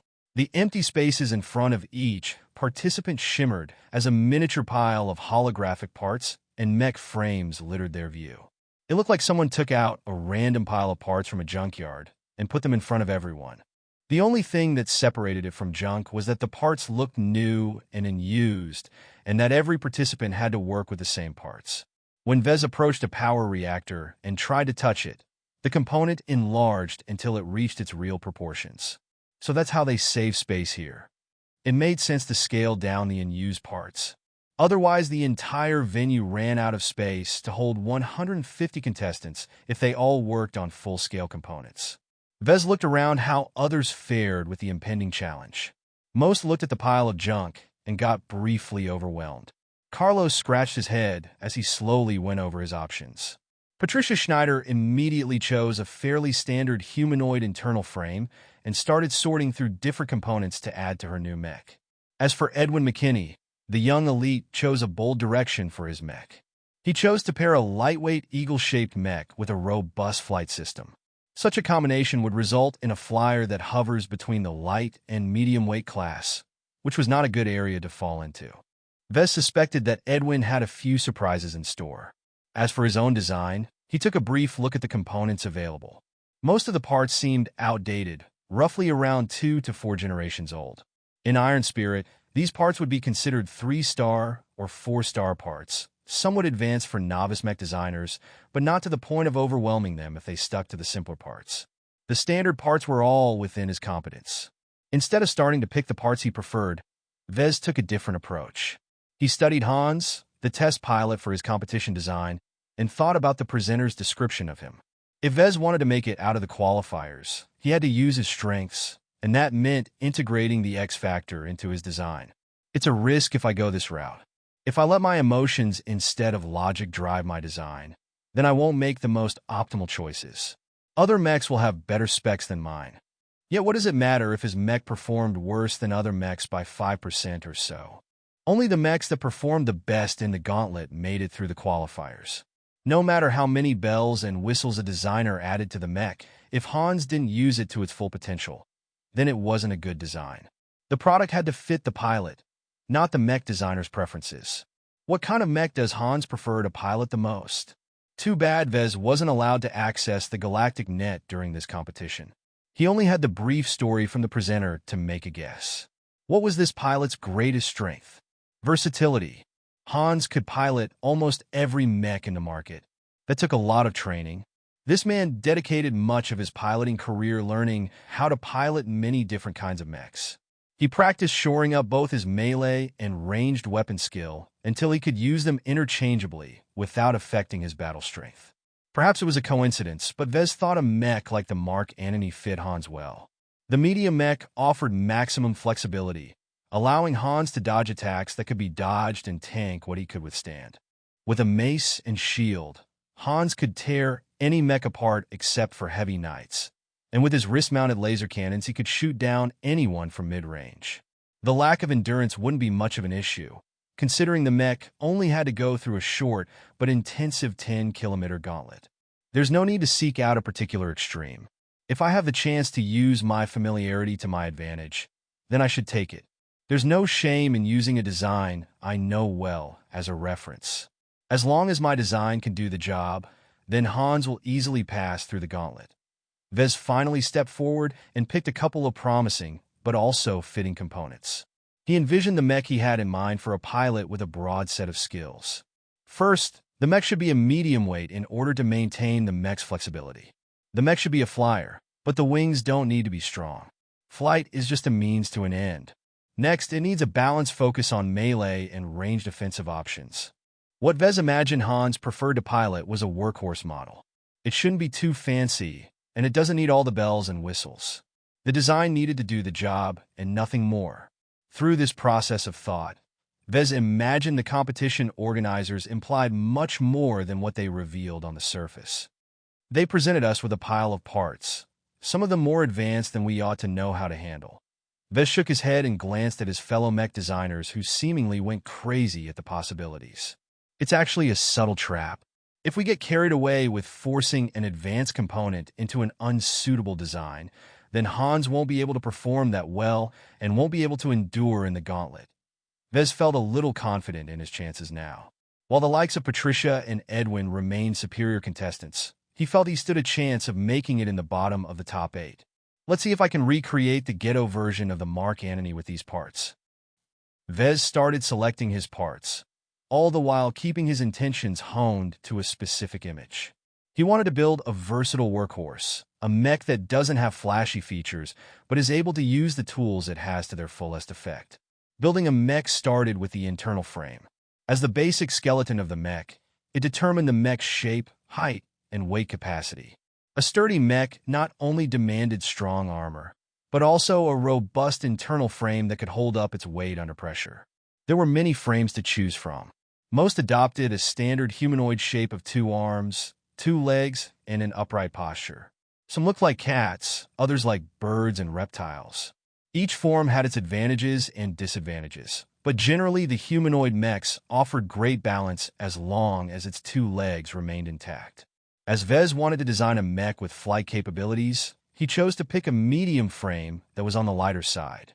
The frame's construction featured a clever arrangement of gaps, hollows, and grooves. It saved a lot of weight while keeping its structural integrity intact as much as possible, though not always succeeding.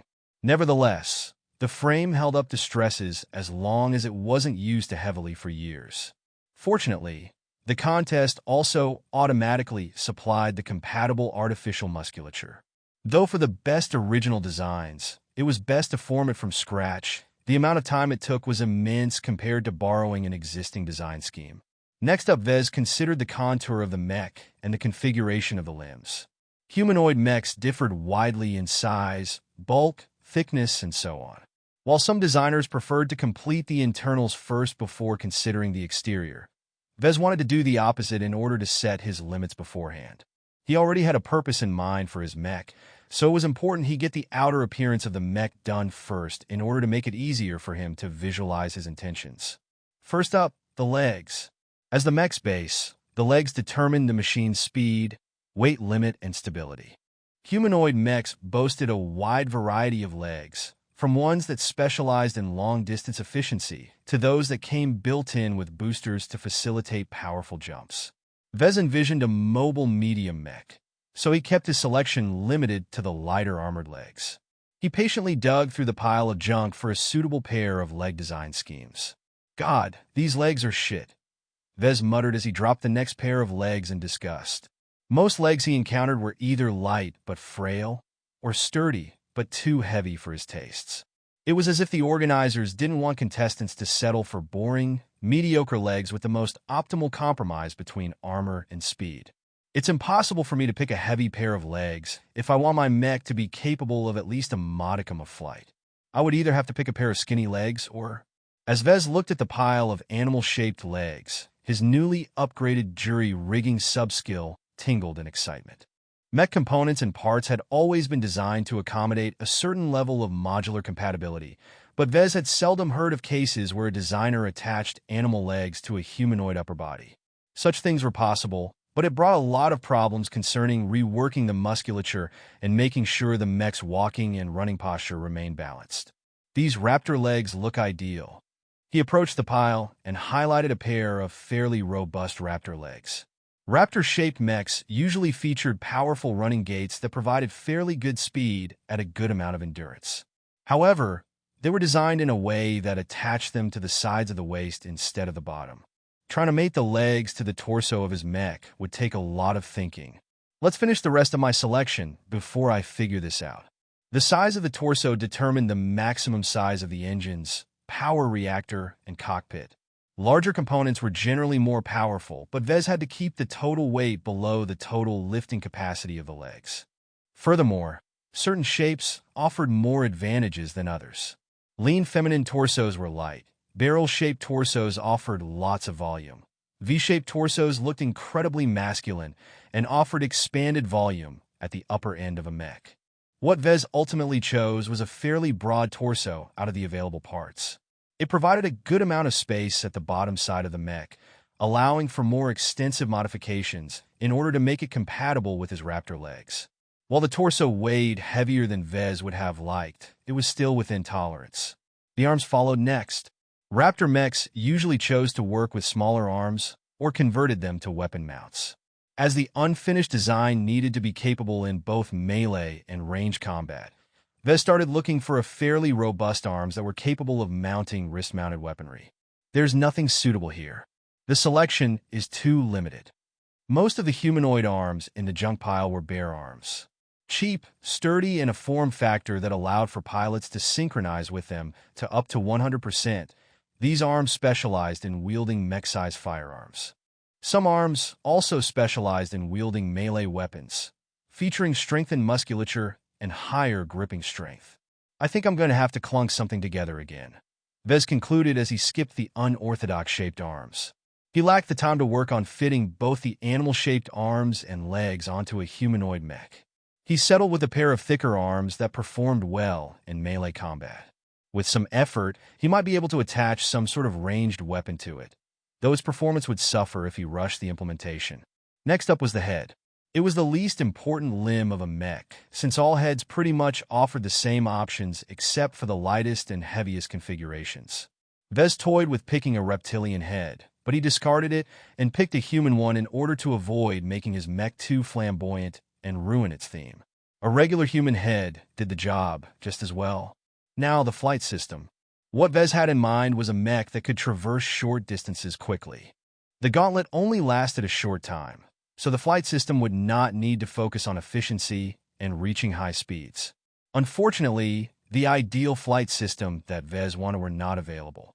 What he saw were mostly large, sweeping wings that provided a great amount of aerial mobility, but also painted giant targets on the mech's back. It wouldn't survive a 10 kilometers gauntlet intact. He eventually picked a sturdy but large pair of wings designed for medium mechs. Vez preferred it over the others due to its lift-off power and its ability to operate even under heavy damage. He had a use for that last attribute. I'll have to finish picking parts first. For the internals, his design called for prioritizing durability. It had to hold up even when the mech was being banged around a lot. He picked a powerful engine, one that provided lots of power at the cost of horrible energy efficiency.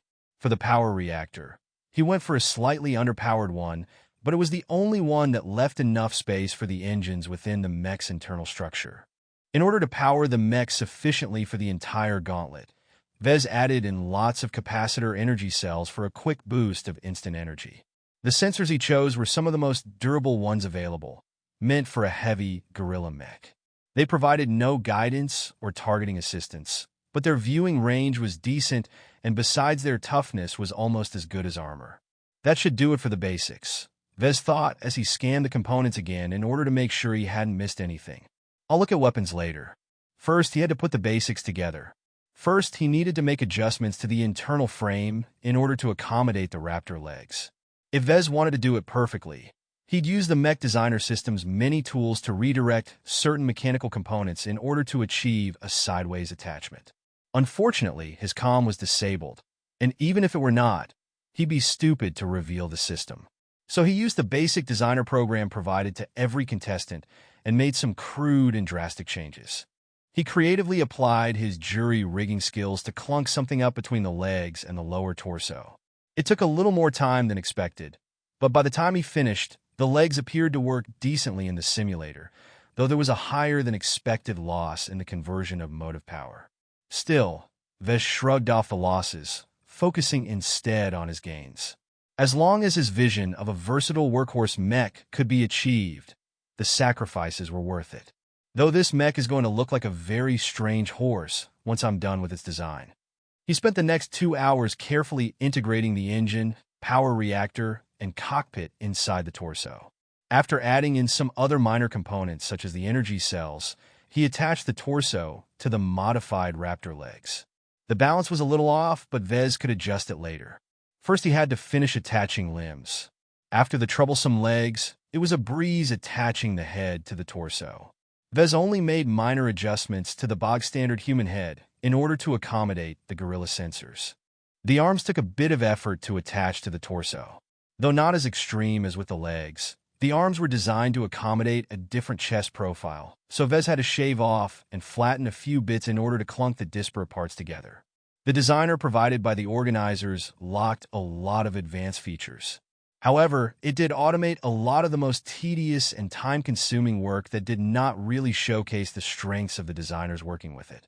The software's powerful processors automatically took care of laying down power cables and piping according to industry standard. What the designers could do after that was spend some time adjusting them in order to optimize their placements. In his case, Vez had to rework major sections of cabling between the waist and the legs. Somehow the standard software got confused when it tried to mate the connections between the two incompatible components. Only 4 hours remained after he finished putting together the limbs and the internals. The mech possessed the minimum qualifications to present itself as a complete machine, but it wouldn't survive the gauntlet this bare. The flight system came up next. Vez wanted his mech to be mobile in order to add to its options, but he didn't want the wings to dominate the mech and burden it excessively.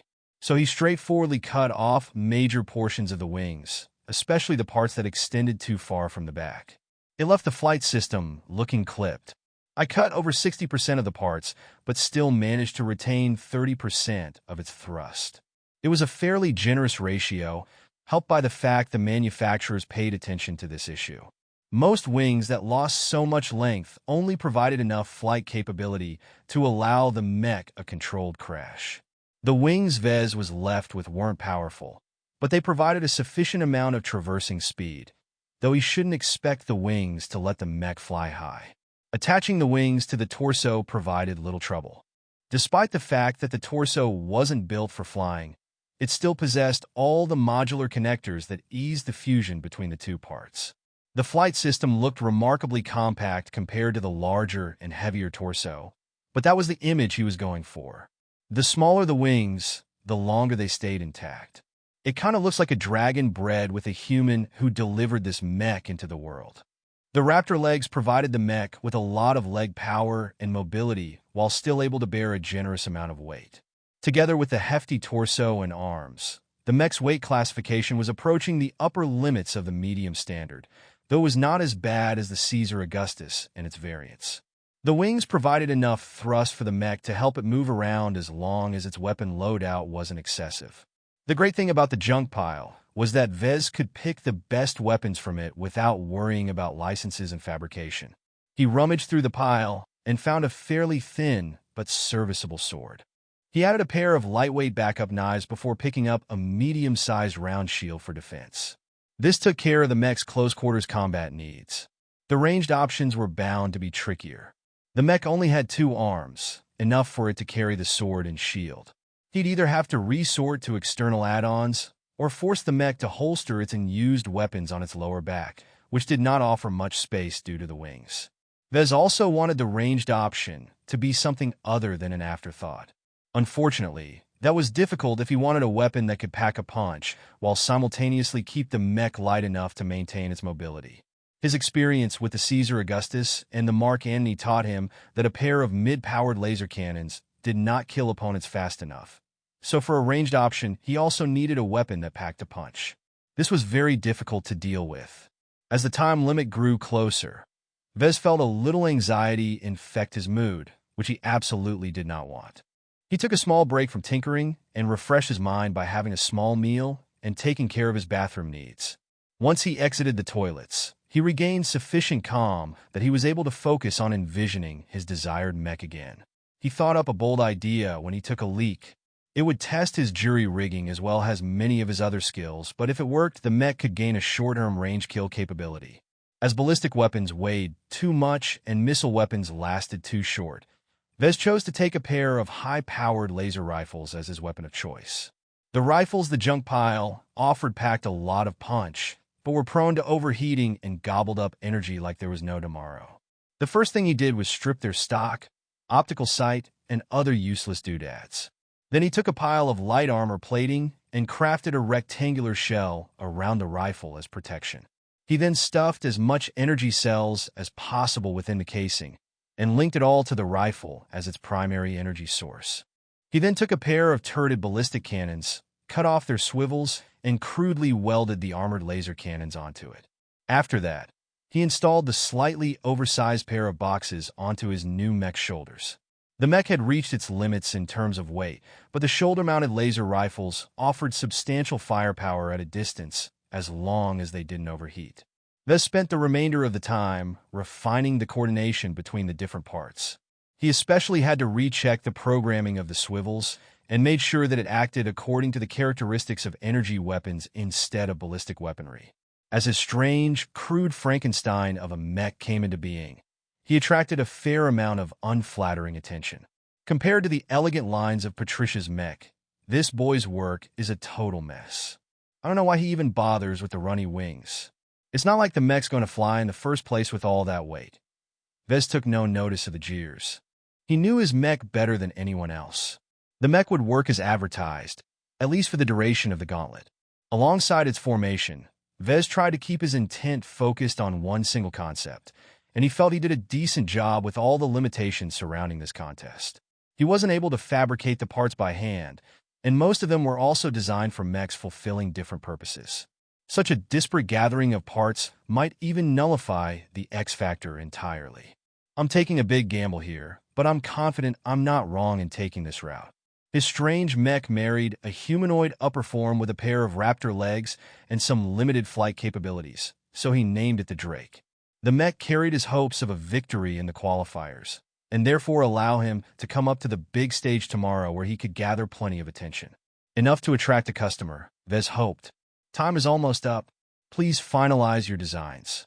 When the presenter finally announced the end of the design phase of the competition, a lot of young men and women groaned. While Vez was able to finish his mech with a bit of time to spare, other designers lacked the skill to jury-rig disparate components together without spending a lot of time making the connection work. You gave us too little time, a young woman complained as tears fell from her stressful face. The mech she worked on only appeared half-finished. Give us more time. 12 hours is too little. This is unfair. Silence. The presenter ordered with a bloody air, instantly causing the meek designers to quail. The terms of the qualifiers are published beforehand, so you should have prepared for this round. Last year's qualifiers also took 12 hours. We're on a tight timetable here, and the main round happens tomorrow. We won't postpone the event just so you can put the finishing touches on your work. When Vez looked around to see the progress of his fellow contestants, he judged about a third of them hadn't finished their designs. Many people tripped up because they spent too much time forcing components designed for different mechs to work together. Such failures proved they didn't possess much knowledge beyond the basics in mech design. It was interesting to see that the organizers place a lot of emphasis on this when holding the qualifiers. Some other designers lost too much time due to faulty judgment. One heavy mech featured highly advanced engines and power reactor. That was all fine and dandy, but the designer spent way too much time adding a lot of toys to make full use of that capacity. If he kept the 12-hour limit in mind and kept his choices modest, he could have made it through with his level of skill. In general, the contestants who left unfinished designs at the end of the period had bitten off more than they could chew. If they picked simpler, less mechanically complex components out of the pile of junk, then they'd at least leave a functioning mech at the end, showcasing their competence in working under pressure. Although I can't say I blame them for being ambitious. Vez might have been one of these losers if his father hadn't left him the system. If he was participating in the contest and wanted to have a shot at getting past the qualifiers, then he couldn't settle for average among 150 other contestants. The mech had to perform better than almost anyone else's work, so taking risks was unavoidable. As he looked at the dejected contestants who were forced to give up on the qualifiers due to their incomplete designs, Vez felt a little guilty. He cheated his way out of this circumstance. Before the system's arrival, Vez was like any other novice mech designer who graduated from a local university. He possessed basic knowledge but never excelled at anything other than mechanics, and even that impressed no one because he learned outdated techniques that would be laughed at in more advanced states. His father gave him the system to circumvent years of dedicated study and experience. Why did he deserve to benefit from this miracle when many other of his former classmates were left to wallow in their mediocrity? He wasn't a saint, he never donated to charity, he wasn't even nearly as good in his studies as some of the others. There's no point dwelling on these feelings. I'm different from the others. They all made their choices in life when they chose to go down the path of mech designing. The mech design career path was one that led to fame, riches, and prestige. However, it was also a cutthroat business that couldn't fit too many competitors. For every designer that clawed its way to the top, at least hundreds or thousands of others were resigned to lesser jobs like full-time fabrication or maintenance of other people's mechs. After sending off the losers, the presenter gestured to those who were still in contention. Please clear the main stage and stand to the side. Our pilot Hans will soon test the bold designs our young talents have whipped up. A very fancy simulation pod was brought at the very rear of the stage. Hans, fitted out in a skin-tight piloting suit, waved at the audience before entering the pod. The venue darkened and the stage began to light up in a fully realistic projection of a slim but elegant light, mech wielding a polearm twice as long. The rest of the environment lighted up after that, showing hints of the urban landscape ahead that represented the testing grounds for all of the mechs. First up is a creation by Natalie Montag. Hans will put the mech Landstar to the test after 5 minutes of acclimatization. This preparation period applies to all other mechs tested today. Carlos walked over to Vez and whistled at the polished design in the projection. Natalie sure worked her magic. She's always been a light mech fanatic. She spent too much time polishing the exterior. I'm not sure the internals underneath the armor can withstand heavy duty, Vez judged with a critical eye. 12 hours left designers with too little time to create a good mech. Give them a week, and most of the contestants here could roll out designs that performed at least 50 to 100% better than what they rushed out. Eliminating errors and weak points in the design offered the biggest bump in performance and could be done in 2 to 4 days, while constant optimizations allowed the mech to perform a little better over the remainder of the time. When Hans finished familiarizing himself with the Landstar, he entered the testing stage. The presenter offered spectators an overview of the gauntlet. As everyone knows, testing a mech as fair as possible can be difficult. Many smart people have racked their overstuffed brains to find a solution before coming up with the gauntlet.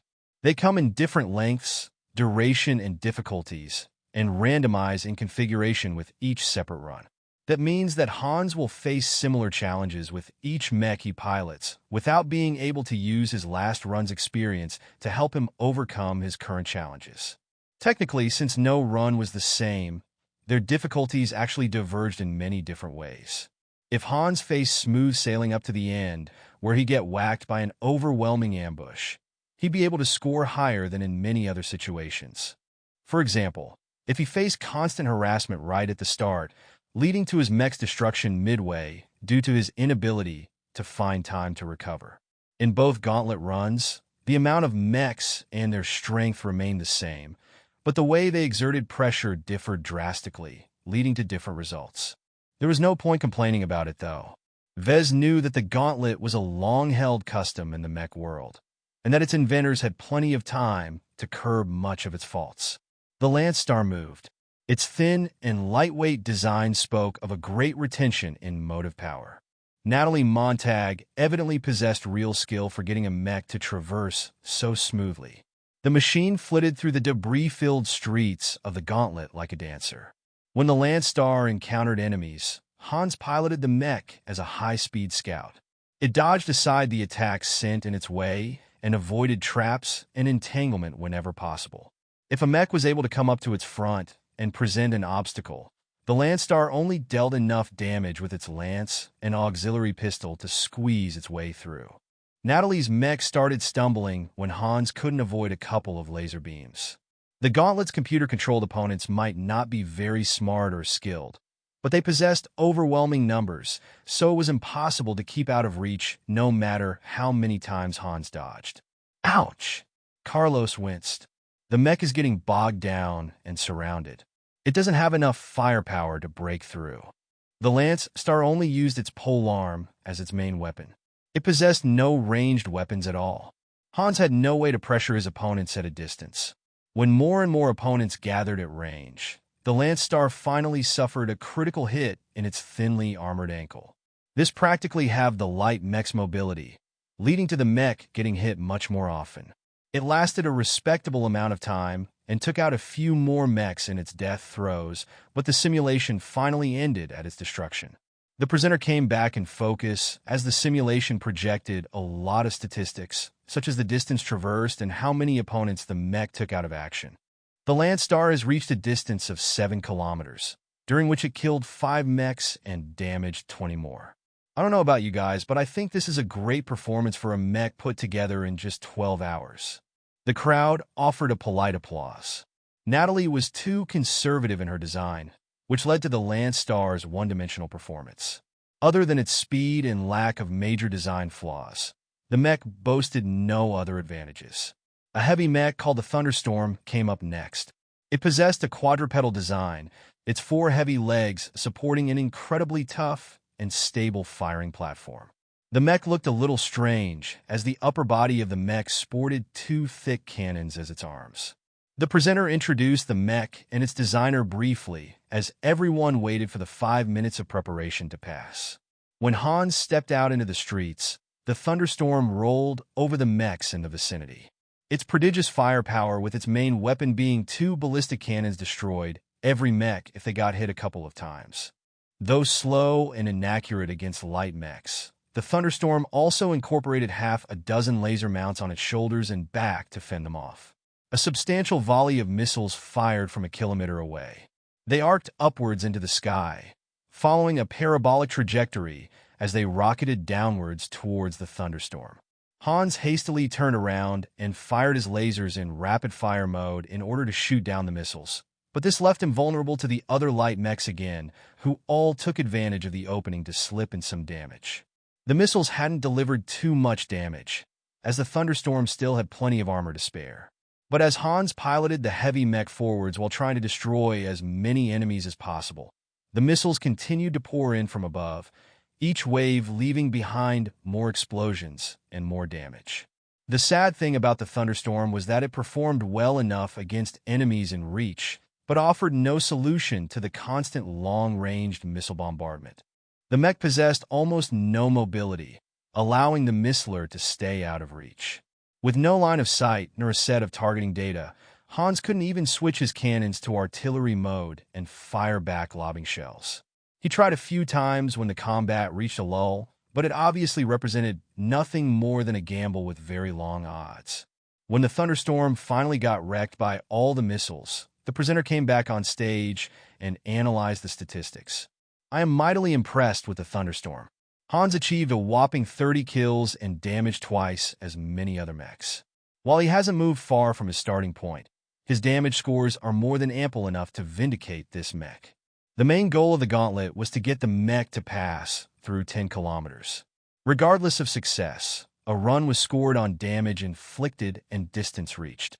This gave both light and heavy mechs an equal chance in reaching a high evaluation. Yet for every mildly successful run, at least 3 more failed spectacularly. One medium mech sported a highly visible gap in its arm connections. The mech's armor couldn't cover up the musculature of the arms, leaving them prone to damage. Even with Hans's best efforts, a couple of missile strikes fouled the connectors pretty quickly, leaving the mech with only barely functioning arms. Suffice to say, the handicapped mech hadn't lasted long at all. Another mech was designed as a solid, sturdy knight with an excellent sword and shield. However, when Hans put its endurance to the test, a solid cannon shell to the chest disrupted the mech's internals. The knight's sturdy exterior covered up a bevy of flaws, most of them related to sloppy work into putting the internals together. The big hit practically disrupted the engine's connections, leading to a heavy slowdown in the knight's operation. In addition, due to the loss in strength, its sword was unable to strike down opponents. Someone next to Vez shook his head. Again, it's a shame we weren't given a lot of time. It's so bullshit. When Carlos's mech came up to the stage, the young man in question hugged Vez in a show of nervousness. Damn it, I hope my baby will do well. This is the first time my creation is tested in public. I hope I won't disappoint my parents. The mech Carlos spent 12 hours on looked like an ill-fitting mess. With its oversized legs, the humanoid mech seemed confused whether it wanted to be a medium or heavy mech. Carlos evidently faced the same problem as Vez, but solved the problem by going into a different direction. Though people often disparaged medium-heavy hybrids, the huntsman Carlos cobbled up performed fairly better than anyone expected. The legs caused the mech to move slower than normal, but it also became incredibly resistant to damage. With a shield in one arm and an awkward sawed-off heavy rifle in the other, the mech gunned down plenty of mechs in its way. However, the lack of melee options dragged the huntsman down. It was only able to deal with mechs that came close by dropping the rifle and unsheathe its backup knife. This turned the mech into a competent defender, but allowed the rifle mechs in the distance to shoot at the huntsman with impunity. This envelopment eventually resulted in the huntsman's death. The presenter gave the huntsman an average evaluation. It did not do very well, but at least it hadn't failed outright in the gauntlet. Vez wrapped his arm around Carlos and tried to cheer him up from his dispirited mood. "You did quite well there. You've proven yourself at the stage that you have the chops to be a mech designer." "Yeah, but my score is way behind. Never mind the top 8. I can't even reach the top 32. All of the people who score that high are talents." Vez sighed, even as he figured he was also one of them. "Don't aim too high. You've got opportunities many of your other colleagues wish they have." His job working on quality control at a large manufacturer was facilitated through connections from his parents. Carlos had already stepped one foot in the mech designer industry. After a couple of decades of working up the ladder, Carlos could have the opportunity to join a mech design team and contribute his rich knowledge to the formation of a new design. Up next is our lovely Patricia Schneider's Rosaria. The announcement attracted everyone's attention. The top graduate of this year's cohort was about to show her fangs. The crowd already built up a sense of anticipation for Patricia's grand performance. The young woman in question stood proudly in front of the contestants, certain that her Rosaria could wipe the floor with any other mech tested so far. She attracted attention more than just her prodigal performance. As the unattainable princess of the campus, she attracted admirers wherever she went, able to mesmerize her fellow students with her striking red locks and her enviable figure. Like a crane among chickens, her appearance made everyone else look plain. The Rosario she crafted out of the pile of junk also looked too good to be true. Despite its undersized legs and arms, Patricia somehow managed to keep the mech's weight under control. The medium mech's main feature was its modified shield. Patricia took a regular kite shield, made it a little thicker, and added a lot of spikes and sharp edges to it. She turned the shield into a melee weapon no weaker than a sword. Its other arm held a flamethrower, which fed off the fuel cells installed on the mech's back. They were cellular, which meant that each fuel cell was detached once it ran out of fuel. It was a good way to keep the mech's weight under control, though it suffered from it at the start. The Rosario offered no other offensive options besides a backup knife and pistol strapped to its back. The mech weighed lighter than most other medium mechs on display so far, especially once its fuel cells ran out. In contrast, everyone else, including Vez, just wanted to cram as much in their mechs, so if they chose to go with a medium weight, it always weighed close to the maximum allowance. "I bet the Rosario is going to make it to the end." Carlos laughed at that. "I'd be a fool if I take you on that bet." "Why not?" "The Rosario's only armed with a flamethrower and a spiked shield. It's..." Patricia isn't stupid. "I think her mech is going to surprise all of us." When Hans directed the Rosario out of the gates, he immediately came under fire. A small ambush had been set at the start of the gauntlet. A lot of mechs would suffer severe damage with all the incoming laser and cannon fire. Hans utilized the Rosario's remarkable mobility to dodge the initial volleys and move his shield in front to block what he couldn't avoid. As Hans successfully reached cover, he managed to preserve his undersized and underarmored legs. "That was close," Carlos said as he was already sucked into the race. "Do you think Hans is going to turn the tables on them?" Vez shook his head even before Hans sneaked away. The mech possessed enough mobility to do so without attracting too much attention. Also, so long as the Rosario kept its flamethrower in reserve, the mech kept its heat profile under control, making it difficult to detect out of line of sight. Hans actually progressed 3 entire kilometers into the gauntlet without getting caught. It showcased Patricia's unwavering faith in her mech and the pilot in designing a lighter-than-usual medium-weight mech. The Rosario also possessed unusually long-range sensors, whose functioning had been tweaked to detect enemies further at the cost of longevity. Nevertheless, it lasted long enough for the gauntlet. Only an unusually high concentration of enemy mechs stopped the Rosario from sneaking its way throughout the entire gauntlet. With no other choice, Hans dove into the group of enemies and activated the flamethrower. A liquid white-hot stream escaped the nozzle of the fiery weapon, spraying the unprepared mechs with a shower of heat. The gaggle of mechs all spread out in terror as their armor melted while their softer components burned. Hans left the lighter mechs behind, but gave the medium mechs an extra smack. As for the heavy mechs, unless they were armed with missiles and artillery, he left them behind to waddle in his wake. The Rosario's mobility is overwhelming. I'm surprised it holds up under heavy use. How did she do it in only 12 hours? Carlos wondered. She's got a strong grasp of the basics, Vez answered based on his own experience. As long as you know your stuff, you don't have to spend a lot of time wrangling 2 different components together, even if they're slightly incompatible. Don't look at the flashy flamethrower and shield. It's the seamless arms and legs that really make it stand out. Compared to the clunky patch jobs many of the previous mechs showcased, the Rosario looked as if the mech had been worked on for weeks instead of half a day. Hans brilliantly pushed his mech to the limits. As his fuel kept expending, he dropped more and more fuel cells, lightening the load, which in turn raised the Rosario's speed. Any mech in its way got burned, and those that held out a little longer got bashed by the Rosario's deadly shield. It's starting to accumulate damage, Vez noted. He already expected something like this to happen. The gauntlet had a grueling reputation for a reason. The light mechs were the Rosario's Achilles heel. These mechs took advantage of the Rosario's lack of long-ranged weaponry and kept out of its range. Their superior speed allowed them to dog the Rosario and keep pelting it with lasers, rockets, and ballistics. Though their threat was minimal, the numbers added up to a significant amount over time. Hans couldn't avoid taking more damage. The gauntlet ended before the light mechs finished the job. Give it up to Patricia Schneider. Her Rosario is the first mech to successfully pass the gauntlet. The entire crowd, including Carlos and Vez, gave Patricia a hearty applause. It truly impressed them all for accomplishing this much in only 12 hours of time. The woman basked in the cheers with a modest smile, as if the victory took little effort. A couple of other contestants followed next.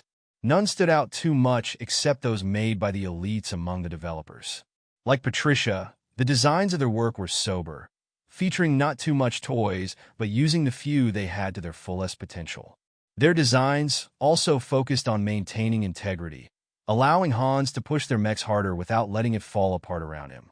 Most of the other competitors couldn't even accomplish that much, leading to some embarrassing moments when a leg or an arm fell off. One mech even lost its head after it got hit by a single shell. After about half the contestants' work had gone up the stage, the presenter announced the end of the testing. Due to a shortage in time, we will pause the testing and resume it later tomorrow morning. Don't worry, Hans will continue familiarizing with the rest of the mechs tomorrow in order to allow him to run the gauntlet without interruption. The day had stretched on rather late.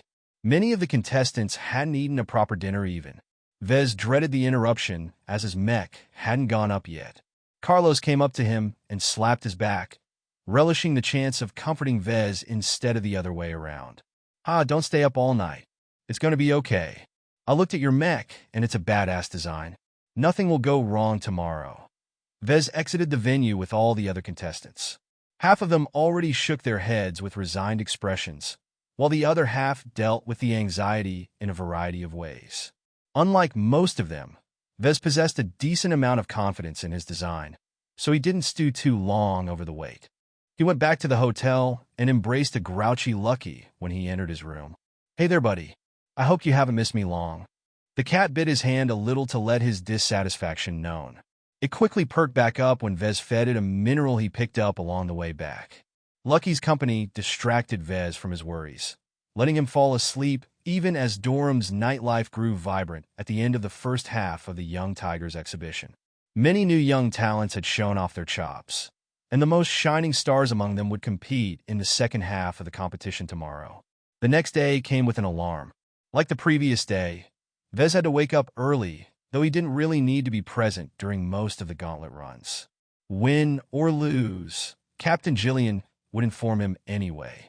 Still, Vez left his bed and prepared to leave early as he didn't want to miss anyone's gauntlet run.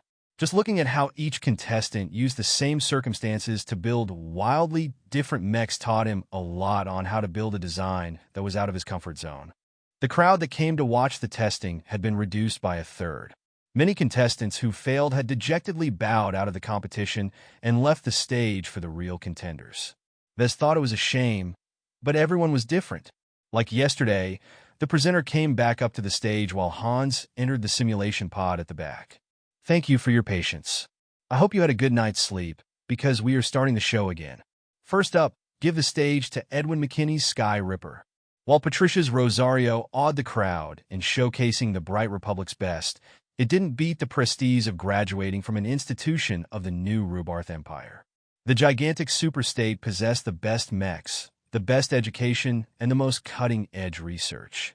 Edwin merely stood at the side, looking completely unaffected by the glances thrown in his way. It was as if he was beneath such shallow pageantry. The Sky Ripper used a light and nimble avian design scheme, which differed from humanoid mechs in many different ways. Its main divergence is its large, armored wings that integrated flight systems in a deeper level. Overlapping feathers shielded the vulnerable portions of the flight systems without excessively blocking thrust and allowing them to maintain flexibility. The mech could move the wings like arms, allowing the pilot to adjust its course in swift and delicate ways. It turned avian mechs into the fastest and most maneuverable mechs around. When Hans brought the Sky Ripper into the gauntlet, he transformed the light mech into a king of the sky.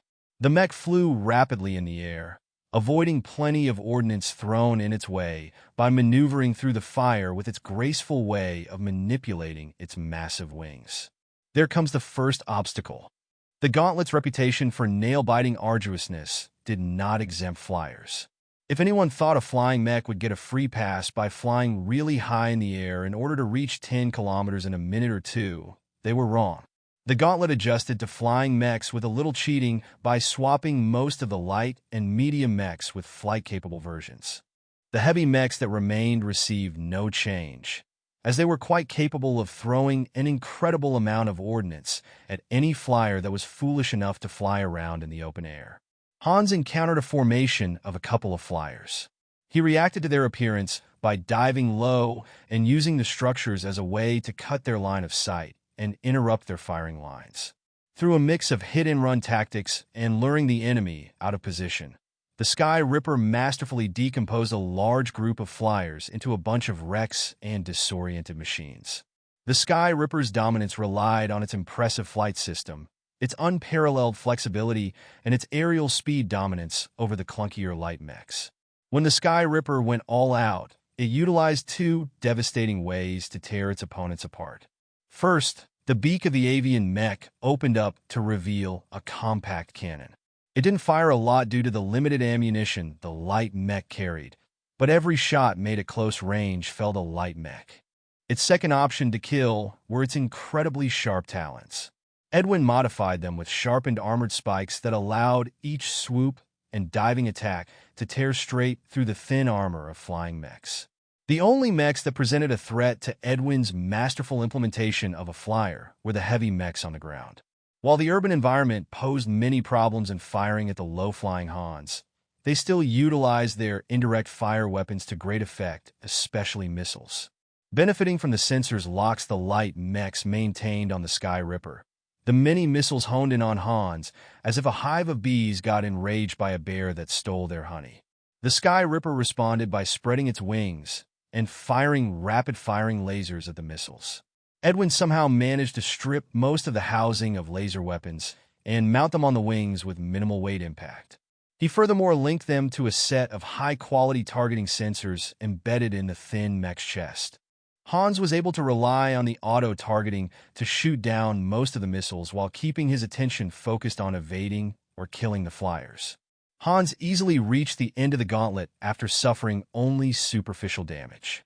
The Sky Ripper absolutely smashed the gauntlet. The presenter went up the stage again and highlighted the eye-popping statistics. Edwin has produced a virtual masterpiece, easily transforming a couple of parts into a coherent mech that dazzles the mind. Let's give it up for Edwin McKinney, everyone. Everyone present applauded Edwin, who still looked as if the event meant nothing to him. He easily beat Patricia's records and took absolute first place in the gauntlet runs. Everyone either admired him or wished they could take his place. Sadly, Edwin kept his socialization to his circle of sycophants, making it difficult for other admirers to even come close. Hans took a couple of mediocre mechs out on a spin, this time showing that reaching Edwin and Patricia's level was difficult. Vez thought back on the performance of the two mechs and had to admit they had a much better grasp on the fundamentals than him. It really showed how well the two integrated the components seamlessly into a whole, while Vez forced his jury rigging skills to forcefully fuse different components. Vez could claim superiority in only one aspect. He designed his mech with a focus on the X factor. Edwin's avian flyer was a technical marvel that astounded the crowd with its high capabilities. However, outside of its great build, Vez felt the mech was a lifeless brick. Edwin invested virtually no emotions in its construction, as if the mech was nothing but dirt underneath his feet. Even Patricia did better than him, as she put a tiny bit of care in her own creation. He shook his head. The X Factor might be fine and dandy, but the bottom line was that strength trumped over everything. Who cared if the X Factor allowed pilots to make the most out of their mech if it was built out of paper? On to our next contestant. This bad boy here is the Drake, designed by Vez Larkinson. I love the mix. I'm looking forward to see what Hans can magic up with this beast. This was the moment Vez had been waiting for. It was do or die. All Vez could do now was to pray for Hans and hope his mech held together long enough to make it to the end. Hans stepped into the gauntlet with a running start. The Drake raised eyebrows when it first appeared. Its humanoid form moved around with raptor legs and featured stubby wings on its back for an extra boost. While its rounded shield and good quality sword told everyone that its main role was a knight, the Drake also featured two strange, elongated boxes on its shoulders. Did you put together your own shoulder-mounted lasers? What was wrong with using the readily available ones? Carlos asked in confusion. The ones from the junk pile don't bite hard enough. Oh, the shoulder mounts look like they weigh a lot. Is your mech able to handle all of it? That's why I went with the raptor legs in the first place. They are able to maintain their speed better even when carrying a bigger burden. Yeah, but they're made for raptor mechs in specific. The balance of your half-humanoid mech must be hell. I spent some time adjusting its default modes, and I'm sure Hans can handle the rest. That's a lot of trust you're putting in the test pilot. Indeed he did. While Vez was able to accomplish a lot in 12 hours, he couldn't optimize the balance of the mech completely. He hoped that with Hans' experience in piloting all kinds of mechs would come to good use here. And from the look of the Drake's fluent gait, he encountered no insurmountable problems. The clip flight system came brilliantly to life.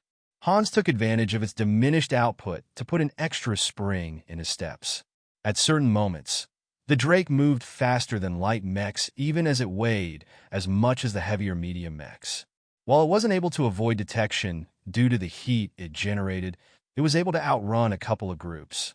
When the Drake encountered an ambush of two heavy mechs and a smattering of other weight classes, Hans aggressively charged closer despite the disparity in firepower. The large round shield drew most of the firepower, allowing the Drake to come closer enough to make a few quick attacks with his sword that disabled most of the vulnerable weapon mounts on the heavy mechs. Having taken care of the heavy firepower, Hans darted back and forth and dueled the more mobile mechs at their terms. With the wings acting as jump jets, the Drake was often able to close the distance abruptly with the enemy. While the laser cannon suffered from poor accuracy and tracking, if the Drake came close enough, the damage they caused always slowed down the opponent, softening them up for a lethal sword blow. The Drake progressed forward on a bloody path. Unfortunately, the constant activation of both its flight system and laser cannons rapidly built up heat while draining the mech's energy. Vez wasn't worried about the energy, as he had packed the Drake with enough energy cells to last the entire gauntlet. Heat was a very different problem, and once the Drake neared its limit, its effectiveness would drop drastically. Heat accumulation troubled designers ever since the first mechs came into existence. Even after 400 years of mech development, modern mechs still face the plain-old dilemma of balancing power and heat. Newer power reactors outputted higher amounts of energy, while energy cells packed more and more capacity with each new iteration. Heat absorption and heat dissipation technology only barely kept up with the times. Air was a very poor conductor of heat. This was a good thing for some people, as it meant their coffees and soups wouldn't cool down to room temperature in seconds. For mechs, this presented a big problem, as even the most effective passive radiators could only do so much in normal Terran standard air conditions that so many worlds had terraformed into. It was worse in locations of low air and vacuum conditions like on lifeless moons. The biggest advancement in heat dissipation happened about 300 years ago. The first heavy mechs introduced primarily used missile and ballistic weaponry. Their ammunition took a lot of space, but they generated much less heat than pure energy-based weapons like lasers. A heavy mech built in with lots of lasers was seen as an unrealistic fantasy by most mech insiders at the time. As long as they kept shooting their lasers for a couple of minutes, their mechs turned so hot you could cook an egg on its surface. Out comes a mech designer who one day thought while mechs were not so good at dissipating heat into the air, then what about the ground? Their feet always touch the ground. So the mech designer reworked the internals of a mech and basically reinvented the concept of legs, not just as a way of moving and a way to support weight, but also as a tool to help mechs transfer heat into the ground. Through incorporating sophisticated heat-conducting alloys, that brilliant mech designer developed revolutionary new legs with widened feet that could actually siphon off heat pretty decently. Shortly after this bombshell invention got out, other mech developers got into the action. If 2 legs conducted this amount of heat, what about 4 legs? The first quadrupedal mechs were born.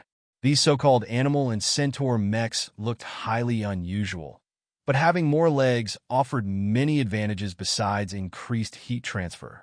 The introduction of spider mechs followed quickly after, but that was when the whole leg craze peaked.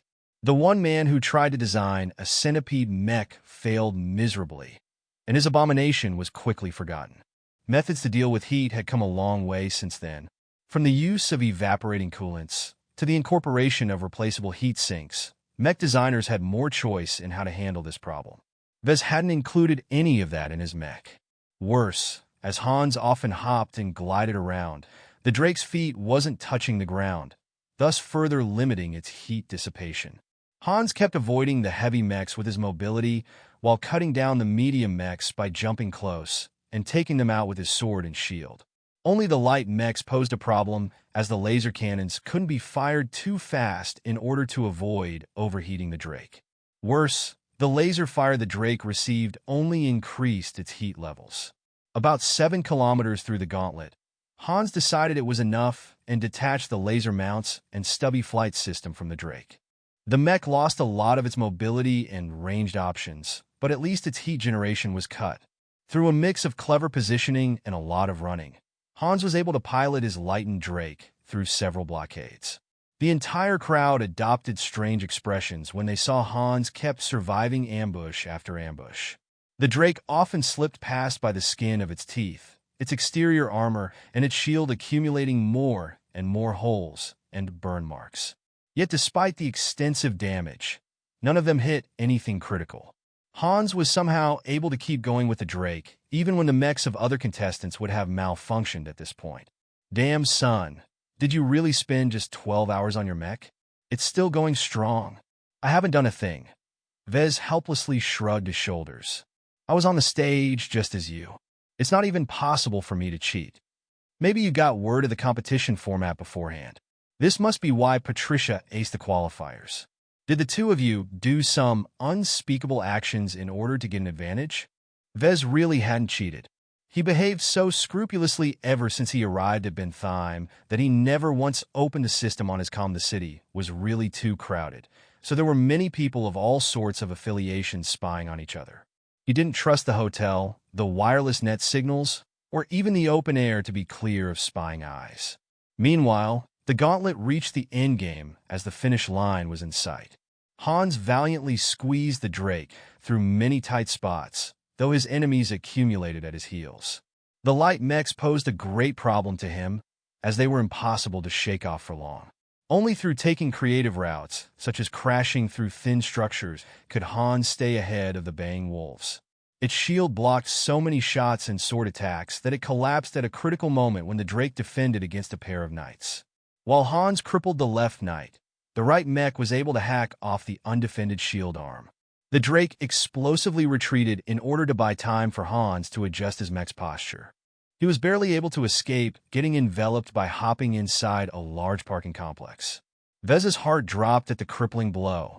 While the Drake already made it far into the gauntlet, he wasn't certain it would be enough to pass the qualifier. Besides prodigies like Patricia and Edwin, there were at least 5 other geniuses who graduated from renowned institutions of second-rate states competing. Come on, Hans. You can do it. He gripped his fist, hoping that his efforts in incorporating the X factor in the Drake could make a difference, even if he hadn't noticed anything so far. The Drake remained immobile as Hans tried to vent as much heat as possible during the pause. The mech stopped glowing in the dark, and the reduced heat slightly increased all of the mech's parameters. As Hans mentally prepared for the end sprint, a group of light mechs abruptly sniffed him out of the parking lot. The powerful raptor legs exploded into action. The Drake took the light mechs by surprise by hopping into range, letting the mech ruthlessly cut them down with a couple of quick sword strikes. The Drake bashed aside the falling mechs and ran out into the streets. Dozens of mechs converged around the Drake. No matter where Hans turned, he always confronted at least 4 or 5 mechs. As his maneuvering space got smaller, the enemies achieved more hits.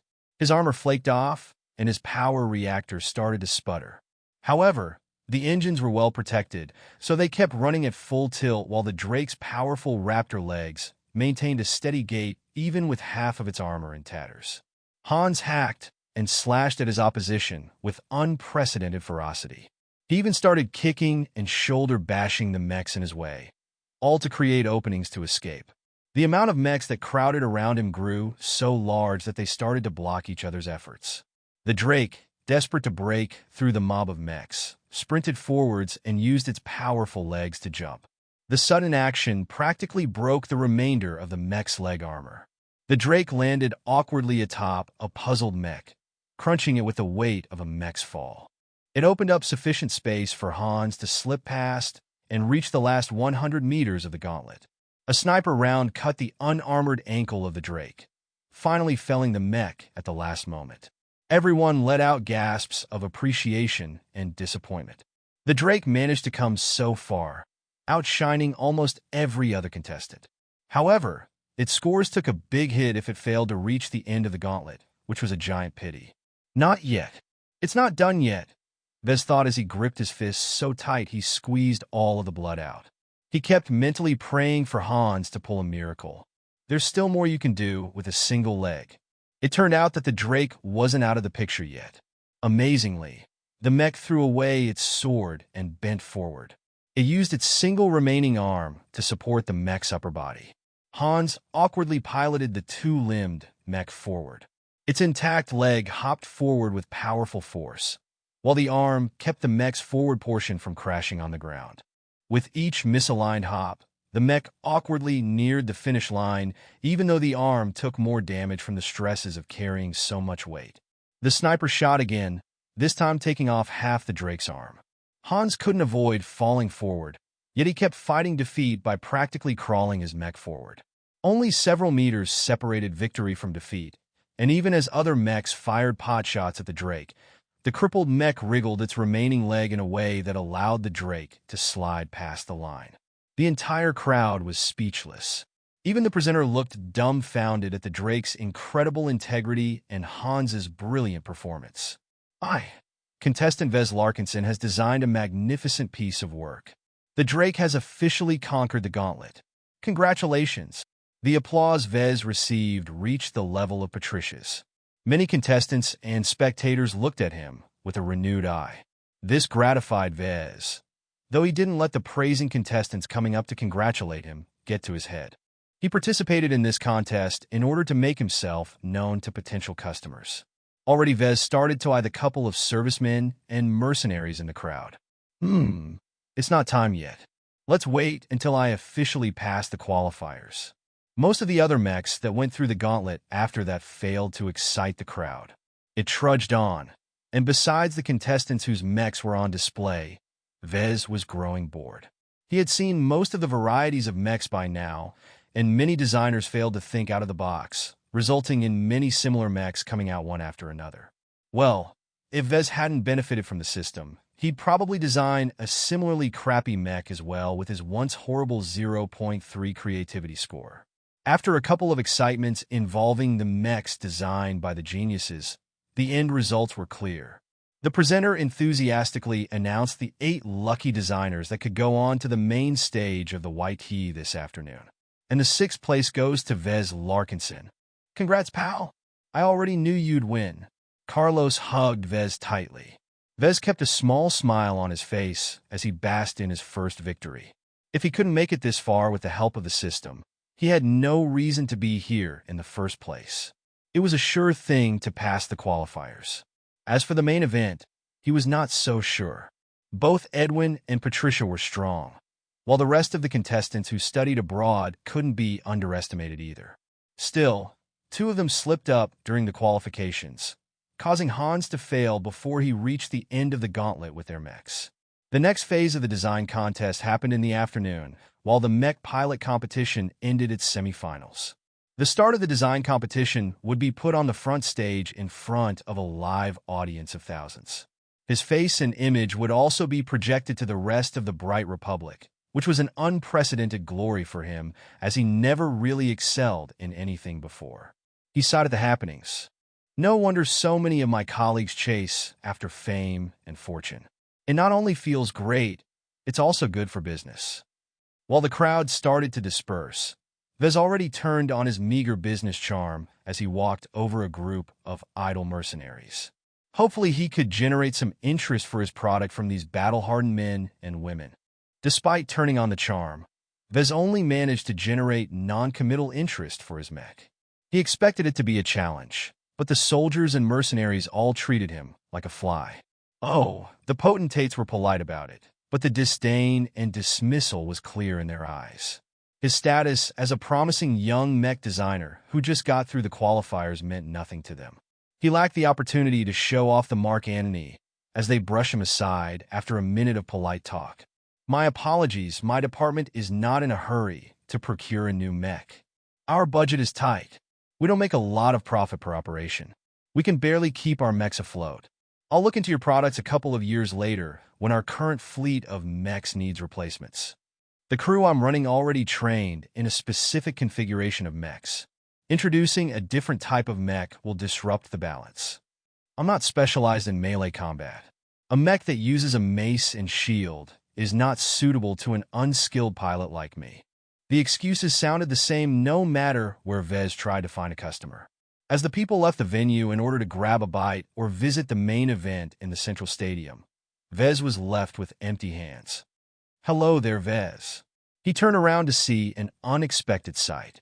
Hans came up and addressed him personally. Hans, what brings you here? I just want to let you know that out of all the mechs I've piloted today, yours is one of the few who took the comfort of the pilot into account. Vez raised his eyebrow. This was definitely the X factor at work. I design my mechs with the user in mind. My products are more than the sum of its parts. I put my heart into each of my designs. I've refined my craft by designing and producing many mechs for Iron Spirit, where I've enjoyed a substantial amount of sales. I'm currently trying to branch out my real-world business. That sounded professional enough, right? The pilot nodded and looked interested. I'd like to see more of your work. Vez quickly activated his comm to swipe his virtual sales page to Hans. My digital storefront is here. Please feel free to browse my wares, though I advise you to look at my Mark Antony variant first. It's based off the Caesar Augustus, but I've reworked it extensively with more affordable armor. This is also the design that I'm offering for sale from my Real Universe workshop. You were able to produce a variant of the Augustus? Hans sharpened his eyes a bit at that news. I don't know much about the business, but I do know that the production license alone must cost an incredible sum of money. How could you get a hold of such a premium license? I've been fortunate to attract the attention of some people who took note of my talent in mech design, Vez said as he shamelessly weaved a tale of bullshit in order to cover up the existence of the system. A renowned Robarthan grant institution even granted me a couple of production licenses to give my startup a push. That is impressive. It is not easy to attract the attention of the Robarthans. Don't misunderstand me. The institution is only based in the new Robarthan Empire, probably for financial and privacy reasons. The real owners probably have a more modest origin. As for their exact identities, I'm not sure, but with such deep pockets, they certainly have clout. Vez chose to steer the conversation in a risky way.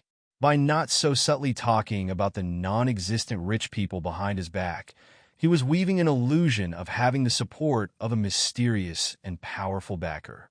While rich people often like to waste their money, they never threw away their wealth to useless people. Vez therefore implied that he possessed a unique talent in mech design that distinguished him from the hundreds of other contestants who took part in the qualifications. The fact that it was one of the few truths he tried to convey helped sway Hans over. The man rubbed his blonde stubble. "You're an interesting fellow. I'll keep my eye on you." Hans stepped past Vez and exited the building. Vez felt as if his tricks were seen through somehow, but then he shrugged. Whether Hans committed to looking up the Mark Antony in the game was more important. Gee, at least give me a solid answer instead of letting me hang. He left the building and joined Carlos for dinner at one of the many eating venues available. As Vez took a bite out of a meat pie, Carlos enviously gazed at his friend who seemed to be reborn ever since they graduated. "I feel like you took everyone's luck except Patricia for attracting such a ridiculous grant. Come on, how many billions of credits does the Caesar Augustus license sell for these days?" Vez shrugged again and again as he denied any wrongdoing.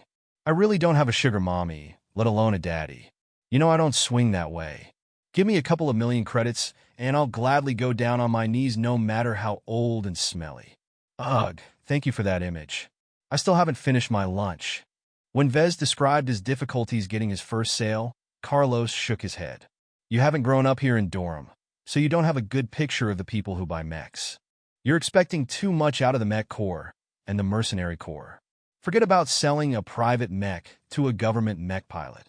They have no decision-making power in the spending of their units. They pilot whatever mechs the brass shoves at them. As for their private lives, no serviceman has enough credits hanging around to buy a mech for off-duty use, at least not before they are retired." "And the mercenaries?" Vez asked, feeling rather grateful Carlos was willing to lay it all down for him. He wasn't a local of Bentheim, so his knowledge about the business mainly came from textbooks. Their finances are tightly regulated. A good contract can set them up with a couple of million, but a bad luck streak might wipe out tens or even hundreds of millions of credits off their balance sheet. Sure, they have a large stash of credits in the bank, but that's their plan B, or in the worst case, their retirement fund. From Carlos's words, there was still a small chance Vez could push his product on them, but it had to be worth spilling their savings. "So I have the best chance if I approach retirees or those close to retirement?" That's a decent angle to take. The old guys who retire from active duty can't scratch their itches unless they hop into a real cockpit. The popular simulation such as Iron Spirit is too casual and fake to satisfy their needs. Don't underestimate the pensions they earned in their years of service. Mech pilots were hard to come by, and their services were important in securing locations and projecting power.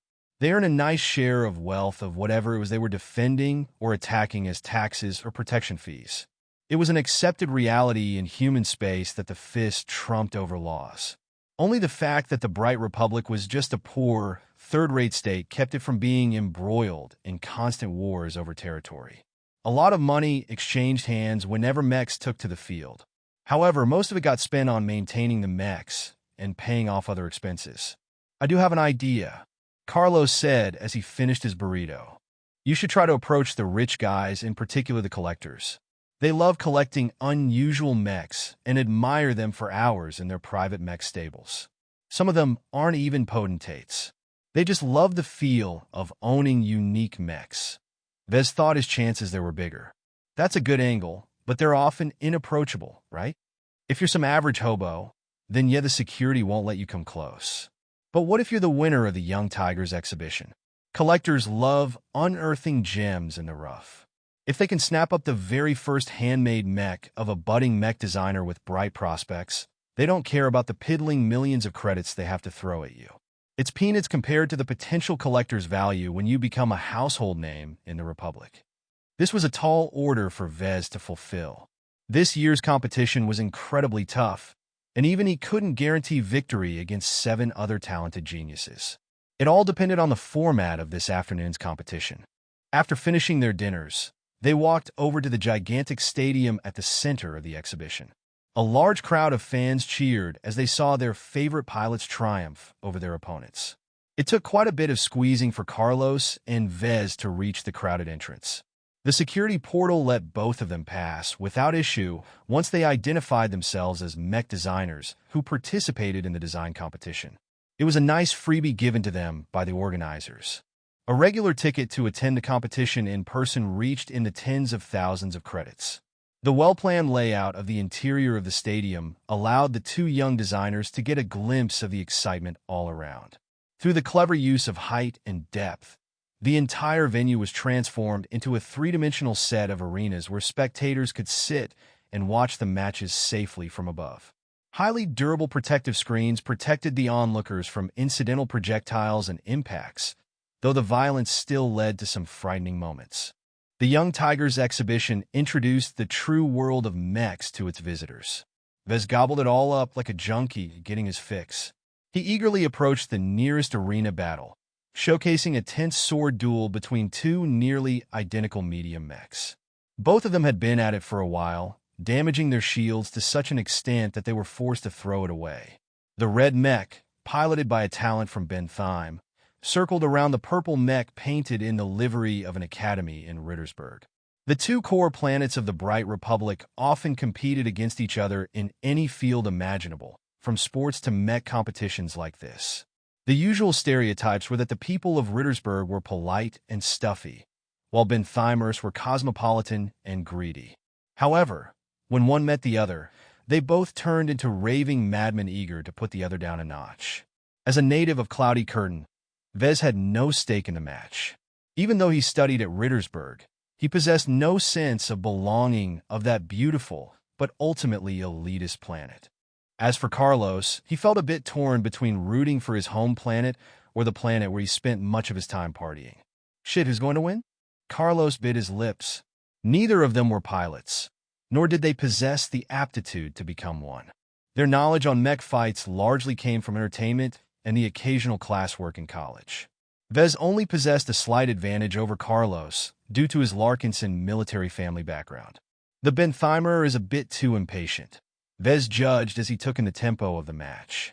Both sides looked evenly matched, but his eyes discerned a little bit more due to his studies of the X Factor. It left him more sensitive to the emotions of the pilots running the mechs. He thinks he's running out of time. The longer the wait, the more the Rittersberger is accumulating strength. The Bentheimer is trying to find an opening before his opponent erupts. The blue mech, sporting Bentheim's planetary symbol, darted forward and poked with his sword. The Rittersberger refused to take the bait, slipping back just out of range. The 2 mechs continued to circle around as they let the anticipation among the crowd grow. The purple mech took the blue mech by surprise as it jumped forward.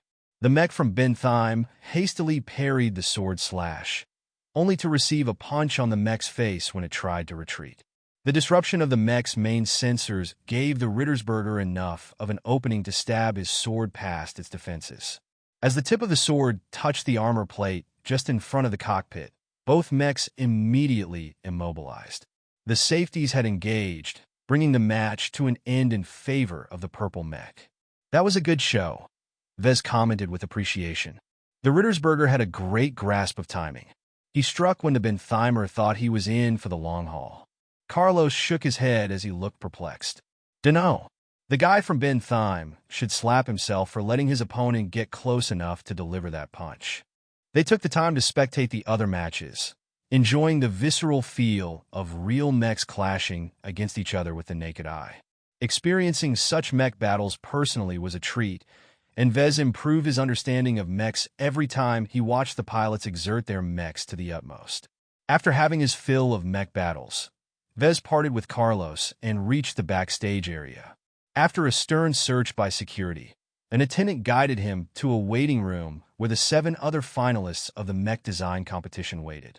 None of them smiled or took any note of Vez. Only Patricia gave him a second look, and it was more of the likes of recognizing a tiny mouse that scurried underneath her feet now and then. The group hadn't acknowledged him, which suited him fine. A lull appeared as the sounds of weapons fire and crashing mechs ceased. A couple of attendants exhorted the mech designers to get ready to step onto the main stage. An announcer introduced the upcoming event. Citizens of the Republic, I hope you have enjoyed the clashes happening so far. I certainly have. Well, if you think we're holding the quarterfinals next, then be prepared because we have something special to introduce to you this year.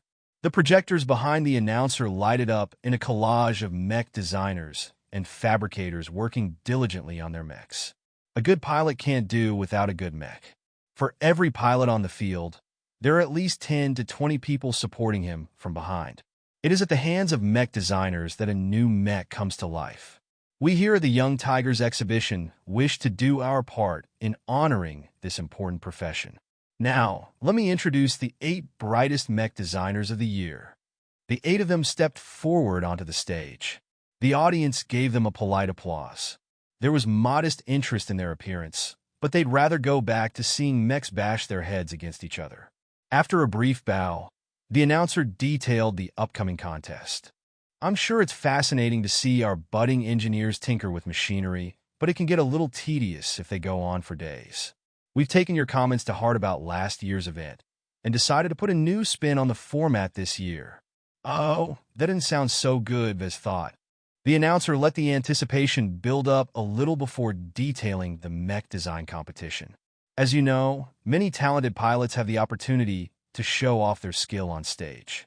Where there are winners, there are also losers.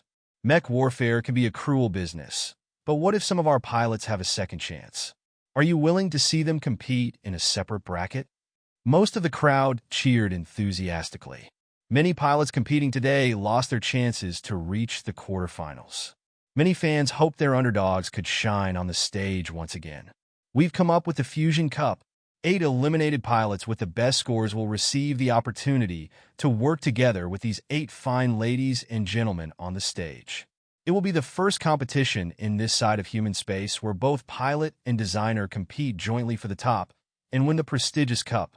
A 2-tone tournament cup appeared on the stage. It was gold on one side and silver on the other side. A small partition in between showed that both halves of the cup could be put together or remain separate. The projection behind the announcer highlighted 2 lists of names. One set contained the names of the pilots, and on the other the names of the designers. A lot of people looked confused, but that didn't diminish their enthusiasm. Vez tried to maintain his easy smile to present an image that there was nothing wrong. However, inside his mind, he was already churning his brain on the competition format. So, what are they competing on? Well, for the pilot, it remains the same. Just enter the cockpit and wallop their opponent on stage. The key is what kind of mech they are piloting. We wouldn't involve the designers if they have nothing to do. So can you guess what kind of role they can play in the short 6 hours that they have until the matches start? 6 hours was way too short to create a mech from actual parts. Vez thought the competition might happen in a virtual space, which would be a shame as he'd miss out valuable experience in building up a real mech. The pilots won't be changing the mechs they last piloted. Only the most critically damaged components, such as the difficult-to-replace engines, have been replaced. This allows the mech designer to repair and tune up the mech using the various tools and resources available, courtesy of the mech core. You will be able to see with your own 2 eyes how pilots and designers can work together to reinvent their mechs like phoenixes rising from their ashes. Thousands of cheers and applause thundered the stadium as the crowd lapped up the new concept. However, Vez looked a little troubled. He was used to depending on himself. Now he had to work together to repair and modify another pilot's mech. What if their opinions clashed? The fortunes of the designer and the pilot are tied together. Winning for both the pilot and designer will depend on which mech reaches first place in combat. If the designer does a bad job, then the pilot can do nothing even if he puts 200% in his piloting. On the other hand, if the pilot is having a bad day, then it doesn't matter if the mech turned into a juggernaut. A couple of boos sounded out from those remarks. What? You think it's unfair? Well, so what? The real world isn't fair. However, we've made efforts to match the two groups of people based on their previous performances. The top-scoring pilot will be matched with the top-scoring designer from their qualifiers. The second-best pilot is partnered with the second-best designer, and so on. Though their starting points are the same, what the pairs accomplish together is still up in the air. The 8 pilots participating in the Fusion Cup took their turn to take the stage. The pilots were directed to the partners who took over responsibility over their mechs. As the 6th-scoring mech designer, Vez got paired with a native of Bentheim called Charlotte Hofmeister. The fiery, dirty blonde-haired woman was built like a leopard and seemed to regard him that way as well, with the narrowed eyes scanning his skinny form. He felt as if the young woman dismissed him as a threat. "Hi, I'm Vez Larkinson." The woman's phoenix eyes narrowed at his introduction. "You don't look like a Larkinson." "Not everyone in my family is a potentate," Vez helplessly shrugged. "Whatever. Just fix up my Kirby and don't mess things up. Larkinson or not, I'll string you by the balls if you cost me my revenge." After prying a bit more information from the taciturn woman, Vez learned that Charlotte suffered a humiliating loss against her rival Miranda Del Rey, who is now the second-ranked pilot in the competition. She wanted to take advantage of her second chance on the stage to give her rival a comeuppance. "Damn it, that's Patricia's partner," Vez grumbled. The second-best pilot paired with the second-best mech designer made for a very formidable pair of opponents. "I'll have to put in all my effort, and something even more special if I want to make it that far."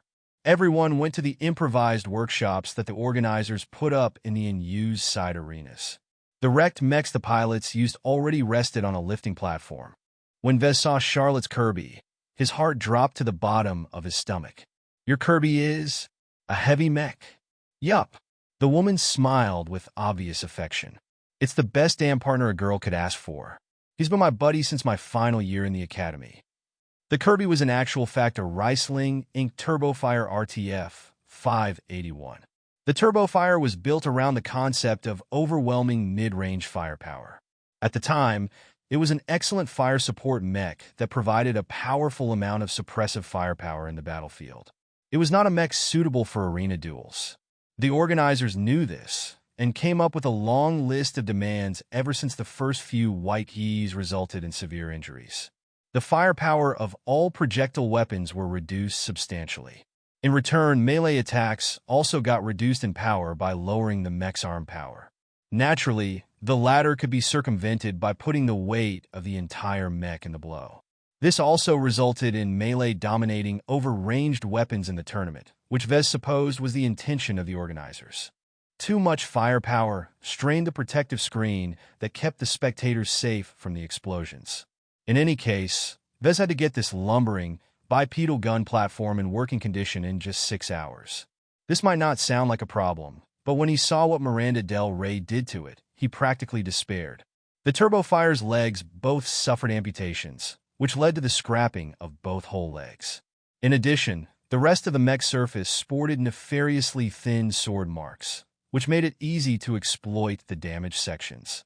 "This is going to take a lot of work to fix up," Vez said grimly. Luckily enough, he shored up just enough of his skills to conduct the repairs within a decent amount of time. The only problem was that he could only work on the most critical parts and leave the cracks in the armor alone due to lack of time. Heavy mechs demanded a lot more resources and time with regards to maintenance and repair.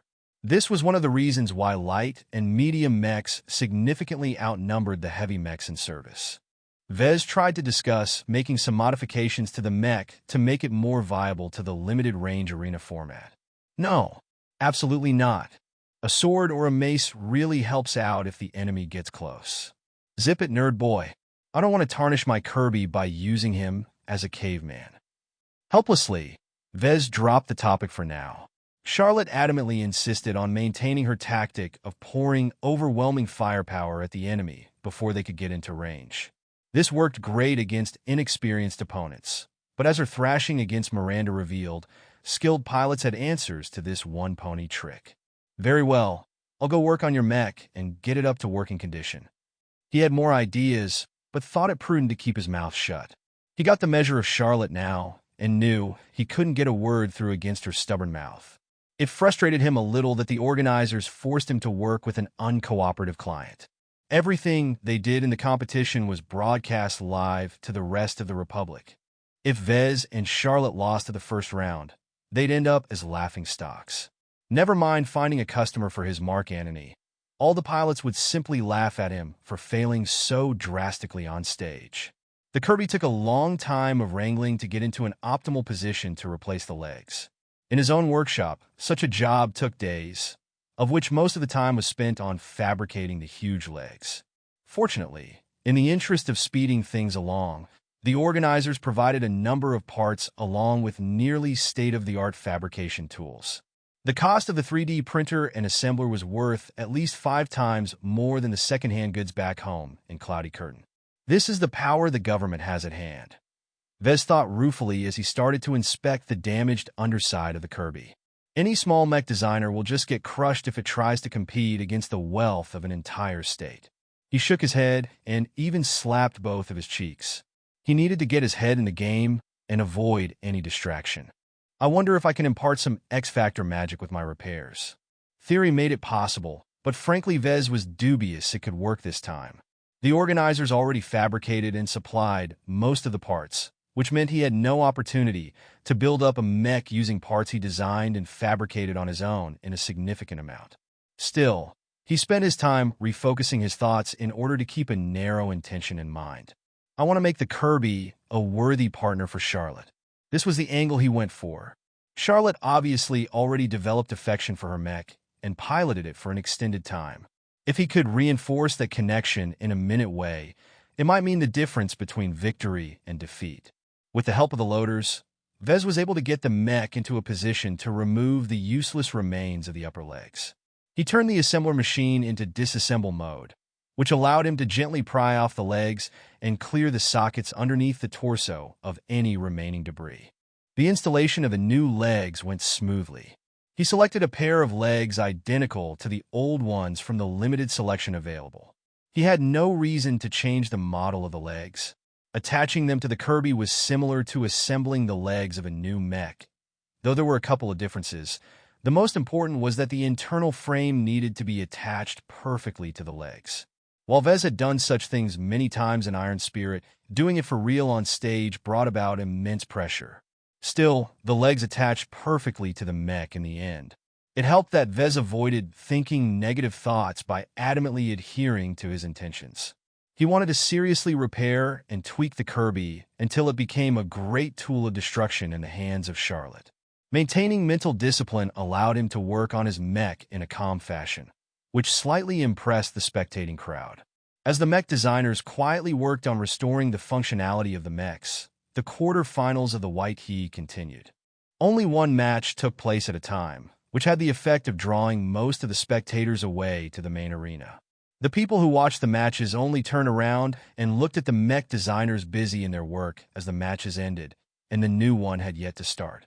Hours passed by as Vez diligently used his knowledge in mechanics and what he learned from the system to make repairs. He replaced faulty bolts and other minor parts and tested to see if any of the components needed replacing, as the main sensor did as it sported a hairline crack. After that, he tackled the fractured heavy armor of the mech. This was a tricky problem. The right thing to do was to replace the damaged armor plates with newly fabricated ones, but that took days. He could either crudely bolt over the cracks with additional plates, which unnecessarily thickened the armor and burdened the mech, or he could fabricate a special armor solution that he could use to fill up the cracks. Both solutions weren't ideal, so he asked for Charlotte's opinion. "I'll just fill up the cracks. Don't you dare put more weight on my Kirby. I need my mobility for something special. I have planned to get back at that bitch Miranda." Vez could only follow Charlotte's decision. Personally, he thought that if Charlotte insisted on sticking to her ranged weapon focus, it was better to turn her mech into an armored firing platform. Too bad her obsessive hatred of Miranda gave Charlotte a phobia of turning into a sitting duck again. She wanted Vez to install a couple of knife holsters onto her Kirby, as if she could actually wield them with her heavy mech's sluggish arms. It'd be like a bear trying to play table tennis. He worked quietly to fulfill the basic needs of the Kirby. After filling in most of the holes and finishing a quick weld to affix the holsters onto the mech's hips, Vez noted he had less than 2 hours of time to make a single substantial change to the mech. He considered making adjustments to the mech's formidable laser and ballistic weapon loadout, but he hadn't received permission from Charlotte to tweak such a fundamental aspect of her mech. I can overload the lasers and intensify the programming on the shells of the Kirby's weapon mounts. It'll wear down the weapons drastically, but it can give the guns a good boost in power, even if the competition technicians already neutered their power once. Naturally, the rules of the competition explicitly forbid reversing the safety measures, but there were many ways of increasing the prowess of a weapon. The problem was if he asked Charlotte for permission, she'd just shoot him down again. Vez felt tempted to just bypass the smoldering woman and let her deal with his work in the arena. It's better to ask for forgiveness than beg for permission. Most of his instincts called for going through, to do what was nagging on his mind and therefore increasing the odds of success. But there are billions of people watching this competition. Can I do something this despicable in broad daylight? Also, what would Charlotte think of him? He'd be betraying her trust. He constantly focused on his purpose to make the Kirby a good mech for Charlotte. If he wanted to follow this creed in good faith, then he had to keep in mind that what he thought was a good mech might not be what Charlotte preferred. Also, if he dared pull this trick when billions of people were watching the YT, he might never enjoy a good reputation in the Bright Republic ever again. He had to perform scrupulously proper on stage if he wanted to attract future customers. Vez eventually firmed up as he stuck to principles. I'll ask for permission first. Charlotte glowered at him. Are you fucking kidding me? No. I won't sacrifice my Kirby's long-term health for a short-term boost. Only scum do those kinds of things. No matter how many times Vez tried to explain it, the pilot kept sticking to her stance. He understood then that to Charlotte, her Kirby's health was more important than even getting one up over the hated Miranda. Maybe we've gone off the wrong foot. Let's try this a different way, Vez said in a conciliatory tone. Tell me more about your Kirby.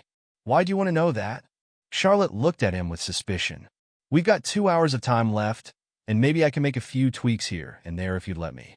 The only way I can do that is if I know more about the mech and be able to suggest improvements in line with your thoughts.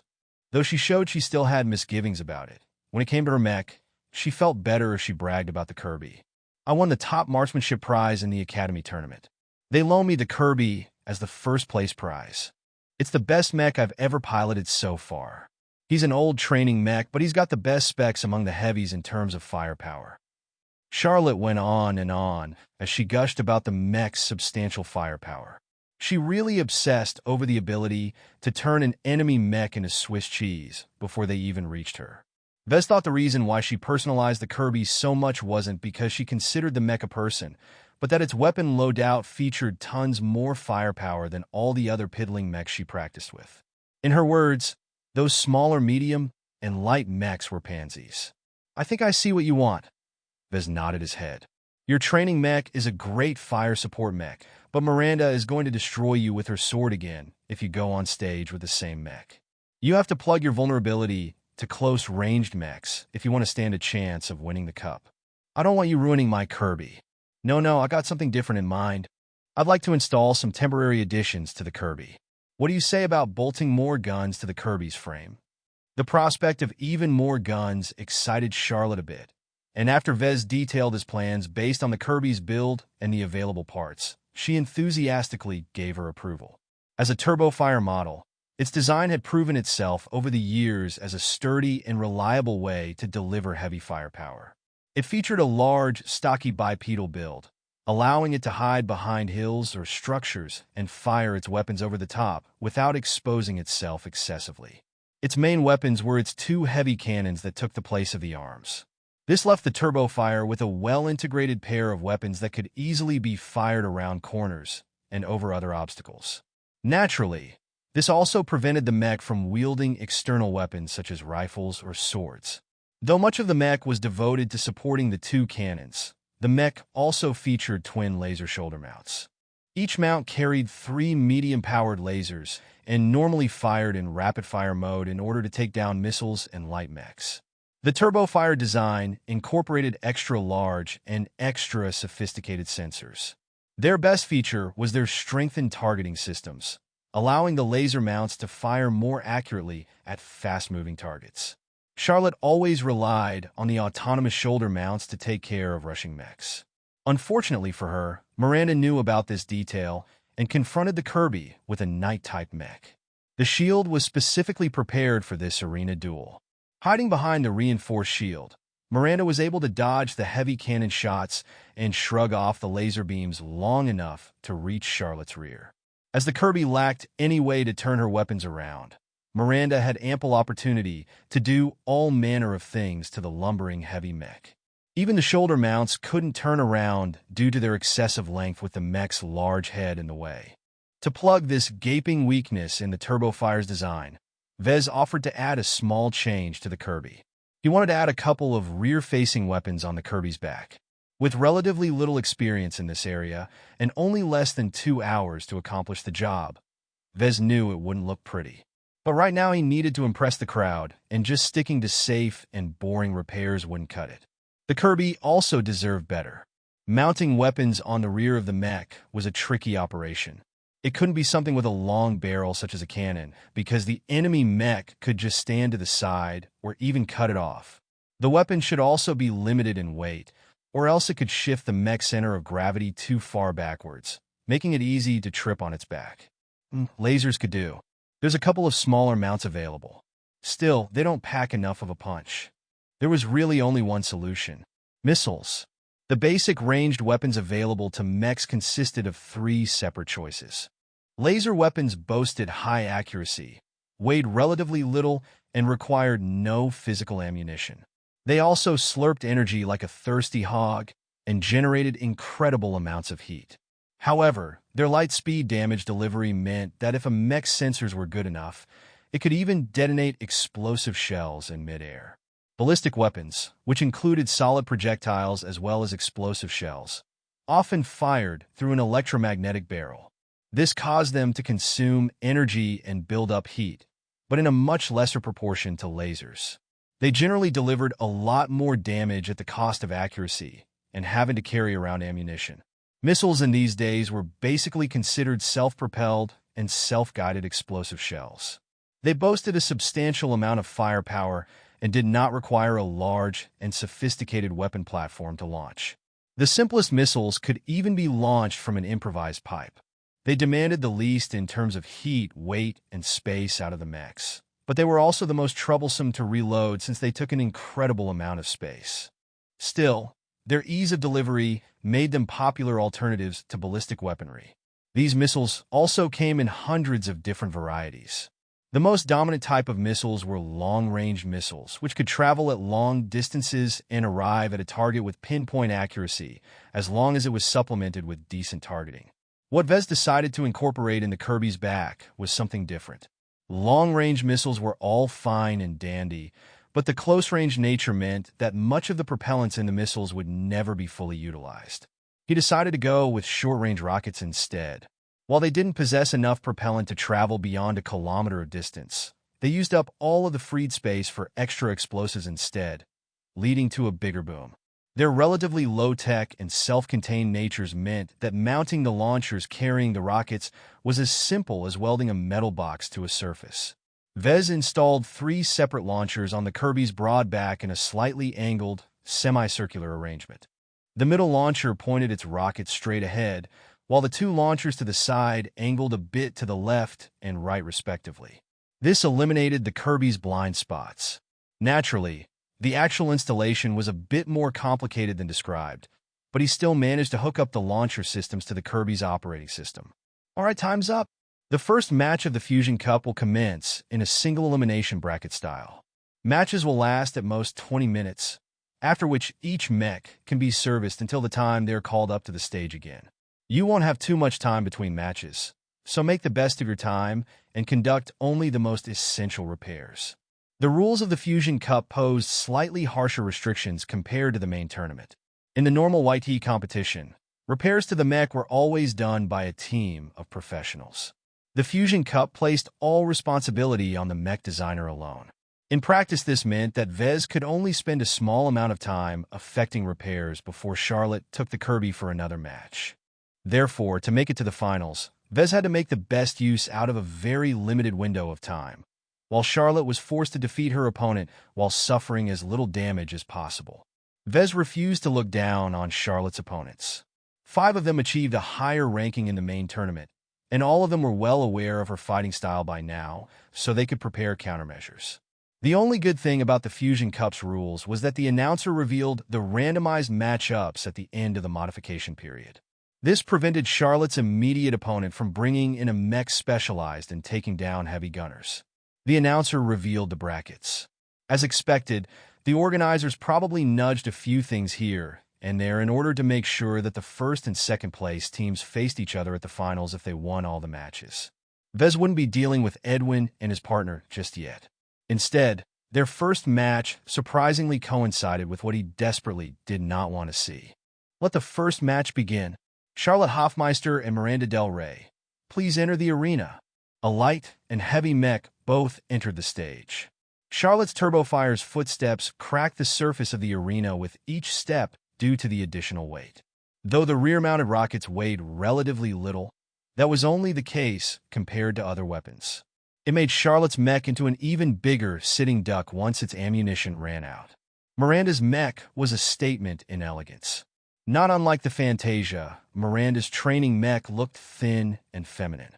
With his familiarity with the Fantasia, Vez spotted commonalities that convinced him that Miranda's mech was designed by Kezia Armaments as well. Only this company insisted the most on feminine appearances. Say goodbye to winning, because this lady is going to teach you a lesson. Charlotte taunted as they waited for the ready signal. Miranda arrogantly trash-talked, not even bothering to keep her conversation private. I hooped your ass once, I'll whoop it again. Oh yeah? Well, I got a few surprises ready. I'll spank you and send you back to your mom if you think you can get the drop on me again. Vez just palmed his face. Why did it seem like he was back in high school? Coincidentally, he looked at Patricia, who looked similarly exasperated. Mech designers possessed cooler minds. They had to in order to endure the mind-numbing text they had to read. Mech pilots, on the other hand, favored boldness and intuition. Too much thinking led to hesitation, which was not at all desirable when shells and missiles flew above the pilot's head. In any case, the signal went green. Miranda's female mech exploded into action, moving rapidly in a zigzag motion in order to confuse Charlotte's aim. Her mech's highly advanced ECM systems pumped into action. Other auxiliary systems made their presence known as well.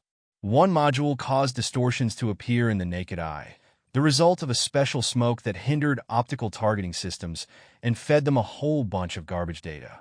However, Charlotte showed the audience that she wasn't a heavy gunner specialist for nothing.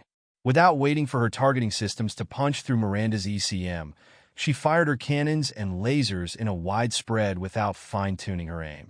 The chaotic spread of laser beams and projectiles failed to hit Miranda, but some of it came close to damaging her just by proximity.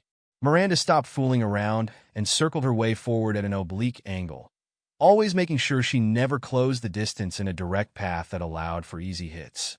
Despite Charlotte's prodigious firepower, none of her weapons hit.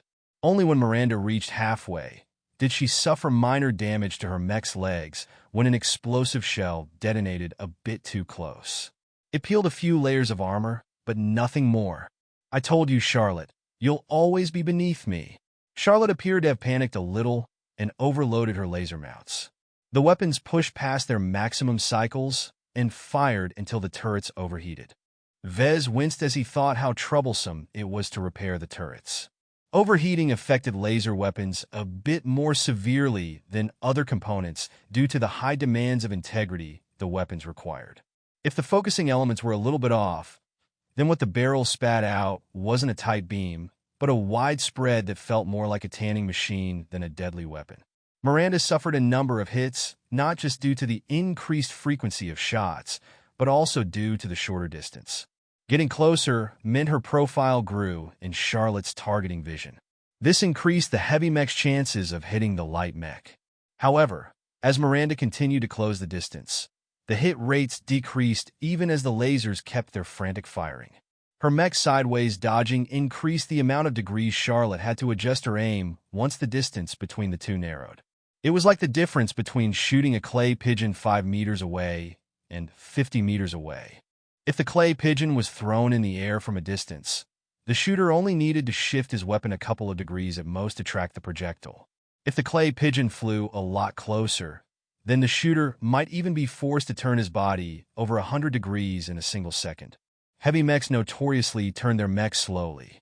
Even the Turbofire's large but sluggish laser mounts failed to keep up with Miranda's mech. Haha, if you think I'm going to fall for your stupid trick, then think again. My partner's not blind, and neither am I. Miranda's mech struck out with her sword as she kept to the sides of Kirby. Vez was afraid of that. While the Kirby posed a lot of threat at its front and rear arcs, the sides could not be covered by any weapons. Patricia must have recognized what Vez cobbled up and reminded Miranda of the threat to Kirby's rear. However, just because Vez was afraid of the option didn't mean he or Charlotte failed anticipated the action. Vez passed on a tactic he learned from the online adventures of his cousin Melinda to his partner, hoping she could utilize it at the right time. As the sword was about to hit Kirby's arm, Charlotte chose to retaliate by forcefully detaching the nearest laser turret. The overheated component blocked and foiled Miranda's sword strike, causing the light mech to pause. In the meantime, Charlotte successfully used the time she bought to turn her mech about 45 degrees, enough for one of her rocket launchers to face the gobsmacked feminine mech. The launcher disgorged its entire complement of rockets practically right at point-blank range. What happened if a launcher spat out its entire complement of rockets at once? Something really fantastic and terrible, depending on who you asked. Miranda immediately became aware of the crisis and proved her chops as a young elite by throwing her sword forward while huddling behind her shield with both of her mech's hands, making sure to crouch to present as small of a profile as possible. The sword knocked a couple of rockets aside. Due to the safeties built into the warheads, they failed to detonate early due to their close proximity to the launcher. Instead, they flew or fell to the floor largely inert. As for the other rockets, the upper portion harmlessly flew past the crouching mech while the lower portion exploded harshly against the shield. Due to the decrease in lethality among all projectiles, the rockets failed to penetrate the shield, though they did cause quite a few layers to peel off. The force of the explosions also rocked Miranda's mech backwards. I got more where that came from. Charlotte taunted as her heavy mech turned another 45 degrees so that her Kirby's back faced her opponent at a straight angle. Sure dash, Miranda got cut off as another volley of missiles came in her direction. She tried to do a roll while keeping her shield forward. This successfully let her avoid most of the rocket barrage, though the lower corner of her shield finally fell apart from the few projectiles that managed to hit it with sufficient force. Before Miranda could celebrate her survival, Charlotte's final launcher disgorged its payload. You mother! The feminine mech finally escaped the last wave by the skin of its teeth. The few rockets that detonated against its armor managed to crater a portion of the chest. It's checkmate for you, Charlotte gloatingly said as she kept turning slowly, allowing her to present her outstretched cannon and laser mount. The weapons at that side spat out a furious salvo that further damaged the bedraggled Miranda and her mech. Damn it, if it wasn't for those stupid rockets, I'd have peeled your limbs off by now. Ever since Miranda dodged further away in order to escape the rockets, she lost the initiative.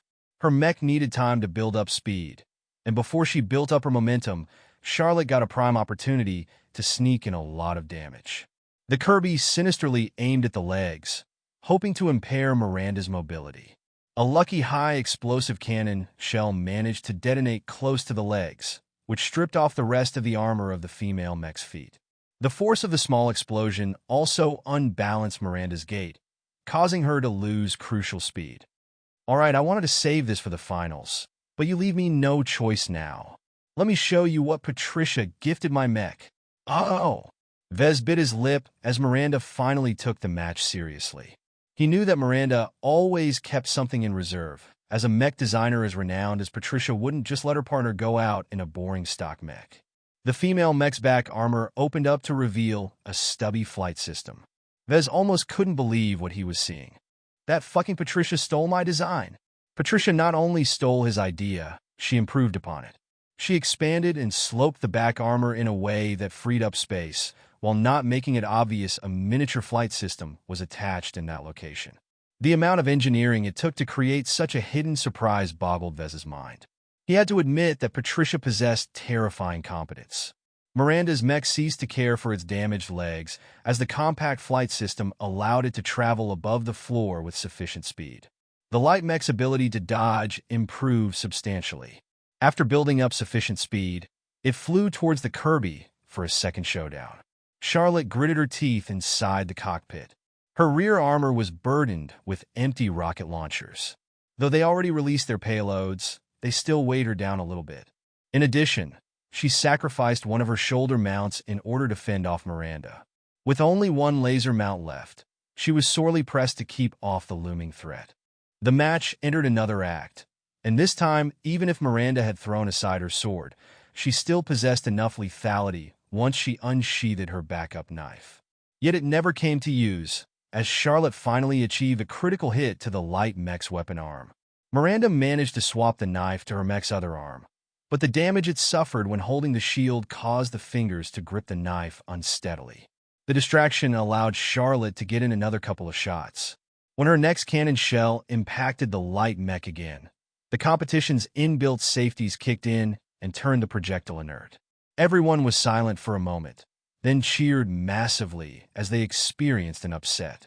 The number 2 favorite of the Fusion Cup surprisingly lost to the 6th-ranked contenders. Charlotte hooped through the microphones, even as the people rooting for the other side stood silently, as if still not believing this was happening. Both pilots exited the cockpits while technicians lifted the damaged mechs back to their workshops. 2 pilots and 2 mech designers met in the middle of the arena to congratulate each other and shake hands. Smugness overwhelmed Charlotte's grin as she beheld her defeated rival. It was a good match. I got lucky. Miranda snorted at that. They should penalize heavy mechs even more in these bullshit tournaments. Your mech weighs at least 3 to 4 times as much as mine. Well, the rules don't say you can't bring one too. You're welcome to join the heavy club. We got the fattest asses around. The defeated pilot just huffed in reply. As the 2 pilots talked smack, Vez hesitantly shook hands with Patricia. Her gentle smile and soft, small hand mesmerized him for a moment. Being this close to her amplified the effect of her striking red locks and her lovely dimples. You did a really great job with integrating the flight system to the chassis. It's a lot better than welding a couple of boxes to the armor like I did.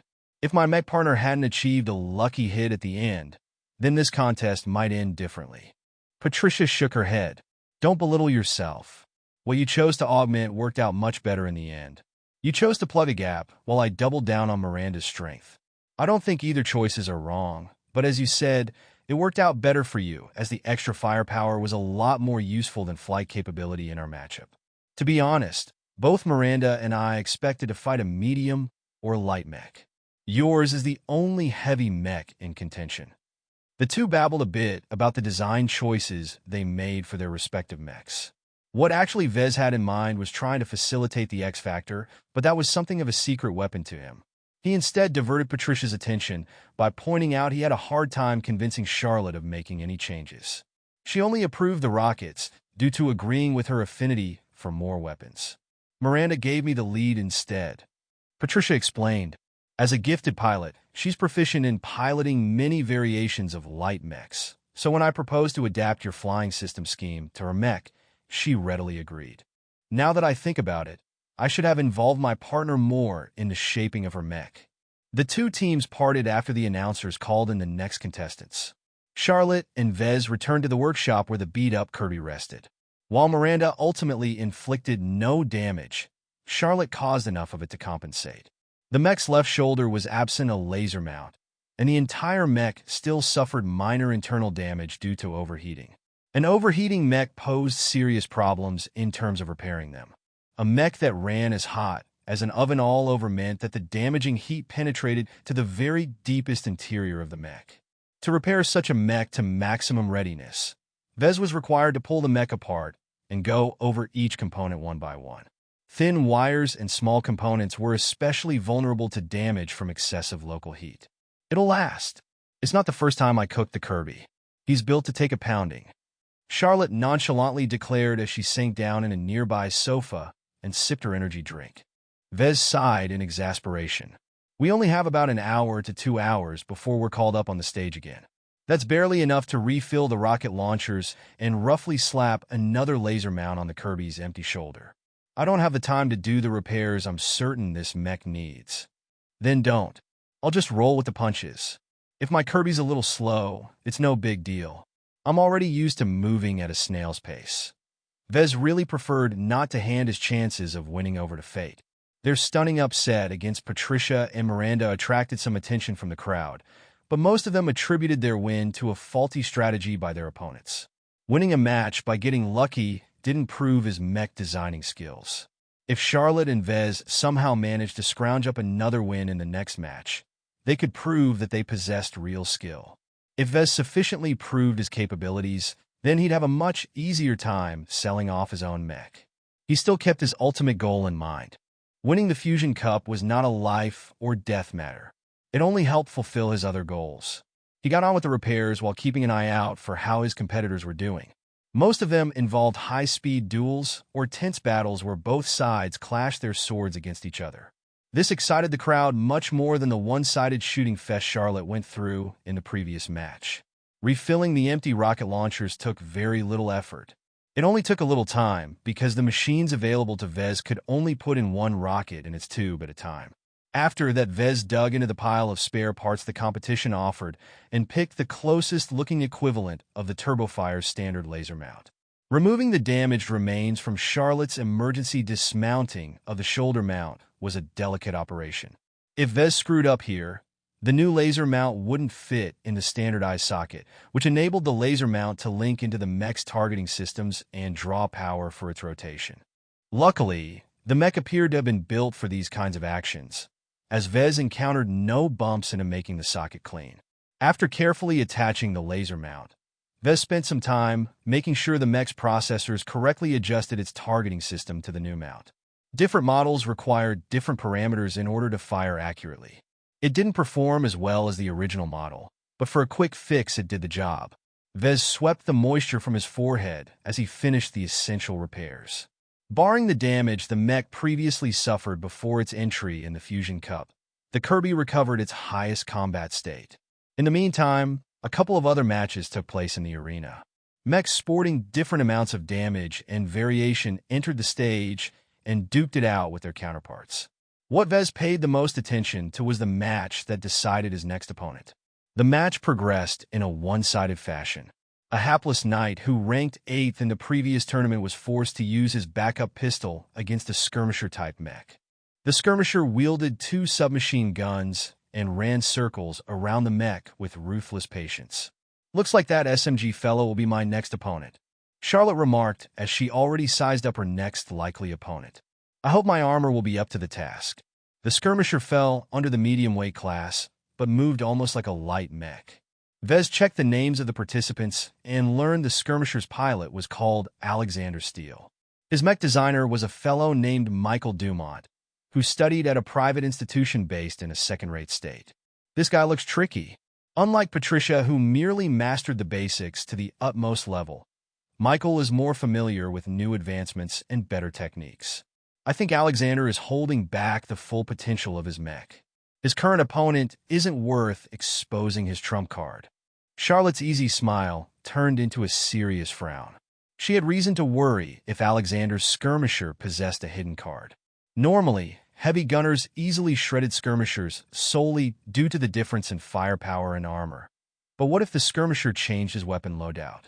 The submachine guns work great against knights because they can't catch up to you and don't possess enough firepower to compete at range.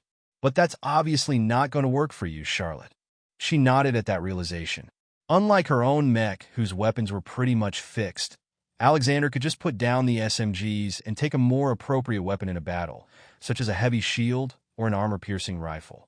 This flexibility was an intrinsic advantage all humanoid mechs with functional arms enjoyed. Vez paid attention to Alexander's mech. With his previous experience in optimizing the armor for the Caesar Augustus and Mark Antony, he recognized the mech battling it out in the arena followed a completely different design philosophy. It looked lean, sleek, and aerodynamic, as if it wanted to pursue speed much harder than a light mech. And in a major sense, it mostly achieved such a result at the cost of limiting its onboard loadout of weapons. The mech lacked any indications of possessing wrist, shoulder, or back-mounted weapon platforms. By the time Alexander achieved victory over his humiliated opponent, Vez knew he had very little time left to make some last-minute changes. Should he improve the Kirby's targeting system? Perhaps add a couple more armor plates to increase its bulk? He disliked falling into this guessing game. Every decision was plagued with an indeterminate fog. Did a choice lead to riches or ruin? Stop procrastinating, Vez. You're not even going on stage, yet you're sweating bullets. After taking a deep breath, Vez regained much of his composure. You're right. With the time we have left, I doubt I can make any substantial changes to your loadout. I'm going to work on refining the Kirby. I didn't say anything about keeping my Kirby bare bones. You've done right by Kirby, and I appreciate it. You mech designer types aren't as stuffy and close-minded as everyone says you guys are. You're cool. Thanks. So what's your idea? Charlotte recovered her cheer and grinned deviously at him. Seeing as I'm going to face another speedy type, I'd like you to make the following tweaks. When Vez sent off the newly repaired and modified Kirby, his expression was mixed. The modification Charlotte suggested changed the Kirby in a way that hopefully would come as an unwelcome surprise to Alexander Steele. Michael Dumont must be thinking the same thing. The low-key fourth-ranked mech designer from the qualifications hadn't raised eyebrows like Patricia or Edwin, but he possessed real capabilities to make it this far. The skirmisher's smooth and practically undamaged form was a testament to his repair skills. The Kirby's heavy, burdened form stepped forward into the arena yet again. Its steps echoed the quiet arena as it beheld its opponent. The medium mech looked as spotless as ever, though it exchanged its twin submachine guns for double kite shields. Damn, this is ridiculous, Vez muttered to himself as his eyes widened at the ridiculous loadout. It wasn't unheard of for mechs to bring double shields to the battlefield. Two shields offered a great amount of protection against ranged damage. Knight-type mechs holding a defensive position often made for great defenders for their more vulnerable comrades if they carried two shields for maximum cover. Some savvy manufacturers even got in on the action by selling purpose-built tower shields that weighed like a brick but could withstand incredible punishment. That was why the notion that Alexander carried a pair of heavy shields for his swift and agile mech sounded ridiculous. Why give up his advantage in mobility to gain an average amount of durability? The shields may prove useful against the Kirby's guns, but their weight turned the skirmisher into a sitting duck, allowing Charlotte to pound Alexander into a pulp before he'd even reach his enemy.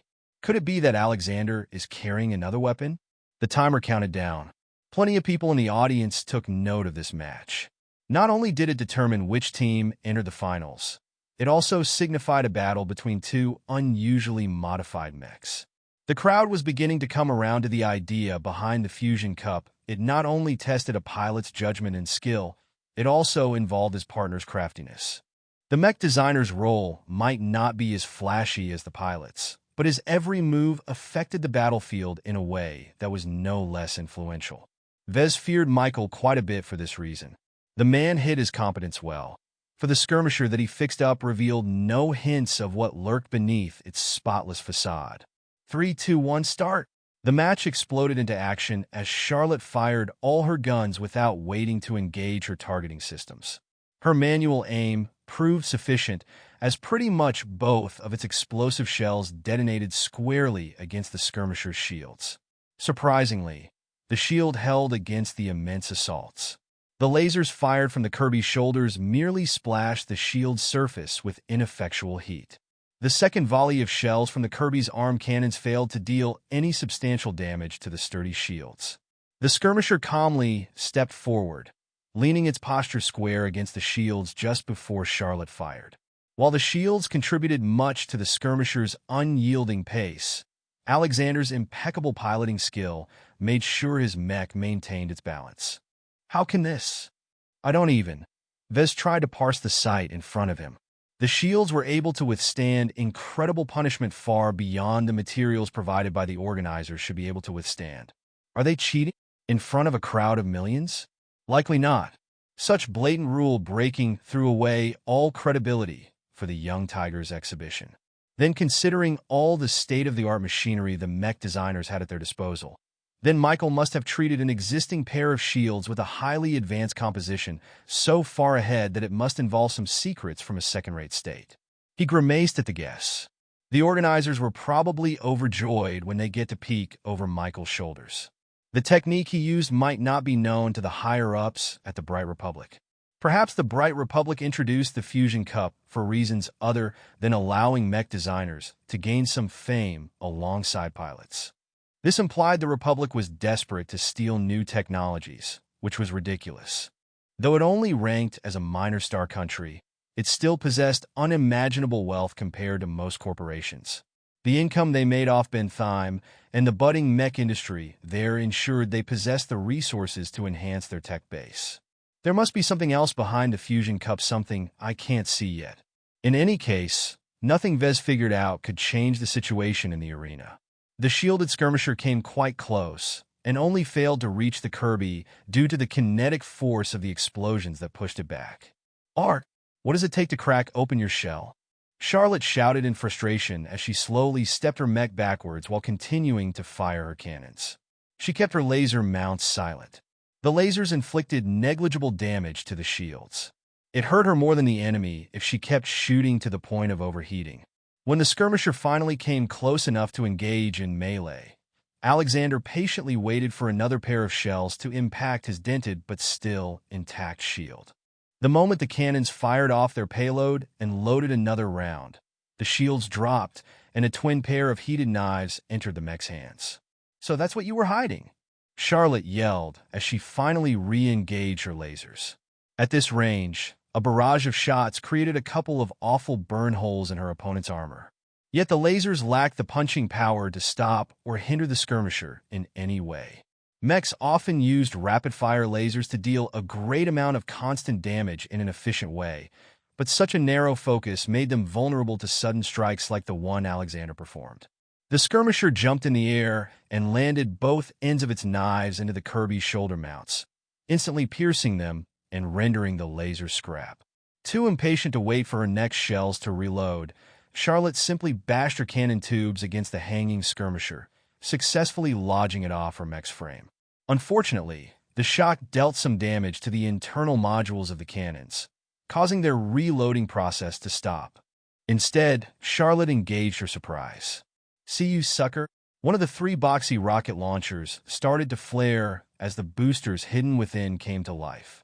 This was what Charlotte requested Vez to incorporate. In her opinion, 3 rocket launchers mounted to her back was a little excessive. She'd rather replace one of them with some boosters angled in such a way that it could help her turn her mech around rapidly. Most heavy mechs turned like whales on land. Charlotte loved her new rocket launchers, but she was aware her opponents wouldn't obediently stand behind her and let the rockets launch at them with a smile. So she conceived of the creative idea of hollowing out one of the launchers and stuff some acceleration boosters in its place. As a pilot, she lacked the background to appreciate the challenges involved in such an operation, especially since they were short on time. Nevertheless, his budding jury-rigging skill worked full tilt in order to produce a solution that turned the impossible into something that might work. The operation had to finish swiftly in order to make it in time for this match. In record time, Vez managed to hollow out the launcher, crudely using an advanced cutting and scraping tool to crudely scrape away the internal space. Then he went to the pile of parts and dug up a pile of small emergency boosters. Mech designers often mounted these one-use booster units on light or medium mechs to provide a one-time emergency boost or to launch a module outwards. Such boosters weren't designed to support a heavy mech's entire bulk. But if the Kirby borrowed the additional force produced by the boosters to turn faster, then they possessed just enough power to make the trouble worthwhile. Alexander responded quickly at the sudden turn of events. Before the Kirby could turn around and present its rockets at him, he used his superior speed to keep up with the rotation. The response came a little late. Charlotte already fired her middle launcher as soon as she caught him in her firing arc. Most of the rockets that launched failed to hit anything and miserably flew away to explode on the ground or against a security screen. A couple of rockets managed to catch the skirmisher in glancing blows. Their proximity detonations crumpled and damaged the mech's right arm, causing the poorly armed mech to drop a knife. The explosions also caused the skirmisher to lose its balance, an almost fatal consequence for a mech that relied on speed. "Take another round," Charlotte yelled with vicious glee as she activated her second and final rocket pod. The rockets flew out uncontrollably in multiple directions, a sign of poor and shoddy installation. Nevertheless, the inherent spread of the rockets helped Charlotte cast her net wider, causing the skirmisher to get hit near its waist, buckling a few armor plates and disturbing the engines that rested nearby. Right now, both mechs were at an impasse. Charlotte emptied her rockets and lost her lasers. She re-engaged her cannon arms and prayed her mech could reload them as fast as possible. Alexander, on the other hand, lost an arm and got some damage onto its armor. While he hadn't suffered a fatal hit, his mech was dangerously off balance and out of position to attempt another attack. He had to get close. It took a bit of time, but Alexander's mech passed by Charlotte's still-loading weapon tubes. With a lunging stab, he struck the Kirby's head, successfully damaging and disabling its main sensors. The sudden strike caused Charlotte to flinch, but she retained enough sense to kick out with one of the Kirby's heavy leg. The medium mech's legs took a glancing blow, crunching aside armor and damaging a couple of sensitive knee components. Alexander tried to command his mech to pull out its knife and stab the Kirby again, but his mech lost its balance for just a tiny moment due to the damage. After switching over to the Kirby's chest-mounted backup sensors, Charlotte aimed again with her freshly reloaded cannon arms. She shot her left cannon as soon as the barrel tracked her opponent. The weapon fired just as the skirmisher's knife sliced into one of the Kirby's armor gaps. Shit! The explosive shell failed to detonate due to impacting within its minimum safety range. If the shell detonated its explosive payload at full strength, both the target and the Kirby would get hit by the blast radius. The Kirby's ammunition was significantly tuned down for this tournament, so the Kirby might have stayed safe, but the safety range remained unimpacted, which led to Charlotte's curse as she realized her mistake. The knife impacted the gap near the Kirby's left arm joint, which disabled the arm cannon. But before Alexander could pull out the weapon and retreat, Charlotte went berserk and knocked the Kirby's upper torso forward, causing it to fall in Alexander's direction. Still recovering from its previous attack, the skirmisher failed to disengage in time, causing it to get caught into the Kirby's falling momentum. No one spoke. Even Vez stood with his mouth wide open. Everyone just watched as the skirmisher comically tried to wriggle its remaining limbs underneath the Kirby's prodigious weight. It was like watching a tiny mouse scurry from underneath the paw of a cat. Nothing worked. Charlotte could just keep rocking the Kirby's weight against her opponent to crush it into a pancake. The winners are Charlotte Hoffmeister and Vez Larkinson. Their team has successfully advanced into the finals. An alarm went up as the referees activated several safeties. Thick robotic arms emerged from underneath the arena floor and lifted up the Kirby with difficulty. The people in charge obviously feared the Kirby might actually crush the thin medium mech's cockpit with its bulk. Vez couldn't blame them. The skirmisher looked as if it sacrificed even the armor around the cockpit to get it to move so fast. As the pilots exited their cockpits, they all met at the center of the arena to shake each other's hands. "Congratulations on your win," Alexander haplessly said as he shook Charlotte's hand. "You caught me good with that fall. It would be reckless suicide to pull off such a stunt in a real battlefield, but in a duel situation, I guess it worked out very well for you." Charlotte huffed at the excuse. "If it were up to me, those shells would have shredded your mech. Those safeties are bullshit. My Kirby can take the punishment." While the two pilots kept exchanging excuses, Vez and Michael Dumont met each other a short distance away. "Great engineering. I don't know how you made those shields so durable in such a short time." Michael gave out a sullen smile. "It's just a trick. It can't compare to reaching the final round when you're ranked near the end." Vez didn't like the mech designer's tone. He maintained his composure, though.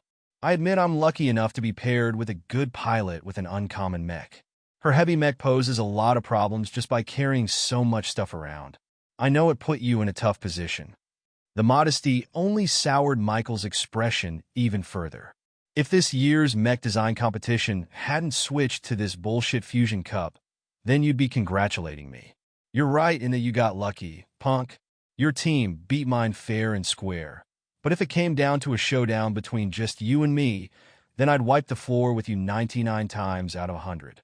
If Vez wasn't aware that quite a number of recorders were pointed in his direction, then he'd give the prick a piece of his mind.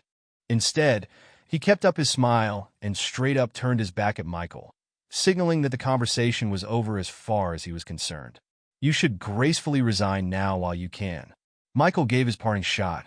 Don't think you can overcome Edwin McKinney. He gained the qualifications to study in the new Rubarth Empire for a reason. You can't imagine the depth of his knowledge. Fair enough. The Kirby looked awfully wrecked, having lost both of its shoulder-mounted lasers while getting one of its arm cannons disabled as well. More troubling, the Kirby's abrupt fall at the end of the match left repercussions in the mech's internals. Mechs simply weren't built to fall like that with all their weight shifted into another direction. The organizers fortunately took their situation into account and gave Vez a generous amount of time to fix up the Kirby as best he could. Shortly after they cleared the arena, the main tournament went back into swing. The quarterfinals and semifinals took quite a bit of time to complete. Vez and Charlotte were scheduled to battle against Edwin and his partner's team just before the finals of the main event took place. I don't know how strong Edwin will be, but even if it's inevitable that we lose, I'm not going down without a fight. When the Kirby entered the workshop, Vez looked grim at the amount of damage it sustained. The fragile shoulder laser mounts were total losses, while the knife wound that disabled one of the arm cannons was very hard to fix. In addition, the overheating damage from the first match still plagued the mech's internals, in addition to the abrupt fall that certainly knocked a few things loose. All in all, the Kirby could be fixed in a week. As it was, Vez only had an hour or two at most before the Kirby was scheduled to enter the stage for the last time tonight. He glanced at the arena, where the top favorite of the newly instated Fusion Cup trounced his opponent handedly. The top pilot of the Cup, Christopher Young, happened to be the number 3 seed of the Young Tigers exhibition. Unfortunately for him, he got knocked out in the main tournament by getting matched against the predicted number 1 mech pilot. Thus, everyone inferred that the White Key offered somewhat of a second chance for him to win an actual prize. His medium mech sported thick armor and a vicious loadout hated by arena-goers everywhere. His wrist-mounted flamethrowers and stubby shotgun-like heat projector turned his mech into the penultimate close-range striker. The damage his weapon caused might not be as overpowering as solid projectiles, but they had the nasty property of cooking the enemy inside his cockpit. In optimal circumstances, the striker tanked everything its opponent threw at them and simply blasted them with constant heat, leading to an inevitable victory when the enemy's machine practically looked like it took a dive inside a volcano. Such a mech was terrifying already in an arena environment, but Vez cared more about Edwin McKinney. The prodigal son who returned from one of the biggest human superstates, Vez really dreaded what he cooked up. From what he saw so far, the striker moved more fluently than he'd expected of such a well-armored mech, and he spotted no gaps at all in its defenses. Christopher's current opponent managed to test his mech a little bit, but not to the point of actually threatening Christopher's lead due to the damage he sustained in the previous match. Charlotte grunted at Christopher's indomitable performance. Christopher's an arrogant son of a bitch, but he has the accomplishments to back it up. He rose up to become one of this year's top graduates due to his own hard work. He overcame poverty and lack of training resources to beat a lot of other mech pilots who were born with a silver spoon in their mouths. Vez could imagine how tough that was, being from the Larkinson family as well. Pilots in well-off families and organizations enjoyed specialized diets, personal mech simulators in your home, and sometimes even private tutors instructing you from the ground up. The longer the match goes on, the more advantages Christopher accrues. We'll need to configure the Kirby in a way that will help end the match quickly. Tell it to me straight then. How's the arm? Can you fix the knife wound? After consulting a high-powered scanner, Vez grimaced at the results. The knife dug in too deep. That heated knife cut through several essential cables and feeds. I can't fix it without dismantling the entire arm. It's better to dislodge the arm from the shoulder socket and stick another arm in its place. Obviously, Charlotte disliked the idea very much. The Turbofire sported a very specific set of arm cannons. The spare parts provided by the organizers didn't include a weapon arm of the same model. She'd have to get used to a different weapon or switch over to a fully fingered humanoid arm. What about the shoulder launchers? I can replace them with generic launchers. They don't have to be lasers either. When Alexander wrecked your laser mounts, his knives only penetrated the casing and inner components. They stopped piercing through after that, leaving the modular sockets intact. If you don't care about fast and accurate targeting, I can whip up a new pair of shoulder mounts for you in a rush, but don't expect a good performance. Charlotte considered her options for a moment. Do the shoulder mounts first. If you can mount rockets or something else that packs a heavy punch. As you said, my only chance to win is if I punch Christopher first. Nodding, Vez immediately went to work, selecting the same pair of rocket launcher mounts that he already mounted on the Kirby's shoulder. Due to the lack of time, he hadn't bothered replacing or refilling the back mount that turned into an improvised booster. This should still leave the Kirby with 5 rocket pods in total, which would wreck any mech at close range if fired upon successively. Vez worked hard in accomplishing the job in time, even as the main tournament caused plenty of mechs to get wrecked while crowds of fans shouted the names of their favorite pilots.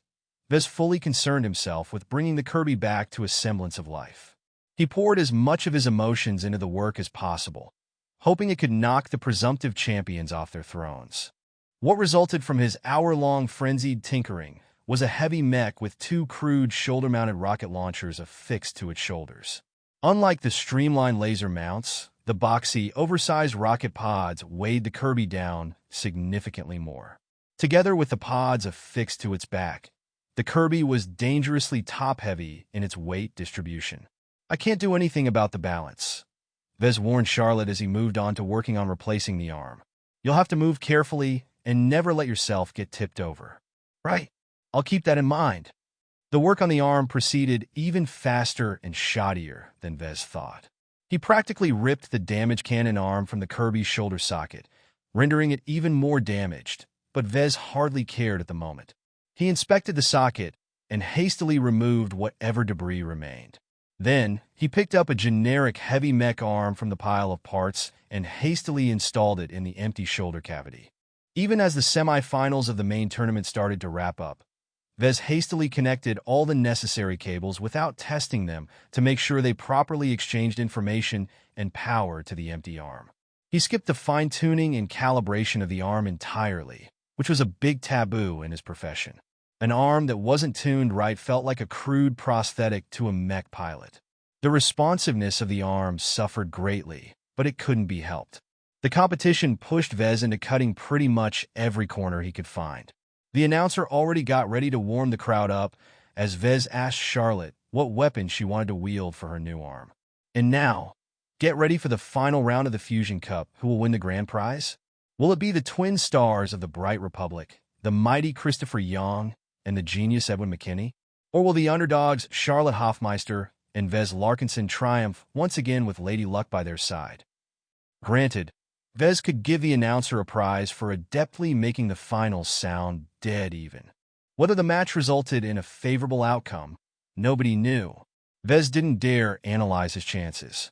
Instead, he quickly gave the Kirby a heavy tower shield and sent it off to Charlotte. Both pilots entered their cockpits and entered the arena. After they stood on their designated positions, the security screens came to life, protecting the audience from the violence that was about to ensue. Gomos. Christopher Stryker sported the same loadout as the last match, which was an excellent decision on his team's part. Heavy mechs could be tough to peel apart, and a pilot as good as Charlotte wouldn't let an enemy come in close without paying for it, as she had proven in her first 2 matches. The first seconds of the match happened to everyone's expectations. Charlotte fired off her sole arm cannon while keeping her tower shield to the side for the moment. The cannon detonated squarely against Christopher's thick chest armor, but only managed to leave a lot of soot and a shallow crater behind. Charlotte waited for her cannon to reload and shot again at the same spot, managing to dig a little deeper. Oh, what's this? Christopher is nakedly provoking his opponent. He's not bothering to dodge at all. The naked arrogance in Christopher's heart came out in full display. The striker kept striding forward in a slow but constant pace. Each shell that exploded against its chest only managed to deal surface damage to the armor. The internals remained entirely unaffected. "I've got more in store for you," Charlotte frustratingly yelled as she launched the rockets from her shoulders. She actually fired them a bit further than optimal, but perhaps she figured it was better to make her move before Christopher changed his pattern. The inaccurate but powerful rockets flew straight ahead, most hitting nothing but empty air or the arena's security screen. What rockets did hit Christopher's mech spread out their damage, leaving the machine a bit disheveled but still fully intact. Vez gaped at the sight. It was one thing to treat a shield's armor, but to adjust the entire armor scheme of a mech in just half a day's time boggled the mind. This goes beyond the competence of a novice mech designer. Edwin's at least a journeyman in the standards of the Bright Republic. Perhaps he's even a master. This was the first time he truly felt he was a frog in a well. The galaxy possessed limitless wonder and countless treasures.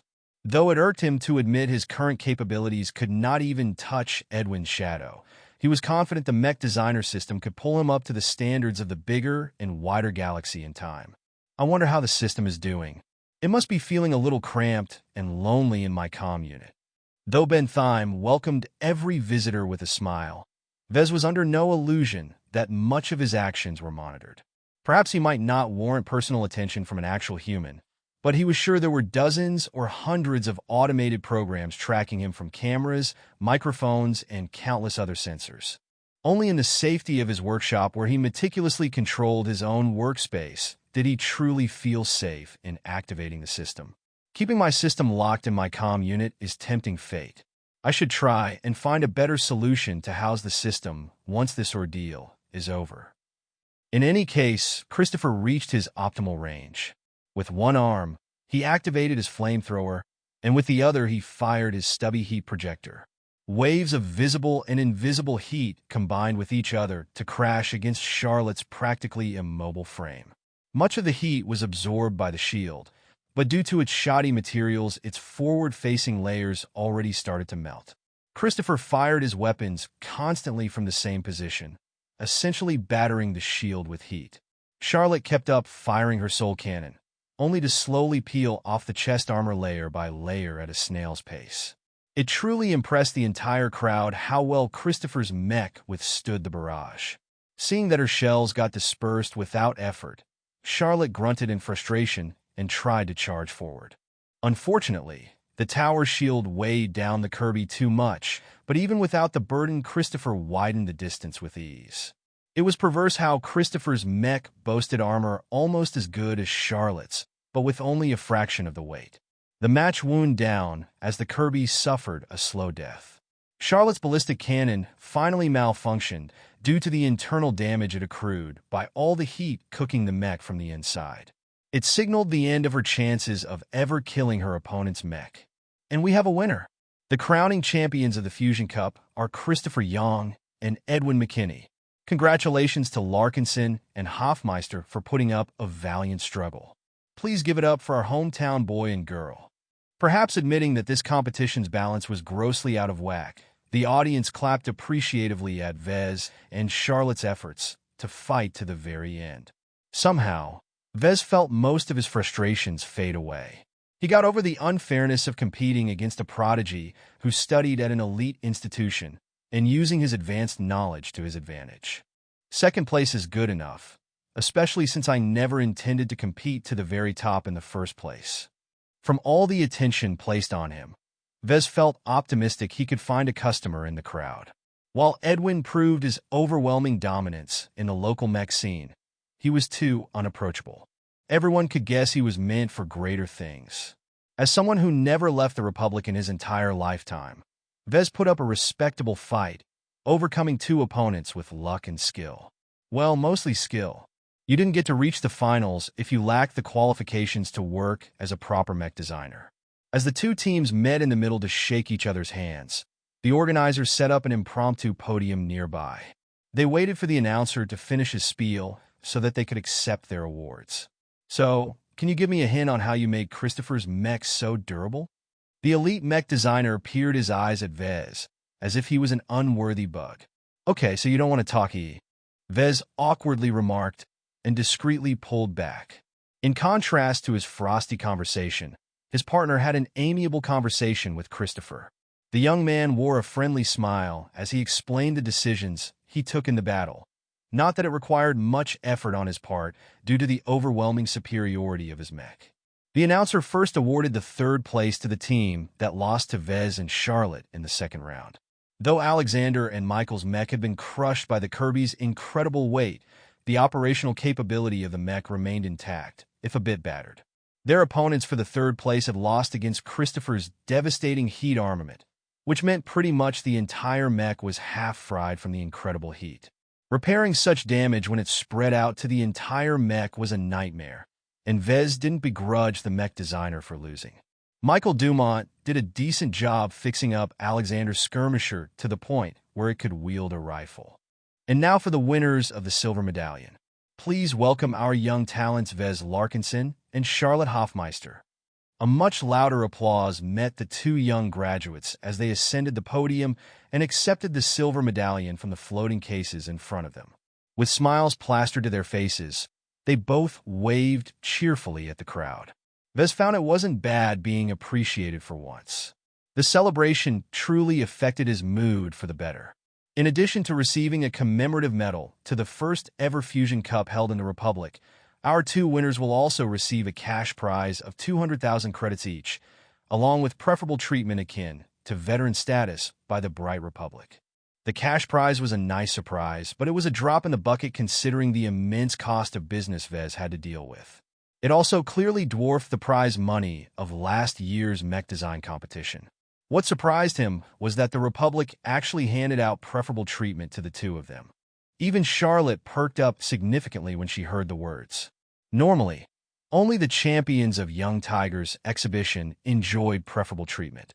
Damn, so I can strut around like a veteran now? She dreamingly asked. Veterans and other notables enjoyed many small benefits as payment for their many years of service. Every one of my classmates will have to give me the right of way. I can be among the first passengers to board a transit ship. I even get to pin my mech if I enter the mech corps this year. Vez cared little for such social courtesies. What he cared about more was that preferable treatment entitled him to looser regulations and more favorable treatment by the government in matters such as applying for permits or the right to manufacture live ammunition. Though Vez wasn't about to run up to Cloudy Curtain's planetary government right now, he kept the details in mind for when he might need to expand his operations in the future. Naturally, Vez wasn't actually a veteran, having contributed nothing to the Republic's defense. While the special treatment might impress the Hicks, the more distinguished people in the audience were hardly impressed. Any little bit helps. Vez muttered to himself as he already scanned the audience for a potential customer. I don't believe no one's impressed by my work. His real struggle started now. With only half a month left before the bank demanded their 5 million credit interest payment, Vez had to find a market for his mech. The Mark Antony wasn't going to sell by itself. As the Fusion Cup came at an end, Vez and Charlotte stood at the side of the arena. Despite their exalted status as second-place winners, hardly anyone paid attention to the two. The climax of the evening was about to start, as the two most talented new mech pilots ascended the main arena. The greatest show in the Bright Republic practically hammered in that the Fusion Cup was a side event in the end. No matter how impressive their winnings, they could expect to receive only 1% of the attention placed on the finalists of the main tournament. As Vez was never a mech pilot, he was indifferent to chasing personal fame. He'd rather build up the reputation of his business in a more sustainable way. I've got some business to do. Oh, Charlotte raised her eyebrow. Bailing out on me, are you? I was planning to bring you out to a sweet place that makes the best spare ribs in town. I'm kind of in a time crunch. I've started an independent mech design studio, and I'm practically buried in debt as a result. I was kind of hoping to canvas the audience and find a market for my product. Oh, I see. I heard you nerdy types like to pursue a career at the big companies. It's pretty brave of you to start out on your own. We all have different dreams, Vez smiled ruefully. I know it's a tough road, but I don't regret stepping on it. I'm confident I can make it to the top someday. Wow, that's really impressive. Anyway, I won't distract you any further. Let's exchange contacts before you go. After they added each other to their contact lists, they separated. Charlotte headed over to her fellow pilots, who congratulated her on her excellent showing. Vez, on the other hand, made his way past the families and other regular people and headed up to the spectating area reserved for the first-class ticket holders who wanted to enjoy the exhibition without screaming children nearby.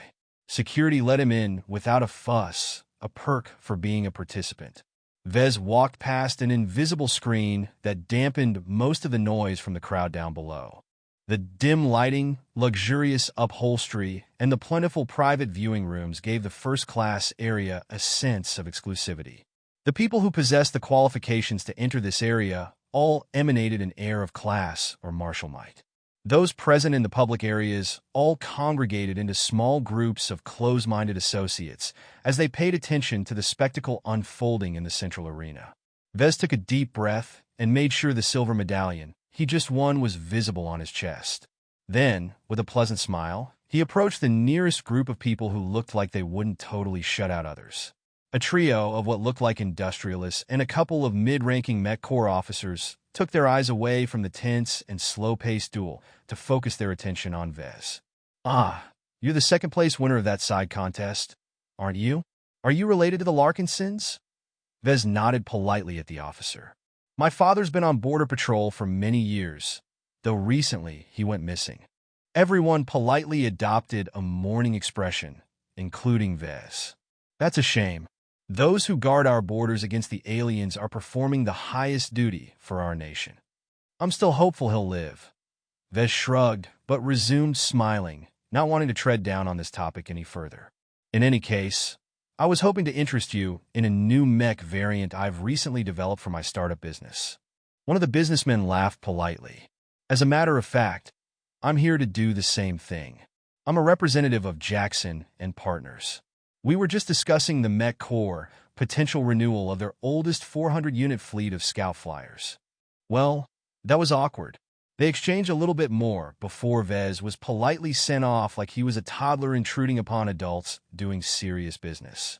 He hadn't expected instant success, so his first rejection shouldn't affect him so much. Still, he felt he was being disregarded by the people around him. His youth and lack of track record weighed him down more significantly than he thought. "We only source our mechs from established suppliers. We signed fixed service contracts with our long-term partners so they can offer the best support for our mech needs. I have to admit, for a last-gen mech, your Mark Antony variant belongs to the middle upper tier. Nevertheless, my core only runs current-gen models. We like getting our hands on the newest toys available in the market. You see, your Mark Antony is only good for a decade or two at most before it becomes obsolete. I collect only the classics and only in their most original form. I have nothing against variants, but the base models are the best." This suspicion grew stronger as Vez kept approaching different groups of people. Sometimes he got a chance to introduce his product before he was rejected, but most of the time they didn't bother hearing him out. Perhaps most of these people were genuinely unable or unauthorized to purchase a new mech, but for the rest it was simply a lack of confidence in his ability to deliver. Still, he got close a couple of times. Some retired mech pilots or veteran mercenaries expressed some interest in ordering his mech. Only a few things held them back. Our mercenary corps mostly goes out on extended patrols. While the short-term battle performance of your variant is impressive, we can't take it if it fails to keep up on our week-long patrol routes. We're actually in need of plugging a gap in our mech lineup, and if you offered us the original Caesar Augustus, I'd be tempted. As it is, while your variant is affordable, even two of your mechs can't fulfill the role of a single well-armored mech. Your mech's offensive lineup is a little scattered. It inherits most of the disadvantages of the Caesar Augustus, but comes without the base model's excellent armor. I'd rather buy a specialized mech that does one single job perfectly than a machine that purports to cover every area only to fail at most of them. He noticed that Carlos was off about his prediction that wealthy collectors were more likely to purchase his mechs. These collectors were highly discerning in their choice of mechs. They disdained cheap variants. Instead, they were more likely to chase after vintage-based models or highly exclusive variants made with extraordinary materials. Wealthy mercenaries expressed the most interest in his product so far. They were open to purchasing a functional mech, but poked holes at the Mark Antony's weak points. The detriments outweighed the benefits even with the favorable pricing. Compared to the 65 million credit price tag of an official Augustus, the 24 million credits Vez humbly asked for his product was a steal. Still, not everyone was willing to accept that bargain bin price point. A flamboyant mercenary who behaved more like a pirate than a legitimate mercenary laughed in Vez's face when he quoted the price. 24 million? 24 fucking million. I'd have to work my ass off for more than 5 years to earn back such an amount. How about giving me a break? Let's say, 12 million? Vez was immune to awkward situations by now. He could maintain his smile even when the universe was ending. For an advance payment of 12 million credits, I can produce and deliver the mech to you within half a month. You can pay the other half once the MTA certifies my mech. Seeing that Vez wasn't willing to bargain, the rowdy mercenary turned away. No thanks. I'm too short on cash. Even as the final match ended in a rousing last act, Vez still hadn't achieved a single sale. He was beginning to grow a little nervous. This evening was the best and only opportunity he had to approach the rich and the strong. After this unofficial holiday ended, most of them would go back to their offices or mechs. By then, where could he find a buyer for his mech? Should he post an ad on the MTA's internal market and cross his fingers some chump picked up his offer out of the hundreds of thousands of alternative ones? He began to despair a little.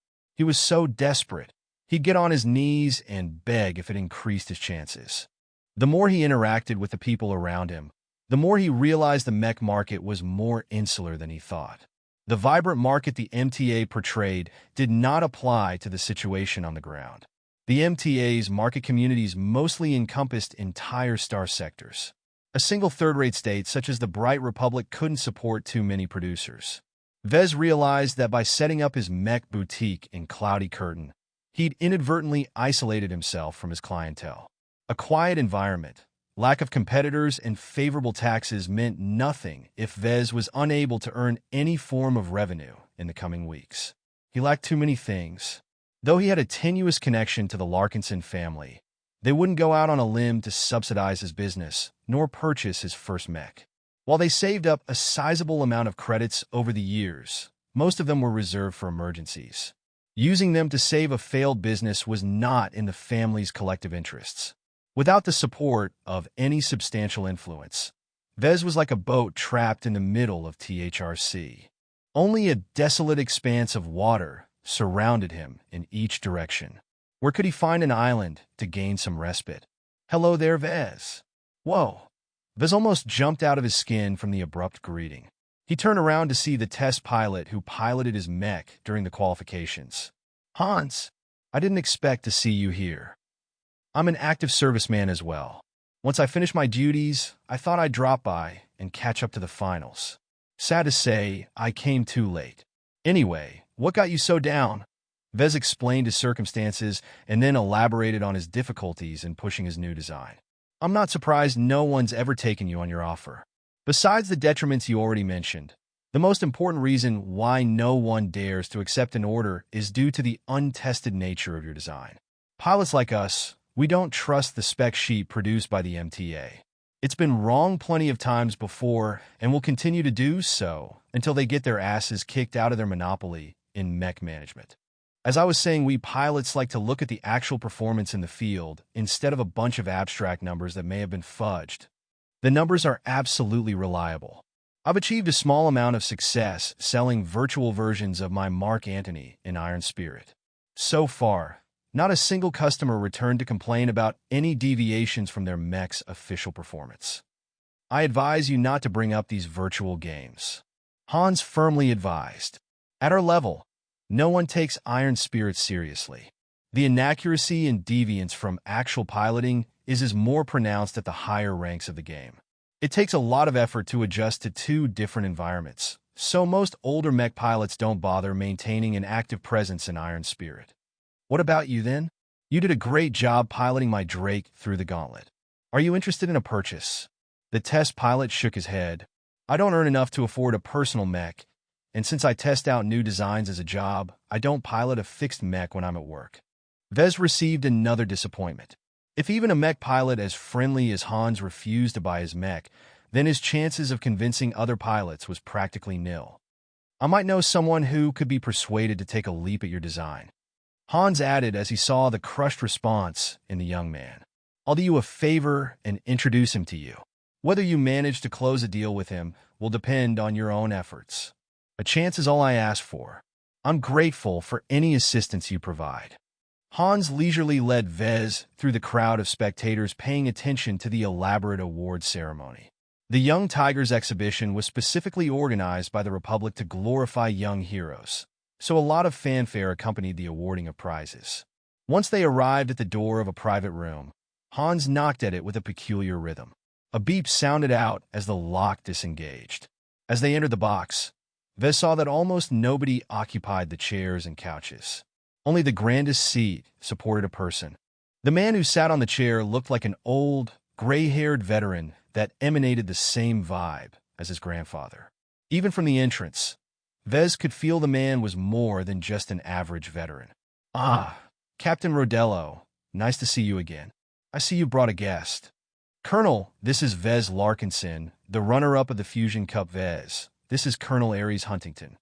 The retired colonel snorted at that. So the brat won a medal and a couple of perks. That's not a big deal compared to the young warriors on stage right now. He's not a pilot, and I'm not here to bring him into your club. I just thought that since you have so much free time on your hands, you might be interested in what Vez is selling. Oh, the colonel took a closer look at Vez, actually taking him seriously this time. So what is it that demands my attention? It better be good. Knowing that he arrived at the best opportunity he could ever get this night, Vez adopted a professional tone and explained the capabilities of his mech. Huntington's expression remained carefully neutral as Vez elaborated on all the good and some of the not-so-good points of his mech. Perhaps revealing his own shortcomings wasn't the best idea, but he didn't want to risk getting blamed by the old man if he somehow caught on. Nevertheless, the colonel let him speak until he came at the end where he quoted his price. And so for the total package, with just 24 million bright credits, it's yours. After paying an advance payment of half the price, I'll get to work on the mech as soon as I get back to my workshop. I'll have it ready for you within 2 weeks. Aries grumbled a bit to himself as he stroked his chin. Vez could tell he was wavering, but he couldn't determine what held the old man back from making the jump. Was it the armor? The lack of specialties? No. The old man finally replied after several minutes of consideration. You make for a compelling case, but it's not what I need right now. Vez was devastated. He got so close to making a sale. Why did Aries turn away from his offer? The colonel insensitively waved them away. Captain Rodello, this was a nice distraction, but don't bring anyone irrelevant to me again. The two of you can go bother someone else now. I won't see you out. Goodbye. Hans embarrassingly led Vez away from the private room. Sorry about that. I thought he'd be more respectful. I've faced plenty of rejection before. It doesn't bother me to get turned away again. Although he said this, Vez sighed with disappointment. I'm in an extremely difficult position if I can't find a customer for my mech. They both stayed silent for a moment before Hans thought up another idea. Why not enlist the services of a broker? I've already thought of it, he replied, but I need a large influx of cash within 2 weeks. If the broker takes his cut, I'm not sure I'm able to pay the bills that are due very soon. Oh, relax. I know a woman who might cut a deal with you. Anything's negotiable. You should really think about it since brokers know their clients best. Hans had a point. Many small-scale mech designers often relied on specialized brokers and dealers to manage their sales and customer support. These crafty salespeople spend a lot of effort building up a network of customers and other contacts. They train their bargaining and negotiation skills to a terrifying level. To be fair, despite the substantial cut they took with each successful sale, they were an indispensable part of the mech industry. That was why Vez allowed Hans to lead him all the way to the center, where a large crowd of well-dressed men exchanged their opinions about their favorite pilots of today's event. Marcella Bollinger. Over here. Oh, hey, Hans. A pudgy, dark-haired woman greeted the test pilot with a hug. How's work? Same old, same old. I'm not here to talk about my work. I'd like you to introduce you to an interesting fellow I met today." The woman raised her eyebrow and took an appraising look at Vez. "You're the Larkinson mech designer, aren't you? My, you're quite the big young man now. How's fame treating you?" "Not well, since it isn't of much use in my current situation." Vez shook his head. He found the woman to be more approachable than he thought. "Hans told me that you're a mech broker. It happens that I have a new mech variant that I'd like to sell." "Ah, so it's business this time, eh?" Marcella's smile turned a little predatory. "On account of Hans. I'll hear you out. Let's bring you somewhere quiet first." As they entered an empty private room, Marcella took a seat at a couch and patted her side. "Take a seat, young man. Don't worry, I don't bite." Sitting so close to Marcella discomforted Vez. Marcella's stocky frame underneath her prim and formal business suit hinted at a military or mercenary background. Though he couldn't detect the killer vibes from her amiable smile, he was certain that this woman had been through a lot. With his extensive knowledge and experience in mechanics, he sniffed out the presence of prosthetics in her right arm. "Let's start from the beginning. What kind of business are you taking part in, and why do you need my services?" Vez gave her the same story he told Colonel Aries. Since he couldn't hide things from a broker for long, he also mentioned his debt and interest payment situation. While giving out such sensitive information gave her a lot more negotiating power in any agreement they reached, it would prevent misunderstandings from happening in the beginning. Vez was willing to give up a few percentages of profit if it meant building up a solid relationship based on trust. Any broker recommended by Hans shouldn't be too shady, he hoped. "Okay, I see." Marcella tapped her manicured finger to her chin. "Lay down the cost structure for me. A mech armored with HRF plating shouldn't carry an extravagant price. If I want to build the Mark Antony from the ground up, I need to use up 18 million credits worth of resources. The raw material cost of the HRF amounts to about 11 million, but I already received a stockpile of resources that's more than ample enough to armor a single unit. I can scrounge up the rest for about 7 million from the open market." "That doesn't sound too bad, but you've left out your taxes, licensing costs, depreciation of your machines, and etc. Your real costs should be at least 50% higher." Vez nodded to show his agreement at her remark. "Those costs aren't relevant to me in the short term. I don't pay any further costs for my production licenses, and the taxes and other stuff can be taken care of at the end of the year. Right now, I'm desperate for a quick infusion of cash so I can meet my impending interest payment on my massive debt." "That's business for you. At least 90% of all mech designers who start their own businesses don't get to make it this far. Production licenses are ridiculously expensive to obtain if you don't have any backing. It's kind of impressive that you received 2 of them as grants. That puts you in the same starting point as designers with a fully original design in their hands. That alone makes it worthwhile for me to invest in you." Vez looked hopeful at the positive remark. "So, you're willing to work with me?" "Yup. But don't get too cocky. I'm only in charge of the sales. I sell dozens of mechs each month, so I have no time to hold your hands. That's all I really need. I can take care of myself. Don't worry. First, let's talk about accounting. You need to get that in order as soon as you have the time. I saw you got awarded privilege status. Make use of that today and contact your planet's tax office to get preferable rates applied to your business activities ASAP. Most tax offices tend to waver a bit and put up a couple of roadblocks if you aren't an actual veteran. Best get that out of the way first before you're handed a much larger than expected tax bill at the end of the year." Vez nodded in understanding. Cloudy curtains in the middle of nowhere, so their taxes are already favorable to businesses. If I apply for preferable rates, my tax burden will probably not improve that much compared to doing business here in Bentheim. For a startup like you, every credit counts. You don't want to have a dispute with the planetary government this early in your career. If they want to, they can make your life hell. While Vez was skeptical that such a thing would happen in Cloudy Curtain, he nevertheless took the advice seriously. Second, while it might be too early to talk about this, but you really should find a better supplier for your raw material needs. The MTA's internal market is only a bulletin board for resource providers to dump their excess and for mech designers to fill up a gap in their regular shipments of resources. The ready availability of most resources in the market is only made possible by overcharging them by as much as 20%. It's not easy for a startup to get suppliers to take you seriously. That's why I said it's something to consider later on. The open market should be fine for now, But keep in mind that you're needlessly throwing away about 2 million credits for each mark entity you produce.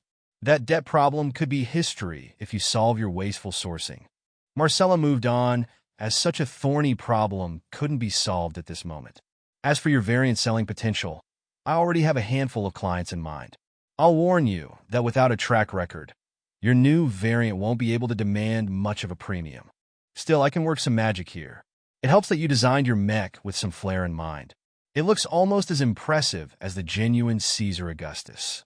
What kind of price are you going to set? Marcella smirked at the question. It's not polite to pry too much into a broker's secret. Suffice to say, you'll earn your dues even after my commission is taken into account. I'm not going to like what I'm about to hear, am I right? She tapped her fingers on her comm and summoned a standard contract detailing a business relationship between a broker and an independent mech manufacturer. While I like you and you've got Hans to back you up, that's no reason for me to do charity. I run a business, you know. I have 2 little pipsqueaks back at home who I need to clothe and feed. Vez turned on his comm and accepted the transfer. He opened the document and read over the details. His eyes practically popped out when he came across the sales commission Marcella demanded. 20% of gross profit.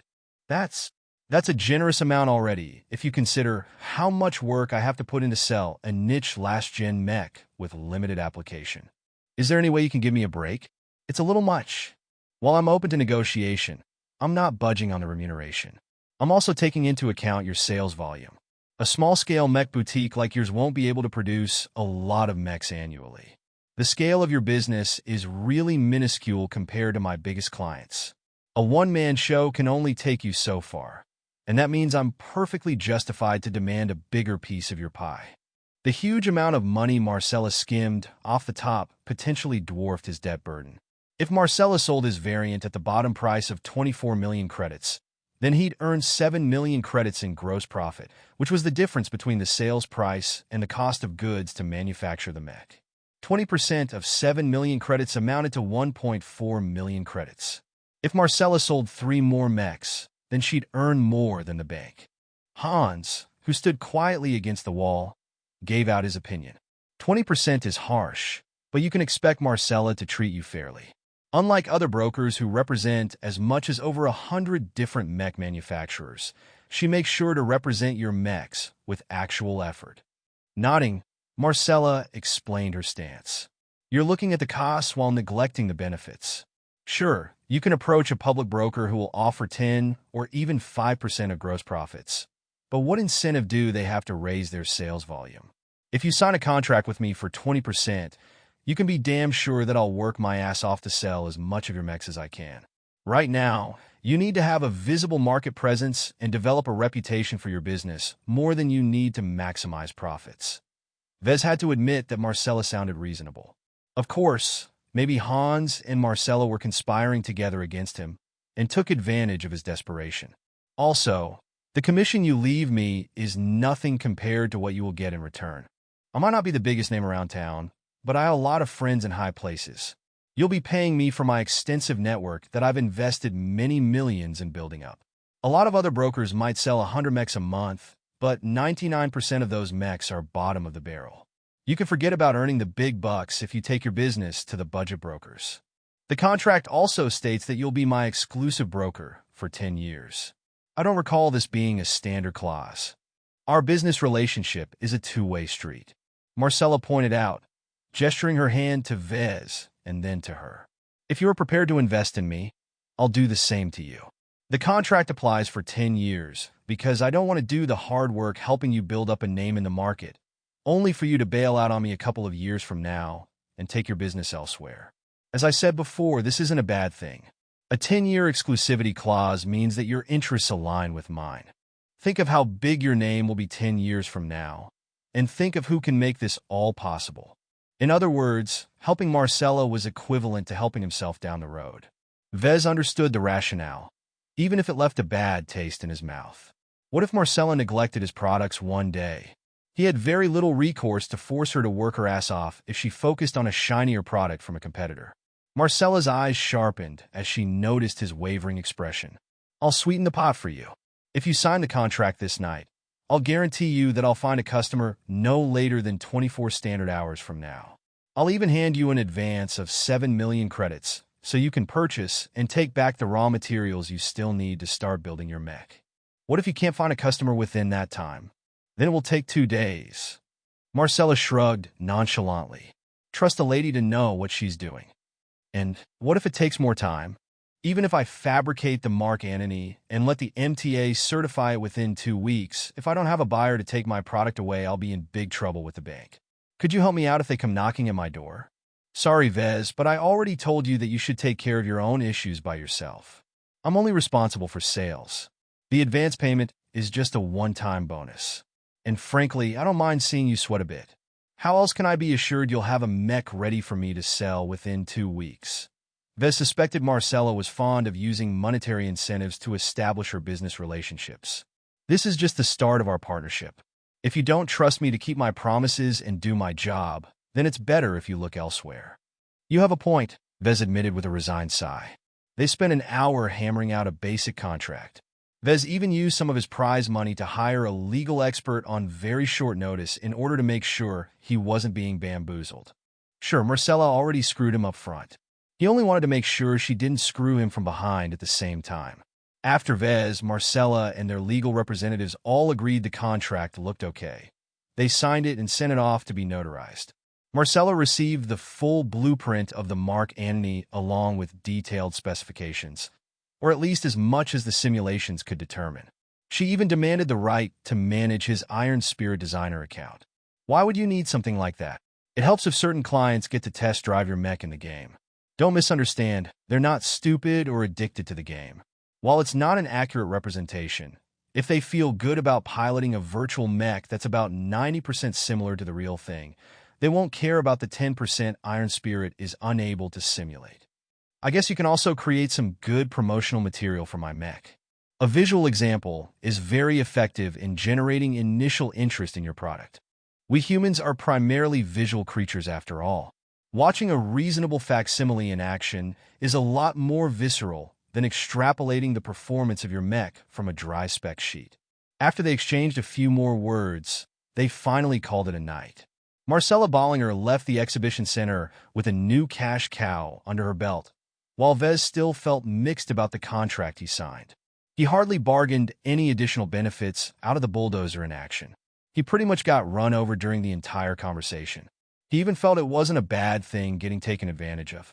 He reasoned that if Marcella wanted to milk him dry, she'd have to put in an effort to squeeze a lot of value out of his work. Why am I imagining myself as a milk cow? When Vez returned to his hotel room, he faced 2 things. First, a cranky Jim cat angrily yowled at him for neglecting his pet all day. Second, he received a notification from his bank account that Marcella sent him the 7 million advance for his material needs. Sleep can wait, Vez said to himself as he activated a terminal and visited the Mech Trade Association's online market. He already took note of all the materials he required, so after a meticulous check, he put all the items in his shopping list and confirmed his purchase. The 7 million bright credits vanished from his account like it never existed. At least I paid for express shipping. The goods should arrive by my doorstep by the time I exit from the shuttle. As he laid down on his bed, he reflected on the tumultuous events he experienced in his trip to Bentheim. In just 2 days, he put his name on the map by winning second place in a side tournament of the Young Tigers exhibition. While not as prestigious as the main event, it was nonetheless one of the best prizes a young mech designer could win in the Republic. Not only that, he enlisted the services of a well-established mech broker. With Marcella Bollinger taking care of selling his products here in Bentheim, Vez could devote his full attention to fabricating his mechs and coming up with new designs. Still, the rip-off 20% commission she took out of his gross profit hurt his bottom line. Still, if she could ensure a steady volume of customers, the amount of profit he made over time could be a lot higher than if he wasted time selling the mechs in person. Maybe Marcella has a point. If I hire my own people, I can do my own thing and let my employees take care of all the annoying stuff. Naturally, that was something to consider once his business got up and going. For now, his mech boutique was so small-scale that any employee he hired now would just be sitting on his thumbs. After taking a long and deep sleep, Vez woke up a little late. It barely left him time to shower, and pack up his luggage. He was barely able to grab a quick sandwich before Captain Jillian hustled him together with the other contestants to the spaceport. This time, the crowd of mech pilots regarded him with a different attitude. Some looked impressed by his accomplishments. Others were puzzled why a talent like him settled down in the hinterlands of the Republic. In any case, Vez knew he'd be stared at like this for quite a while. Of all the graduates who participated in the YT, only he achieved the good results. The next best pilot only barely managed to scrape into the top 50. Vez wanted to focus on his upcoming fabrication project, so he fobbed off most attempts by the mech pilots to spark up a friendship. It wasn't that he didn't appreciate new friends, but he simply didn't have the time. Just after the shuttle flew up and escaped Ben Thime's gravity, he was already pulling up his comm and making a detailed flowchart of his fabrication process. His slapdash way of fabrication might work with Iron Spirit's modern 3D printer and assembler, but his equipment in the real universe faced a lot more constraints. It might take only one wrong setting to ruin a component worth 1,000,000 credits. So it paid to be prudent. He also applied for a production license of the Festive Cloud generator while he was at it. As one of the two only non-native components of the Mark Antony, Vez couldn't produce it with the MTA's approval if he hadn't applied. Fortunately, as the component was more of a joke than anything else, Vez only had to part with 100,000 credits to get a 10-year production license for the decorative part. His cash reserves instantly halved. The space shuttle leisurely fell behind a spacious queue towards their designated Lagrange point. The heavy traffic to and from Bentheim caused these Lagrange points to be congested, though that was only a relative term considering the vastness of space. Still, only a limited amount of ships were able to depart at the same time without disturbing the local spacetime too much, so each ship had to queue up and wait in line. When their turn finally came, everyone paused what they were doing and prepared for the FTL transition. The shuttle vibrated a little before the green light was given. No problems occurred when the passenger shuttle engaged its FTL drive. The return trip took longer to arrive back at Cloudy Curtain. Bentheim's favorable gravity currents allowed all ships traveling towards the port system to cut back on their traveling time. It provided no advantages when ships departed the system and traveled to a non-port system. Thus, it took about 1.5 very precious days off his timetable when the shuttle finally arrived at the edge of Cloudy Curtain's star system. The slow, in-system burn from the edge of the system to its interior took up some time as well. Everyone else just relaxed and ate their provided meals, visited the toilets, or leaned back their seats in order to take a nap. Only Vez was fidgeting while working on his planning. He went over the same scheme over and over until he forced himself to take a nap. When the shuttle finally reached the surface, Vez thanked the heavens and disentangled himself from the others as fast as he could. With only a hasty goodbye to Captain Jillian, Vez ordered a priority taxi and zipped back to the outskirts where his workshop beckoned him home. Home sweet home, Vez said with relief. Lucky echoed his thoughts as he scurried all the way back to his favorite perch on his couch. Let's see if they delivered the goods already. Vez spent a substantial amount of credits fast-tracking his material goods shipments from Bentheim directly to Cloudy Curtain. When he exited into his backyard and entered the cordoned-off area meant for aerial deliveries, he encountered 5 stacks of freshly delivered containers. As he personally opened each container and confirmed its contents, he smiled for the first time in days. I've got everything I need now to begin fabrication. Marcella even sent him a brief message when he was still on the shuttle. She believed she found a customer for his variant, but the negotiations dragged on. The customer wanted to squeeze as much benefit out of his order as he could, so Marcella wanted to slow things down in order to make it appear that they weren't willing to go too low. Glad that the marketing was taken care of, Vez was just about to start fabricating when he forgot about one very important detail. I haven't started up the mech designer system in almost a week. I wonder what it thinks about what I've experienced. At least it should give me a reward for taking second place in the Fusion Cup, right? Though not entirely sure, Vez booted up the program, resting peacefully in his calm with trepidation. He waited as the loading screen filled up and a familiar menu popped up. The system was back in action. Hey system, did you miss me? Welcome user. You have 2 impending messages waiting for your perusal. Do you wish to display them? Yes. Give me my rewards. Vez already rubbed his hands, thinking of all the goodies the system might reward him for his great performance. You have assembled an original mech design out of a selection of pre-prepared components. Design evaluation, Drake, model name, Drake original manufacturer, Vez Larkinson weight classification, medium recommended role, jump trooper armor, B- carrying capacity, C aesthetics, C+ endurance, C energy efficiency, E+ flexibility, D firepower, B- integrity, F+ mobility, B+ spotting, C X factor, E- cost efficiency. A project involvement, 75% original component composition, 0% overall evaluation. A shoddy mech compared to genuine models, it nevertheless fulfilled its purpose. Put together out of standard pre-assembled components, the Drake is remarkably cost-efficient if it is produced in a large scale. However, its lacking integrity and energy efficiency prevents this model from outperforming any other budget model. You have received 1,000 design points for completing an original design that has no other equivalent. You have received 100 design points for designing a mech with a trace of X Factor. 1,000 points. Besides the welcome package, it was the most generous reward the system had ever given him for a single objective. It also indicated that the system appreciated original designs more than variants. There isn't anything else? Your design does not fulfill the requirements to earn additional rewards. Please work more diligently in improving the core foundations of your next original design. In other words, the system disdained his cheap and trashy design. I only had less than 1 day to whip up this mech, right?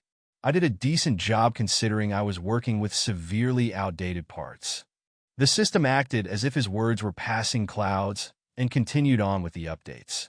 You have received an event mission. Please check the missions page for the details. Event mission. Fusion Cup difficulty. A-rank prerequisites. Qualify for the Fusion Cup description. The Fusion Cup is your first public stage where you can exhibit your talents as a mech designer. Do not cower from the challenges you face, but instead embrace them. A mech designer must be bold under pressure and fearless when performing in public. Crush your rivals and achieve a supreme result by winning first place. Reward, variable depending on your final rank. Congratulations for partially completing the event mission. A competent mech designer must maintain absolute confidence while simultaneously possessing the capacity to self-reflect. Never waver in the face of defeat. Face the universe with your back held straight. Vez chuckled as he realized the system gave this mission while he had just passed the qualifiers. Then he stopped his laugh when he realized the system kept tabs on him while he hadn't even executed the program in days.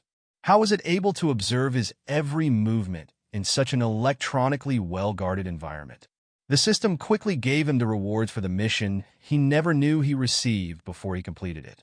Vez treated it like dessert after a sumptuous dinner. For winning second place, you have received 500 design points. That's it. Please endeavor to work harder and never let yourself be overshadowed.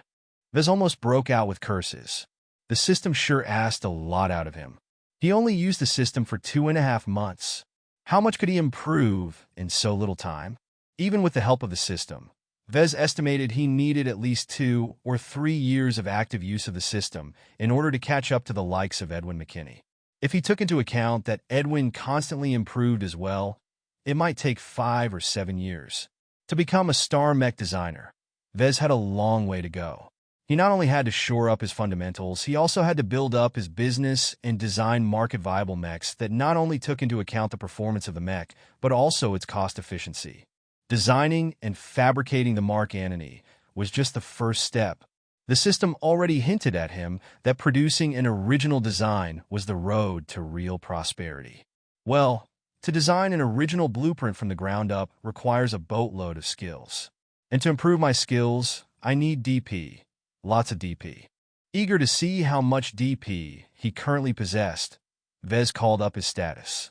Status name: Vez Larkinson. Profession: novice mech designer. Specializations: none. Design points: 1632. Attribute: strength 0.7, dexterity 0.7, endurance 0.7, intelligence 1.2, creativity 1, concentration 1.2, neural aptitude F skills, assembly, apprentice, 3D printer proficiency 1, assembler proficiency 1, business, apprentice, computer science, incompetent electrical engineering, novice mathematics, incompetent mechanics, apprentice, jury rigging 2, speed tuning 1, metallurgy, apprentice, metaphysics, incompetent physics, novice, lightweight armor optimization 1, medium weight armor optimization 1 evaluation, on the cusp of breaking out of pure stupidity.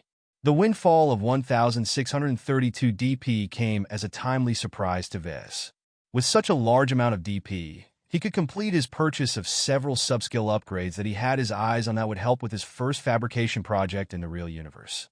What also surprised him was that his endurance increased by 0.1 points. Well, it makes sense. I've been working my ass off for several long hours. I've learned to push my limits during the competition. With a sack of DP in his metaphorical hands, Vez eagerly switched to the system's skill tree. A familiar holographic display lit up all around him, showing him thousands of all the possible skills and sub-skills he could acquire. He regarded the skill tree as his most important weapon towards overtaking the likes of Edwin McKinney and Patricia Schneider.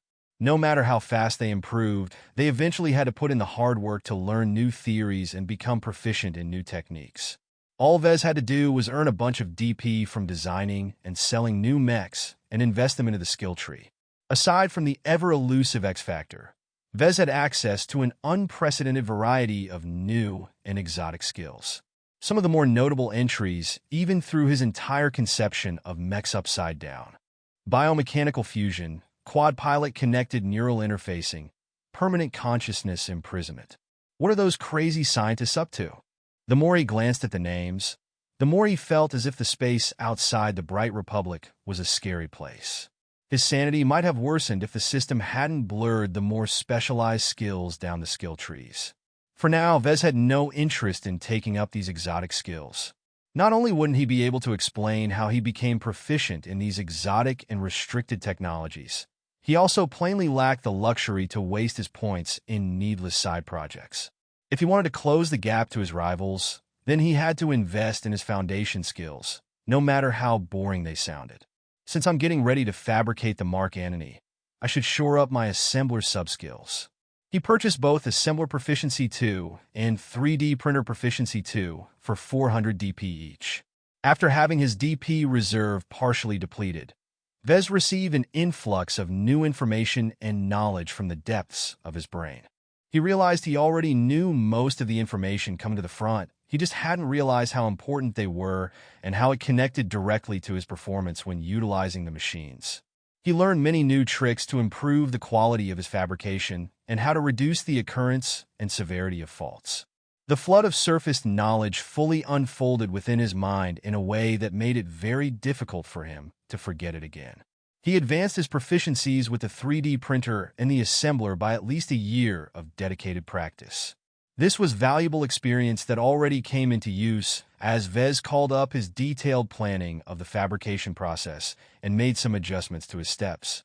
After spending half an hour correcting a lot of tiny details, his confidence of successfully fabricating the Mark Antony without any major defects increased from 50% to 70%. Too bad it's not the 100% certainty that I wish for. My gear is just too bad. His increased proficiency couldn't overcome the limitations of his cheap, second-hand equipment. Though they cost several hundred million credits in total, Vez regretfully lamented his father hadn't worked a little bit harder in procuring better quality equipment before he disappeared. Upgrading my gear is a priority for later, much like everything else on my plate. Remembering that Marcella hadn't gotten back to him about a customer, he called up her number. Hey, Vez, I know what you're calling for. The deal has just been completed. Marcella smirked as she said her next words. Guess how many credits he threw at me to order your mech? Did you manage to sell it at 24 million? Huh, that's chump change. It's much higher. 25? 26? No. Marcella gestured with her hands to bring up an invoice in the projector. Look for yourself what magic I achieve. His eyes practically bulged out as he saw that Marcella's customer ordered his mech for a whopping 28 million credits. The huge price figure amounted to a gross profit of 11 million credits if he delivered his mech in time and in good condition. It certainly raised his faith of Marcella's ability. Perhaps partnering with her was the best decision Vez ever made. Marcella tapped her fingers on her desk, snapping him out of his dreams. Don't get too excited, buddy. Running a mech business isn't a casual undertaking. You have to properly plan for your expenses. If you factor in your interest payments, your tax burden, your capital assets depreciation, then you'll find that your net profits is a lot smaller than you thought. The excitement in his eyes died down. She was right, of course. Well, my taxes will at least be lightened. The planetary government is already processing my preferable treatment status. I should be able to get my tax rate reduced to 15%. Such a low tax rate was very favorable to Vez already. If he set up his business in Bentheim, then he'd have to fork out 35% even with preferable treatment. Your expenses and other burdens are lower than most other mech designers. But don't forget your business is a one-man show. Your scale can't compare to most small to medium enterprises that have based themselves in Bentheim for years. The industry revolves around a minimum amount of scale production. If you want to improve your mechs, you need better machines, and that means you have to start saving money now. Vez nodded, understanding the importance of what she said. His 3D printer and assembler were good for a decade, maybe two if he stretched it and installed some upgrades, but eventually he wanted to move up to using more capable machines worth billions of credits. I've got so many things to spend my money on, Vez lamented to himself. Earning a couple of billion credits was a pipe dream for most people. Even seasoned mech designers often despaired at the cost their businesses demanded. In any case, just do your work. I'll be expecting a satisfactory result within 10 days if you want to ship your mech to the client in time. Will you be able to make it in that time? He nodded with confidence. His planning stretched out the fabrication process to 9 days already, which was a lengthy time for an average mech. Considering it was his first time doing it for real, he wanted to slow down and produce each part with meticulous care. I'll have the mech delivered to the local branch of the MTA within 9 days for inspection if there's no problems. I don't expect any delays, but I doubt I'll get slowed down more than a day at most. Good, because a lot is riding on this deal. This is your chance to break into the market, Vez, so nothing can go wrong. After a bit of lecturing by Marcella, she finally hung up, leaving Vez free to begin his work. He pulled up his sleeves and checked his plans for the last time. Nothing appeared out of place. He had the materials, the equipment, and the time he needed to fashion his first mech into existence. Before he started, he took a deep breath and adjusted his mental state. He didn't want to deliver an average product and call it a day. He wanted to wow the client. And the way to do that is by incorporating something unique only to him into the mech. Even if most of the pilots of his mechs couldn't articulate the X factor, it would still help improve their impressions on his work. He approached the 3D printer with reverence. He loaded up the files of the valiant-looking Mark Antony. From its vapor-generated crest to its adorned and sturdy tower shield, the mech already radiated a sense of valor in its appearance. Its entire purpose of existence was to act as a vanguard, a breaker of blockades, and a workhorse that could take a beating for the team. Vez took inspiration of the mock-up and immersed himself into bringing this design to life. I'm not building a mech. I am birthing it to life. Saying it mattered to Vez. It sounded nonsensical or meaningless, but to someone who took a peek through the door that hid the incredible might of the X Factor, it was an important distinction that made all the difference in the end product. He was an artisan of mechs, not an industrialist who desired to pump out as many mechs as he wanted. To treat the mech as a living thing instead of a lifeless machine was the first step to realizing the X Factor. All right, I've got you fixed on my mind. He tapped the projection to separate the hologram into thousands of individual components. He started with the easiest, but also the most important part, the internal frame. The internal frame was mechanically simple to produce, but required high consistency in order to make it last for many years. Any hidden faults buried deep within its solid surface could lead to devastating consequences in the battlefield. The MTA posed strict requirements on the integrity of the internal frame, so Vez could absolutely not afford to slack off when fabricating these seemingly simple pieces of alloy. The 3D printer performed up to standard. Vez had already checked and calibrated all of the important machines in his workshop long ago, but it was pleasant to see the machines slowly churn out frame after frame. Vez took particular care when producing the sockets and joints that allowed the frame to move its limbs as naturally as a human being. Only a couple of minor deviances emerged in their production, which was a sign the printer's precision was off, a particularly fatal flaw when producing tiny components like processors. It was a good thing Vez left the entire day for further calibrations. With his enhanced knowledge of the 3D printer's workings, he dug into the advanced programming of the machine and ran a lot of tests and simulations. He narrowed down the source of the problem to a worn-down injector. Vez solved the problem by fabricating a replacement before opening up the machine to replace the component in question. There! Now it should work as advertised. The rest of the internal frame components got produced without a hitch. Since night had already fallen, Vez took a break and took care of his personal needs. The next day, he devoted his attention to crafting the HRF armor plating. It took 3 days to process the raw materials into a suitable form if Vez aimed for consistency and precision. While most of the work was tedious and repetitive, he was constantly on guard for any deviations from the norm. A percentage less of a certain metal added to a process might ruin the entire batch. He refined tons of materials together into different materials, which got processed even further for up to 5 times. Each step transformed the main alloys from a worthless piece of junk to a less worthless piece of junk. By the time several days had gone past, the mixed materials had already transformed into smooth pieces of shaped plating. Vez knocked his knuckles against the surface of a thick chest plate. It rang with the delightful tone of a uniform piece of metal. He spent a lot of time fashioning these plates, each into the appropriate form to clad the Mark Antony's outer layer. They still looked grayish-brown, the native color of HRF plating. He'd add some color later. The next 2 days, he produced the other parts of the mech, the most important of which were the power reactor and the engines. His 3D printer had some trouble producing the most unique sections of those components, but Vez was able to stave off any disasters due to his improved skills and his abundant experience in producing them already inside Iron Spirit. He only really paid attention to the challenging components and produced the easier ones with a little bit more leisure, though he always made sure to double-check their integrity. Phew, they all came out okay. He only replaced a few sections with newly fabricated copies when his checks revealed a couple of hidden faults.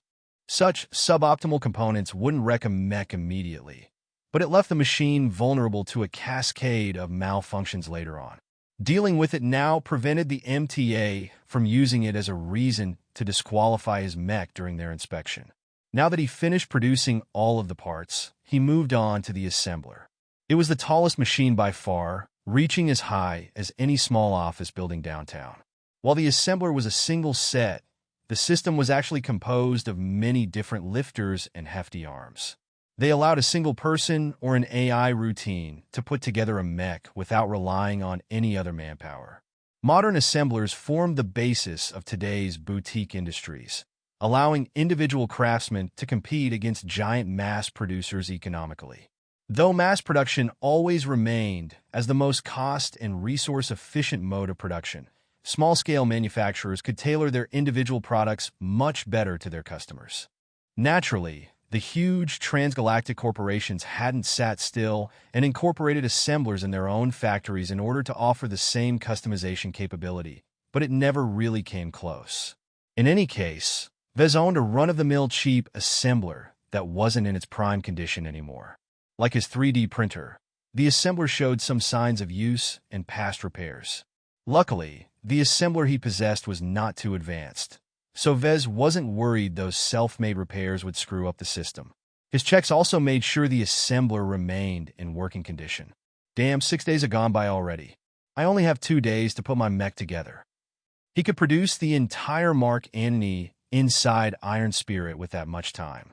Hopefully, once he got more familiar with his equipment, he'd speed up his production process to match his capabilities in the game. For now, slow and steady was the way to go. From a haphazard pile of components, the mech slowly came to life. Vez started putting together its internal frame, which formed its skeleton. This was the simplest part of the assembly process, as the internal frame components were built as puzzle pieces that snapped into place with each other with natural ease. Once the skeleton was fixed into place, Vez started to add the essential organs to the frame. The engines, power reactor, energy cells, sensors, and most importantly, the cockpit were put into place one by one. They fit into their assigned places like obedient soldiers falling into parade. The trickiest segment of the assembly process came when Vez installed the cabling. Though not as difficult as doing it for the Caesar Augustus, he sometimes had to resort to pushing or hammering certain sections in place. This is not supposed to happen at all. I guess it was wishful thinking for my 3D printer to produce all of the parts within tolerance. It might not be a big deal if part A came out of the printer half a millimeter thicker or so. But when parts C, F, J, Y, and more all exhibited variations in their dimensions, then they could cause a chain reaction of misalignment when he assembled them all together into one machine. Fortunately for Vez, the deviations were within an acceptable range. Besides some squirming, he managed to fit the components decently together. Maybe it's not a bad thing this mech is not a carbon copy of its blueprint. The variations make it unique. Just like each and every human is different from each other. Heartless fabricators detested deviations like this. But in the perspective of life, Vez thought it was not a completely bad thing to keep some eccentricities. Naturally, it was one thing to be a little strange, but if you were born full of defects, then Vez would never be able to sell the mech. After making sure the components still worked at peak efficiency, Vez moved on to the final touches. He placed the many pieces of armor in their designated positions. Countless robotic arms picked up pieces of plating and carefully aligned them before placing them together. Special screws and adhesives kept them in place. He also put together the mech's default armament, the mace and heavy tower shield. Assembling the latter was a tiresome ordeal due to the sheer amount of plates stacked into one single hole. All the components came into place near the end of his 2-day marathon. Vez sighed in relief as he hit the button to let the painter module of the assembler go to work. He was way too tired to coat and paint the mech's outer layer by himself. Screwing up the coating mattered very little to him anyway. Once a few hours passed by, the advanced coating dried out rapidly, leaving the dark, intimidating form of a mech. Vez had spent many hours imagining its appearance. Having spent more than 8 days pouring his heart, focus, and even love into its production, Vez felt an unprecedented surge of pride and satisfaction well up deep inside of him. His dreams had come true. He fabricated a mech of his own design with his own 2 hands. His eyes welled up in tears as he admired the tall and armored mech's domineering contours. He refused to believe no one would remain unaffected when they came close to this mech for the first time. Since you're my firstborn son, you deserve a name that fits with your pedigree. I will call you Phoenix Cry. Naming the mech was a spur-of-the-moment decision from the upswell of emotions. He broke a taboo by giving it a personal name as a mech designer. Usually, the pilots named their mechs after a period of getting accustomed to each other. He hoped the client wouldn't mind too much and keep the name. Though the mech was technically complete and fully functional in its operations, Vez wished to gift the mech one additional part. This extra addition was already in the blueprint, but he used a fake to substitute for the real deal. He used the assembler's mobile lift to reach to the mech's chest and opened up its cockpit. Lucky, who had been watching Vez closely during his work these days, also followed him up. Plain curiosity sparkled within his lively eyes. The fresh and sterile interior of the cockpit unfolded in his sights. With a hop, he entered the cramped area and sat down on its specially designed synthetic cushioned seat. For a moment, Vez imagined piloting the Phoenix Cry himself. With his head connected to the neural interface, he visualized screens coming to life around him as he piloted the mech through a fierce battle. He snapped out of it after a minute. I'm not a potentate. I'm never fated to battle in the front lines. The sorrow in his heart threatened to overcome his jubilation, but he managed to keep his negative emotions in check. His lack of piloting aptitude was an old regret. Instead, he put a hand in his pocket and retrieved a dark red carnelian. The gemstone's subtle gradient alluded to a lifelike drop of blood. It inspired a sense of vitality and passion. He could think of no better gem to crown his first creation. Lucky meowed at the sight of its old excretion, pawing at it with the playfulness of a child stirring around his plate of food. Do you recognize it? You crapped this out while you stayed in the hotel. If the cleaning staff hadn't alerted me to its presence, I might have missed this out. Vez accumulated a nice stockpile of gems, but most of them provided marginal benefits at a very obscure magnitude. The gem Lucky excreted in Bentheim clearly outshined his previous droppings for reasons he wasn't sure. He hadn't fed Lucky with any notable minerals except what the hotel provided as an additional service. Perhaps the crowded, tech-filled environment excited the gem cat.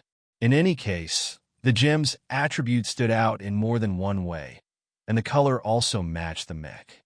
With a couple of hand-sized tools, Vez extracted the generic red stone in the middle of the dashboard that represented the mech's power button and placed the carnelian in its place, making sure to affix it securely in its fitting. After he finished, Vez leaned back in the chair and admired how the lustrous gem attracted the eye. He inspected it yet again. Carnelian of Focus increases the pilot's concentration by 0.1 when installed on a mech. The attribute was very special. Unlike the other gemstones Lucky dropped, this one improved the attributes of the pilot rather than the mech. How that worked, Vez had no idea, but he knew the value of such a boost. Though not a game-changer by any standard, it served to improve the pilot's impression of the Phoenix Cry while also giving him a minor edge which could prove useful in a tough battle. Furthermore, the gemstone's pilot-focused attribute also allowed Vez to hide its benefits from the MTA. Vez had no good way to explain how a mech was able to move 0.5% faster or could withstand lasers 1% better than the HRF plating was designed to take on. Before Vez could acquire better skills that could camouflage such benefits, Vez found it prudent to stick to subtle gemstones and keep the ones with material benefits for later use. Enough dreaming. It's time to ready this mech for sale. First up, I'll have to certify the Phoenix Cry. If anyone first heard the words Mech Trade Association, they'd assume it was a non-profit trade organization. They weren't wrong, but it deeply understates what a massive influence the transgalactic behemoth exerted in every corner of human space. They regulated the development, licensing, production, sale, and disposal of mechs. Pretty much the entire life cycle of a mech was in their purview, and they sometimes came to blows in order to enforce their self-proclaimed rights. Even a small, tranquil planet like Cloudy Curtain possessed a local branch of the MTA. As even the greater United Terran Confederation and the new Rubarth Empire acknowledged the powerful organization's supervisory powers, a small third-rate state like the Bright Republic had nothing to say about the MTA's forceful presence within its borders. The association founded branches wherever there was a sizable population of people. Lots of people meant that at least a handful of them piloted mechs. If left alone, they could get up to trouble, so the MTA always made it a policy to supervise potentates even if they didn't own a mech. Frankly, the idea that an organization outside the control of any government entity was allowed to meddle in the mech industry shouldn't have existed. Countless conspiracy theories flew around in the galactic net that purported to be the truth. One popular notion suggested that the divisions in human space was all a sham. Every nation, from the lowest third-rate backwater to the grandest first-rate superpower, were actually different branches from the same tree. A so-called Shadow Council ruled humanity from behind the throne, and the MTA was merely its most visible arm. Another less radical theory suggested that the MTA was not as independent as everyone thought. Instead, it began as a secret joint venture by both the Terrans and the Rubarthans. Despite their intense rivalry towards each other, they shared enough common interest to regulate the mech industry and founded the MTA to bend the military strength of other nations to their will. The MTA's existence and its stringent enforcement of its principles brought the Wild West of the mech trade to its heel. They prevented the incorporation of weapons of mass destruction into the arsenal of mechs. They curbed widespread corporate espionage and gave smaller mech businesses a chance to thrive by encouraging the practice of licensing out non-cutting-edge designs. They brought so many benefits that not many people thought badly of the organization. What mattered the most to Vez right now was the MTA's strict standards of public mech sales. Any mech traded in an open transaction was required to be certified by the MTA before they received a stamp of approval. Without this approval, a mech designer was deprived of an independent, trustworthy assessment of their product, which meant that basically no one dared to buy his mech. Naturally, such a practice was voluntary, and companies were free to sell their mechs without involving the MTA if they made their transactions private. This most often happened with next-gen cutting-edge designs between top enterprises and government entities. Vez was too small a player to engage in such a high-level transaction, so he meekly submitted his mech to the MTA for their standard certification. Bringing Lucky over his shoulder, Vez exited the transit shuttle and landed his feet onto the paved landing pad next to the MTA. He met the local supervisor of Cloudy Curtain's branch of the association at the steps leading up to the complex. Vez Larkinson. Ryan Baldwin, a dark-skinned man with a robust posture, returned his handshake. Welcome to the MTA. When I heard a designer wanted to submit a newly fabricated mech in our branch, I had to admit we were at a loss for a moment. Vez chuckled amiably at the remark. I'm the only mech manufacturer on this planet, right? Yup. The most we do is bust heads and lend a hand against pirates. We hardly have any mech technicians on site that are qualified to certify your mech. My apologies for inconveniencing you. Can the certification process still proceed? I'm kind of pressed for time. No worries, son. As long as we're not in the middle of nowhere, we always have a senior technician on hand. They entered the quiet and spacious building complex and went down the halls to a large workshop area. A cranky-looking middle-aged lady in coveralls greeted them with a stinky eye. Vez, let me introduce you to Gertrude Samuelson. The woman in question crossed her arms. So, you're the brat messing up my maintenance schedule. I had a system in place, you know. Now I have to waste precious hours off my schedule in order to knock your little toy around.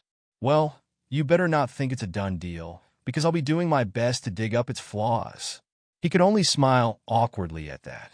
Fortunately, Vez spent an excessive amount of time building up the Phoenix Cry. He was confident his mech could pass all but the most stringent of tests. Those top-level tests would never be applied to a regular commercial mech, so Vez should be in the clear. He hoped. The three entered the cavernous workshop where a handful of mechs underwent routine maintenance. At the end of the stables rested the Phoenix Cry, freshly transported from his workshop. A couple of junior technicians already crawled around its chassis with several handheld instruments. Seeing as you're as young as shit, this must be your first certification, right? Yes, but I'm familiar with the steps. Good. Then you know that you'll just have to stand there and do squat while I pick apart its flaws. Gertrude stated as she stepped behind a console and activated a thick mechanical arm. Vez recognized the device as an advanced sensor that was capable of penetrating through almost any material. The woman gently operated the arm and brought it over to the bottom foot of the mech. The projection in front of her changed into a cutout image of the section, along with multiple technical readouts that Vez barely understood. What's fine so far. You haven't screwed up the proportions when you made the HRF armor plating. Lots of newbies trip themselves over when they work with such a highly refined material. A deviance of 0.1% at the start could get amplified by as much as 10% by the time the HRF is off the fabricators. I didn't rush the process. I'm confident the rest of my mech is equally as sturdy. We'll see about that. Gertrude diligently scanned over the mech from bottom to top and back to bottom. She also swiveled the sensor from the sides and the rear of the mech as well, but to no avail. Vez understood enough from the readouts that none of the armor or internal components showed any significant deviations from the blueprint. All of the flaws she detected so far was within tolerance according to the MTA's official guidelines.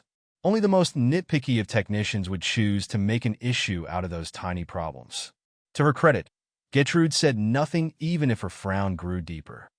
Well, let's see if your internals perform as advertised. This was an area Vez was less confident in. It was fairly easy to spot damage, but harder to determine if the components he fabricated performed on spec. As the technicians crawled away from the chassis, a young pilot entered the cockpit.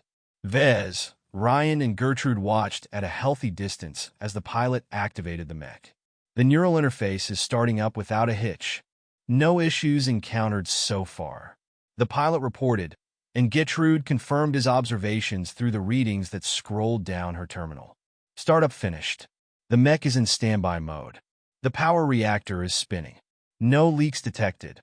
Temperature is normal. Do you hear any weird noises? It's quiet so far. Want me to engage the engines? Hold up. I still want to test out its power management. Go run some power through the wrist-mounted laser cannons. Charge up its capacitors. Make sure the weapons remain safe before you do that, though. Vez watched on with Lucky as they both witnessed Gertrude trying to dig up faults.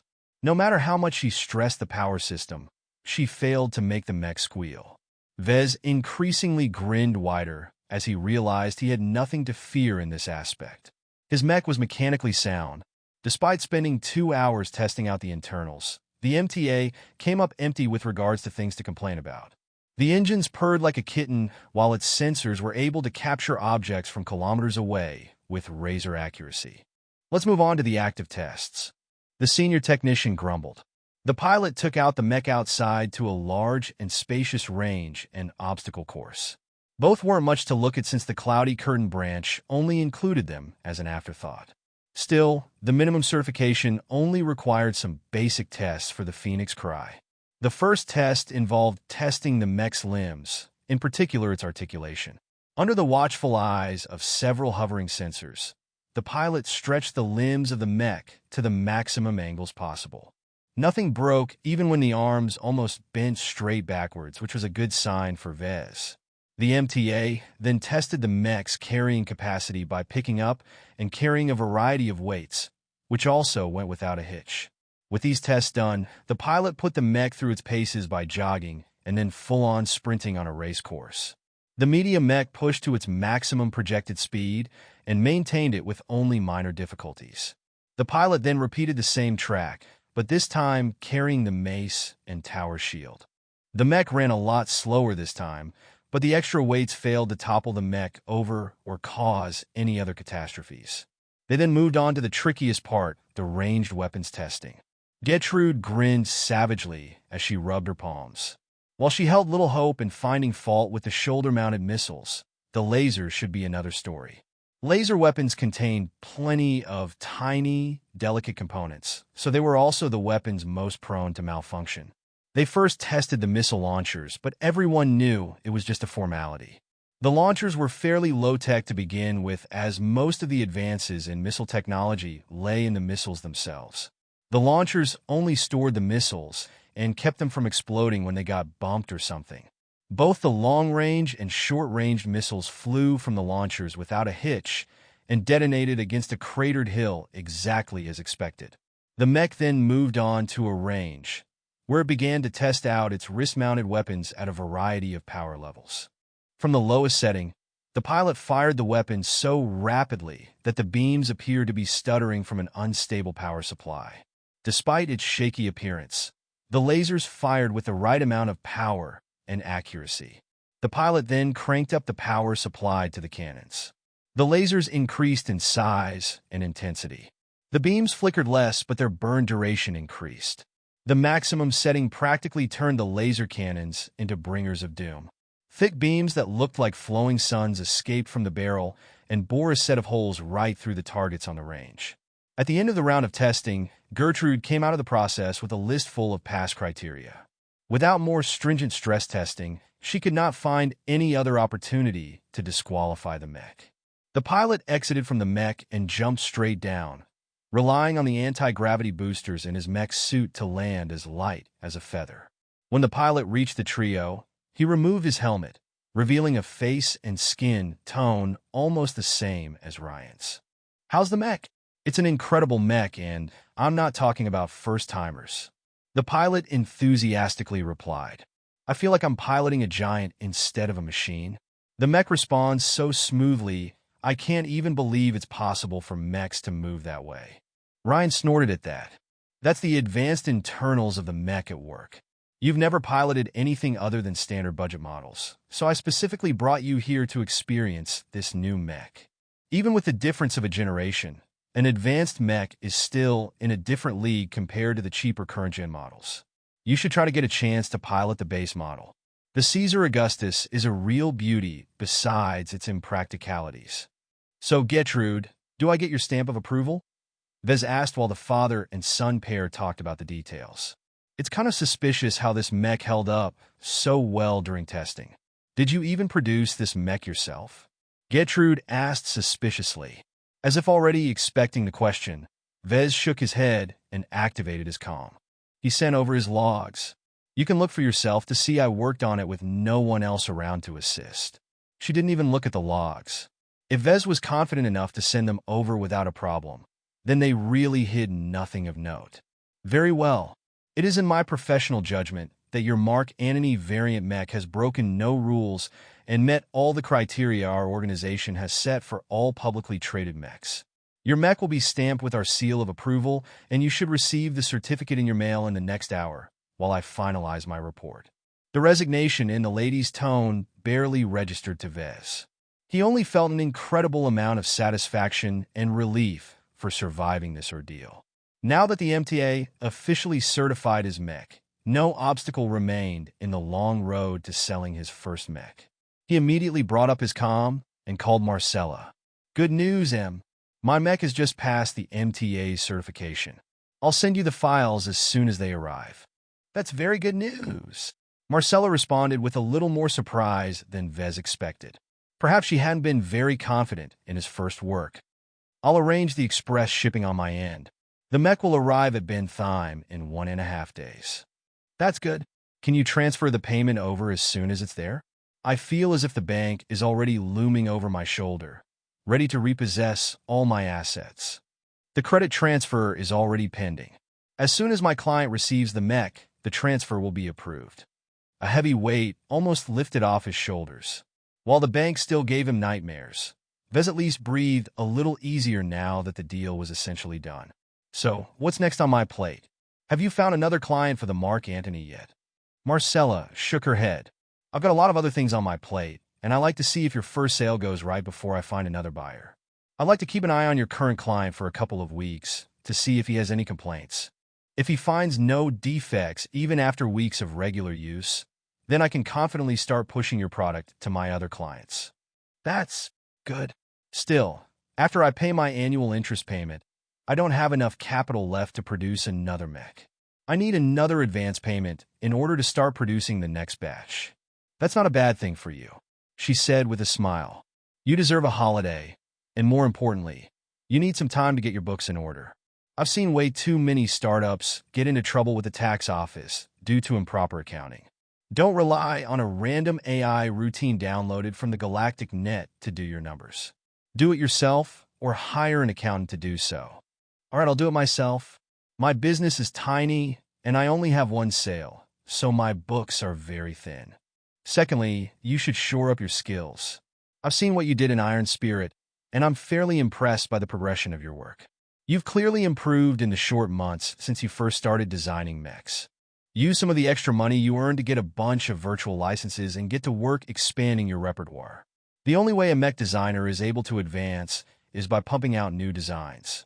I've never seen a mech designer improve by continuing to fabricate an old design. Vez nodded in agreement. I already plan to sharpen my skills in the game when I'm not busy producing a real mech. It's a shame I won't be able to afford any production licenses. The Mark Antony will remain my sole product for quite a while. That's okay. You're still in your first year. Just by owning the licenses you already have, you're way ahead of almost any other mech designer without any backing. If your product pans out, you can expect plenty of sales from my end, more than enough to pay off your debts and upgrade your assets. That's the power of a good product. And what if the market doesn't catch on? Then go back to the drawing board. Don't get too attached to your first design. It's merely your first and most primitive work. If it's not a winner, then improve your skills and design a new mech that fulfills the demands of the market. All right, I've got a good idea on my coming schedule. I'll be waiting for the money. They said goodbye to each other before terminating the comm. Vez already felt liberated from his concerns. Once he received the money, he could pay off his debt and leave enough of a surplus to leave him swimming in cash. He could do so many things with such an amount of money. Should he go back to Iron Spirit and use the cash to buy some new licenses to play with? How much should he spend? Vez already looked forward to playing with some new toys. Vez personally watched on as the shipping company Marcella contracted brought the Phoenix Cry away. The loaders and bots carefully loaded the dark and red-coated mech into a sealed and padded mech container. They carried it back to the spaceport and loaded it onto the next transport out to Bentheim. With that out of the way, Vez returned to his workshop with Lucky. The cat enjoyed the time out, but now appeared to laze away for the rest of the day. "You're such a lazy bones." The cat drowsily meowed at him, not really paying attention to his words. Vez scratched the gem cat's chin before sinking down into his couch. Before Vez got back to work, he wanted to rest a bit and recover from his high-intensity fabrication spree. He found it exhausting to constantly pay attention to his emotional mood when he shaped the Phoenix Cry. While he thought his mech successfully radiated the kind of aura similar to the best mechs he saw in Bentheim, it still remained to be seen if it generated more sales. The X factor couldn't be measured after all, so on paper his mech appeared worse than it actually performed. "I can still do it once in a while, but not if I'm fabricating mechs each and every day." Even with the system, Vez remained immortal. Unless he spent a shipload of DP on his concentration and endurance attributes, he doubted the exhaustion would go away. "It's more important to shore up my skills instead of spending them on my attributes." While Vez recognized that both options had their merits, the skills provided immediate tangible benefits. In this early stage where he was still on the brink of bankruptcy after one bad spell, he needed to continuously improve. "Oh well, I'll think about it tomorrow." He took the rest of the day off. He avoided all activities pertaining mechs. Considering that he spent most of his life with mechs one way or another, he found it difficult to find something else to do. He ended up watching broadcasts until he slept through the night. In the meantime, at a mech yard in the outskirts of Durham, Marcella stood by with another person as they watched a drone drop off a mech container. Both of them looked proper and energetic. While Marcella wore her customary green formal clothes, the man beside her dressed a bit more flamboyantly. "There it is, Captain Carruthers. Your new mech. The Phoenix Cry, the very first model of its kind in production." The man grunted with anticipation. "When you told me you were prepared to sell me a mech with my criteria, I couldn't believe it. There's not a lot of advanced mechs available in the local market that's viable at range and up close, especially within my price range. The wholesale armor replacement my boy has done to your mech is the reason why it's so affordable. Don't get carried away thinking you're piloting a real Caesar Augustus. I'm confident in my skills.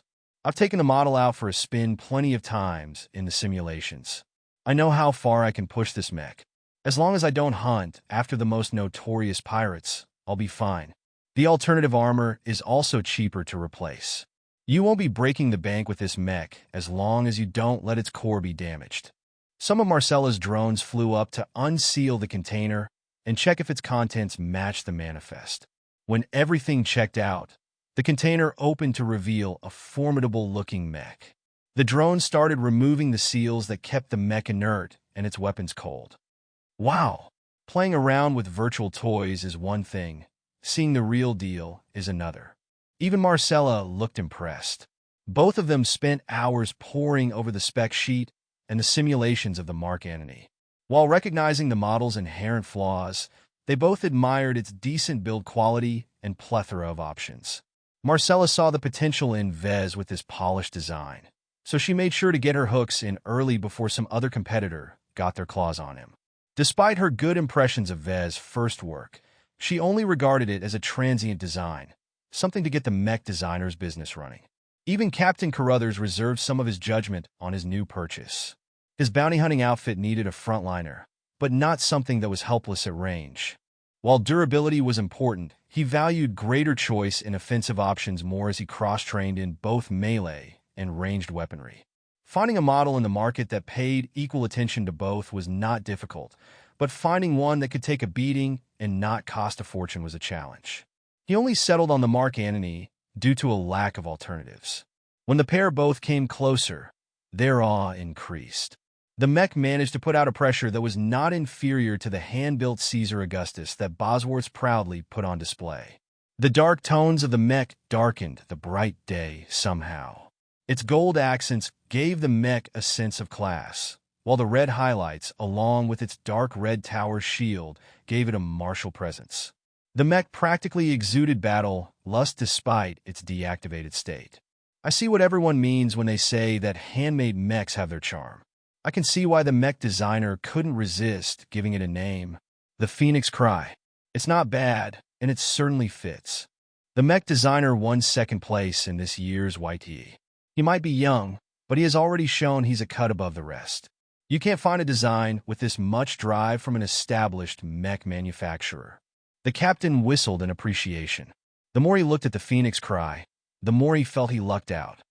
Before we arrived, I found myself doubting whether I should have bought a reliable mass-produced model instead, but not anymore. This doesn't look like it came from the hands of a new mech designer. Marcella brought up the mech certificate and passed it to her client. The MTA agrees as well.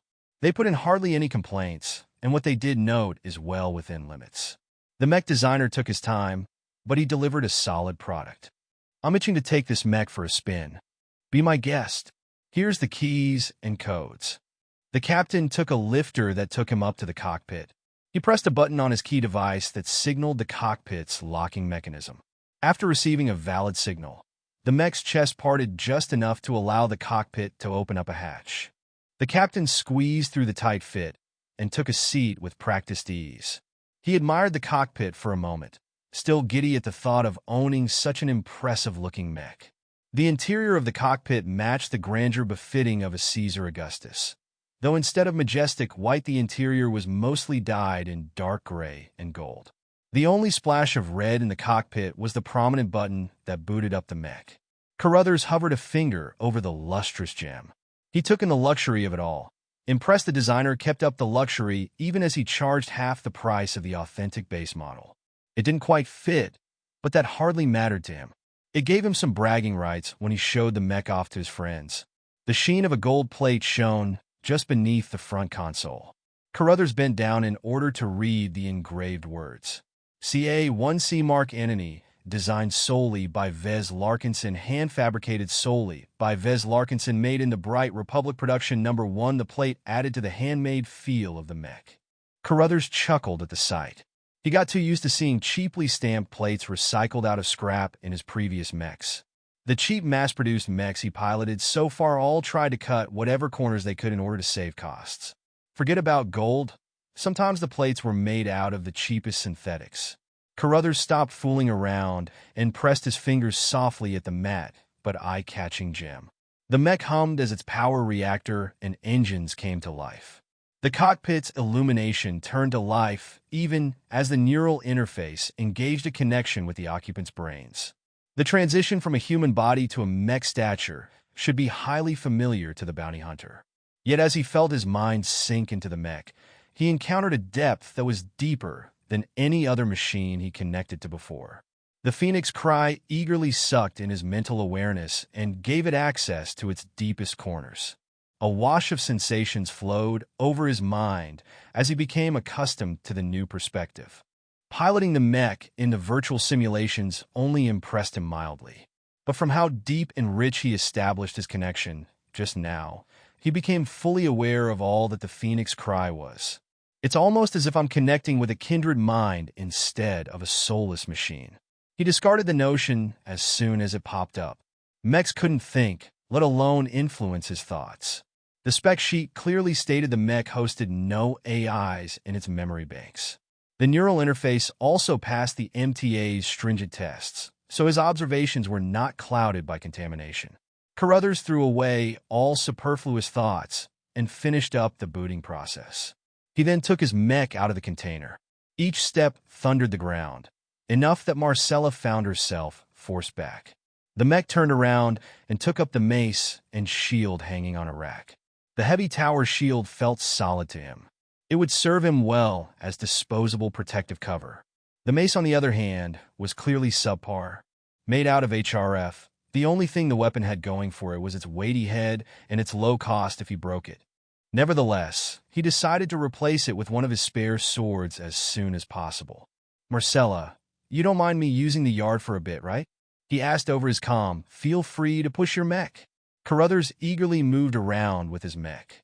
He tested the Phoenix Cry by running and testing out its weapons. The laser cannons worked like a charm, and though he hadn't filled his shoulder launchers with missiles, he was certain nothing could go wrong with them. As for the mace, it functioned fine as a blunt force weapon, but since he was going to discard it anyway, he spent most of his time elsewhere. What impressed him the most was the shield. Thick, heavy, but incredibly solid and durable. Wielding the tower's shield gave him a sense of valor. He could already imagine himself wielding this shield on the battlefield, charging forward to meet the enemy head-on. While the HRF plating that made up the shield would peel fairly easily, he could easily commission a replacement if necessary. This is a mech made with the wallet in mind. The cost-effectiveness of the Mark Antony made it into one of the cheaper, advanced mechs available on the market today. Though the mech's advanced components were decades old, they still performed competitively against the models out today. In any case, the bounty hunting business had a tendency to wreck mechs long before they got too old to remain viable on the battlefield. The bounty hunter exited the cockpit with a lingering desire to hang around longer. Still, he had some paperwork to go through before he could officially take up ownership of the mech. "So how is it? Does it meet your expectations?" Marcella asked him with a smile. "That and more.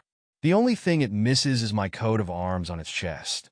I'm sure you will become the envy of your social circle when you show off your new purchase.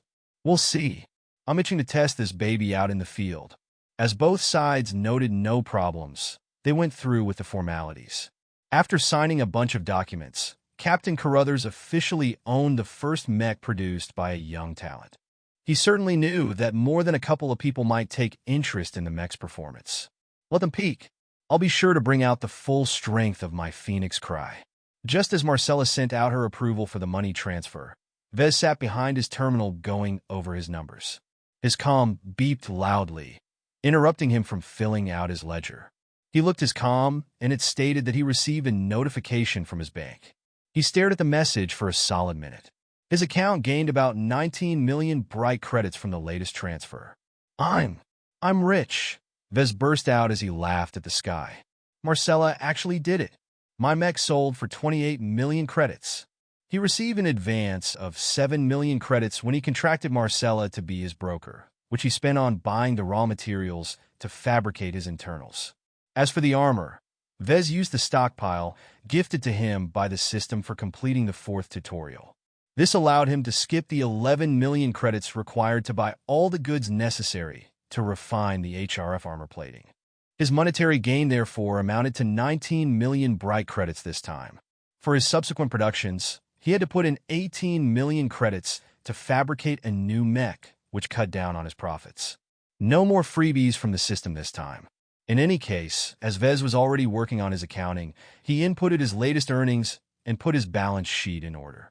The mech cost 18 million to produce, but sold for 28 million, which amounted to a gross profit of 10 million credits.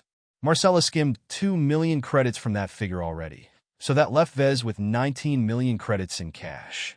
The first thing he did was to transfer away 5 million credits to the bank. With only little more than 2 days left for the deadline to pass, Vez finally breathed easier once the enormous pressure from the bank disappeared. As soon as the bank returned a message to him that his obligations for the year had been met, he hooped again, waking Lucky from his nap. "Ha, this is good news, Lucky. We're not going to be kicked out on the streets."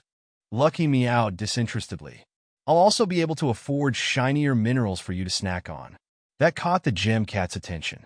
Lucky immediately jumped from the couch and acted cute by rubbing its body against his legs. After a short hug, Vez went back to his financial statement. Unfortunately, not all of the numbers he got resulted in good news. From the 14 million credits that remained, Vez lacked the necessary funds required to produce another Mark Antony independently. He still remained dependent on Marcella's services, specifically her ability to demand a down payment from her buyers to fund the production of their new mechs. I hope she won't have too much trouble with this condition. Furthermore, if Vez wanted to budget his money responsibly, he should reserve some of his cash and put it into his piggy bank for future needs. Considering his looming financial burden, paying back the 350 million credits he owed the bank was a minor priority. His perspectives already changed after his first transaction. Now that he showed off his ability to run a viable business, the bank should be easing off on him as well. The debt his father took on his behalf was not an entirely bad thing for the bank. They earned an easy amount of interest from his business each year, And as long as Vez didn't screw up, the money loan was put to good use in the bank's perspective. Considering that he could earn an average profit of 8 million credits each time Marcellus sold his mech, the threat the annual interest payments posed to Vez diminished greatly. The problem essentially changed from an angry elephant into a harmless mouse. He could squash the mouse whenever he wanted, but it was a bit troublesome to do so and required a bit of effort on his part. Rather than waste his time stomping the floor or setting up traps, he could let the mouse scurry around his pantry and steal a bit of his cheese from time to time. What Vez was more concerned about was something that plagued every single business in the tech sector: planned obsolescence.